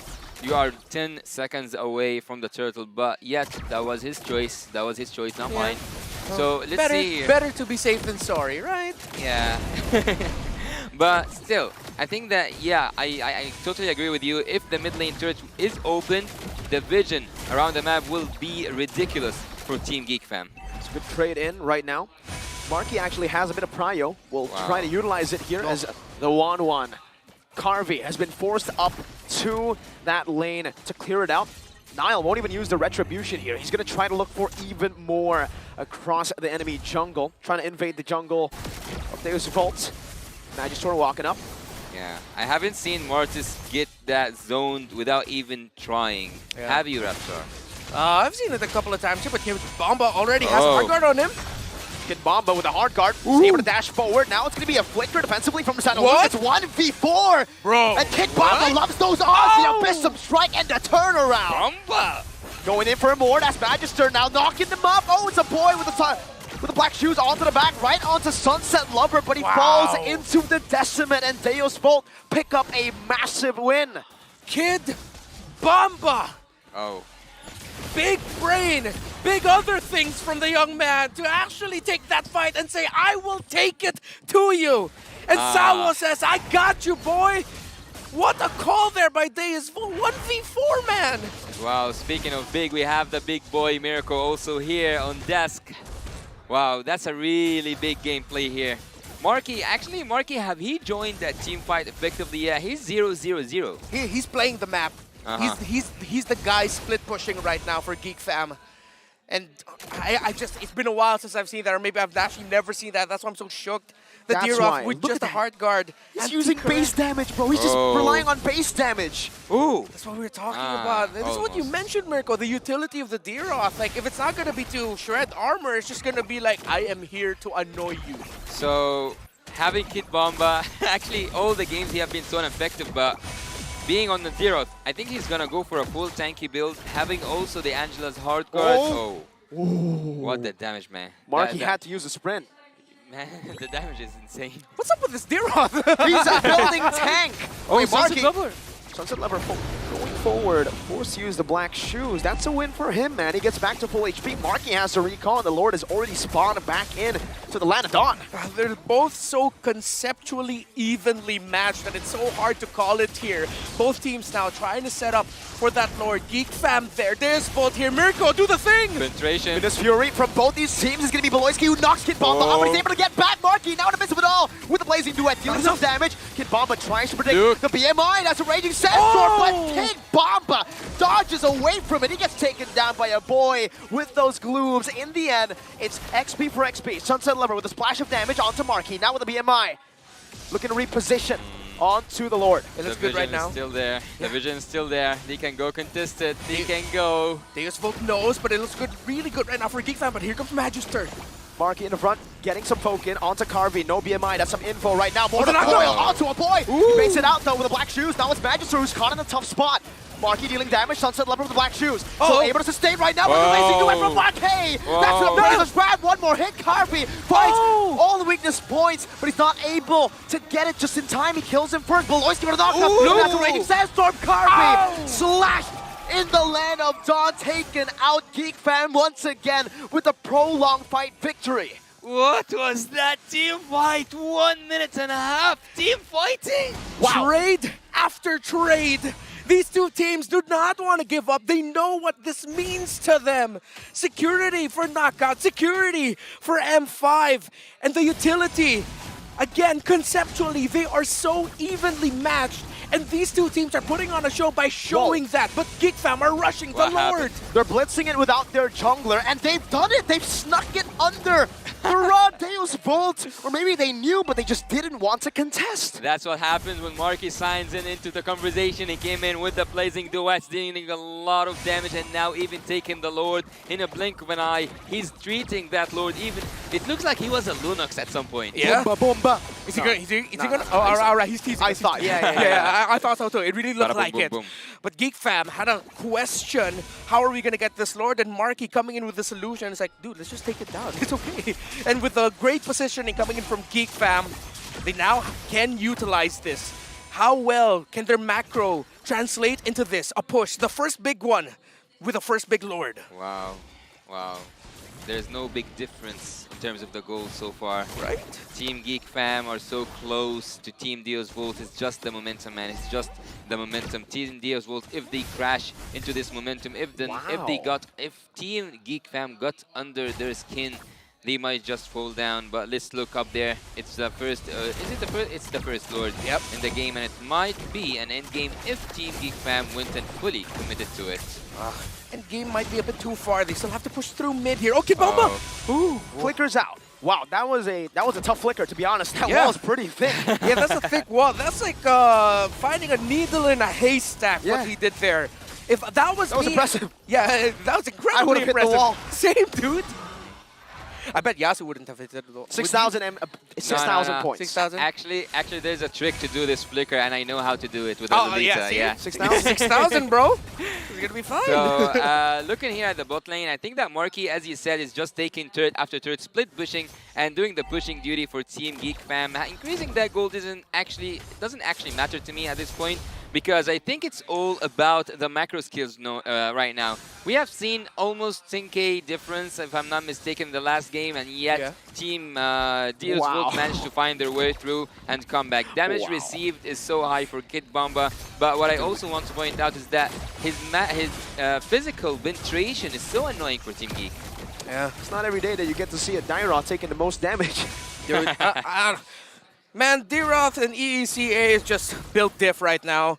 There's just something up with how they train their Dairoth players. The build, the emblem, everything. That Angela. The Angela exactly took 4k damage since the beginning of the game. Literally untouched. Yep, it's all just... I feel like, yeah, that's why. All the damage that should have been on Sour right now is actually on Kid Bomba. And Bomba's still just full tanking. Doesn't care, man. He doesn't even... Usually we would see a Fury Hammer. That's what Boots would do, right? He would go for the same utility build, but he would go for just one damage item. Fury Hammer, it grants you enough base stats for your physical penetration and just a bit of physical damage as well. That's a really good concept. You don't need to go for the Fury Hammer because you went with Rupture and Festival of Blood anyway, and you have the Angela with you. Big brain by Kid Bomba, but now with this second Lord up, Geek Fam. Big Brain Bomba? Big Brain Bomba, yeah. Let's see if Geek Fam, how will they find the opening here? Because it looks good right now. It might be a sandwich play by them. They have the mid control. Deus Volt needs to do something about that. Look at the Khalid. He's looking for perhaps an assassination here. Yeah, he might. To the Angela.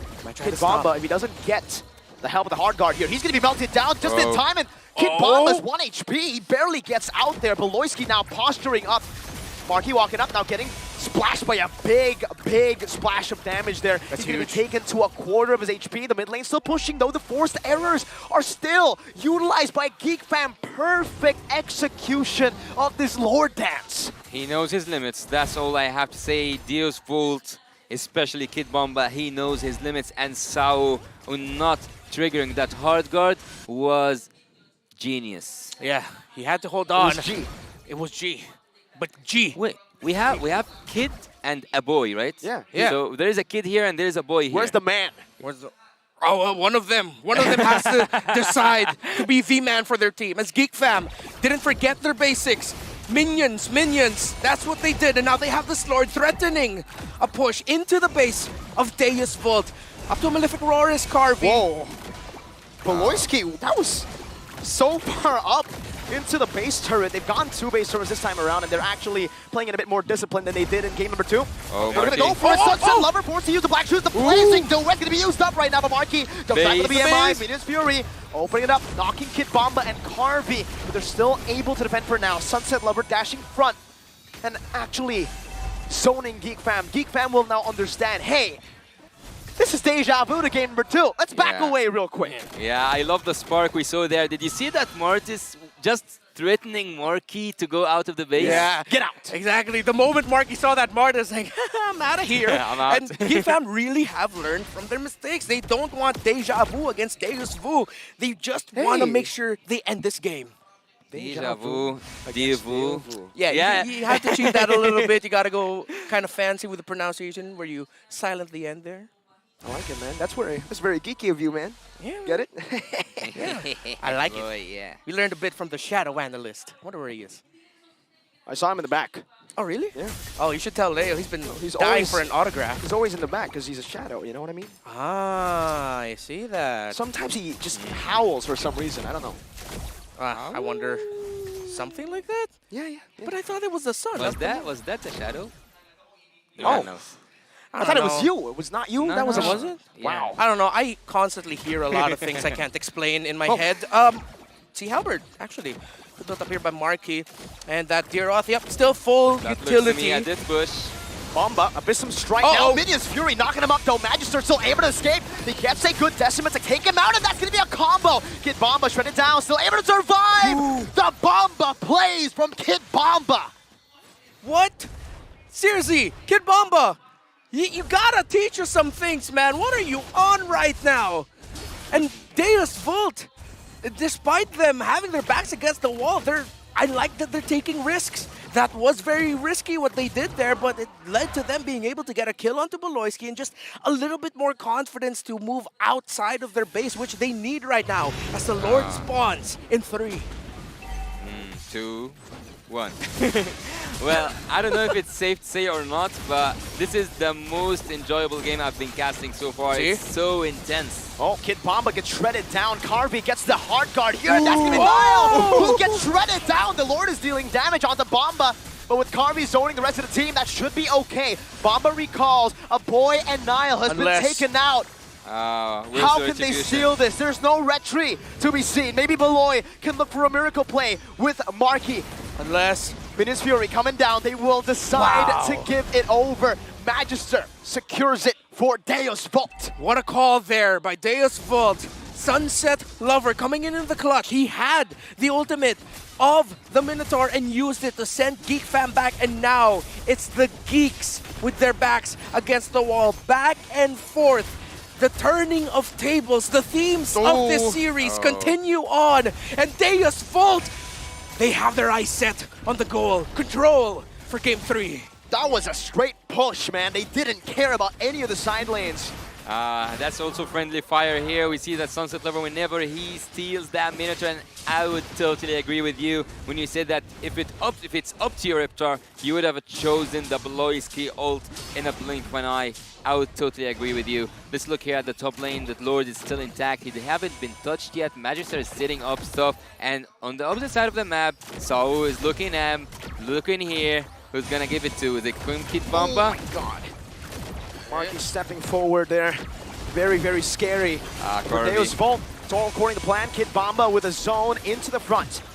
The Lord taking a half HP now should be cleared out. And that should be all that Deus Vult can look for in terms of base turret. They can certainly just rotate down below to pick up the final tier 2 turret that Geek Fam has. But what that means is we're basically back to equal.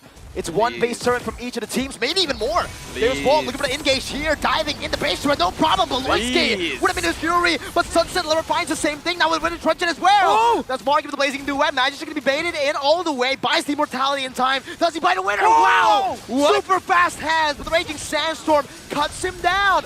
It's a shutdown. Nile taunting Kid Bomba up, forcing a flicker, dashing forward, prays his craft, dealing damage as Marky guns him down. Marky with a BMI. Looking for another opening as Luke follows it up through as well. 2 for 1, but Geek Fam loses their last base turret in the bottom lane. I was saying please, please, please, and I was actually begging for this game to not finish yet. Yes. I want to watch more and more. 15 minutes.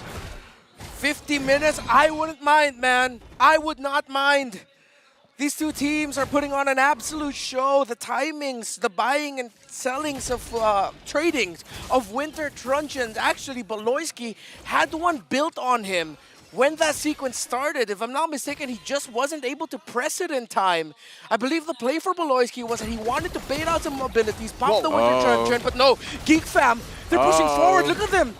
They want to try, hoping for something, but I think it's just so that the minion waves are towards the side of Deus Vult, so it's a little bit better for them to go for the Lord. Well, I gotta tell you, Magister, when he came out of this base, he looked so insane. He looked so fast, and he's willing to take the risk. Team Deus Vult now, it's the same game, and I think the whole map is kind of empty right now. One turret left in the whole map. Everything is wide open. Everything is quite equal. Team Deus Vult can go for the risk, and it's not actually a risk. It's an equal competition. Geek Fam, Deus Vult, who's gonna win? There's a Winter Truncheon on the Fredrin, on the Minotaur. The frontliners for Geek Fam. Deus Vult have sent back Geek Fam right now. Slow and steady. 3 waves. Khalid is looking for an assassination. 3 waves coming down onto the base. Deus Vult need to respond to it, and they do. They send some of their members, but this might just give Geek Fam the opportunity to go for the Lord. Look at the Khalid already threatening a push, a segue play in the bottom lane if Deus Vult do not respond. Geek Fam can continue playing the map here. Luke, at some point, though, he'll need to give that up. That idea of a split push and attempt up. He needs to try and gank, go with Marky to the back. Try to find a sandwich. Kid Bomba jumps in, Minus Fury coming down, but that's going to be the Blazing Duet canceled out. Marky gets out. A boy dealing damage from the back. That's the Winter Truncheon from both the players right now. Is that still going to be the crossbow tank ready? Marky, Leon pushing in the mid lane. Luke goes in onto Magister right now. Is that going to be a full-on engage from the side of Roy? But it's still going to be Carby, who reaches the wave in time. 3 for 1. Nile marching forward. Carby now brings it down. And Luke finds it. It's a shutdown and a win for Geek Fam.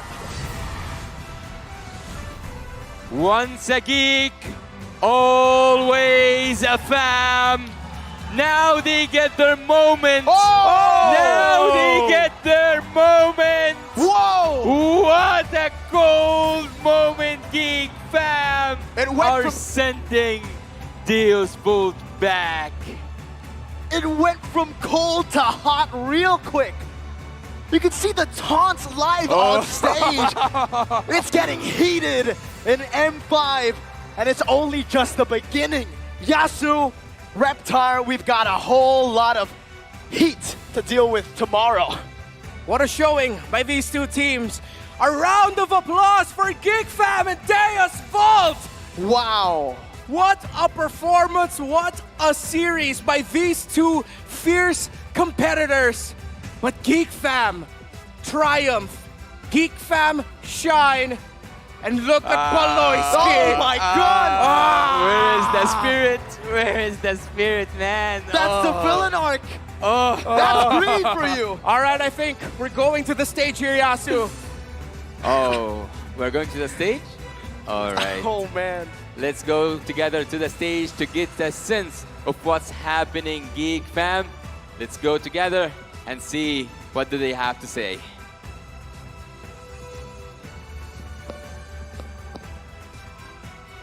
The Geeks have won! Geek Fam, give it up for the Geeks! There you have it. There you have it. Beloyski. I'm here and I'm gonna do the interview. I know that you're proud of your teammates. Beloyski, you lost your first series in the M5 tournament. what's your process to do these comeback games? We talk a lot because I think we're not losing just because of our game.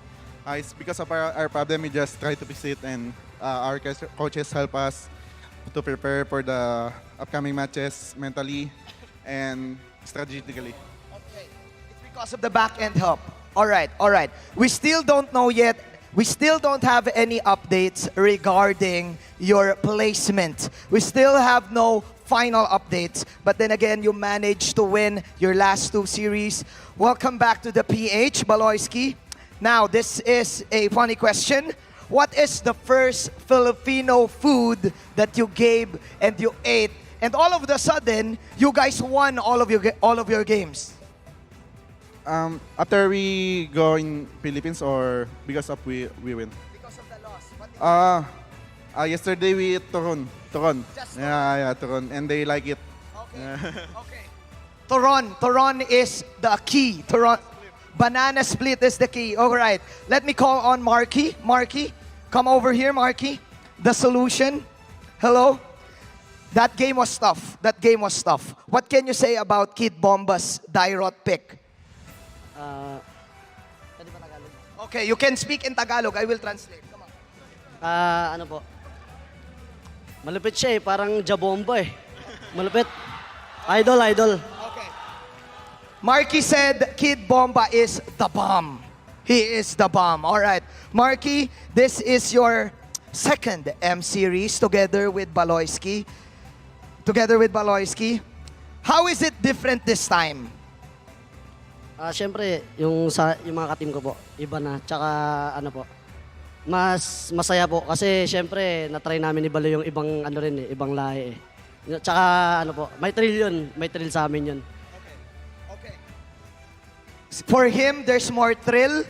And this time with a different team, he is happier. Do you agree that you're called the solution? I cannot say that. Masasaya pa rin yung ano eh. Yung ano namin eh. Huwag mo sabihin yun. Oh, sige. Wag na daw. All right. Well, your fans call you that. Okay. Now for Luke and Aboy and Niall. How about Niall? Niall? Okay. Come over here, man. All right.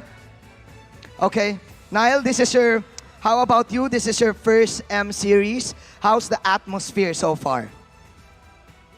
For me, the atmosphere is so good because the Filipino is so polite all. Okay, all right. You love the Filipinos? I want to be Filipino. Okay, there you go. The Filipino Geek fans. He wants to be a Filipino. Maybe soon. Okay, we don't know. Maybe soon. All right, last message, last question for the captain, Baloyski. Baloy, any message to your fans and your teammates? To all the fans that keep on supporting us, even we lose in MPLI and in our first match on M5, I thank you. I really appreciate you. I hope you continue support us if we make it to the playoffs. I'm not sure if we already qualified on the playoffs, but yeah, thank you so much. You guys is our strength. There you have it, ladies and gentlemen. Again, there's no final updates yet regarding the brackets for the knockouts, but the team who won this time is the Hungry Geek Fam. Clap your hands, everyone. There you go. All right, Baloyski, you can now take your walk to victory. There you have it. It was a tough game. Deus Volt gave their all, but then again, Geek Fam prevailed. Baloyski and the whole squad will wait for the results, maybe tonight or maybe tomorrow. Now, let's pass it over back to our Shoutcasters. Shoutcasters, it's your turn.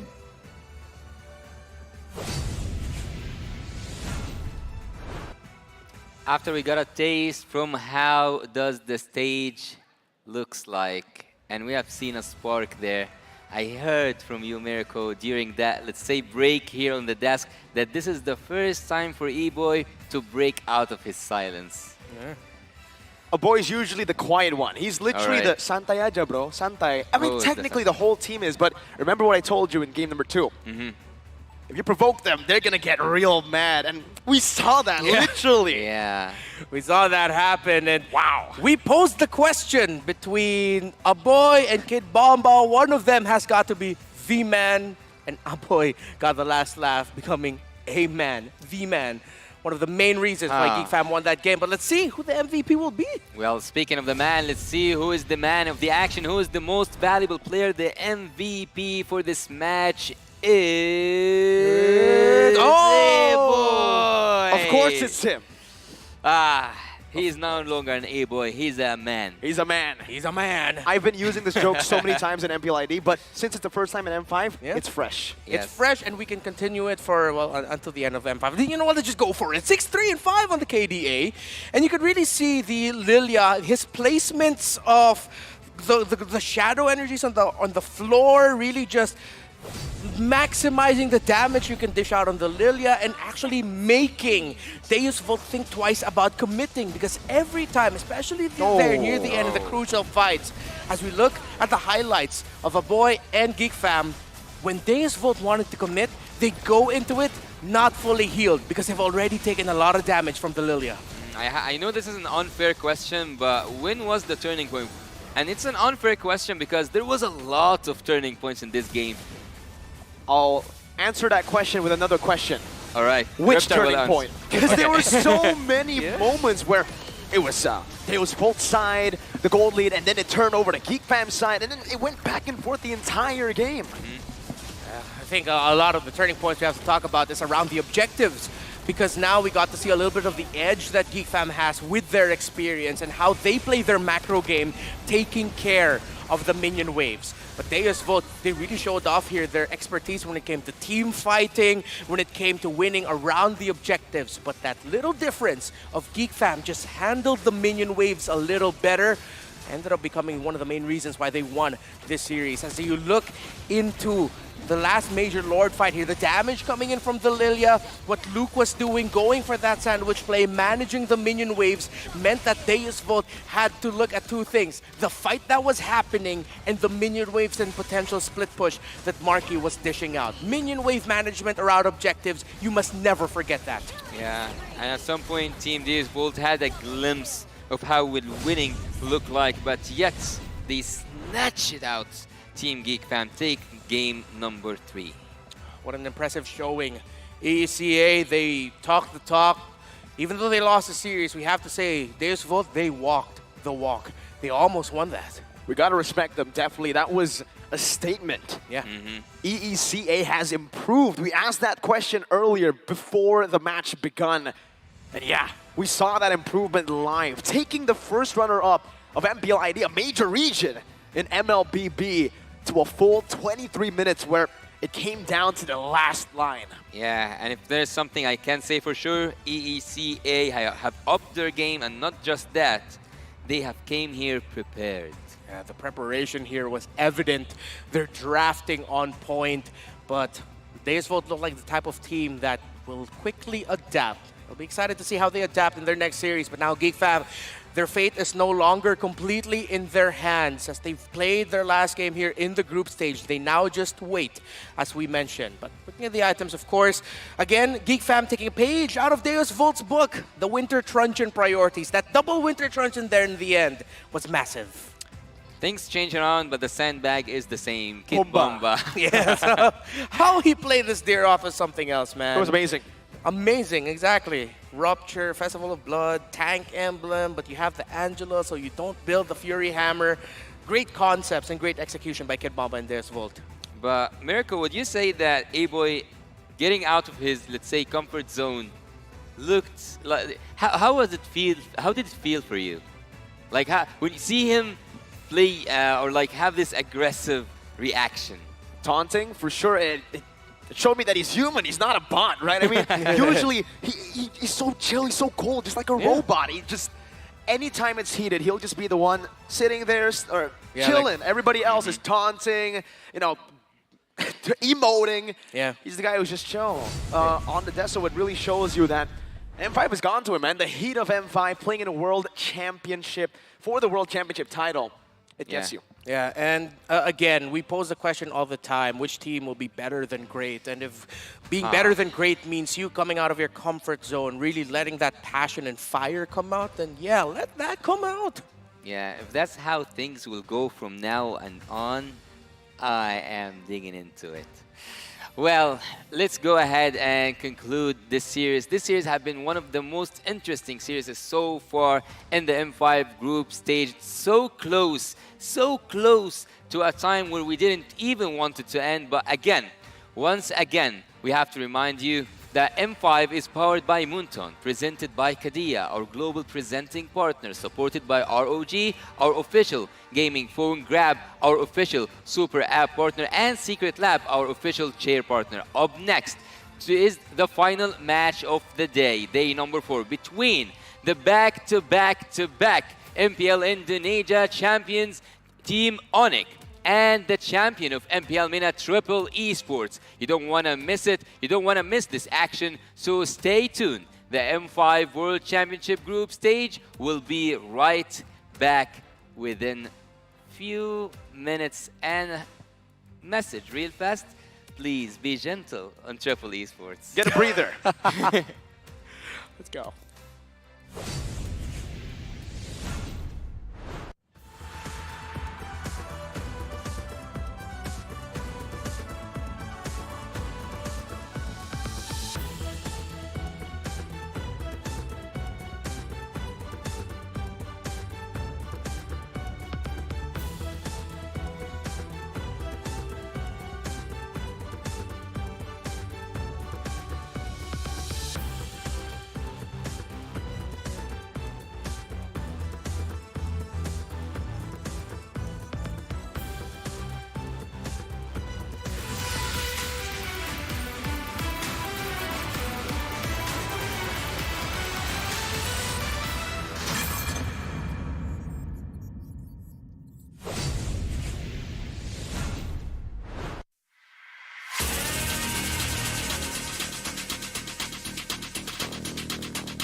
Hit me like I might get over, but you can give me in no corner. I know I can make a comeback. Ace this round and finish this game now. Got the power on my shoulders.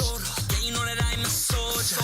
You can keep me off my guard, but you can't keep me from my honor. I feel like the floor is lava. The energy's getting higher. You're saving my arm. 'Cause I know just what I got.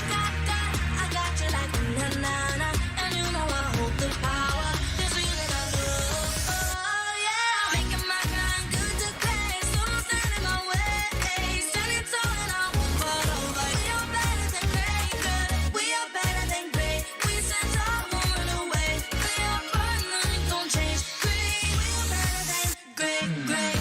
Can't get it great, I'm better than great. I play my own role, I become the greatest. Transcend myself into this game, yeah.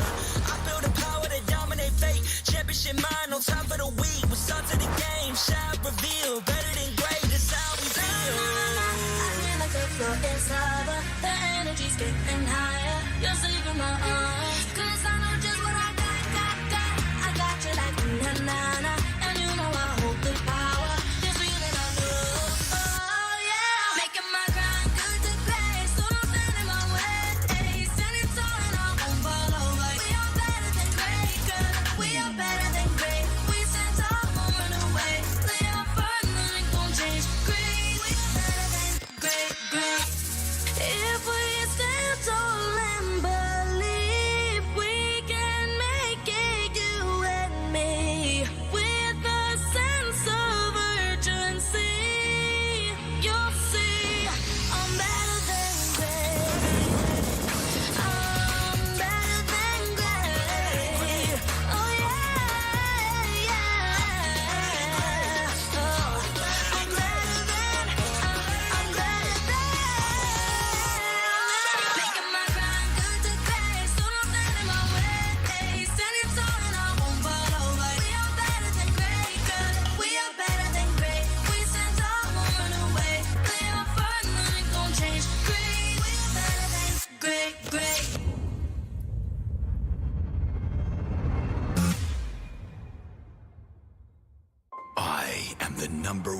concede.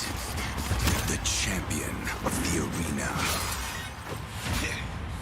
The fans adore me because I've never lost.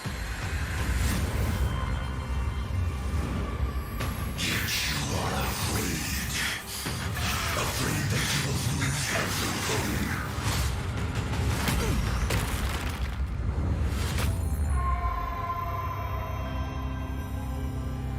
Do you ever get scared of losing, Kimmy?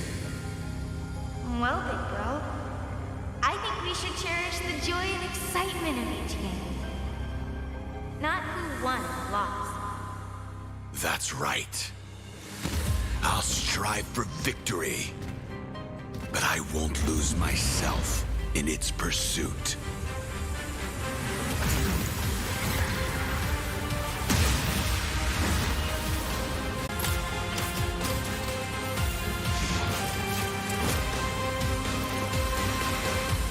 World Championship. I'm back.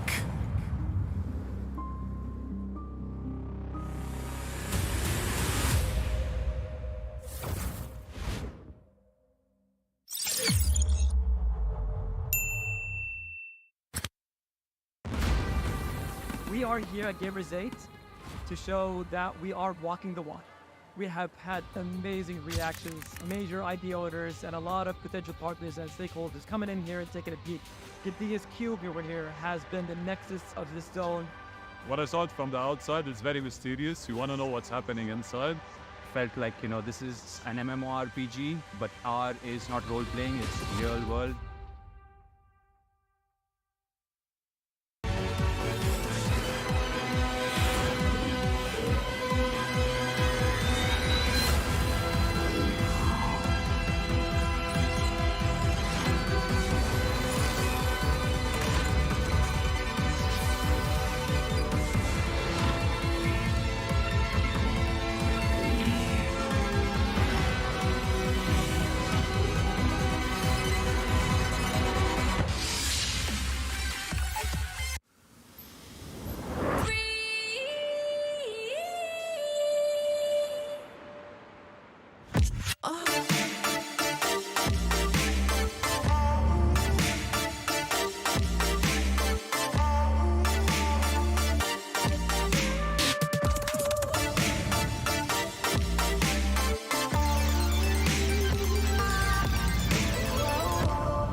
Grab only, savings and dami, your wallet sings tonight.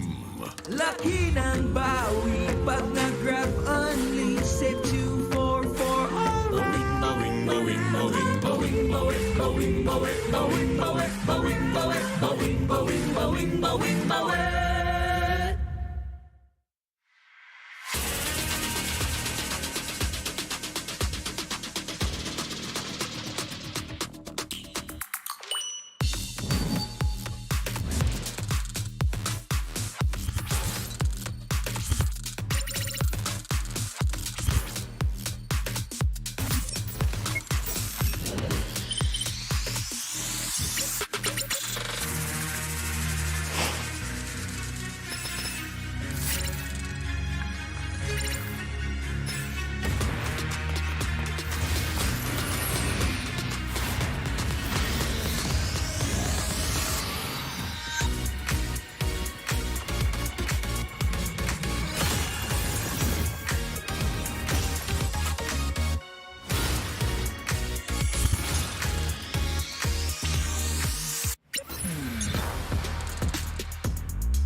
المباراة ويجي واربح واخوك سفاح ويجي الاول وانا مرتاح اختصاص اكتساح انا اللي حفرت الزلط ذاتك وصلت الليفل ما في اي سلفاته والحاقدين اوك ماتوا مساكين ساي اوك جاتوا Nah, nah, nah, I feel like the floor is lava. The energy's getting higher. You're saving my arms. Cause I know just what I got. I got you like na na na. And you know I hold the power. This feeling I know. Oh yeah, making my kind good to crash. So don't stand in my way. Standing tall and I won't fall over. We are better than great. Cause we are better than great. We stand tall, won't run away. We are burning like don't change. Great, we are better than great. هوي مدوش هنا دب القعدوش ما بنسيك خشوش هنا كوابيس وحوش الافضل انا افضل منه والعاجلين انا خليتهم يجنوا والحاسدين انا خليتهم يزنوا سقف التوقعات مدمرين Nah, nah, nah, I feel like the floor is lava. The energy's getting higher. You're saving my arms. Cause I know just what I got. I got you like na na na. And you know I hold the power. This feeling I know. Oh yeah, making my kind good to crash. So don't stand in my way.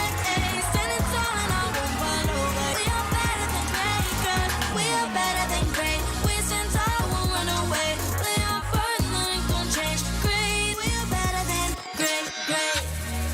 If we stand tall and believe we can make it, you and me, with a sense of urgency, you'll see I'm better than great. I'm better than great. Oh yeah, yeah. Oh, I'm better than. I'm better than. Making my kind good to crash. So don't stand in my way. Standing tall and I won't fall over. We are better than great, cause we are better than great. We stand tall, won't run away. We are burning like don't change. Great, we are better than great.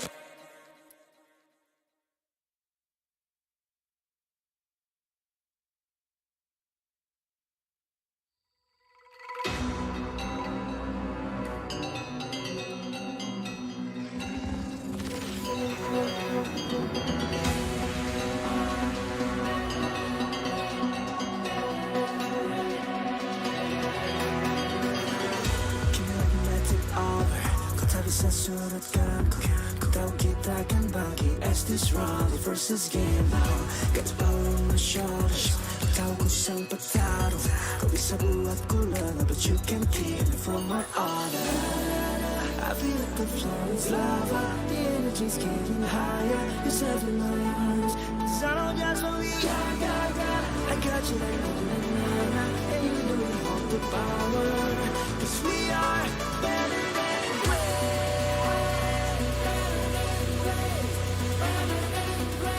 Cause we are better than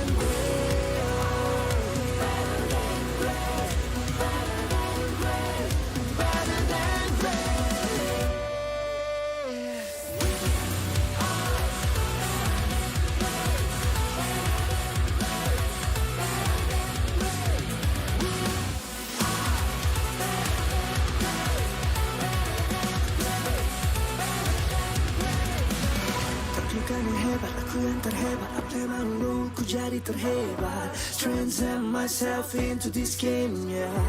I believe the power to dominate. Kemenangan bukan trik yang lemah. The start of the game, we shall reveal. Better than great, it's how we feel. I feel like the floor is lava. The energy's getting higher. You're serving my arms. Cause I know just what we got. I got you like na-na-na-na. And you know you hold the power. Cause we are better than great. I can tell you about those fading my way. Standing tall and we talking. We are better than great. Kita yang terhebat. Hadapi yang tak terbagi. Leopard tak berubah. We are better than great.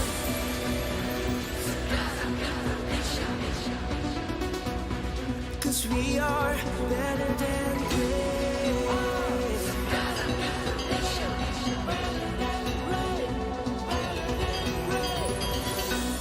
If we stand tall and believe, countdown aku kan bisa dengan tekad membara. You'll see, I'm better than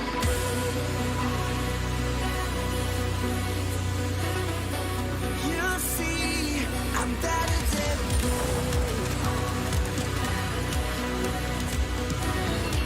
you'll see, I'm better than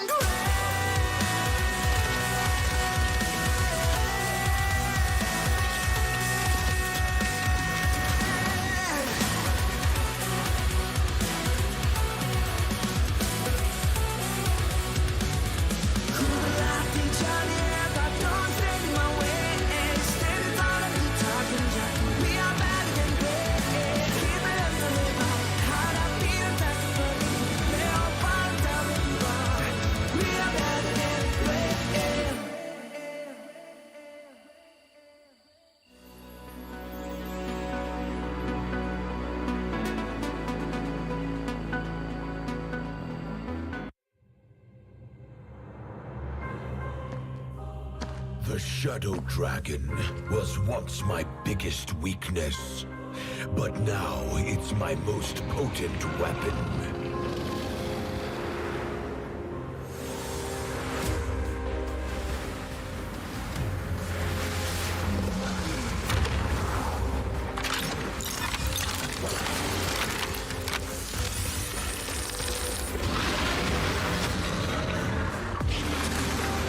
Cosmic Dragon, rise and soar!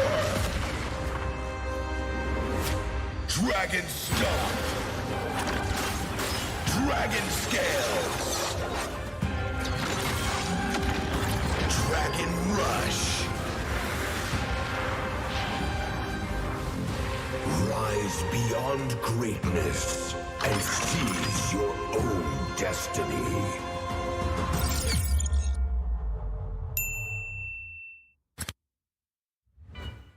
Tonight, we celebrate MLBB Esport.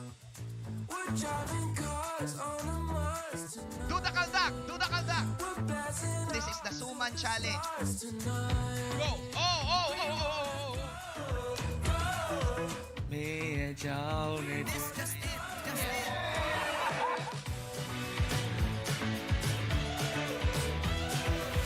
Welcome to M5 Gala!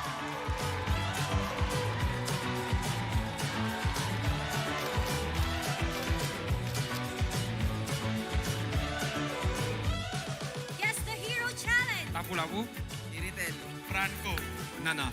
Nana! Nana! Best dressed team! Best dressed Super Marco!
shoulder. Yeah, you know that I'm a soldier. You can keep me off my guard, but you can't keep me from my honor. Nah, nah, nah, I feel like the floor is lava. The energy's getting higher. You're saving my arms. 'Cause I know just what I got.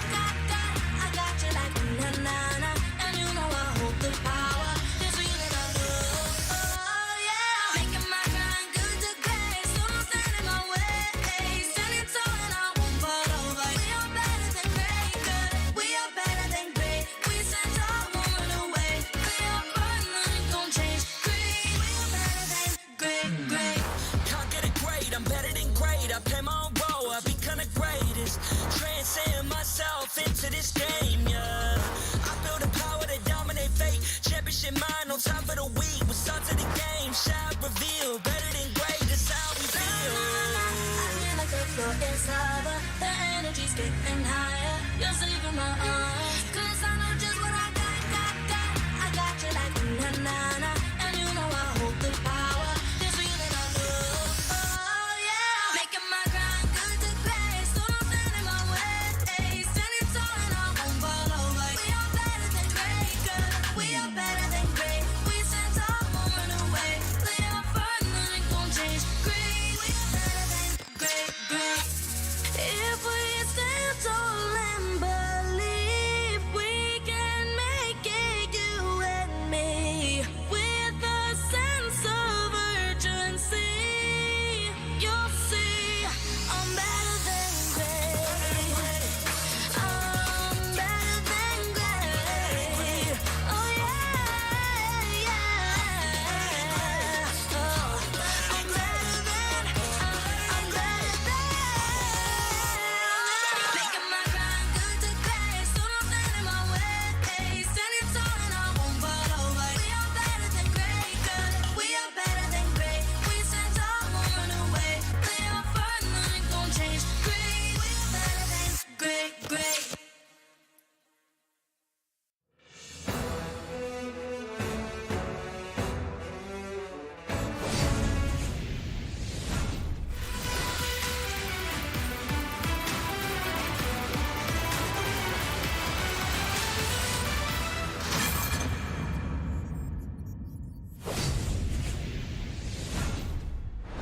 Mabuhay! Hello, everyone! Right now, you guys are watching the M5 World Championship, where a matchup between the Sky Kings and the Guardians of the Gulf is about to unfold. Again, welcome to M5, and here with me, LaFell, Raptor, and Merkel. Dude, where'd you been? I was in China, bro. Dude, I miss you, man. Yeah, me too, man. I Me miss too, you, me man. too, me too. Yeah, don't get too close. Nice. What? Oh, you want some? Okay, hold on. Yeah, just a little bit. Group Oh, wait, hug. are you? No, it's okay, it's okay. You don't need to remove it. I'm here. Okay, I'm here. we got the group All right. hug. Okay, it's a group hug. Aw, Group thank hug, you, group hug. Thank you. I'm never gonna forget that. Welcome to M5, especially with LaFell. It makes things a bit, you know, we're close. Where's your... Oh, got it. Sometimes in life, you gotta take the risky way. Yeah. I hate them in real life, but the M5 World Championship is powered by Moonshine, presented by Kadia, supported by ROG, the official gaming phone, Grab, the official super app partner, and Secret Lab, our official chair partner. Thank you to our lovely sponsors. M5 wouldn't be possible without your support. And here's the thing, Reptar, yo, you gotta think about this, right? Okay, I'm thinking. Best heroes, builds, and combos, it ain't enough. You gotta get ahead of the competition and reach Mythic or Mythical Glory with the Secret Lab Titan Evo gaming chair, outfitted with pro-grade ergonomic features engineered for maximum performance. Shop match-winning comfort and keep yourself at the top of your game now. Are you at the top of your game? Yeah. Why? Because I'm on a Secret Lab chair, bro. Clever boy. Clever man. You guys are so cute. You're cute. We gotta talk about the biggest threat for Triple Esports here. It's down to one series. Hey, take this seriously, all right? All right. This is an amazing game. Yeah, it is. Right? Will be. Serious? Dead serious. I don't want us. What do I not want? They're down one series. Yes. Yeah. Okay. Down one series. Triple Esports will face the Titans of the tournament. Huge. Going up against Onyx. This is gonna be, I mean, at this point, I don't know, man. Sky Kings going against Guardians of the Gulf. I can't even see Mirko here. This is how insane it is. What do you think, Renmar? What I think is the Guardians of the Gulf. We gotta nip it in the bud. We gotta talk about it. It's an underdog story for the Guardians of the Gulf here, because I think we all know a lot of people are looking at Onyx, the Sky Kings, to make it all the way to the top. I think so. I mean, What about just you? looking at the performances before, all the way from Season 11, from MSC, Season 12, they're looking like a force to be reckoned with, and they're currently tournament favorites. We got to talk about the differences in meta. It shouldn't be that much because the battle of the Filipino generals, Coach Yep and Coach Lyric, both have Filipino coaches. So, I don't know. Retar, what do you think? Oh, well, I think we've already seen the effect of Filipino coaches all around the world, taking teams that were unexpected or to make it to their grand finals, to even become champions, and taking them to the top. With Coach Lyric and Coach Yep both used to be coaches for Onyx Philippines, taking their talents to other countries, getting victories in other countries, really just continuing the legacy of the Philippine era in terms of our great exports. It's going to be a draft battle for sure, but the execution, how is it going to go for the Guardians of the Gulf? All right, so it looks like we may have went ahead here. But yeah, we're talking about Coach Yep as well as Coach Lyric. And I got to say, throughout this M5 World Championship, in terms of the micro skill, not a lot of difference. It really does come down to the draft and how you're going to play around those neutral objectives, especially the late game lords. It's the macro, right? I mean, it's going to be very, very important as we progress in MLBB. And currently in M5, we've seen that a lot of teams that were considered underdogs, they are able to finally step up. Just earlier, Deus Volt up against the first runners-up of MPL Indonesia. I was surprised, dude. Matching up in macro. Can you imagine? I was not on the desk. I was watching in the room. It knocked my socks off. Your socks? Yeah, I'm not wearing socks right now. How did it knock your socks off? Dude, imagination. I thought you usually don't wear socks, though. Either ways, in this game, I don't want to hear you guys talk anymore. Okay. I want to see what's going to happen here. I want to see the matches unfold. We can't start just like this.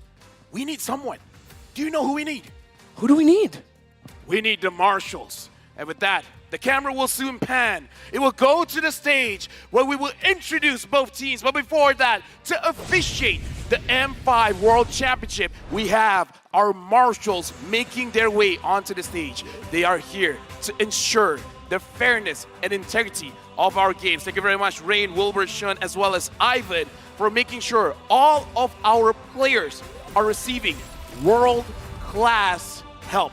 And now, losing will never be an option for these Titans who are now making their way into the stage. Bow before the Sky Kings.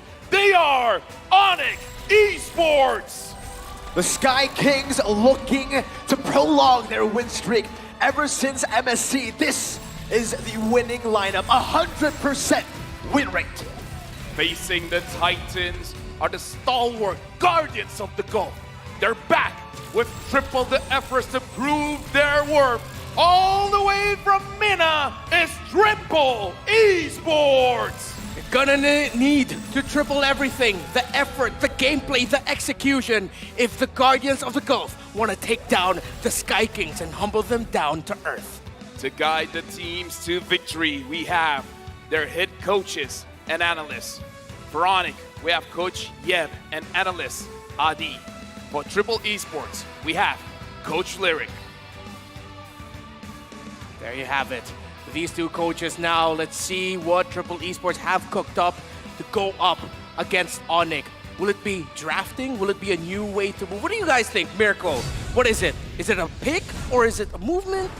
I think you just gotta go crazy, right? Depending on whatever it is, if it's the draft, if it's the gameplay, the approach of the game needs to be different. You need to somehow throw a curveball at Onyx, and even then, it might still be read out. This is their winning lineup. CW, Kyrie, Boots, Sans, and Keyboy.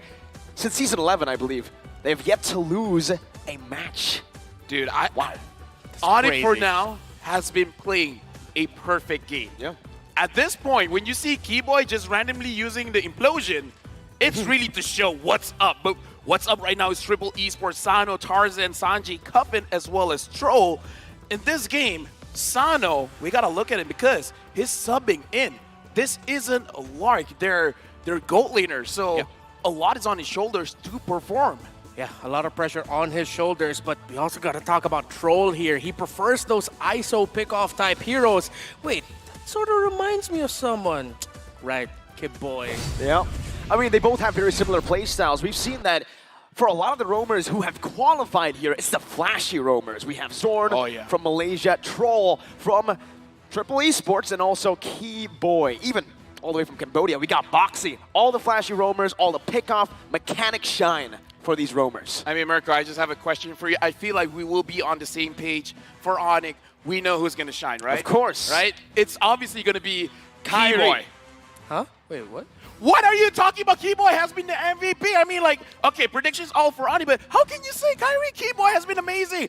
Excuse me, MVP of MSC? I mean, yeah, Keyboy, I can't really say anything bad about Keyboy. He's amazing too, but hey, man, if the assassins are left open, it has to be Kyrie, this man. You're just pandering to the crowd, okay? I know you're using the pandering. All right. No, I get it. Let's try to go Okay, gentlemen, all right. We got to get you guys back on the same page. Let's talk about another player, all right? Another player that I'm pretty sure at this point, when I ask you guys, who's that one player in Onyx here?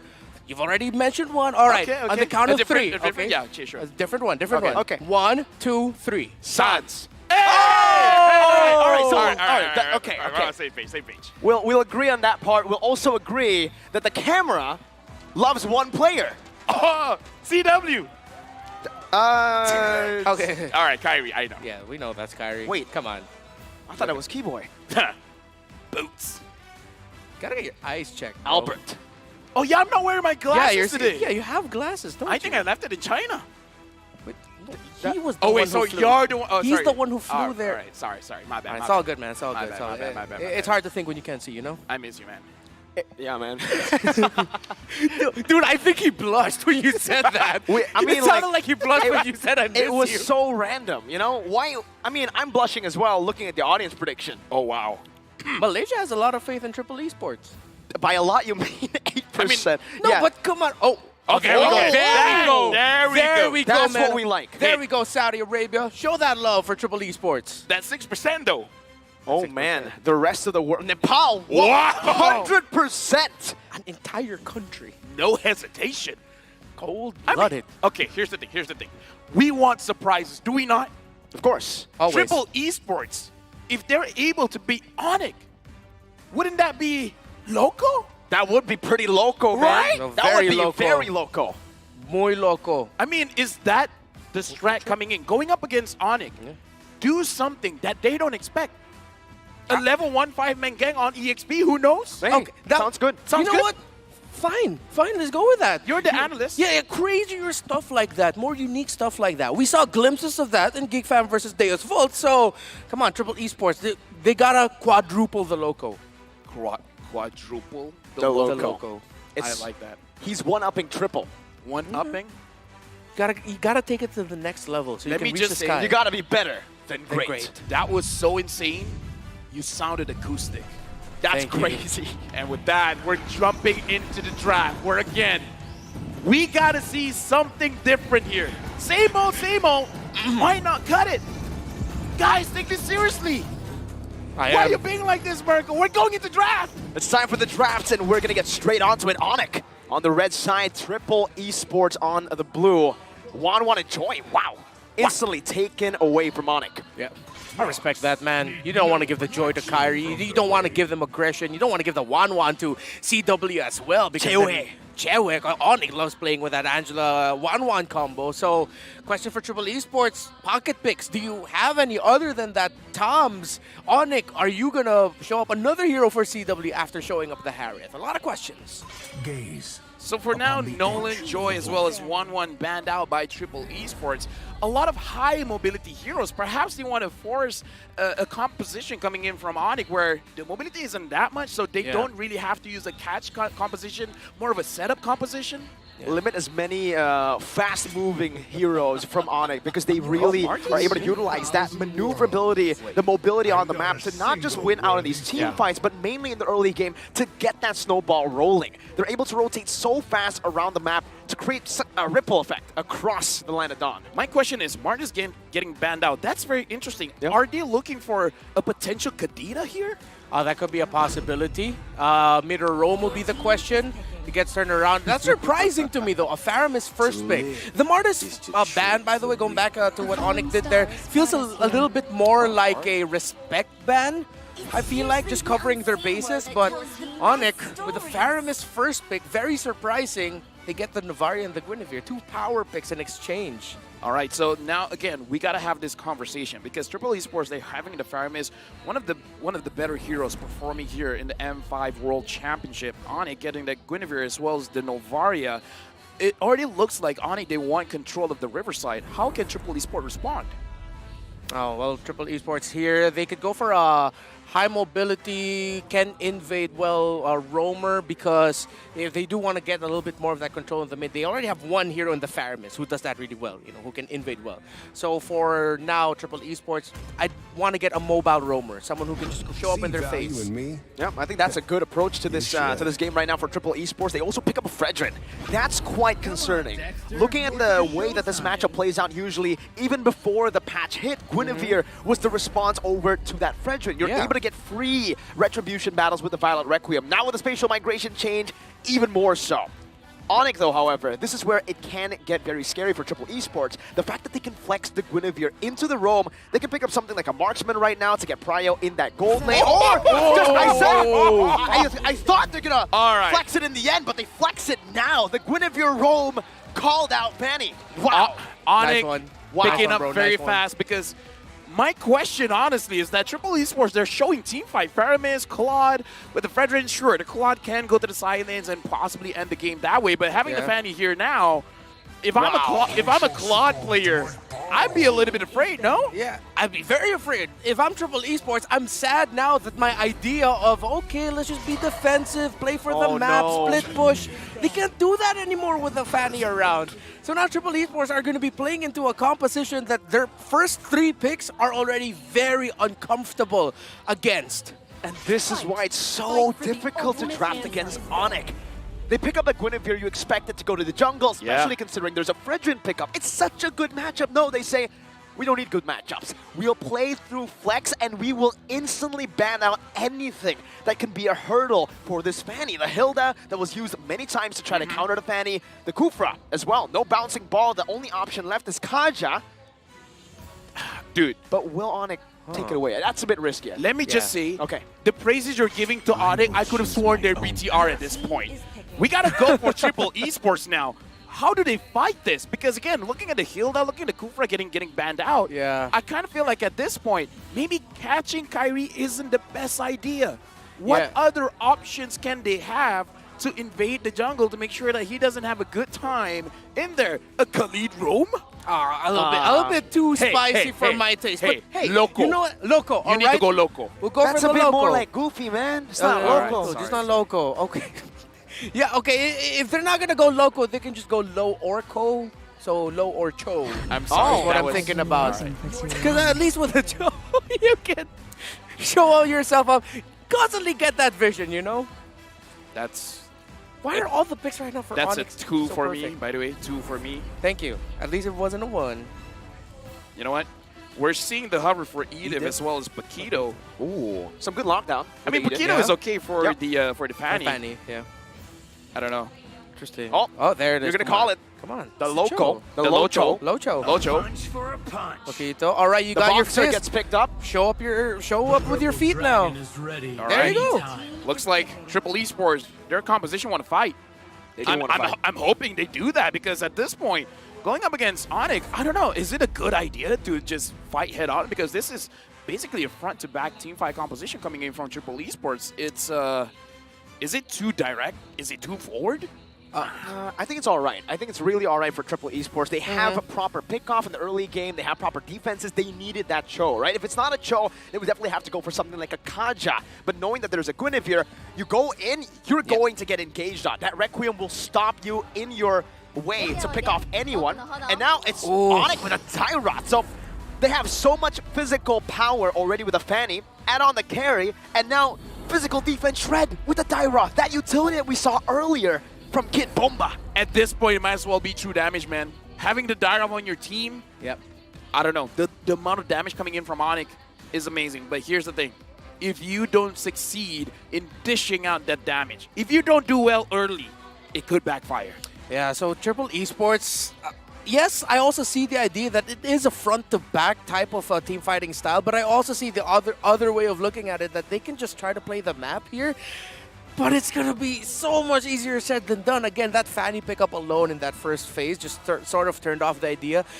What I see potentially Triple Esports doing, all right, let's show up in this part of the map. We force something, let's get on out of here. It's like they're always just going to be constantly rotating. It's like guerrilla warfare style, you know? You show up, force a reaction, get out. Force a reaction, get out. And again, that Cho pick, I feel like it's just so forced, right? You go for any of the other suppression heroes, and you get countered hard by the Guinevere. Yeah, but now we're jumping into game number 1. The Sky Kings going up against Triple Esports here. Again, this is a magnificent draft coming in from Onyx. Can Triple Esports fight back? Welcome to the land of Dawn. And this game, who will strike first blood? Onyx look like they're going to be faster this time around. The rotational speed and clearing speed of the Fanny, of course, will trump the Fredrin.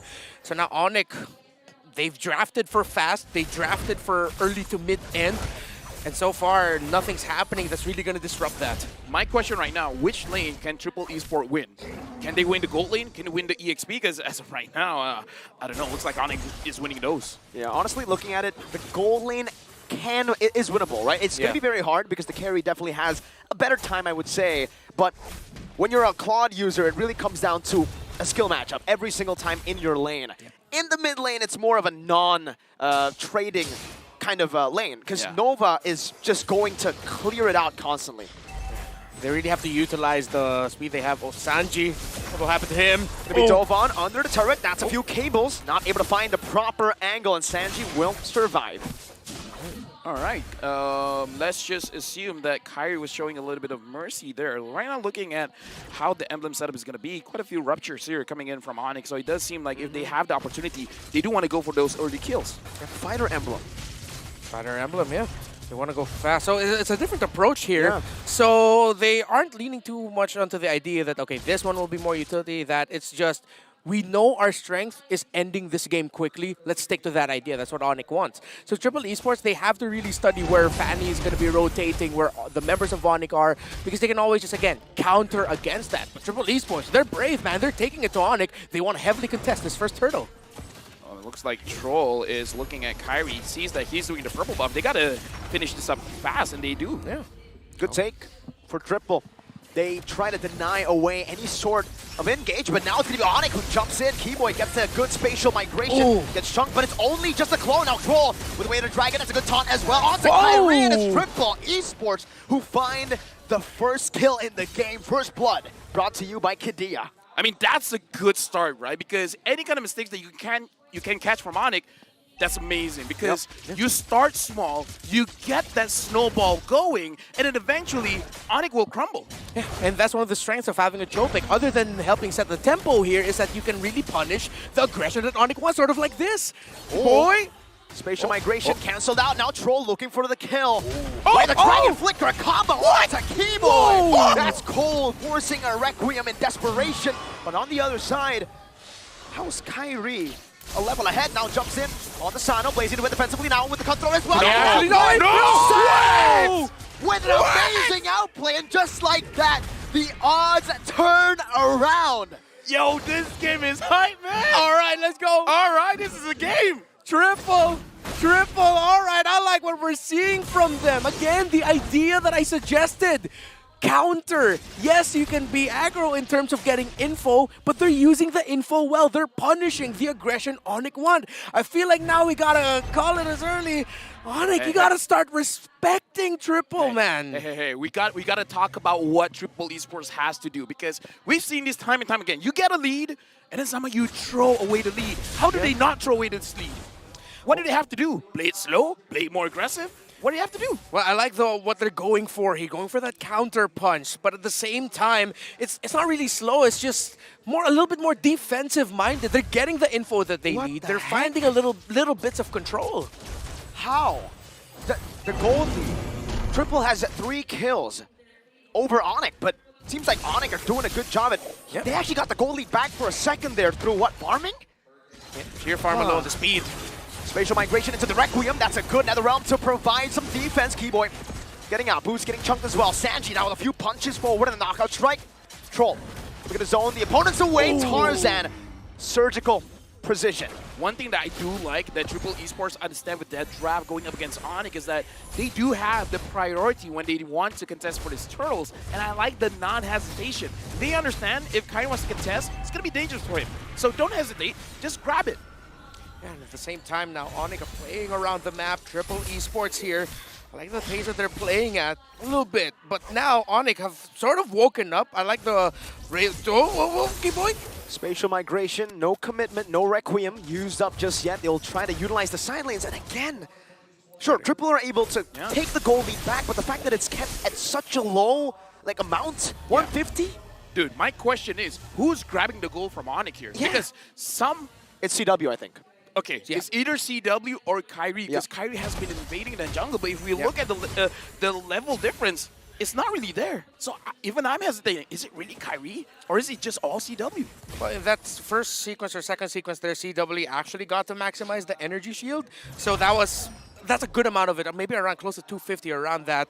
Then at the same time, you can't forget how fast a Novaria and Fanny can rotate around the map together, that even though your opposing team is getting a lot of kills, they're clearing minion waves and going around the map super quickly. One thing I do have to say, Triple Esports have to start trading the steals into any kind of objectives. They got the turtle, but the turtles are still standing. You gotta get them down quickly so that you can have proper map control. Yeah, someone's gonna need to pull the trigger at this point in terms of really trying to make a play of getting down a turret. I think it's gonna be difficult for either of them to actually get a win in the mid. It's gonna be happening in one of the side lanes. Either it's gonna be a skirmish and then someone's gonna break a turret after that, or they just do that classic trade of we go top, you go bottom, and we just trade that out. I mean, at this point, it looks like Onyx, they're moving, start of minute 6, they're moving as forward. They're making sure that they never getting caught. Kyrie as well has been farming quite a lot. I'm wondering which item is he waiting for him to be like, okay, you know what? I got this. I'm going for it. He has the Heptases. Yeah, I think he's going to be rushing the Roar after this. Ooh. Yep. A lot of penetration on top of the Gyroth already with the Rupture, remember? Yeah. My mom said no such thing as too much damage. Yeah. And I believe my mom. I believe my mom. I believe in your mom too. Thank you. She's nice. She's very nice. I haven't met her, but I assume. All right. Oh, Troll. Oh! Wait, that's onto the Guinevere right now. The Blazing Duet connecting, but Keyboy just gets out with the spatial migration. Now it's giving the re-engage. Kyrie jumping in. Tarzan. Crisp, clean. Troll, though, going to be cut down and taken out by CW, who's now shredding Tarzan. Who's jumping in? NetherRealm providing them the right amount of support, but now it's going to be Keyboy, who jumps in once again with Requiem. No follow-up, though. Keyboy forced back. CW doing some damage again onto the Triple Esports members. Poked down by a good Astral Spear and an Astral Echo. Despite the botch engage coming in from Troll, I do have to say, the team fight coming in from Triple Esports is pretty good. None of them were really taken down just now, and Kyrie goes in. Okay, can he actually? Nope. Not enough, not just yet. Yeah, Triple Esports, you mentioned it, surgical is what they're trying to be, and the control, I can't help but commend it.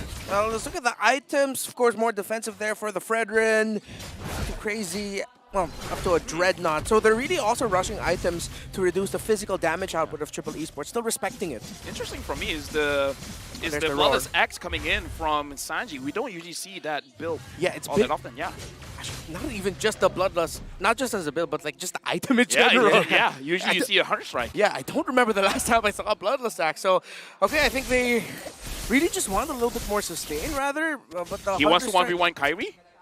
Yeah, I mean, it seems that way. They want to try to prevent a split push, prevent him from farming on the other side of the map, as Onyx loves to do usually when they are behind or when they're even equal in gold. Yeah, so it's like there's a theme really for Triple Esports. It's just guys survive. Yep. The item builds, the hero, they just want survivability. They have the Faramis as like an instant let's get away out of here button. And in terms of the turrets, this is what we talked about happen. It's the classic switch. Whoa, Sanji, that's where you get to see it. That sustain plays a massive role in stopping Kyrie, and his purple buff is up right now. Triple Esports has that information. Do they try to commit onto it, or do they go for the Lord instead?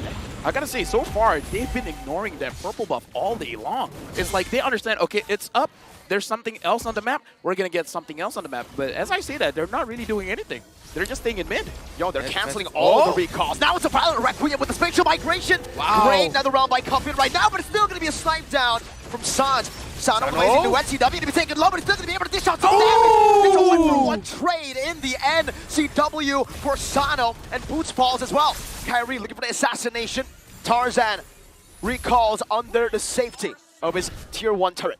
Both gold laners gone, a roamer for Triple, an EXP for Onyx. I don't know, at that point, Triple Esports, they were waiting for something. Onyx engage, and they just fight back. And then, I don't know, at this point, I don't know which one win the trade. One more, and Kyrie finds an angle. Gets the cutthroat down and assassinates Cuffin, who's still going to be able to respawn with the passive. Delayed gratification, but there, Onyx ended up winning that trade. Let's just say that that was an extended part of the trade that happened there in around the mid and the purple buff of Triple Esports. But yeah, right now, Onyx, they've sort of slowed down a bit, but they're trying to be more precise. Earlier, it was a little bit too greedy, a little bit too fast, and now they're respecting Triple Esports game, the champions of MPL MENA, and they're going, okay, you're going to go surgical, you want to be precise, we're going to do that too. It's almost like Tarzan is a doctor. Yeah, at this point. Does he have a degree? This game is so close. There's no such thing as a goalie. That's how close it is. Yeah, neck and neck. Oh, what a kick! With the Dragon locking him down, but Keyboy stops any attempt of a follow-up. Troll gets isolated. Another realm, not enough to try to save him. It was not in range. And just like that, a few good ults taken out. Boots re-engages. That's an Astral Sphere connecting on a Tarzan spatial migration, not connecting. Triple Esports able to fend off, to slow down the tempo. But you're right. Slowly but surely, Onyx are coming back with that gold lead. I mean, this is a worry when Reptar was saying how Triple Esports, the way that they're building and everything like that is pretty defensive, trying to make sure that they survive. I hope this is not one of those mindsets that we don't want to lose. They need a mindset that they want to win. Yeah, at some point they're going to need to turn that around into something a little bit more aggressive, but it's Kyrie going after Sanji. Some good poke onto the back. A cutthroat as well, and Sanji will pop that sprint. Right now, it does look like Onyx, they're starting to take control of the map where Triple Esports, they've been winning. Wow. But come mid-game, it seems like they are unsure of what they're supposed to do. Yeah, you can start to see it now. Triple Esports, I agree with you there, LaFell. Now it's really starting to see like they're just playing not to lose. Too defensive at this point. Despite, yes, we're commending how surgical they are, we're commending how precise they are right now, but now with this mid-game power spike, Level this is Onyx 15? timing. That's how fast, yeah, and level 15 for Kyrie. At some point, they're going to need to find an answer. You face check Onyx and they get you. That's a good way. The Dragon, no locking Boots down for now. Asano deals the damage from the back. Boots going back in. He wants to be the sacrificial lamb. A flicker forward as well. Troll taken very low. Kyrie chasing a cutthroat, but now he gets brought back to the team by the Stampede. And Keyboy is not able to save him for now. Pops to conceal, gets out the blazing duet. No BMI barely getting him out. Sanji with the flank. Sans stopping that as fast as he saw Sanji pops an Astral Meteor down at the choke point. Sino right now, before the game even started, I was talking about him. He's a sub-jungler, but now it looks like he's a resident gold laner. He's performing very well. Yeah, he's taken this responsibility. He says, I can do it too. Oh, Sans. Okay, securing it, that's still for Onyx, but yeah, Sano didn't give up. Can they actually secure this in time? No red trade. The Fredrin's coming over. Sans is looking for the pick, but Sano just Tarzan's takes here. it. Beautifully done by Sano, denying the Astral Sphere from connecting onto the Lord. It was risky, but it paid off. This is a game, ladies and gentlemen. Triple Esports, they're doing it. Champions of MPL MENA. Never underestimate the heart of a champion. They knew what they were walking into in this series, and they said, hey, we're champions too. We can do that. And with a lot of surgical precision, they are doing so well. Onyx, it's like, at this point, it sort of feels like they're just running into a wall right now with the ultra-defensive counter-initiation playstyle of Triple Esports. And yes, Sano is a big part and a big reason as to why Triple Esports is succeeding. This game, Onyx at this point, again, they have all the tools to deal with Triple Esports. But like I said, it's like you got a lot of damage, but the moment you start to be taken down one by one, you don't have a lot of opportunities to really start a fight. A big kick here by Tro will just perhaps end the game. Perhaps end the game. Absolutely break the minds of everyone. Change history, potentially. Triple Esports still, it's working out for them, man. Oh, conceal. Troll's looking for an angle. Has the flicker as well, but Boots denies it away. CW clearing the wave in the mid lane. Meanwhile, does some damage with the help of the Astral Echo. Getting that multiplier on the hitbox now with the Violent Requiem and connects onto Sanji, but that's just going to be Sanji. Sano with a blazing duet to the back, but CW is able to kite back as well. Both teams disengaging, but it's a big win for Triple. They steal away the No, what's still on Kyrie? That's still on Kyrie. We got the secure retribution. Oh, whoa. Wow. Okay. Troll didn't get to tap away the dragon there. Reptar, we gotta talk about the positioning from Triple Esports. What is this team fight positioning? It doesn't look like anyone is vulnerable. Yep, we gotta go back to what Blacklist International love to play. This is Triple Esports version of the Ube. Just sticking together, man. Playing around the Faramis. Again, I believe we have to really commend Coach Lyric here. The game plan he drew up, whatever he told these gentlemen how to play this game, how they want to approach it, it seems like this is just all part of the plan right now for Triple Esports. Look at the gold lead of that Paquito. 10.5 to Boots' 6.5k. Boots gets baited, forced to flicker out defensively. That's a blazing duet, very aggressive, slowing him down with a corrosion sight. Kyrie wants to go for a bit. He beats the Nether Realm. That's massive right there. CW tries his best to try to get Cuffin as low as possible. And just like that, that's a big resource burnt out. Okay, that's a big resource. How long is Triple Esports able to wait for? They gotta wait for like what, 40, 50 seconds before they can really fight back? Onyx, they have a small window here. Okay, Sanji. Oh, that was close. There's a lot of damage coming out from that Paquito again. 10,000 gold and counting for him. So yeah, Triple Esports will really wait for that Netherrealm, as you mentioned.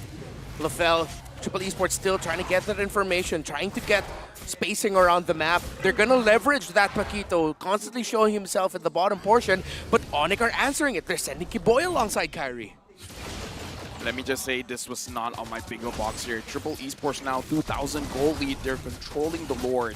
And I kind of feel like they're just waiting on it. Cuffin now has the Netherrealm, so they can fight. Keyboy, conceal, opens up the match. Sanji gonna be revealed there. A full initiation, a full out attack. Troll in the back though. Nobody spotted him. Sans able to utilize the Astral Recall for now. Gets a good shot onto Cuffin. This might have forced him back now. Boost jumps in on the Tarzan, but Troll is right there with flag. Now he's giving another realm, connecting. Able to be used on Sato with a blazing duet. Kyrie, who secures the Lord. Looking for another initiation, but Onyx decides to back away. Just like that, the gold lead turning around again. Tarzan was actually looking at Onyx to deal majority of the damage to time his retribution, but Onyx was like, no, we're holding on.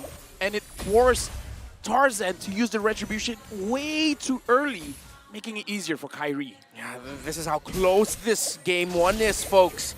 It's down to that microsecond, that half second to actually get a leverage over your opponent.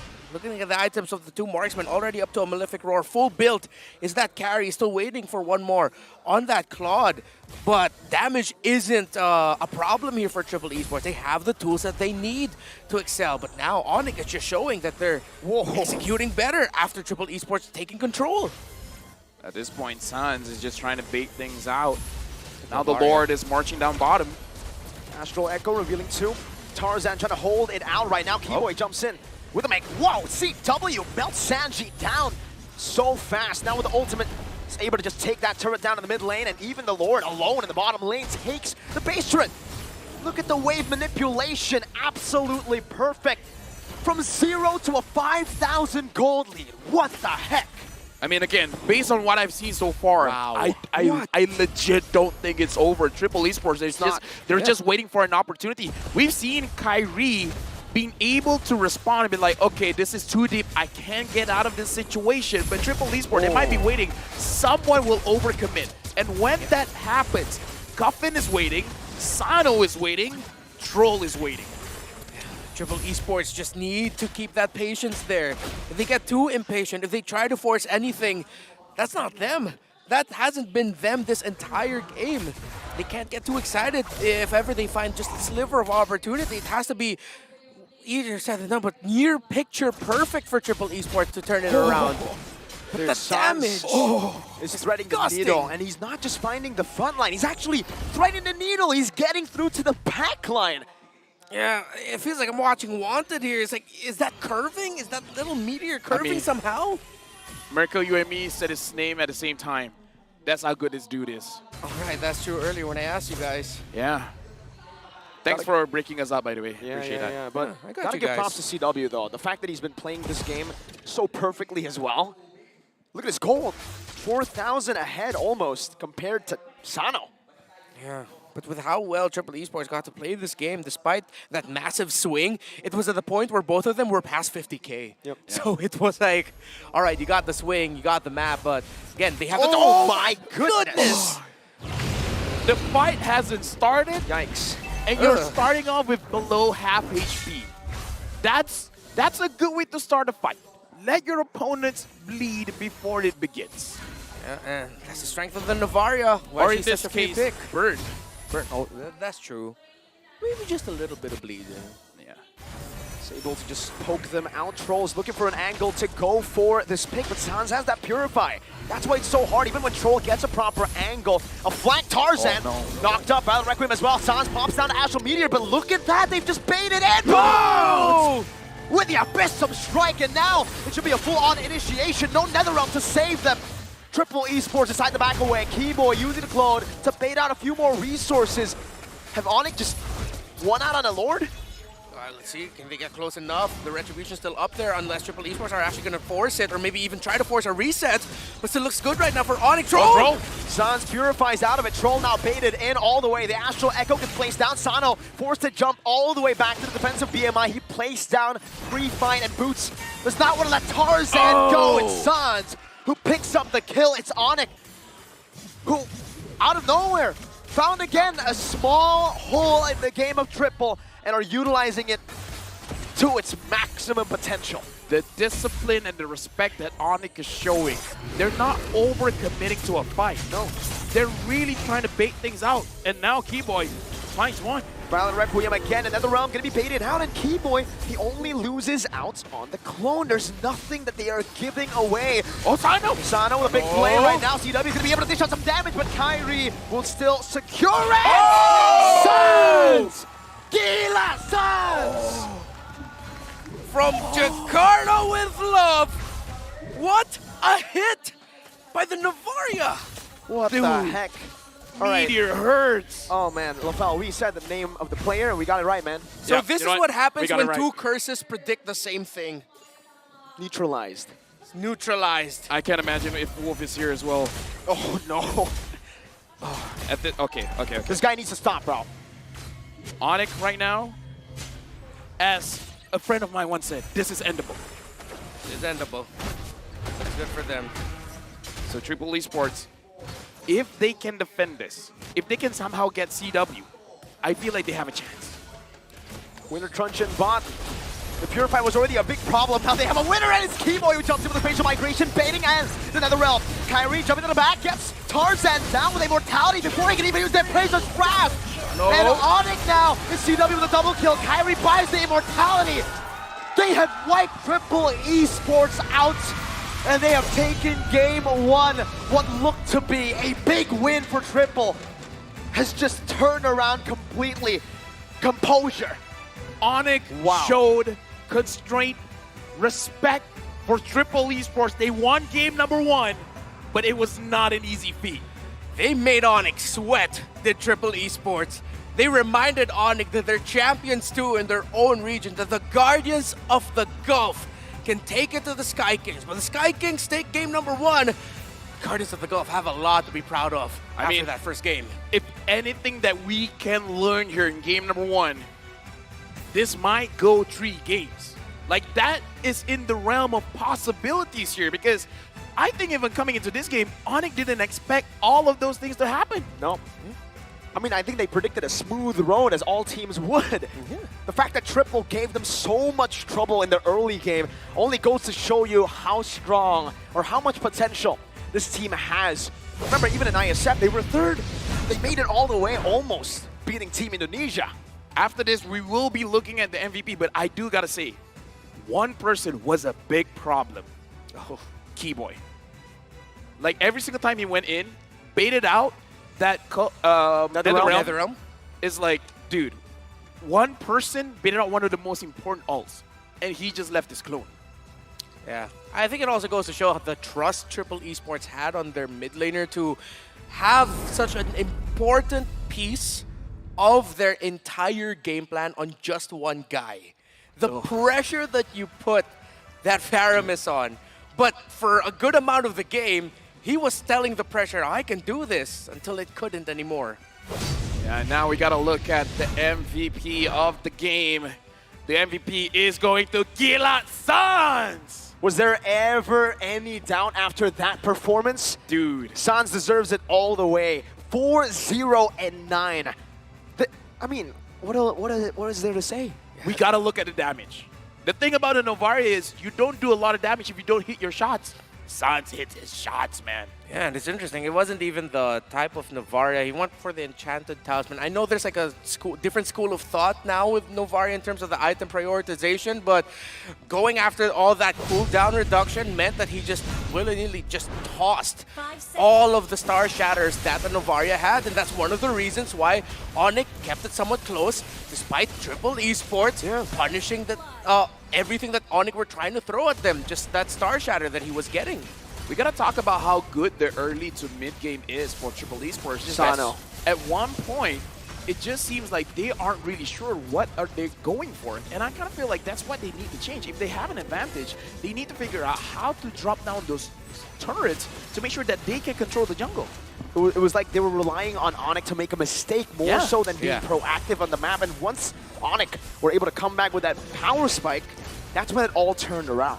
Yeah, that's the key word there, proactivity. And with Onyx, and I believe that's also one of the biggest reasons as to why Sans is our MVP, he was constantly proactive from minute one. Fast rotation mid, get out, get info, Star Shatter or that Astral Echo for information. You got the info, I'm going back to lane clear, rinse and repeat.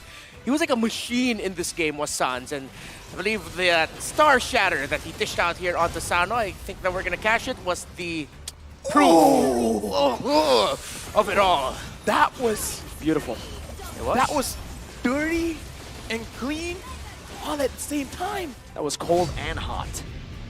That was nice and bad. That was hot and like Michael cold. Jackson bad? Yeah. That was yes and no at the same time. Everything. Dude. That was everything for Onyx. That was everything and nothing.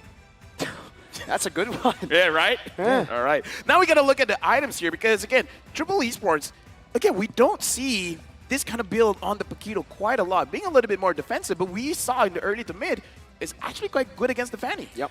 Yeah, it's interesting. Triple Esports are bringing in concepts, or not just Triple, but what we've seen so far in M5, that we're used to a specific kind of playstyle for Malaysia, Indonesia, and the Philippines. But when we see these other regions introduce or reintroduce some old ideas and then making it adapt to the current metagame, that's one of the beautiful things about the World Championship. And that's what Triple Esports did in the series. One thing that I do want to say, out of everyone from Triple Esports, I want to be friends with Cuffin, man. Every single time I'm about to die, I'm sure he's got my back. He has another realm just somewhere in his pocket, wherever it is. How is he around every single time? Yeah. I don't know, man. He just likes to chill. He's chill like that. Dude. But now we got to look at the rich guy here. CW doing well in the carry. Sans. Let me remind you again, you need to hit those skill shots. 136,000 damage. That's a lot of damage. I mean, as a Novaria... That's more than 120. That's more than 135. Yes! More than 136,000 exactly. Dude, I mean, like, it's less than 137, but still not bad. Not bad at all. 137 has got to be the benchmark. Is it? Well, I think it is. I think it is, yeah. It is. Tarzan absorbed almost 200,000 damage as well. So it passed the benchmark, 137. Dude, this just shows how much fighting was actually happening in game. Having 136,000 damage, absorbing almost 200,000, they were fighting non-stop. Yeah. It's like they like it. Life was difficult for that Fred. Well, I mean, that's a lineup that they chose, and they were making it work, but it seems like Tarzan really... Wow. Other than the pressure put on Cuffin's hands to make the most out of that Nether Realm, the pressure on Tarzan to be like the main frontliner, because he's the main line holder. Sanji's just there to show up out of nowhere and then gank. Troll's just there to pick off. The pressure on Tarzan was immense. I gotta say, this is the kind of game, don't look at the numbers, man. Yeah. Look at the game. Gotta rewatch it. Right? Rewatch it, someone, you know, just, this is one of those games that if we tell you, you would like, whoa, wait. Whoa. Okay, No maybe way. a bit aggressive, but I get it. We got what you mean. So, You had to I have been almost there. want to say Triple Esports in terms of the draft and how they play, I kind of don't want them to change. It's just that they got to find opportunities to get the standing objectives, right? Yeah, I think the fact that they drafted so well against that team, the fact that they played so well in the early game defensively, they got to find a moment to snap back, right? I mean, when... How long are you going to play this defensive game? When are you going to find that proactive maneuver?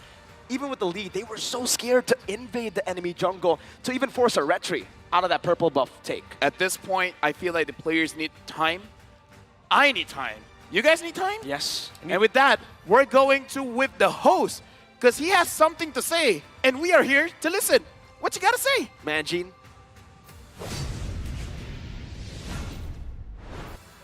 Yes, I do have something to say. That was an intense fight from Onyx and Triple Esports. But before the next game, we have ourselves Filipino viewers and audience in the venue. Besides that, we have foreigners also. Here with me is Ivan. Hi, Ivan. Iwan, sorry. Iwan, that's your English name. Iwan and Ivan. My mistake. I'm sorry. And, sorry, what's your name again? Iwan and Steve. You can use the mic. All right. Steve is a Filipino, right? Steve is Indonesian, but he speaks Pinoy. He speaks Tagalog. And Iwan doesn't know how to speak, but we will try to interview him. And their friend, what's her name? Lance. Lance, he will be the cheerer, okay? Yeah. Okay. All right. So you're Indonesian. You're new here to the Philippines. Which places in the Philippines is your favorite? I feel peanuts. Chili peanuts. Sorry, what? Tempat di mana yang kamu jadi favorit? Makati City. Makati. Makati City, yeah. Makati City. That's Yeah. far from here. That's Yeah. around almost the south. Yeah. Okay, shout out sa mga taga Makati. All right. Siya ang ating translator. Okay. All right. Okay, if you want to taste a Filipino food, what food is it? Kalau kamu mau coba makanan Filipino, makanan apa yang kamu mau coba? Siomay beef. Okay, beef siomay. Yeah, beef siomay. Beef siomay. There's so many of that in the streets. Okay, that's very cheap. That's nice. That's nice. All right, beef siomay. What team do you support in M5? Tim apa yang kamu dukung? Onyx. Onyx. Okay. Yeah. Okay. Of course. Of course. All right. Of course. Okay. If you're gonna say a message to Onyx, please give them a message. Kalau kamu bisa kirim pesan ke Onyx, mau pesan apa? Tetap semangat untuk Indonesia. Yeah. What did he say? What did he say? He say always Always fight. Fight for Indonesia. Always fight. I learned a Indonesian term. It's Jaya, Jaya, Jaya, right? Yeah, Can you say that again? Jaya, Jaya, Jaya with feelings. Okay? 3, 2, 1, go. Jaya, Jaya, Jaya. Okay. All right. All right. Who do you think will win M5? Siapa yang akan menang di M5? Onyx pastinya dong. Okay. Okay. He's not biased. He's not biased. How about you, Steve? Who do you think will win M5? Onyx Indonesia. Okay. Props to Steve. Kasi si Steve, he's Indonesian, pero ang straight niya magtagalog. Bakit? Ba't ang straight mo magtagalog? Araw-araw kain ako tapsilok eh. Araw-araw kumakain tapsilog. Okay. I asked him why he knows to speak in Tagalog. All right. So I have a challenge for you. I have a challenge. Are you up to do the challenge? Ada challenge. Okay, challenge. Okay. We're gonna pass it to the casters. Okay? But there's a famous dance step right now in the Philippines and I want you to do it. Okay? If you're gonna pass it to the casters. So it goes like this. So if we're gonna pass it to the casters, it goes like this. Okay? Just like that. Yes, with feelings. Okay, with energy. Okay? All right, we're about to start the game. We're about to start the game. E1, please pass it to the casters.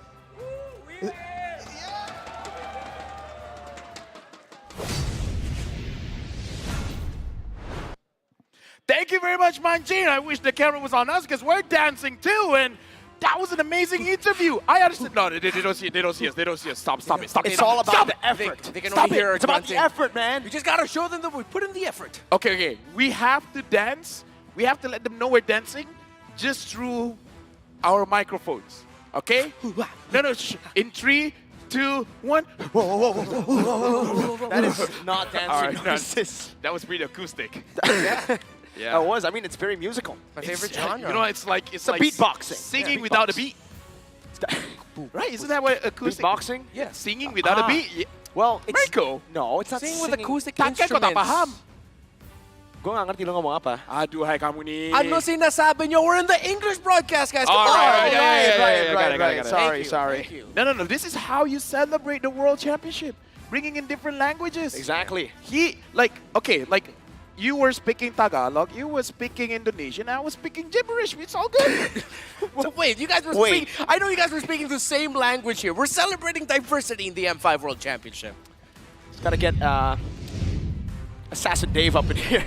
Speak some Mandarin. Oh, and then Yasu for Arabic. Yeah. Get Hoon up here for Korean. Gideon to speak American. American. Right? What? And with that, we're going into the draft. This is important, guys. Take this seriously, all right? All right, I'm serious. This is game number 2. If Onyx wins this one, it's over. It's a clean sweep. But we want to see more games. We do. So Triple Esports. They gotta take us all the way. They gotta- Triple.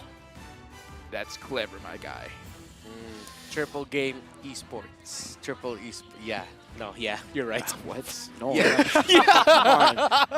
We led into it. Come on. Dude, don't disappoint me. I'm trying my best. Well, not it seems like enough. it's. Oh man. All right. That's a bit sad. Sorry. You know what? Triple are doing the same thing that they did in game number 1, though. They are taking the same approach. Like we said, don't change too much. Just change the approach. That's what they're doing. They're going for the 1-1. They think they had the proper drafts to counter Onyx. They just need to change a few things in the execution department. Yeah, in Onyx, it got to the point where they respected the Faramis. Oh, yeah. They looked at Cuffin and said, hey, a little bit of gila on you. Gila? Yeah, Is that gila, correct? gila. Yeah, That's a little bit crazy. of- a little bit of gila on you, so we're going to take away that Faramis. We're going to respect it. And I think this has been a common theme right now for Onyx as well. In game number 1, Martha's ban, we rarely see that. We almost never see that. Oh, yeah. That was a show of respect by Onyx, and now they're respecting the Faramis. Now we're looking at Coach Lyric as well as Coach Yap. This is the battle of the coaches here because after game number 1, I do feel like more respect is gathered by both coaches. For sure. And you can definitely see it already reflected in the bans. But I think the Martis ban here is just to really set up the Guinevere. Fun fact though, looking at both these coaches, usually when we see a coach, they bring a book, they bring a sheet of paper. Yes. Both these coaches do not bring anything. They're just there. They brought themselves. Yeah, that's how I want to roll. I come into a cast. Yeah. If possible, I don't even want to wear a shirt.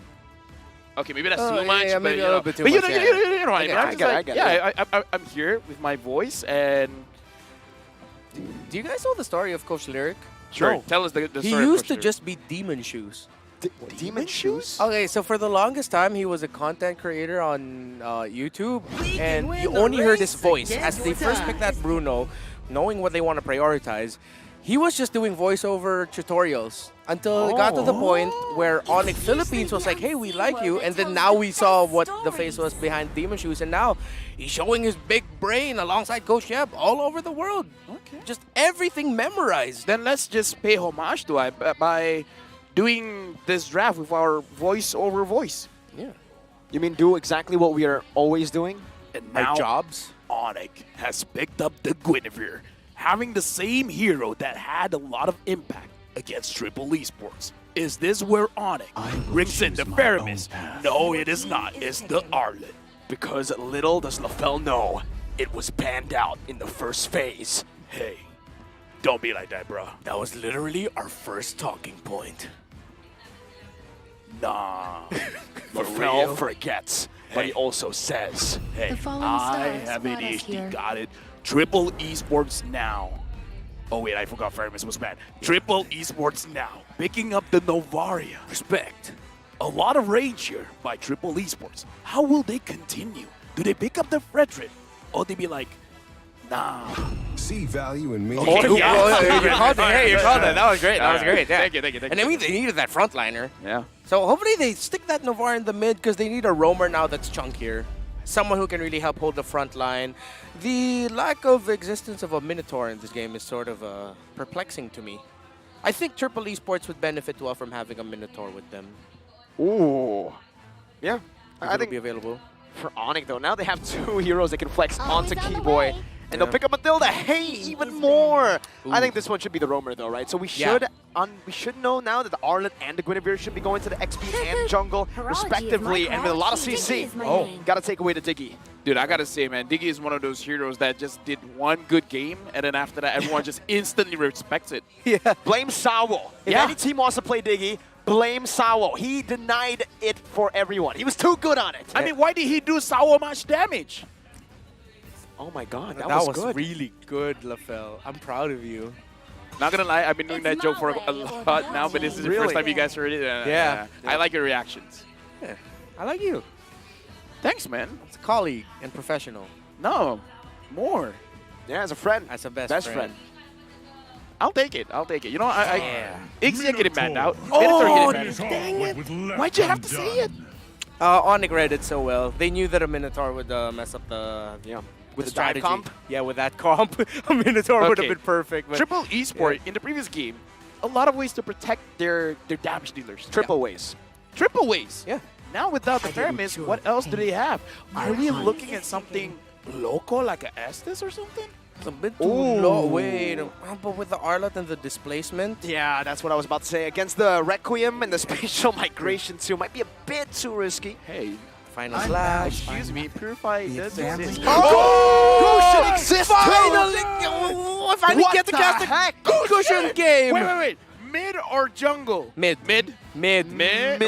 Wait a minute. Should be mid. I mean, it's against an Novaria. We understand the dive. I'm not going to completely turn off the idea of the jungle Gushin. All right. But the Petrify Gushin in mid, I feel like gels so much better with the rest of the comp of Petri, Onyx. you're right, yeah. You need the Petrify. Wow. But if Kyrie goes Gushin, I'm going to lose my mind. Dude, anyone uses Gushin, my mind is half there. A punch for Okay. a punch. Okay, they go Paquito.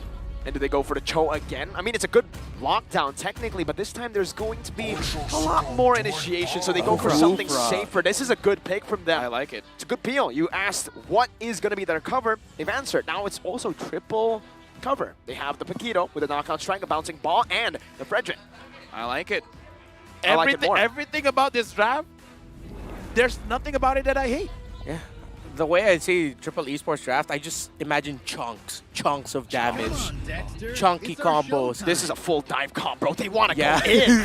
This is wow. F5 World Championship. Wow. This is the kind of drafts we want to see. Oh, I love it. I love what Triple Esports and Onyx have showed here. Troll, if Triple Esports wants this, he has to play the Kufra game of a lifetime. Mirko, is this worth coming to Manila for? You travel all the way from China. Is this worth it? It's worth. It's worth? Worth it. All right. Going into this game, what are we expecting, Reptar? The last time I got to see a Kufra versus a Gushin Petrify mid matchup, it didn't go so well for the Gushin. All the way back in MPL Philippines Season 10. Bren Esports against RSGPH game number 4. I still remember that. Or game number 5. Triple Esports here. That's why I said Troll needs to play the Kufra game of a lifetime. Coffin now, his role changes. Yes, you provide a lot of utility with that vision, but now can you land the Star Shatters as well as Sands? If he can, that might just be the biggest X factor. This is the kind of games that make us love our jobs, love being casters, because we're going to watch Gushin going up against Kufra, and I feel like we got to slow down our roll here. Seems the game agrees with you. They need time. You gotta let it sit. You gotta let it settle. Games like Gilad Sands. Gilasan. This will truly be Gila if he's able to pull it off, just like Umbrella Squad. I think that's the only time that it's been picked up this tournament so far. It was in the wild card. And that was the game where Umbrella were able to win. It was the first game. It was their debut during the wild card. Yeah. That's a debut to remember. Wait, the very first game was it of the wild card? Meaning No, very, not very their first game first for game. them. Yeah, Oh, their for them, debut. for them, all right. Yeah, Okay, the first okay. game for Umbrella Squad. Right. Looks like Kibo here needs assistance. And again, thank you very much to our marshals, making sure that all of the players are having a good time. Speaking of good time, look at Sans. He's ready to play this Gushin. He's chill. He's excited.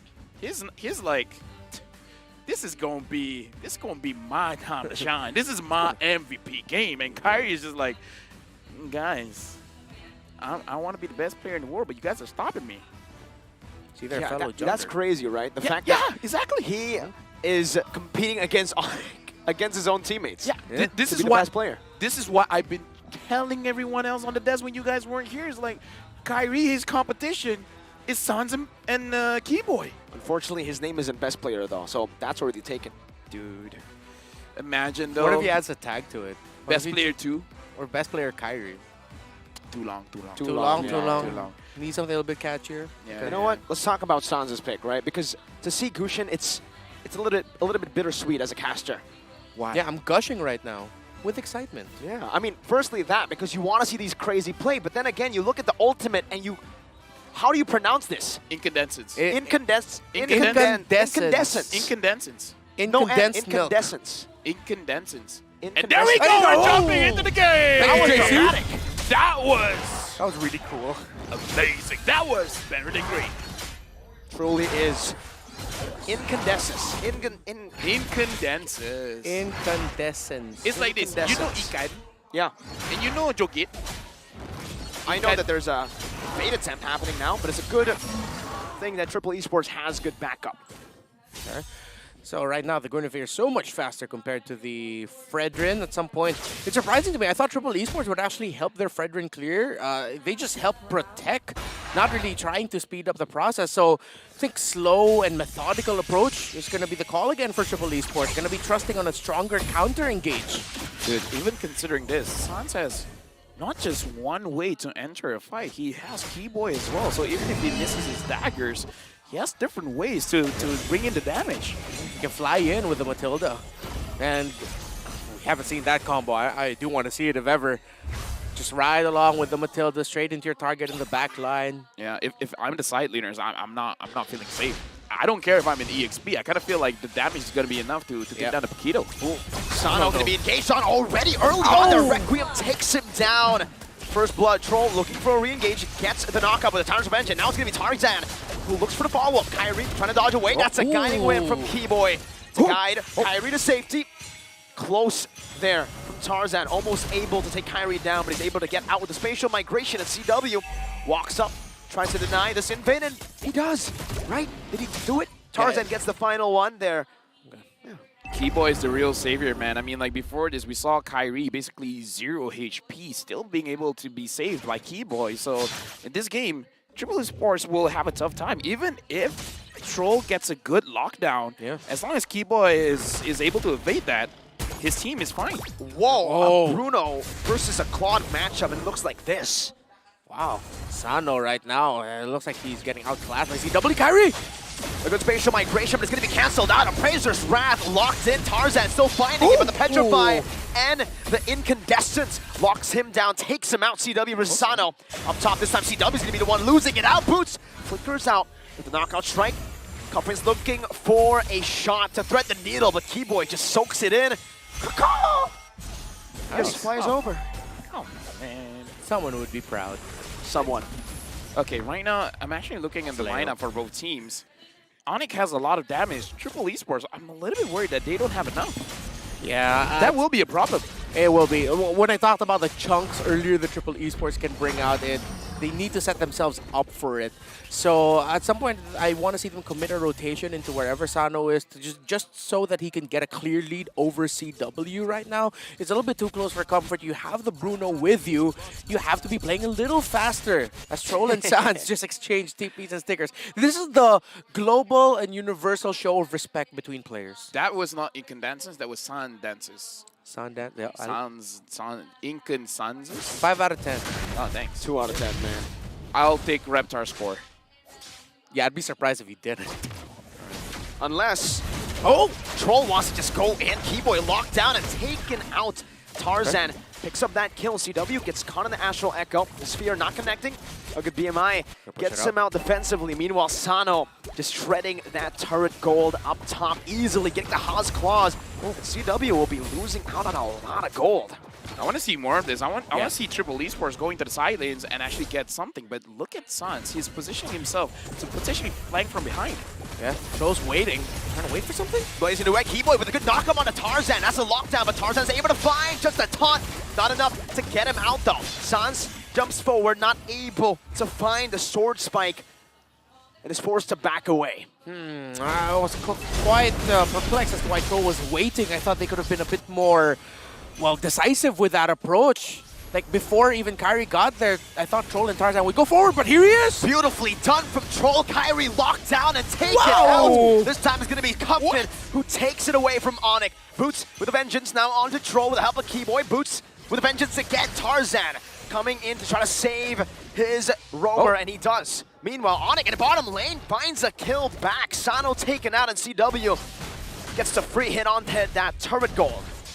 I gotta say, that's a gold lane experience I don't want to experience. Right now, Sanji going up against Boots. Looks like Boots is having quite a good time against Sanji. He is. He's maximizing. As I say that, Sanji got the gold grab. Congratulations. That's the curse. Yeah, sometimes you can't get everything you want in life.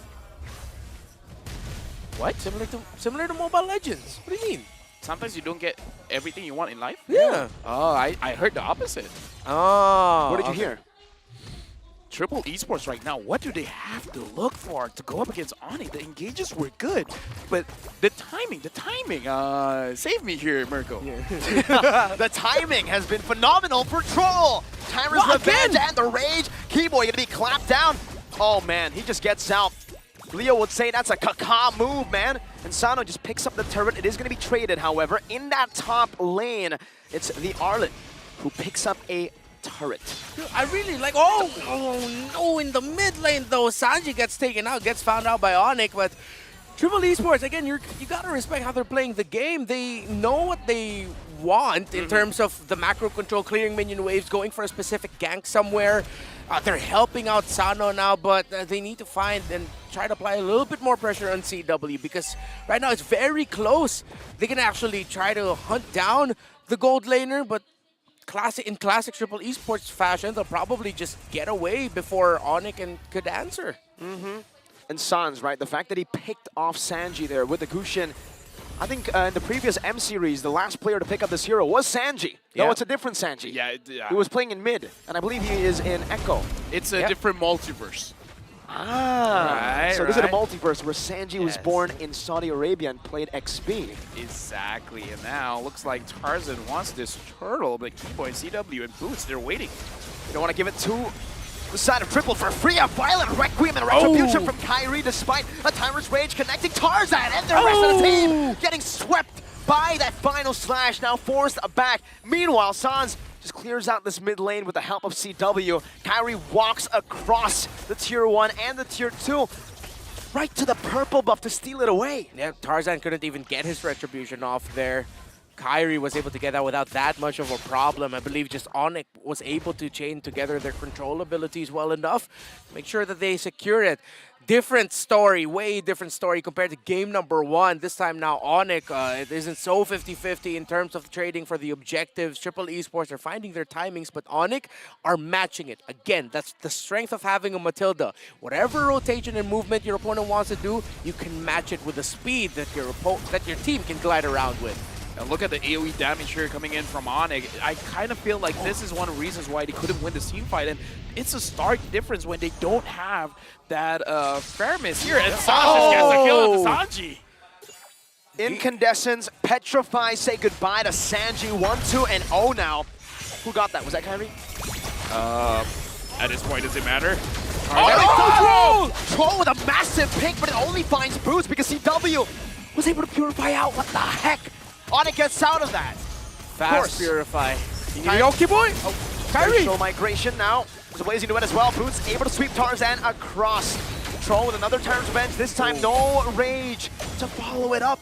But Onyx wants to go for the turret. A good clear from Sanji. Meanwhile, on the bottom lane, getting shoved over. CW getting a few shots, dealing almost 0 damage. But hey, damage is damage, man. What is the limit testing going on by both teams here?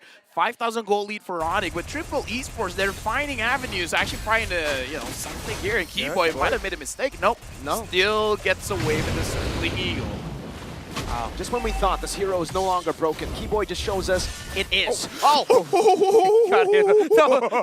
You almost cursed that one. You almost cursed that one. Almost. Keyboy's going. If he died, you had to personally apologize to him. Yeah, I will. Yeah, like after the game, you'd go down there to explain yourself. No, during the game. Oh, during. So I don't think the down. marshals would allow that, man. Pause. Go down. The marshals will. I will curse them if they don't. Ma'af bang, and then come back up. Yeah.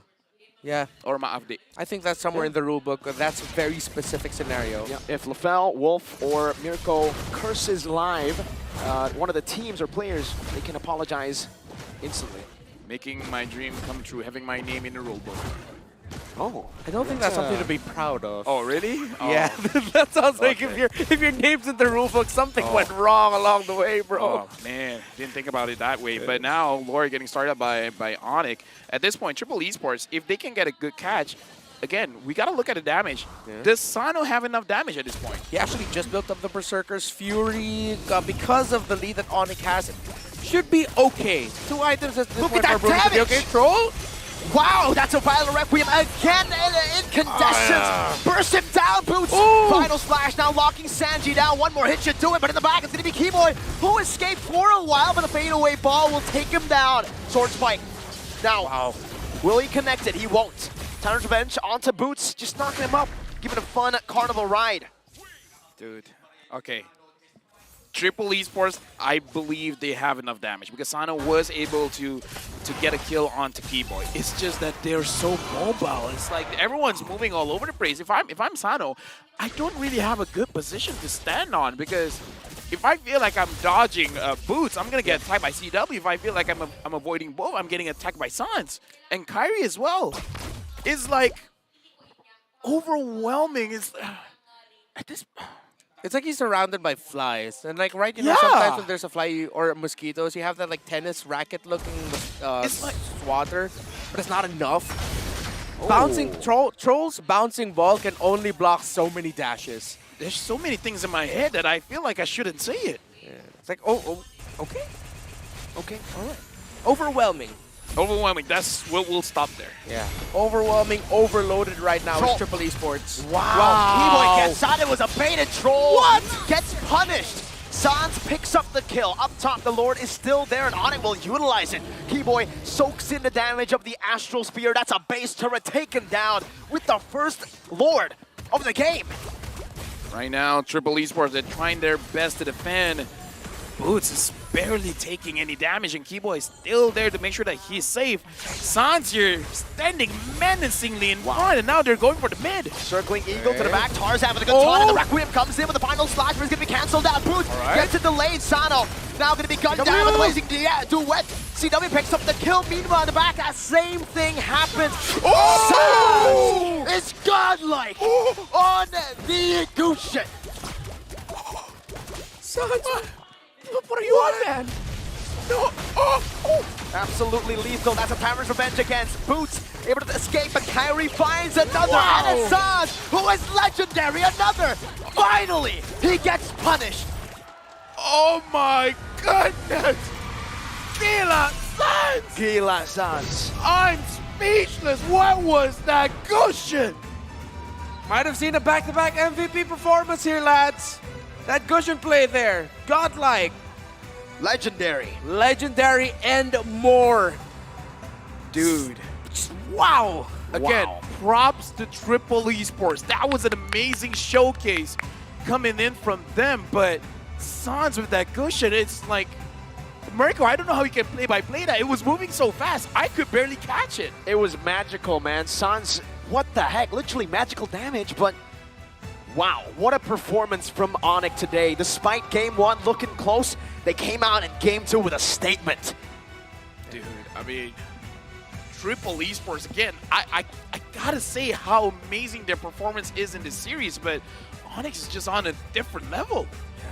Game number 1, Onyx were caught off guard by Triple Esports, and again, their surgical precision approach, defensive counter, engaged-minded.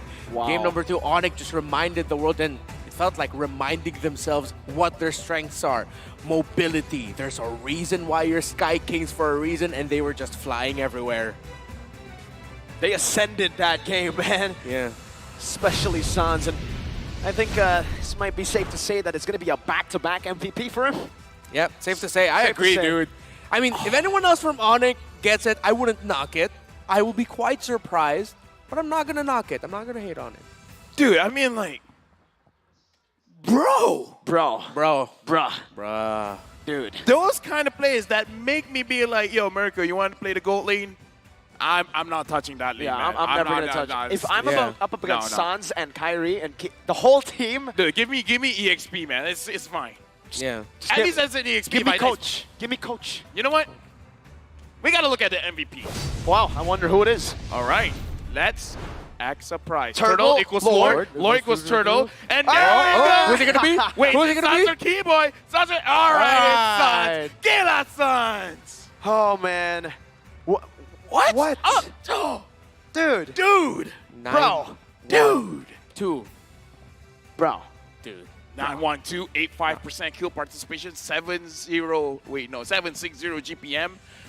How many daggers, how many blades, how many kilometers per Incandescent. hours did he travel? Light speed. Light speed. Isn't that what Gila means? It's like Crazy. It's crazy. Oh, it's Crazy. crazy. Gila is Oh, crazy. I thought it was crazy. like shining. No, Because that's no. crazy. Ah. Crazy Sans. Well, yeah. He was crazy. Hey, this is what we were talking about at the start. We've gone full circle. We saw Loco. Yeah, oh, that was definitely local. And again, I find it difficult to follow the pace of all of these team fights because everyone was dashing around. I'm so amazed that Triple Esports, especially Sano, can still find a position to dish out damage. Dude, Troll was amazing, though. We Yeah, cannot amazing, discount the amazing. attempts that Triple Esports made because despite losing in a bit more of a dominant fashion against Onyx, they did what we said they should do, right? They need to be proactive, and that's what they did. Unfortunately, it didn't pay off. Joel was proactive, trying to find the setups, but then Onyx just played well against it, got to find the right timings and the counters. But I feel I want to go back to a specific moment though, as we watch this highlight. See that tower up top is still standing. I felt like that could have gone so much down so much quicker if Triple Esports just showed a little bit more proactivity there. And here it is. Here it is. Oh, dude. At one point, it's unfair, man, but it's wild. Onyx showing why they are the tournament favorites. One last jump onto Troll, you know. You got to try to go for the wipeout, but hey, one death. I think he'll take it. But still, like, Mirko, I want to open this conversation with you. Okay, open it up. This isn't our first M series together. No. We've seen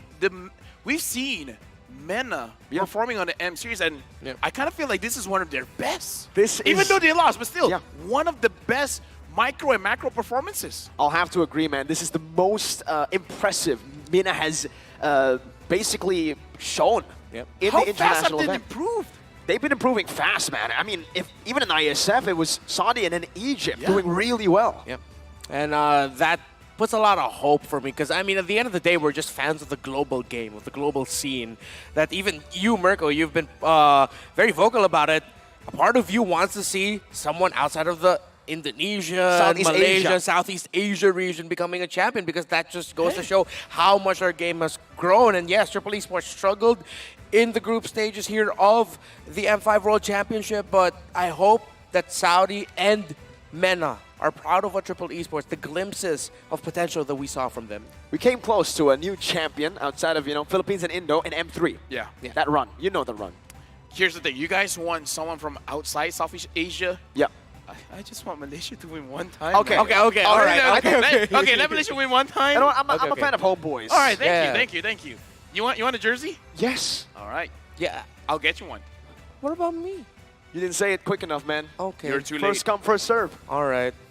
I'm just Plus, finding a way to take he's a my jersey here. roommates. He's my roommate. Oh, you so- guys are roommates. Oh, yeah. Ah. We all got to right. talk about this game, though. What else could Triple Esport do? Well, okay. I really just hope that they put more focus onto Bruno. They played with a Bruno, but it didn't feel like they were playing for the Bruno in terms of being able to make sure that he gets to farm up really quickly. Gold per minute for CW, 8, 9, and 1. He ended up dealing the most damage here. In an alternate universe, should have been Sano. It should have been that Bruno. Help him out quicker here. But I felt like that rotation came at the right time. It was like around the 3-4 minute mark. But again, it perplexes me as to why they didn't fully commit it. I thought they would cut the wave. They'd cut Kyrie off from being able to stop that. And I thought they were just going to go full on in that tower, leave, and then switch into the bottom lane. I think it's little things like that. Those decisions, so being able to take those risks, are one of the things that Triple Esports needs to work on. Yeah, Rich Guy and the carry CW again. Like you said, amazing performances. Now we're going to look at the damage that has been dished out. Cuffin has done quite a lot, 41,000 damage, but I can't blame Sano for doing below 20% because going up against Claude, Guinevere, Gushin, Arlen, everyone, Matilda. Dude, at this point, just give him a fighter. That's hell. For a goal laner, any goal laner, even if you go for the Purify, it doesn't matter. When there's so many layers to dive, when there's so many layers, you need a Flicker and a Purify, and maybe an Immortality, and a Winter Truncheon, and a Winter Nature, then maybe... It's a lot. No. Maybe you can live. No, Maybe. if you ask me to play gold lane, last pick, I've seen everything from Onyx. Yeah. Give me a Terizla. I'm going to play Terizla Gold. Give me a Belleric. Full damn... What? I'm not going to knock it. I'm not going to knock it. I have been dying to see a Belleric at some point. I want to see a Granger. Against please? this? Yes, please. Yes, please. No. No, not against It's this. like, okay, but just this- down the line. no. Just down the line. Any marksman? No. No. It'll struggle. And I'm pretty sure it got to the point where Sano would tell Triple Esports, guys, I'm down again. And they'd all collectively go, we understand. Like, you can't really knock Sano here. You can't. Dude, look at that lineup you're against. You first picked the Bruno. You thought, all right, guys, this is going to be our... Oh, no, look at their lineup. That's completely everything against the Bruno. Especially when you see, oh, we're up against Claude. That's a winning matchup, my boy. Sano, you're... Oh. I mean, if they have a Faramis, maybe. Exactly. Yeah. Maybe. So the Faramis ban was crucial for this victory going over to Onyx. The Diggy, too. The Diggy as well, yeah. Yeah. The ban, Diggy plus the Bruno would have been perfect. And it really would. It even got to the point where, okay, if you go back to classic ideas of like Rafa Bruno, it would have been enough. I feel like the Kufra was, in this scenario, the best pick possible. But again, overloaded, overwhelmed. What I mean, happened? like, again, looking at the game, this is stupid. Hey, man, I think we were adorable. I mean, it was funnier in our heads. I mean, the interview was over. The game happened. Hey, we didn't get to do it. We gotta do it. We Yeah. gotta commit, man. This is what you were talking about. Commit to Show the up the bit. effort. Commitment. I want to look at the standings. Producer Hal, let's look at the standings. I even heard someone drop their bottle. They're done, man. Yeah, I hope they're they're done. okay. I It's hope like, they're all right. I hope everyone is fine. Yeah, We're everyone's going to fine. look at the standings because, again, all right, let's talk about it.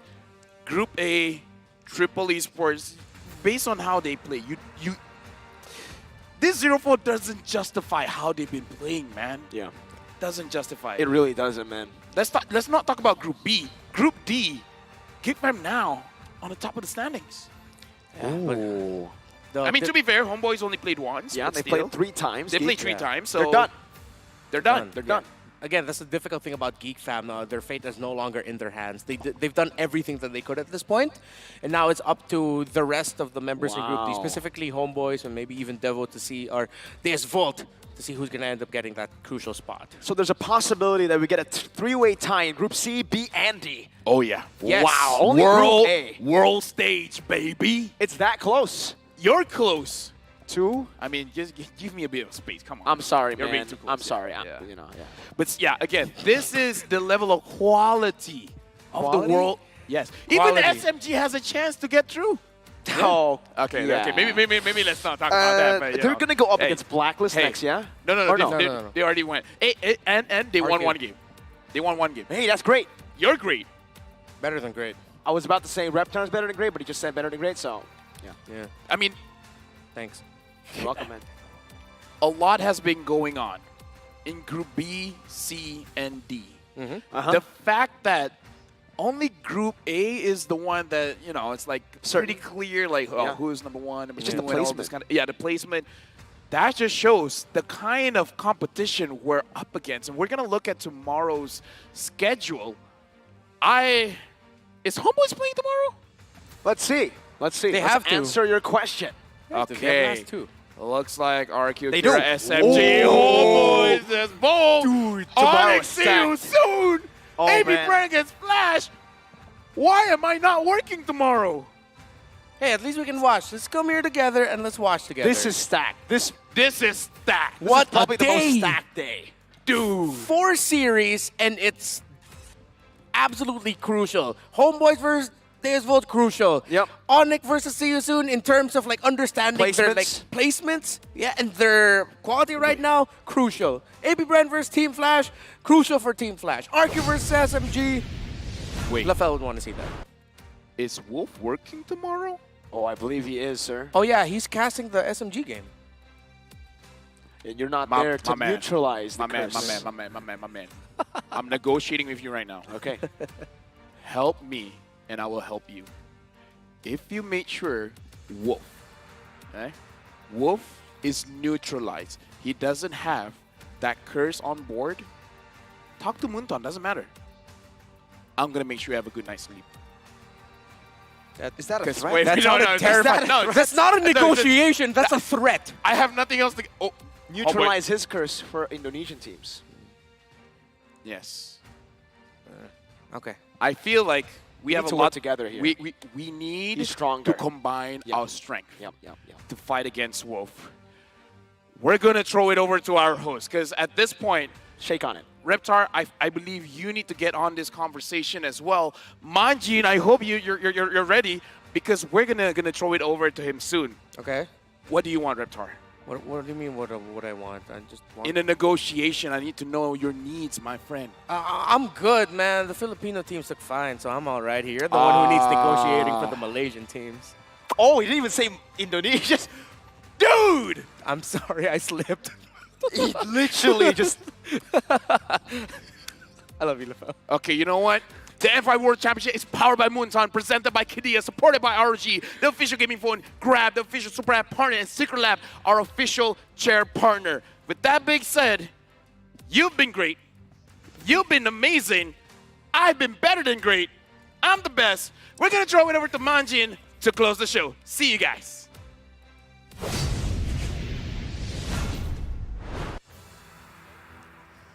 I don't know, guys, but we all know that the Filipino teams will take this for sure. We just witnessed a world-class action-packed day from the world's best Mobile Legends Bang Bang teams in the M5 World Championship. Earlier, we saw Burmese ghouls rise from the dead after snapping the Mongolian downloaders' streak. They broke the streak of Lil Gun. Then we saw the redemption game of the Kings of Brazil, RRQ Akira, who reverse swept the Turkish Delight, Next, we got an explosive game from Deus Bold and Geek Fam. And finally, Onyx still on the dominating victories. Tomorrow is going to be the second to the last day of the group stages, and we're moving closer to our knockout stages. So don't you guys dare miss it. Once again, I'm your official kabayas, Manjin Faldas, reminding everyone to pursue greatness and be better than great. Good night!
like I might get over, but you could give me in no corner. I know I can make a comeback, ace this round and finish this game now. Got the power on my shoulders. Yeah, you know that I'm a soldier.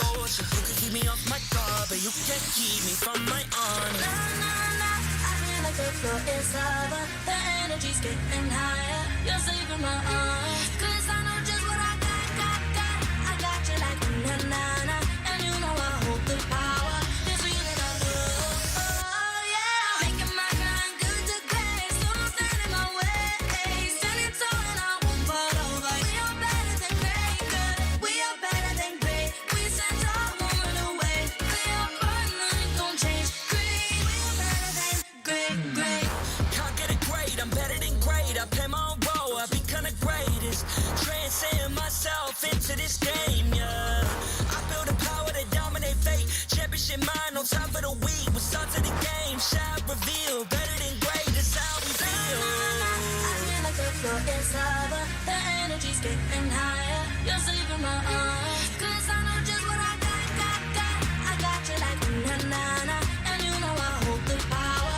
This feeling I love. Oh yeah. Making my grind good to great. So don't stand in my way. Standing tall and I won't fall over. We are better than great, good. We are better than great. We stand tall, won't run away. Play our fun, nothing gon' change. Great, we are better than great. If we stand tall and believe we can make it, you and me, with a sense of urgency, you'll see I'm better than great. I'm better than great. Oh yeah, yeah. Oh, I'm better than. Making my grind good to great. So don't stand in my way. Standing tall and I won't fall over. We are better than great, good. We are better than great. We stand tall, won't run away. Play our fun, nothing gon' change. Great, we are better than great.